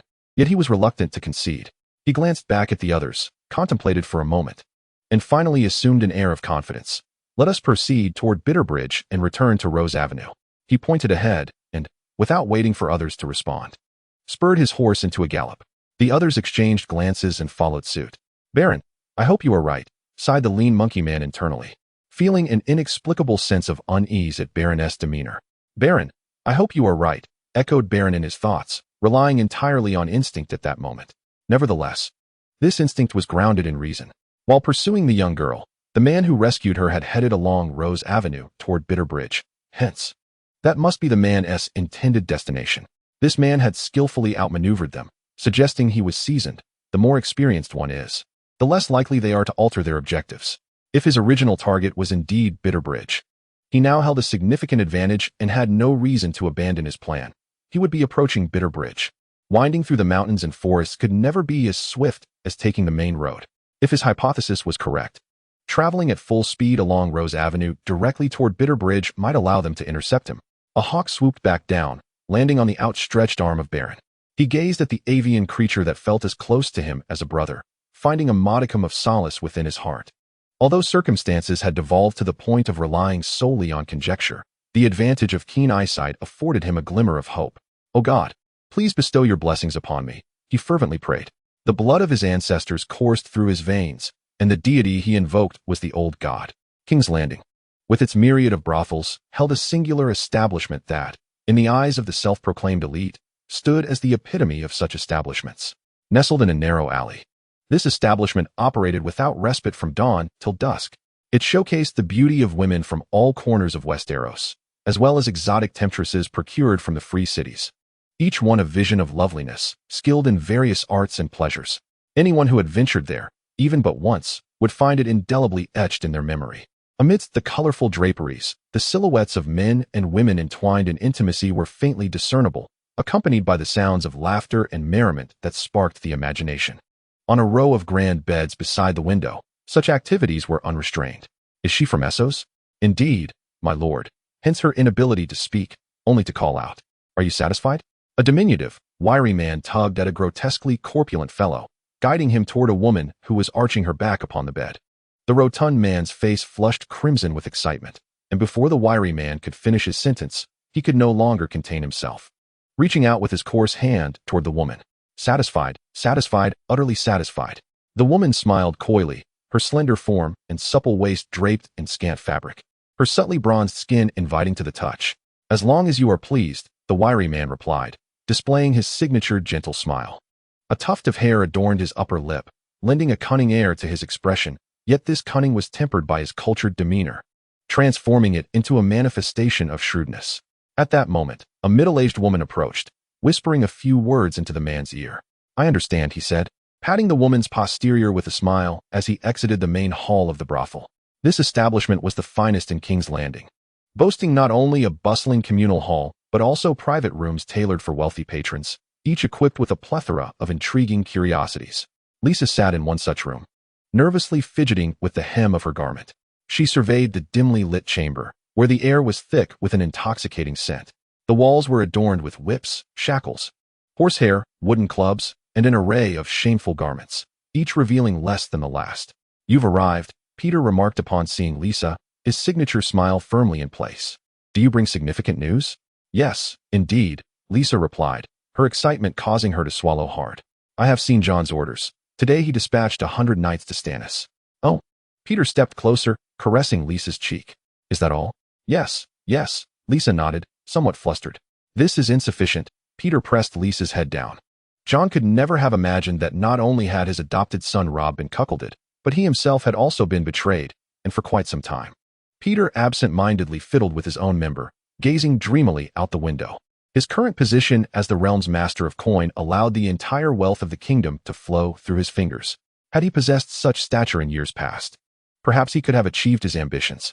Yet now, the role of master of coin no longer sufficed. He aspired to become a lord, a duke, specifically, the Duke of the Riverlands, and even to ascend to kingship. His ambitions were swelling. Marlis, upon hearing the sound of water, gradually halted his horse. "Let us rest here for today." To better evade pursuit, Marlis had almost entirely avoided all the villages along the way. He would pass through those settlements to replenish supplies, but would not linger overnight. Thus, for the past few days, Alina and Marlis had been sleeping outdoors together. Fortunately, following a rainstorm, the Riverlands had returned to sunny weather. Otherwise, it would have been quite arduous. Dismounting, Marlis lifted Alina down. For convenience, He had procured a set of boys' clothing for her to wear during their last village stop, and after consulting her, he even cut her long hair. With a dagger in hand, this little girl could easily resemble Arya Stark from the television series of yore, though she bore no likeness to a typical girl. Such sacrifices were necessary. Chapter 5. The monster. Once we reach safety, you may still be a quiet little girl. Marlis chuckled as he observed Alina's tomboyish appearance in the moonlight. It was quite satisfactory. Alina touched her short hair, approached Marlis, and nestled into his embrace. Marlis now had more than one blanket, but Alina insisted on sleeping beside him. In Marlis's view, this was indicative of a profound lack of security. Alina had not only just lost her mother, her entire village had been ruthlessly exterminated, nearly obliterating her lineage. At merely 11 years of age, she was forced to flee with a stranger, though she was as tender as freshly sprouted grass. One could not compel her to exhibit the fortitude of a towering tree on a mountaintop. Rest well, Marlis gently patted Alina's head, considering their physical endurance. It was Alina who should be the most fatigued from their daily travels. However, in reality, despite being the most exhausted, Marlis was always the first to fall asleep. Since he had attained a heightened awareness, even in slumber, he could sense danger and awaken instantly upon detection. Yet this perception was solely focused on threats, leaving Marlis unaware that for the past 2 days, Alina had been watching his face intently each night until she confirmed he was truly asleep before closing her own eyes. The moon hung high in the sky. Alina cast one last glance at the peacefully slumbering Mars, letting out a gentle sigh of relief as she nestled closer into his embrace, finally closing her eyes. The crackling of wood echoed in the clearing of the forest, where a small campfire flickered. Baron gazed vacantly at the flames. They had not returned to Rose Avenue, but had instead meandered along a side path for half a day, during which time they had discovered nothing of consequence. By the firelight, Vester meticulously sharpened a bone whistle against a whetstone, while the other two leaned against a nearby tree. Deep in slumber. Baron, if we fail to capture that little girl this time, perhaps we can find a suitable substitute, Vester mused nonchalantly, rubbing the bone against the stone. He glanced at the two sleeping figures before turning back to Baron. There are plenty of dark-haired girls. We could easily find one of similar stature. After all, no one has seen her face. The Hungry Wolf Brigade never deceives. Baron shook his head. Those powerful figures could crush us with a mere gesture. It's unwise to be clever in such matters. Then let us hope your instincts are correct, Vester replied with a cold smirk. At least there is money to be gained this time. We can always split your share. According to the brigade's rules, if a loss resulted from a poor decision, the decision-maker would bear half the loss. If we truly fail, I will accept the consequences. Baron continued to stare into the fire. Let us see the outcome at Bitterbridge. Their conversation meandered lazily until the early hours of the night, at which point they exchanged shifts with the other two who had awakened, taking blankets to rest beneath the trees. In the wilderness, particularly in areas inhabited by ferocious beasts, it was imperative to assign a watchman for the night. In the forests of River Bend, cunning wolves lurked, small in stature yet swift in movement. They could strike with almost utter silence. Once, a caravan of 7 or 8 had perished in a single night due to neglecting their watch, falling prey to a forest wolf that severed their throats one by one. The bards had even composed poems about it. The Night Wolf, the Hungry Wolf Brigade, named after these creatures, was well aware of their ferocity. After the shift change, Baron and Vester quickly succumbed to sleep, their rest deep and restorative. Honed by years of mercenary life, the two who had awakened resumed their conversation, veering into more risque topics, punctuated by laughter, though vigilance remained. Periodically, they would brandish torches and inspect the vicinity of the fire, carefully examining the ground and trees, aware that such places could harbor snakes, insects, and vermin, as well as potential hidden threats in the dense, dark foliage, a favorite haunt for many assassins. In truth, Baron and Vester had already conducted a thorough inspection earlier in the night, yet the pair meticulously confirmed everything once more, adhering to their protocols. As they turned back toward the campfire, a sinuous shadow approached. Half awake and half dreaming, a sudden chill enveloped them, causing Baron and Vester to open their eyes simultaneously. The campfire had extinguished. How could the campfire extinguish? Vest withdrew the iron sword from his waist. Although he was primarily an archer, he was also equipped with a one-handed sword. The sword could be categorized based on the length of its hilt into one-handed, 1.5-handed, and two-handed swords. The one-handed sword possessed the shortest hilt, allowing for single-handed grip, which, while less forceful than the latter two categories, offered greater agility. Vest positioned his other hand above the blade to prevent it from reflecting the moonlight and nimbly retreated to the shelter of a large tree. After scrutinizing the treetop for safety, he assured himself of his surroundings. Baron had also drawn his 1.5-handed sword, a hybrid known for its dual characteristics of a short and a long sword, capable of being wielded with 1 or 2 hands. Though it found itself lacking in favor from either side, merely offering versatility. Habiron, where are you? Baron called out, crouching beside a tree next to Vest. A seasoned archer could locate a target by the source of a sound, although not as precise as sight. It still posed a significant threat. No response echoed back. Neither good nor bad. The two men calmly surveyed the darkness around them, eventually exchanging a silent glance before shifting their positions. They began their search along the remnants of the campfire's glow, arriving at a bush nearly half their height. The scent of blood lingered. The corpse must be nearby. And as Baron and Vest exchanged a knowing look, they cautiously withdrew, resuming their search around the thicket. Suddenly, Vest let out a piercing scream, startling the tranquil forest, causing the trees to rustle in alarm. The clash of steel rang out. Without hesitation, Baron charged forward, sword raised. In this desolate wilderness, the original four had dwindled to half. Should another fall, he might be next. A tall figure with a pronounced chest materialized before him. Baron swung his arms, the sharp blade cleaving through the air with a shrill whistle, aimed at the figure's slender neck. The figure retaliated, wielding a 2-handed sword with one hand. Parrying Baron's strike, sparks flying as the force of the blow severed Baron's blade. Such strength. Baron staggered back, realizing that in a one-on-one, he would have already been at a disadvantage, yet he was relieved to have an ally. Vest! Baron bellowed. Vest turned and fled. Baron, this is no mere human. It's a monster. In the flickering light of the sparks, Vest caught a glimpse of the figure's full form. It was a woman with an exposed torso, but where her chest should be, there were 2 skulls. Her neck was unnaturally elongated, as were her limbs, making her appear as though she were little more than a skeletal frame. Fleeing would lead to certain death. This was her domain. Baron quickly caught up to Vest, tackling him to the ground just as a sword grazed their heads, embedding itself into the trunk of a nearby tree. The 2 individuals, having rolled over, stood up, one to the left and the other to the right. West was still inclined to flee, but Baron delivered a resounding slap that sent him crashing back to the ground. Do not run. The first to flee shall be the first to perish. Baron was unaware of what West had witnessed. The moon had nearly set, enveloping the surroundings in darkness, and his entire focus had been consumed by the clash. Leaving no time to observe, "Taste my axe," Baron declared, eyeing the shadowy figure in the distance. With one hand gripping his sword and the other releasing the axe from his waist, he hurled it forward. The creature, aware of the dangerous weight of the sharp axe, swiftly evaded the attack.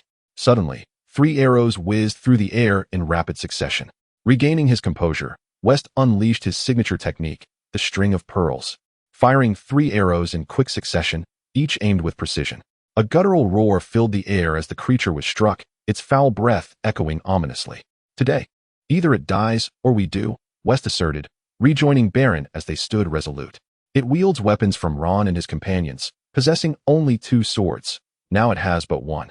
Let us fight. Baron tightened his grip on his sword. In the distance, the slumbering Mars stirred suddenly, drawing his sword without opening his eyes. With instinctive precision, he thrust the blade forward, impaling a small snake to the ground.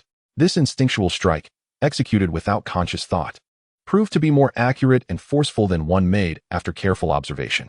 A strange realization dawned upon Mars. Host, Mars Freeman, level 7, stamina, 19 strength, 20 agility, 19 perception, 14, average adult male, 10, personal abilities, hunting, level 3, gunner, level 7, combat, level 3, swordsman, level 3, spiritual sight, level 1. At that moment, Mars' ability as a swordsman ascended to level 3. He lifted the writhing snake from the ground, its body twisting in agony, and with a decisive swing of his sword, he ended its suffering. What happened? Elena, who had instinctively hidden behind a large tree, stifled her headache and surveyed her surroundings. Nothing, just a small snake, Mars sighed. This life is unbearable. I must quickly concoct some powder to repel snakes and insects, or the fright will lead to my demise before I can even be found. He possessed the recipe, given to him by his mentor, Leidner. It was an essential provision for those venturing into the wild, as many brave warriors had fallen victim to such minor threats. Let us return to sleep, Mars yawned, wiping the blood from his sword before reclining once more beneath the tree. At that moment, he felt no urgency regarding the pursuit. System. Allocate the remaining 2 personal ability points to swordsman. Host, Mars Freeman, LV7, stamina, 19 strength, 20 agility, 19 perception, 14. The average for an adult male is 10, Personal abilities: Hunting, LV3, Marksman, LV7, Hand-to-hand combat, LV3, Swordsman, LV5, Spiritual vision, LV1, Chapter 6. The windfall. Go, go, go. The two shouted fervently, racing through the forest path just before dawn, the darkest hour of the night. A towering creature, over 8 feet tall, moved with an elongated body and limbs reminiscent of a serpent, its speed slightly inferior to that of a galloping horse. Such swiftness was beyond the reach of an ordinary human. It was nothing short of a monster. Indeed, it was a monster. West gasped for breath, instinctively reaching behind him, only to realize that all his arrows had been spent. He turned his gaze to the front, where Baron was. "Baron, do you have any axes left?" "Only one remains." Baron's bastard sword was sheathed. One hand gripped the reins while the other held a hand axe. His focus split between the path ahead and the peril behind. Galloping through the night, especially on rugged terrain, could easily result in a broken leg for their mounts, sealing their fate. Though he wished to reach Rose Avenue, circumstances dictated that any place of refuge was a blessing. A deep gash marred the creature's thigh, a wound inflicted by Baron's previous axe. Should his current axe find the same target, it might incapacitate one of its legs. Amidst the jostling of the horse, Baron endeavored to steady his heart and sharpen his concentration, having maintained this pace from the latter half of the night until nearly dawn. With the treacherous mountain path claiming neither horse as its casualty, fortune had favored them greatly. Now, he could only hope that luck would persist long enough for his axe to strike true. The creature brandished a long sword, one that belonged to Ron, a fellow member of the wolf pack, longer than average and perfectly suited to its long arms. However, Baron narrowed his eyes. In the next moment, he hurled the hand axe with precision. Such a long sword would be more easily hindered by the trees in this forest. He timed his throw perfectly, anticipating that the sword would soon collide with a small tree. If that tree could merely obstruct the blade, his mighty axe would inevitably find its mark. Crash! The resilient little tree fulfilled its duty admirably, its sturdy form halting the sharp sword, yet simultaneously, the hand axe was caught by another hand. Baron had confidence in his throw. Even the most skilled pirate from the Iron Islands could not have intercepted it, yet the being before him was no longer human. A sinister cackle erupted, followed by the neighing of the two horses, one ahead of the other. As dawn's light crested the horizon, Baron immediately noticed that the hind leg of the horse beneath Vister had been severed, while Vister, in turn, observed that Baron's mount had suffered a broken hind leg. In the next instant, both men collapsed, akin to two tumbling gourds, crashing against a nearby tree. Unbeknownst to the unconscious duo, beneath the burgeoning daylight, the creature's brown skin appeared scorched, with wisps of white smoke rising. The beast, having sustained a wound from an axe yet refusing to retreat, fled in disarray. As morning broke, Mars carefully laid Elena, along with her blanket, upon the grassy patch beside him. He then stood, stretched, and approached a nearby spring, splashing water upon his face. With a sigh, he wiped his hands on his garments and unsheathed his longsword. He began to wield it with grace, slashing horizontally and vertically, spinning and slicing through the falling leaves that drifted from above, which danced momentarily before cascading to the ground. In that moment, Mars felt as though every maneuver flowed effortlessly, his speed increasing with each movement, reminiscent of when he had been a level 5 marksman, adeptly shooting leaves from the air. He was undeniably growing stronger. Elena awoke, watching Mars as he brandished his sword, the blade glinting in the sunlight, enveloping him in a radiant halo. He exuded an aura of immense power, and Elena felt there was no place safer than by his side. "Elena, today we shall not feast on jerky," Mars remarked, casting a glance her way and nodding. After days of consuming boiled and roasted jerky, his palate craved something more delectable. Elena, puzzled, prepared to retrieve the jerky when she heard Mars's declaration. "Those pursuers are unlikely to catch up with us. Let us indulge in something fresh today," he said, rubbing his hands together in anticipation. "Look at this forest, the wild rabbits scurrying, the deer leaping, and the wild boars and roe deer, all exquisite meat. My lord, without the lord's permission, poaching is a grave offense." Elena quickly shook her head, recalling the fates of those she had seen caught in such acts. The very thought of poaching left her feeling disinclined. If one is caught, it is a serious crime. If not, then what guilt is there? Mars waved his hand dismissively. "In this wilderness, far from any village or shop, if I were to hunt a mere rabbit, even if the bones were left behind for others to see, who could reproach me if I cleaned my hands thoroughly? Moreover, to leave no opportunity in such a vast forest would be quite tyrannical. Wait here for just a moment. I shall return shortly," Mars said, sheathing his sword and drawing forth the dagger he always carried. His hunting skill was at level 3, ample for procuring sustenance. With a wave, he vanished into the depths of the woods. Mars. Elena called after him. Do not worry. I shall be back swiftly, his voice echoed as he gradually disappeared. Elena called out a few more times, but received no response. The wind rustled through the leaves, creating a sound akin to whispers of hidden figures. In that moment, Elena found herself utterly alone, and an overwhelming sense of panic surged within her. She hurriedly ran to seize the long sword left behind by Mars. This movement tugged at her wound, yet the cold, hard blade against her chest offered an unparalleled sense of security amidst the pain. Mars slipped into the woods with a graceful stealth, akin to a clouded leopard, his eyes scanning for any clues. It wasn't long before he spotted 2 grazing rabbits. Following the trail of soft fur, at the slightest rustle, the rabbits perked up, raising their heads to survey their surroundings. Their blood-red eyes seemingly capable of piercing through any deception. Alas, though it was somewhat regrettable, capturing even one would suffice. With a swift motion, Mars hurled his dagger, striking one rabbit dead, while the other bolted away. The rabbit moved with remarkable speed and agility. In such a woodland, capturing it without ambush or traps was nearly impossible. Especially when startled, rabbits would race back to their burrows at the slightest hint of danger, refusing to emerge until they were certain the threat had passed. Quite plump, Mars grasped the rabbit by its ears and weighed it in his hands, nodding in satisfaction. It would be ample for breakfast. Watching Mars lift the rabbit to leave, Baron finally exhaled in relief. At this moment of vulnerability, encountering the very person he had sought most desperately was a stroke of fortune. The prospect of capturing someone seemed far-fetched, and merely avoiding a counterattack felt like a victory in itself. As he relaxed, his body sank, and he pressed his hands to the ground. Crack! Mars crouched low and rolled behind a nearby large tree. I, Baron, yanked West awake, gritting my teeth and preparing to flee. West, just roused, wore a look of confusion. He was utterly exhausted and reluctant to awaken, stripping off everything he could. The cold edge of the blade against his flesh left him no choice but to regain lucidity. Let us survive. It would serve your interests far better, Baron sighed, discarding the hybrid sword he held.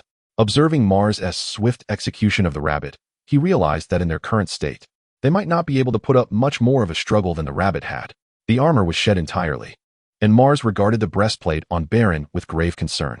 This armor was forged from solid iron, impervious to ordinary swords, yet under the present circumstances, it had been nearly cleaved in two, riddled with at least 10 deep and shallow gashes.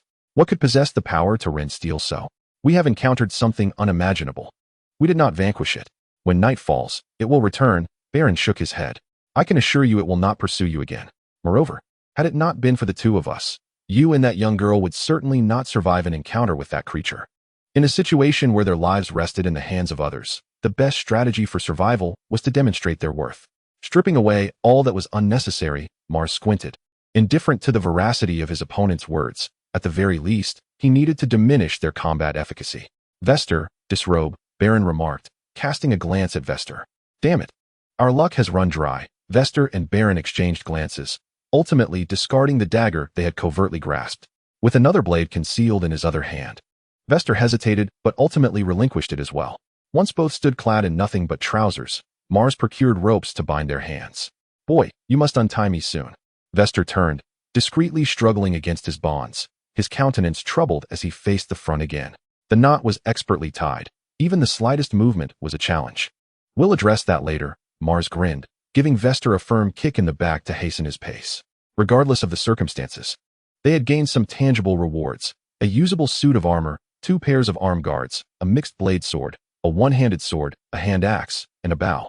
Baron glanced at his hand axe, which he had painstakingly retrieved, only to find it snatched away before he had even warmed to it.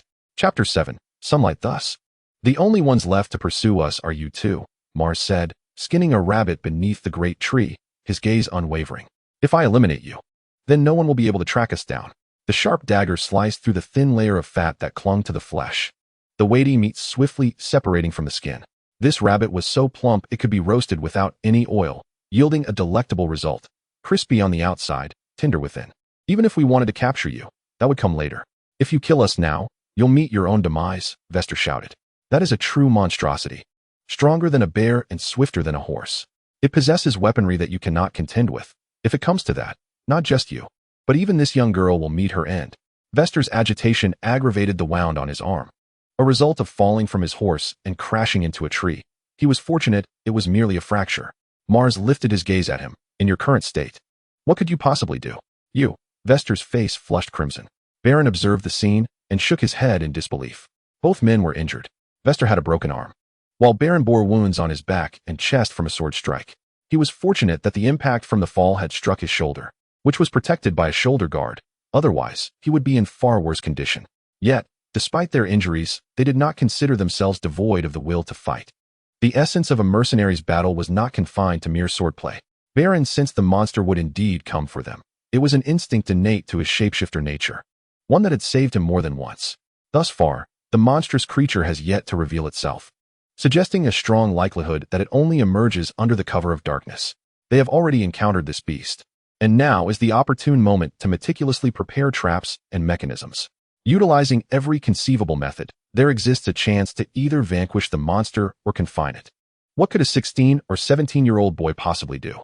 Although possessing some skill, could he truly stand against such a creature? Beren gazed intently at Mars. If he did not persuade him to believe in their combined strength, both would surely meet their demise. At this moment, Mars had already skinned the rabbit and prepared its innards, slowly tending to the fire. With the threat of pursuit resolved, there was no need for haste. They could take their time. The freshest ingredients deserved the simplest preparation and the utmost patience in cooking. Gently roasting over low heat, he turned the meat, allowing the fat and lean to meld together in the warmth, creating a sublime texture that would melt in the mouth. Ah, exquisite. Meanwhile, the sun had ascended higher in the sky. Elena, come, it's nearly ready, Mars called out, inhaling the savory aroma with a smile. He quickly tore off a rabbit leg, wrapped it in a large, clean leaf, and handed it to Elena. The flavor of the wild rabbit was entirely awakened by the charcoal, its tender texture requiring only coarse salt for seasoning. Elena took a small bite, then could not resist devouring it heartily. She had been hungry for quite some time, and this rabbit was simply delectable. Delicious, I assenti it. Mars laughed, tearing into the rabbit meat himself. Vister watched the two devour their meal, swallowing hard. From the previous night until now, he had consumed little, having also endured a battle that left him wounded and his stomach empty. Beren cast a frustrated glance at him. He too felt hunger pangs. Yet the pressing matter at hand was of greater significance. Through the gaps in the trees, Beren peered at the sky, noting the sun's movement. Precious daylight was gradually slipping away. Though his expression remained calm, his inner urgency surpassed that of anyone else. Suddenly, a bird's call pierced the air, prompting Mars to halt his eating. He looked up to see a majestic, half-human-sized eagle perched on a branch above them. Breakfast was not yet finished, and now lunch was arriving unbidden. Mars chuckled. Elena, let us have the eagle for lunch. Elena, her cheeks stuffed, wore a puzzled expression. Mars hefted the hand axe he had obtained from Beren, giving it a test in his grip. It was heavy yet remarkably well balanced, the blade exceptionally sharp, indicative of its previous owner's fine craftsmanship, perfectly suited for their needs. Since his proficiency had improved, Mars noticed that his aim with thrown objects had become increasingly precise. Previously, he struggled to hit a target beyond 30 paces with a spear, yet now he could easily manage 50. Throwing knives and stones was effortless. And although this would be his first attempt with the axe, he anticipated similar results. Once again, Mars twirled the axe in his hand, finding a comfortable grip. The mountain eagle, keenly perceptive, sensed the presence of the axe and immediately fluffed its feathers, preparing to take flight. It was too late. With a swift motion, Mars swung his arm, launching the hand axe toward the creature. Alarmed by the impending danger, Beren could no longer contain himself and cried out. This mountain eagle was not merely his eyes in the sky, but a companion, akin to a brother, their fates intertwined. It would not be an exaggeration to say that the eagle held a higher place in Beren's heart than even Vest. His shout halted Mars's movement, the axe spiraling through the air, narrowly grazing the eagle's talons before striking the tree trunk. Turning to Beren, Mars demanded, give me a reason. In a cave, a graceful woman with fair skin busied herself at a wooden table. This table, positioned against the wall, was flanked by a makeshift cabinet crafted from 2 salvaged wooden planks, which was overflowing with various jars and containers. Inside were the silk sacks of widow spiders, the ashes of burnt remnants, the second tail of a gecko turned into powder. The essence of sunflowers sprouted from the shadows, the dust of black mushrooms grown in sunlight, white grape powder, and white ebony charcoal powder, even the blood of a virgin. After the woman added these ingredients into a white porcelain jar, she struck a match and tossed it in. A plume of pink smoke billowed forth. She then took a nearby jar and poured a vibrant red liquid into it. With excitement, The woman shed her clothing and began to scoop out clumps of the pink viscous substance, applying it to her arms. Her face, neck, and chest bore smooth, fair skin. Yet her body was marred by grotesque scars from fiery burns, black, crimson, and even dark yellow pustules.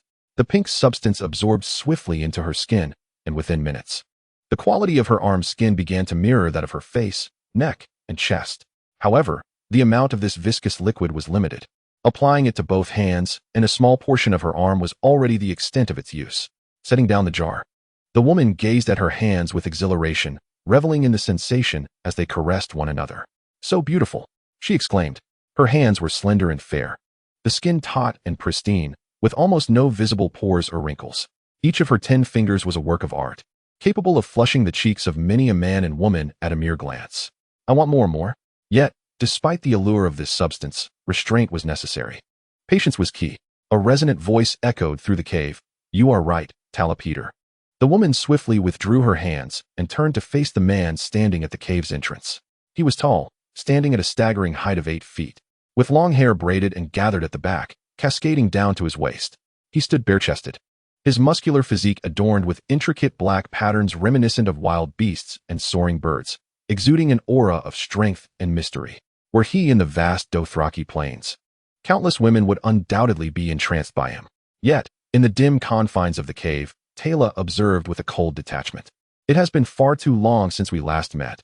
"Tala," Barty said with a smile, extending his arms as if to embrace her. Tala responded with a derisive laugh, casually reaching for a small jar nearby. All right, I understand." Indeed, a prolonged absence can affect one's feelings, Barty dismissed with a wave of his hand, unabashedly lingering in place. "No need to bring out the corruption potion. That substance is rather costly. I would spare no expense if it were to be used on you," Tala retorted, her gaze fixed intently on Barty's eyes. "However, if you haven't come to return my Valyrian dagger, I suggest you leave at once." Though the man's magical aura was unremarkable, one could only wonder what transformations he had wrought upon his own body. The last time they met, he had effortlessly slain a brown bear. Barty began, attempting to step forward. "Take another step, and you may find yourself regretting it," Tala warned, cautiously producing another vial. "This is my concoction of dragon's blood. I'm unsure if your body can withstand it." With a sly grin, Barty discreetly shifted from advancing to retreating. "Dragon's blood is no trifling matter. It seems this time, I shall not be able to procure anything of value. The situation is this. One of my test subjects has escaped, and I lack the appropriate restraints. However, I do not wish to kill her. So I thought to inquire if you possess any substances that could induce unconsciousness," Barty confessed, abandoning his initial intentions. "I haven't completed my observations on that test subject, so I beseech your assistance." 50 enchanted golden dragons, Tala replied, gesturing dismissively as she set down one vial and retrieved another small bottle. "Most individuals who inhale even a whiff of this would remain in a deep slumber until death." 30 dragons, Barty countered with a nod. "I shall only offer 30. "Agreed. Now be gone," Tala replied without hesitation, eager to part with him. The sooner he departed, the better. Once he was gone, she would relocate directly to the north. Simultaneously, they tossed the vials and the pouch of golden dragons. Barty caught the vial, while Tala allowed the pouch to land at her feet. She used a stick intended for testing to pry open the pouch, and after confirming its contents, she retrieved another jar filled with a brown liquid and poured it over the golden dragons. The liquid cascaded over the dragons without altering their appearance. Indeed, Barty nodded, reassured that the dragons were authentic, their magical essence intact and untainted. He then produced another vial and tossed it her way. "This is a solidifying agent. They must be used together for efficacy." "You are becoming increasingly cunning," Barty grinned. The woman before him, who had once been deceived by him multiple times, was now a formidable opponent in her own right. He cast a deep gaze at Tyra before turning to leave. When he entered, he had been afflicted by at least 4 types of potent toxins. While death was not imminent, he needed to find a means to cleanse himself. Chapter 8. The elixir Barty stood at the mouth of the cave, momentarily overwhelmed by dizziness. He quickly steadied himself against the rocky wall and took a deep breath, expelling a mouthful of thick, black phlegm. The stone that caught this discharge emitted a corrosive sound, and as the darkness faded, numerous tiny puncture-like holes appeared on its surface. The corrosive nature of the substance was formidable. Shaking his head, Barty cast a grave glance into the cave. He had underestimated the situation. His physical modifications had reached a plateau 3 years prior, yet Tyra's alchemical knowledge was ever evolving. It would not be long before she could ascend to the rank of a true sorceress through her potions. The blood of the fallen dragon. He could no longer approach her unprepared. This enigmatic individual still held many secrets. As Barty departed, Tyra, hidden within the cave, finally exhaled in relief. The notion of mutual destruction was one neither desired, particularly when the fish might perish while the net could remain intact. She had laid 3 types of potent toxins and 1 chronic poison at the entrance, all capable of causing death, yet Barty had entered as if unharmed. Such resistance to toxins was alarming to someone whose expertise lay solely in their application. The flickering flames within the cave cast a patchwork of shadows dancing upon the walls. Tyra retreated into the darkness, carefully stowing away the 2 vials in her possession, particularly the one containing the blood of the fallen dragon, an exceptionally lethal poison, a nemesis to nearly all practitioners of body modification. This toxin corroded the integrity of the human form. Once infected, the area of contact would decay, including the bones. And the decay would be permanent, impervious to any remedy or magic. It signified a true form of mutilation. Yet, relying solely on poison was insufficient. After securing the 2 vials, Tyra extinguished her torch and settled onto the lone stone bench within the cave. In the enveloping darkness, everything seemed to dissolve, and her heart instantly found tranquility. Many years ago, she had adored the bright flames, as their light allowed her to behold her own flawless physique amidst the shadows. However, now, the embrace of darkness and cold provided a greater sense of security than the roaring fire. A few years prior, a great conflagration had nearly claimed everything she held dear. Her hair and brows had turned to ash, and her once exquisite form had been utterly reduced to an unsightly wreck. Consequently, she had been compelled to endure a grotesque appearance while fervently delving into the study of alchemy. To this day, Tyra reveled in the sensation of her own cheek, her smooth hand brushing against her flawless face, each touch evoking an indescribable pleasure, an irresistible longing. This feeling, once lost, must never be relinquished again. In the future, everything would surely improve. Tyra was an exceptionally astute individual. She recognized that although she had developed a formula capable of restoring the body, her prolonged focus on a singular aspect had resulted in a significant imbalance in her studies. Aside from achieving notable success in pharmacology and counter curses, my proficiency in combat, curses, transformations, body modifications, and spiritual summoning is rather meager, almost non-existent.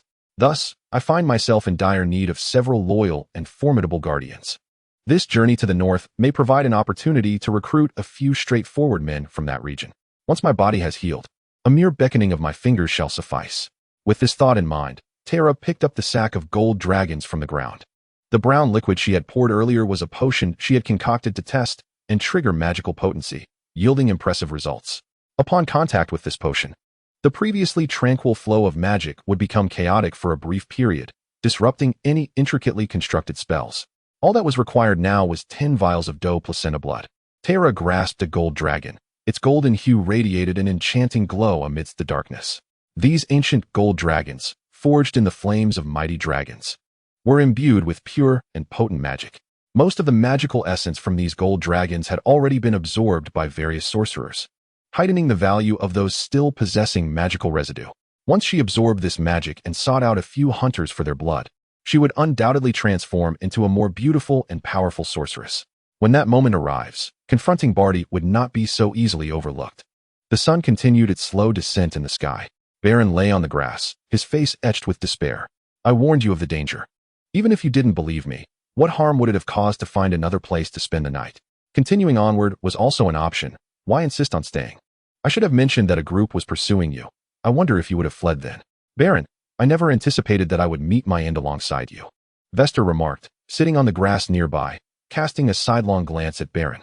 Lying down feels rather comfortable, he mused. Were it not for my broken arm, I would have joined you in repose. Sitting all day has made my backside ache. I know I have burdened you, given that my physique surpasses yours. Baron shook his head. Were it not for these bindings, I would demonstrate my prowess, Vester scoffed, as he was widely recognized throughout the group for his strength. Oh, we are on the brink of death. No matter how strong one is, it becomes irrelevant, Baron grinned. If we survive this, I shall treat you. Let us have a proper contest. It is settled, Vester nodded in agreement. As twilight approached, it was already too late. Not far from them, Alina lay on the ground, her body cushioned by the coats stripped from Baron and Vester, a blanket draped over her as she slept soundly. After days of intense travel, It was truly remarkable for a wounded young girl to endure such strain. Now that conditions permitted, she should be allowed to rest well. Mars, while equipping himself with the armor taken from the two men, observed the pair engaged in conversation. One must always prepare for the worst. He plans to give the map, food, and money to the young girl, hiding her in the large tree, and after vanquishing the unknown creature, he will retrieve her. Otherwise, after devouring 3 individuals, the creature should be satiated, allowing the girl to descend when dawn breaks, carrying the map with her. However, such a scenario is rarely realized. Mars gazed at the equipment before him, a faint smile gracing his lips. The breastplate of Vester remained relatively intact, which he donned, followed by the shoulder guards of Baron. He equipped the steel gauntlets, the steel greaves, strapped on the hand axe, took up a dagger, and set aside a longsword, reserving the short sword for Elena. Since that fateful escape from fire and death, Mars had come to understand a vital truth: a true warrior cannot be slain. Thus, when facing formidable foes, he would never retreat. He would stand firm if the opportunity arose. With only one adversary, what is there to fear? He would strike it down. Vester watched in astonishment as Mars donned nearly all their possessions, unable to suppress a thought. How reckless. Mars shook his body and nodded. It is not wise to carry an excess of weaponry. Many swordsmen intentionally lighten their load during duels, even shedding less crucial pieces of armor. Agility often proves more essential than sheer defensive strength. Baron excelled with his hand axe, needing only 3 or 4, while Vester, an archer, required merely a quiver of arrows. Those like Mars, who burdened themselves with every item, would either perish first in battle or be the first to fall. Even if they survived, they could not outrun their comrades during a retreat or pursuit, ultimately facing either a finishing blow or losing out on the spoils of war. It was a guaranteed loss. Perhaps, Mars swung his spear. He had acquired a wooden stick from the previous village, which he had kept on his horse. While not the optimal choice, it would have to suffice for now. The weapon may be subpar, but on this open path, could a level 7 gunman not handle a mere brute? With a smirk, Mars took a stance, preparing to thrust with the spear. The sharp tip easily pierced the trunk of a nearby tree, as thick as a bowl. There is still much to improve. He remained preoccupied with the individual in the woods who had saved his life, leaving behind a tree hole and a perplexing thought. The tree hole and the thought were impeccably neat, devoid of any splinters, as if they had been expertly excavated. Achieving such precision with a spear is unimaginable, requiring incredible speed, explosive power, and skill. His current level did not yield such effectiveness. Perhaps his mentor, Leidner, could accomplish it, though he typically wielded a longsword. Note this: survival is paramount. As Vester observed the scene, he promptly nudged Baron S' arm, drawing his attention. Baron appeared utterly bewildered. King S Landing, the brothel. Peter Baelish gazed at the note brought by the Raven, his brow furrowing slightly. The message was stark, devoid of embellishment. It simply stated that the person had been taken away. He had underestimated the speed of the Knights of the Vale, shaking his head as he reflected on the inadequacies of the mercenaries compared to the professional knights. Their failure was, regrettably, anticipated. However, it was time for a change in plans.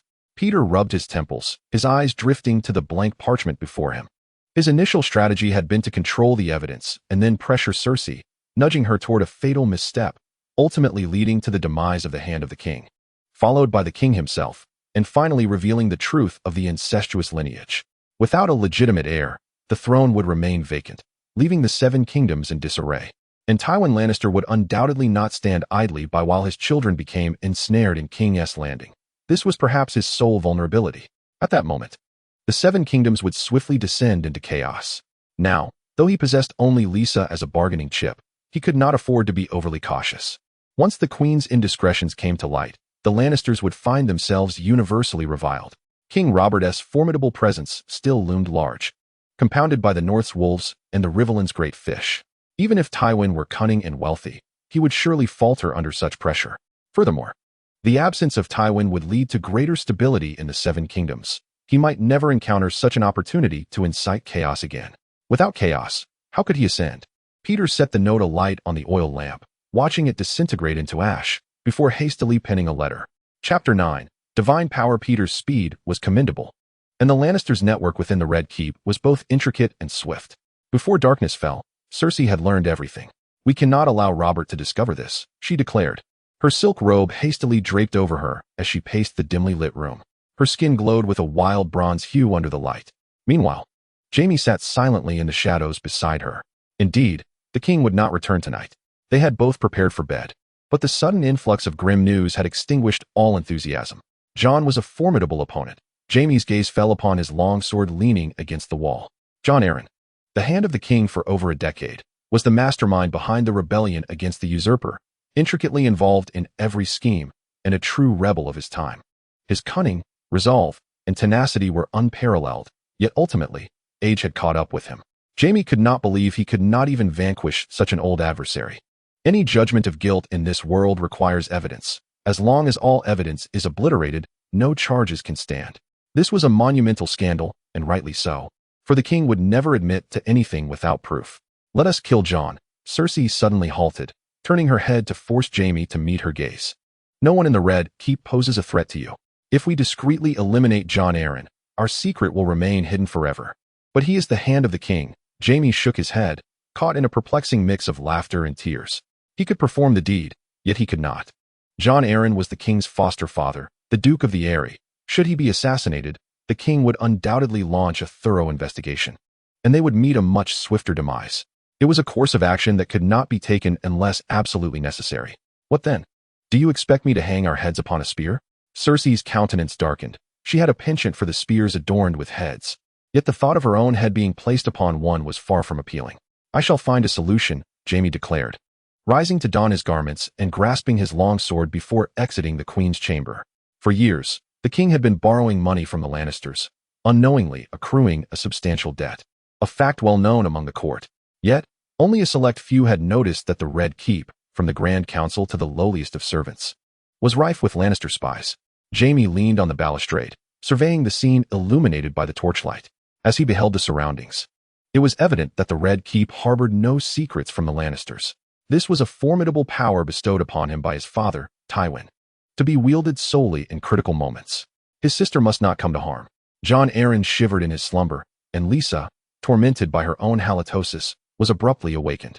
Just wait. You cannot remain by my side forever. She glared at the snoring old man beside her, filled with resentment. Miles kindled a campfire and settled beneath a tree. Olenna perched on a high branch, her heart racing with trepidation. Under Baron's earnest counsel, Miles not only freed their hands, but also returned a portion of their weapons, clothing, and armor. They were fortunate not to be left on the ground as mere scraps. Kid, if we survive this time, I shall cease my pursuit of you. Wester observed nervously, scanning the surroundings, fearful that the monster might leap forth at any moment. In a state of tension, he felt compelled to speak. I advise you not to proceed any further.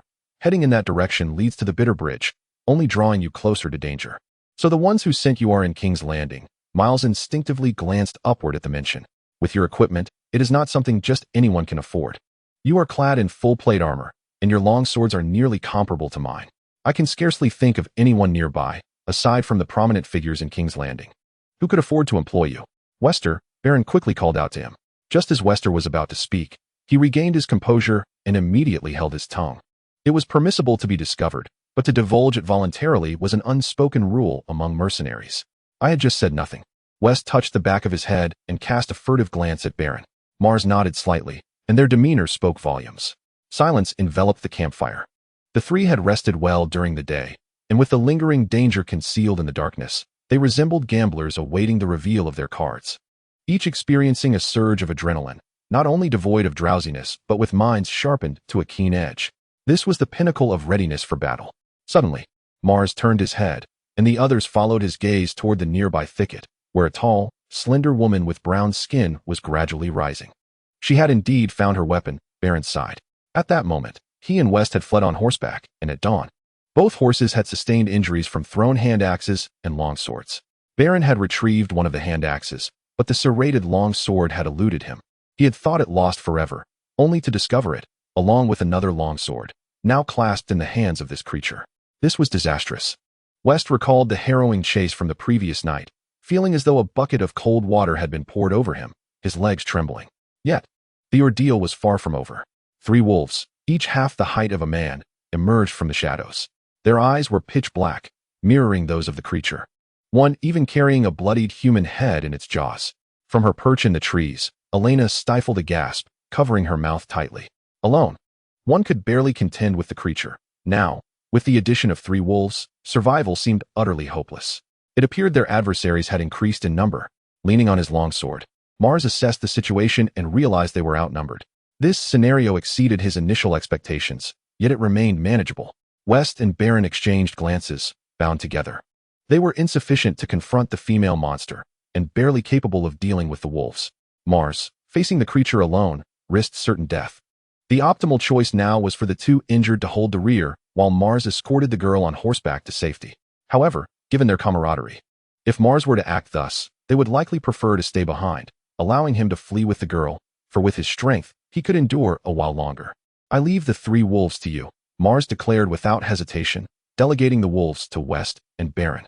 His gaze fixed on the woman, not out of desire, but because, despite her almost nakedness, there was little to behold. Sensing something, the woman murmured softly, and the wolves emitted a series of growls before straying off to the side. In this situation, we may all perish here. Baron could not help but voice his concern. Do not worry. I shall dispatch her and return to assist you. The horses are over there. If we cannot defeat them, lead them away, Mars replied, shaking his head. To contemplate failure before the battle had even begun was a sure path to ruin. The so-called determination to face death, to shatter pots and wreck ships, is indeed distinct from the choice to refrain from such actions. Take care, Baron gazed deeply at Mars. Wouldn't it have been better to set the trap earlier? West exhaled. Rest assured, should you meet your demise, I shall protect this young lady. Nonsense, Mars bellowed, drawing his long sword and charging forward with a fierce strike. The appearance of the creature was so cliché that it could have been discarded from a horror film, possibly even a jest. Clang. The monster crossed its twin swords, effortlessly parrying Mars's attack, yet it failed to block the powerful kick Mars delivered to its abdomen, sending it sprawling. Without a doubt, I dare to ascend the mountain. Mars laughed heartily, unable to suppress a cheeky remark.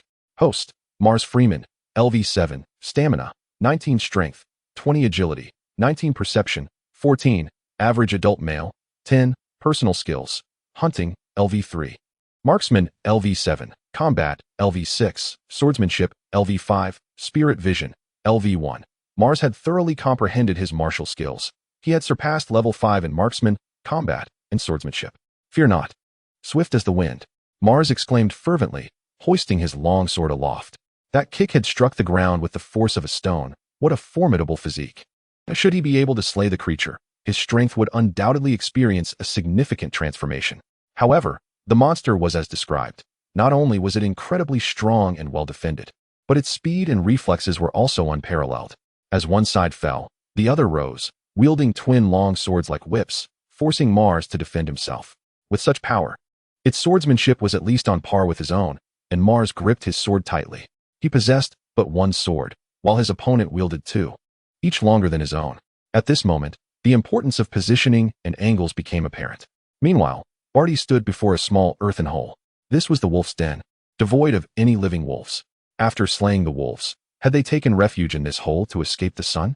Barty extended a torch into the cavern, scrutinizing it closely. His experiments lacked the skill to dig, yet he observed numerous fresh marks in the soil, likely made by the creatures as they burrowed within. They could not have strayed far. Barty lifted his head, sniffing intently. Once an exceptional perfumer, though retired, his skills remained sharp. Every experiment bore his indelible, unique scent, and combined with his enhanced sense of smell, this assured that no experiment could escape his grasp. They must be injured, the scent growing increasingly pungent. Barty rose, striding purposefully in a determined direction. Chapter 10, Divine Power Baron, West gasped, calling out breathlessly. Still alive, Baron struggled to push the dead wolf off him. In his homeland of the north, the ice wolves, towering almost as tall as men, were truly fearsome. Even a single one, should it possess the same fearless disposition in the face of pain as these forest wolves, would spell doom for them. He decided to check on Mars. Rising with his sword in hand, the monstrous sounds of Mars' battle had long ceased, yet the creature had not approached, leaving them in uncertainty about what had transpired. The two hastened towards the fire, only to find it utterly deserted. Where could Mars have gone? Vester looked up at the treetops. Alina was hiding there, and she must have witnessed everything. They made their way to her, and Alina, with great effort, extended a hand and pointed in a direction. All right, stay hidden. It's not yet dawn, and if we do not return, do not come down. Baron nodded, and together with Velis, they ventured forth. Had they arrived too late? In the darkness, Barty stroked his chin, gazing helplessly at the woman on the ground, her heart pierced. Even after his modifications, the heart remained a vital target. A wound 3 fingers wide, combined with the passage of the critical time for salvation, rendered any hope of replacing her heart futile. Oh. The woman was not yet fully dead. She glared at Barty fiercely, her arm muscles twitching as if she wished to wield a sword.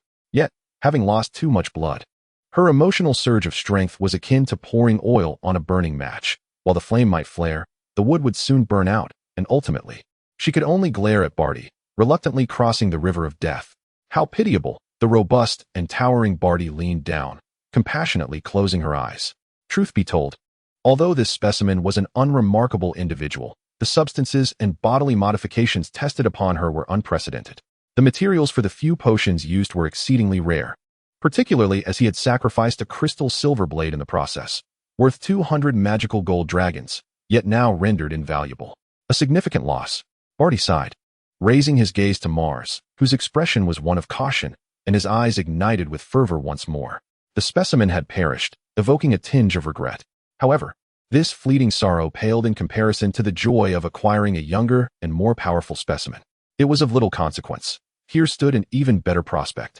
If he could administer the potions and conduct experiments on him, perhaps his research could advance, achieving an even more perfect physique. Young man, you are injured. I am a doctor. Why not come to me? I can assist with your treatment, Barty said with a gentle smile. Perhaps not, Mars replied coldly, observing him. In the darkness, the man's eyes glowed green like a beast's, and his physique was more robust than a bear's, bare-shouldered, with what appeared to be tattoos adorning his skin. In another life, such a figure could either be an avant-garde artist or a deranged killer. A doctor? Humph. The long sword he once wielded was long gone. Now, he clutched a spear in his hands. A level 7 marksman, this was his greatest assurance. With a single shot, he could pierce through iron. The formidable figure before him, though robust, bore no armor and wielded no weapon, merely a living target. Should ill intentions arise, he would not hesitate to take more lives. It appears I was not clear enough. Barty's smile grew increasingly gentle as he plucked a chunk from the trunk of a nearby tree. I meant to say, you can only come to me for assistance in your healing. Suddenly, a chill ran down Mars' spine, and instinctively, he thrust his spear forward. He had recently endured a grueling battle, his focus still razor-sharp. Thus, despite his physical fatigue, the speed and power of his thrust remained undiminished. For an ordinary person, the force of this strike would have been impressive. However, a common weapon could not penetrate his body, which had weathered countless trials. Barty stood firm, allowing the spear to pierce his chest. His muscles were exceptionally dense, fortified to protect his heart beneath. On this patch of skin, he had inscribed magical symbols. Crafted from a blend of ground turtle shell and special mineral powders, a laborious endeavor that demanded great effort and time. This area was likely his body's most fortified point. He had inscribed magical symbols crafted from powdered turtle shell and a special mineral, a laborious endeavor consuming great effort and time. Indeed, attempting to pull it free. Yet Barty clung tightly to the sharp point, his large hands seemingly merging with the spearhead. No matter how fiercely Mars exerted himself, he could not dislodge it. Trapped with no means of retreat, this transcended mere skill or strength. Something was amiss with this man. In a moment of panic, Mars turned to flee, discarding the spear in his haste. Fear gripped him like never before. Even when his mentor, Leidner, was serious, he had never felt such dread. He sensed that if he fell into this man's clutches, his fate would be far worse than death. Don't be in such a hurry to run. Barty's hand swiftly grasped the nape of Mars' neck, lifting him effortlessly. You possess an exceptional physique, and I possess remarkable skills. If we collaborate, I assure you, your physical capabilities will exceed your current state by at least tenfold. After all, I am quite the accomplished physician. Many men have undergone my enhancements. Mars twisted his body, delivering a swift kick aimed at Barty's groin. That will suffice. At this distance, the kick should have landed, yet it was as if it missed entirely. I have long since found a solution to that weakness, Barty remarked, unperturbed, as he caught Mars' kicking leg with his other hand. You did this to yourself, Mars exclaimed, bewildered. It was merely a matter of control. Barty shook his head dismissively. It's quite simple. With just a slight modification, you too can possess this ability, thus eliminating the greatest weakness of man. I think I'll keep such a weakness for myself, Mars replied, slightly tilting his head back, and with a flick of his hands. He formed a scissor gesture, aiming it toward the eyes of the man behind him. Though Barty's wingspan exceeded that of Mars, his grip on Mars was not with outstretched arms, but rather with bent elbows. Despite his back being turned, Mars could still extend his arms to reach those eyes. My eyeballs are harder than stone, Barty proclaimed, colliding his head with Mars' fingers, inadvertently bending them. He erupted into hearty laughter. You still don't understand. My body is flawless, devoid of any weaknesses, a strength unattainable through any form of physical training. Yet, before he could finish his mirth, a sharp pain surged through his palm, causing him to reflexively release his grip. The divine power of protection. Batty glanced at his palm, where a deep, narrow wound was visible, exposing bone. His smile faded, and he lifted his gaze slightly. Before he could finish his mirth, a sharp pain surged through his palm, causing him to reflexively release his grip. The divine power of protection. Batty glanced at his palm. Different deities possess distinct powers. For instance, healing, sharpness, weight, and burning divine powers are virtually limitless in their effects, yet none can alter their intrinsic nature. The faceless ones of Blefus are not to be trifled with. Batty's expression darkened. Once a formidable cow's, different deities possess distinct powers. For instance, healing, sharpness, weight, and burning divine powers are virtually limitless in their effects, yet none can alter their intrinsic nature. Pursued relentlessly by the followers of the Harpy, the god of many faces, and numerous other obscure deities. Among them, the followers of the god of many faces. He had been exiled by an unknown deity of the vast plains for his pursuit of the mysteries of the human body.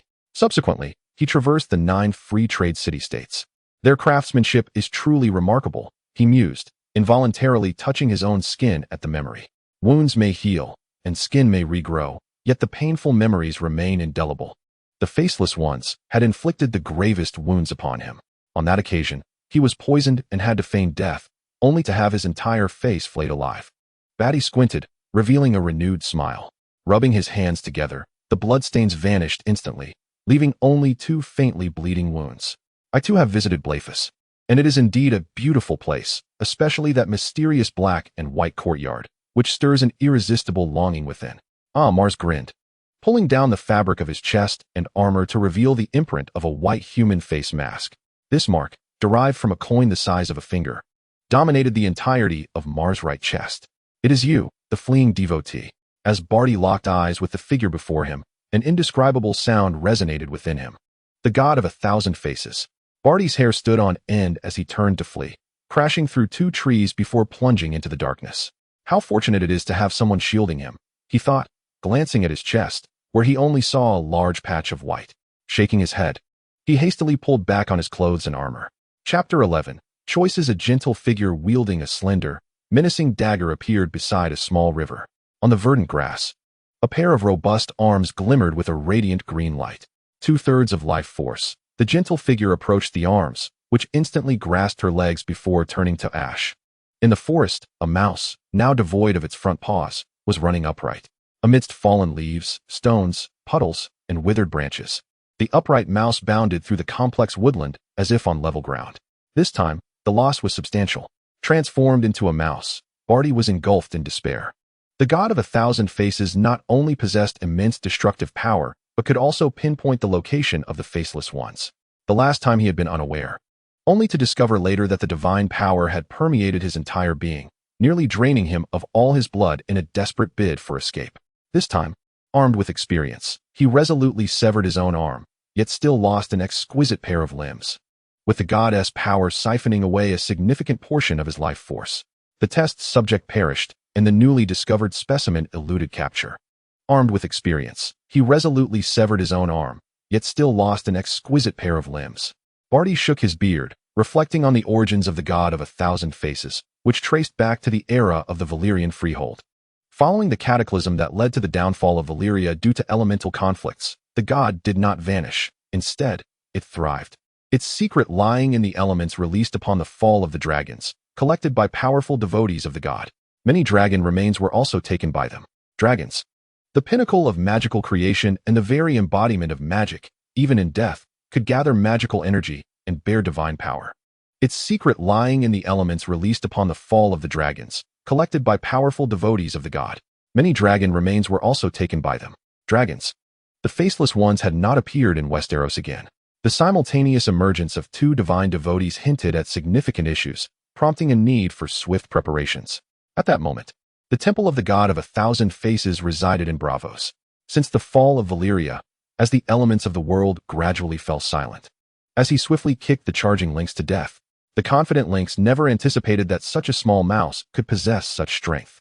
Barty transformed his body to mirror the lynx's form, consuming the lynx's front paws from the ground to grow a pair of his own. For now, this would suffice. Barty glanced at his newly grown forelimbs, realizing that the only option left was to seek out a populated area to find someone to replace his arm. Mars tossed 2 pieces of firewood into the rapidly dying campfire and resumed sharpening his long sword beside Elena.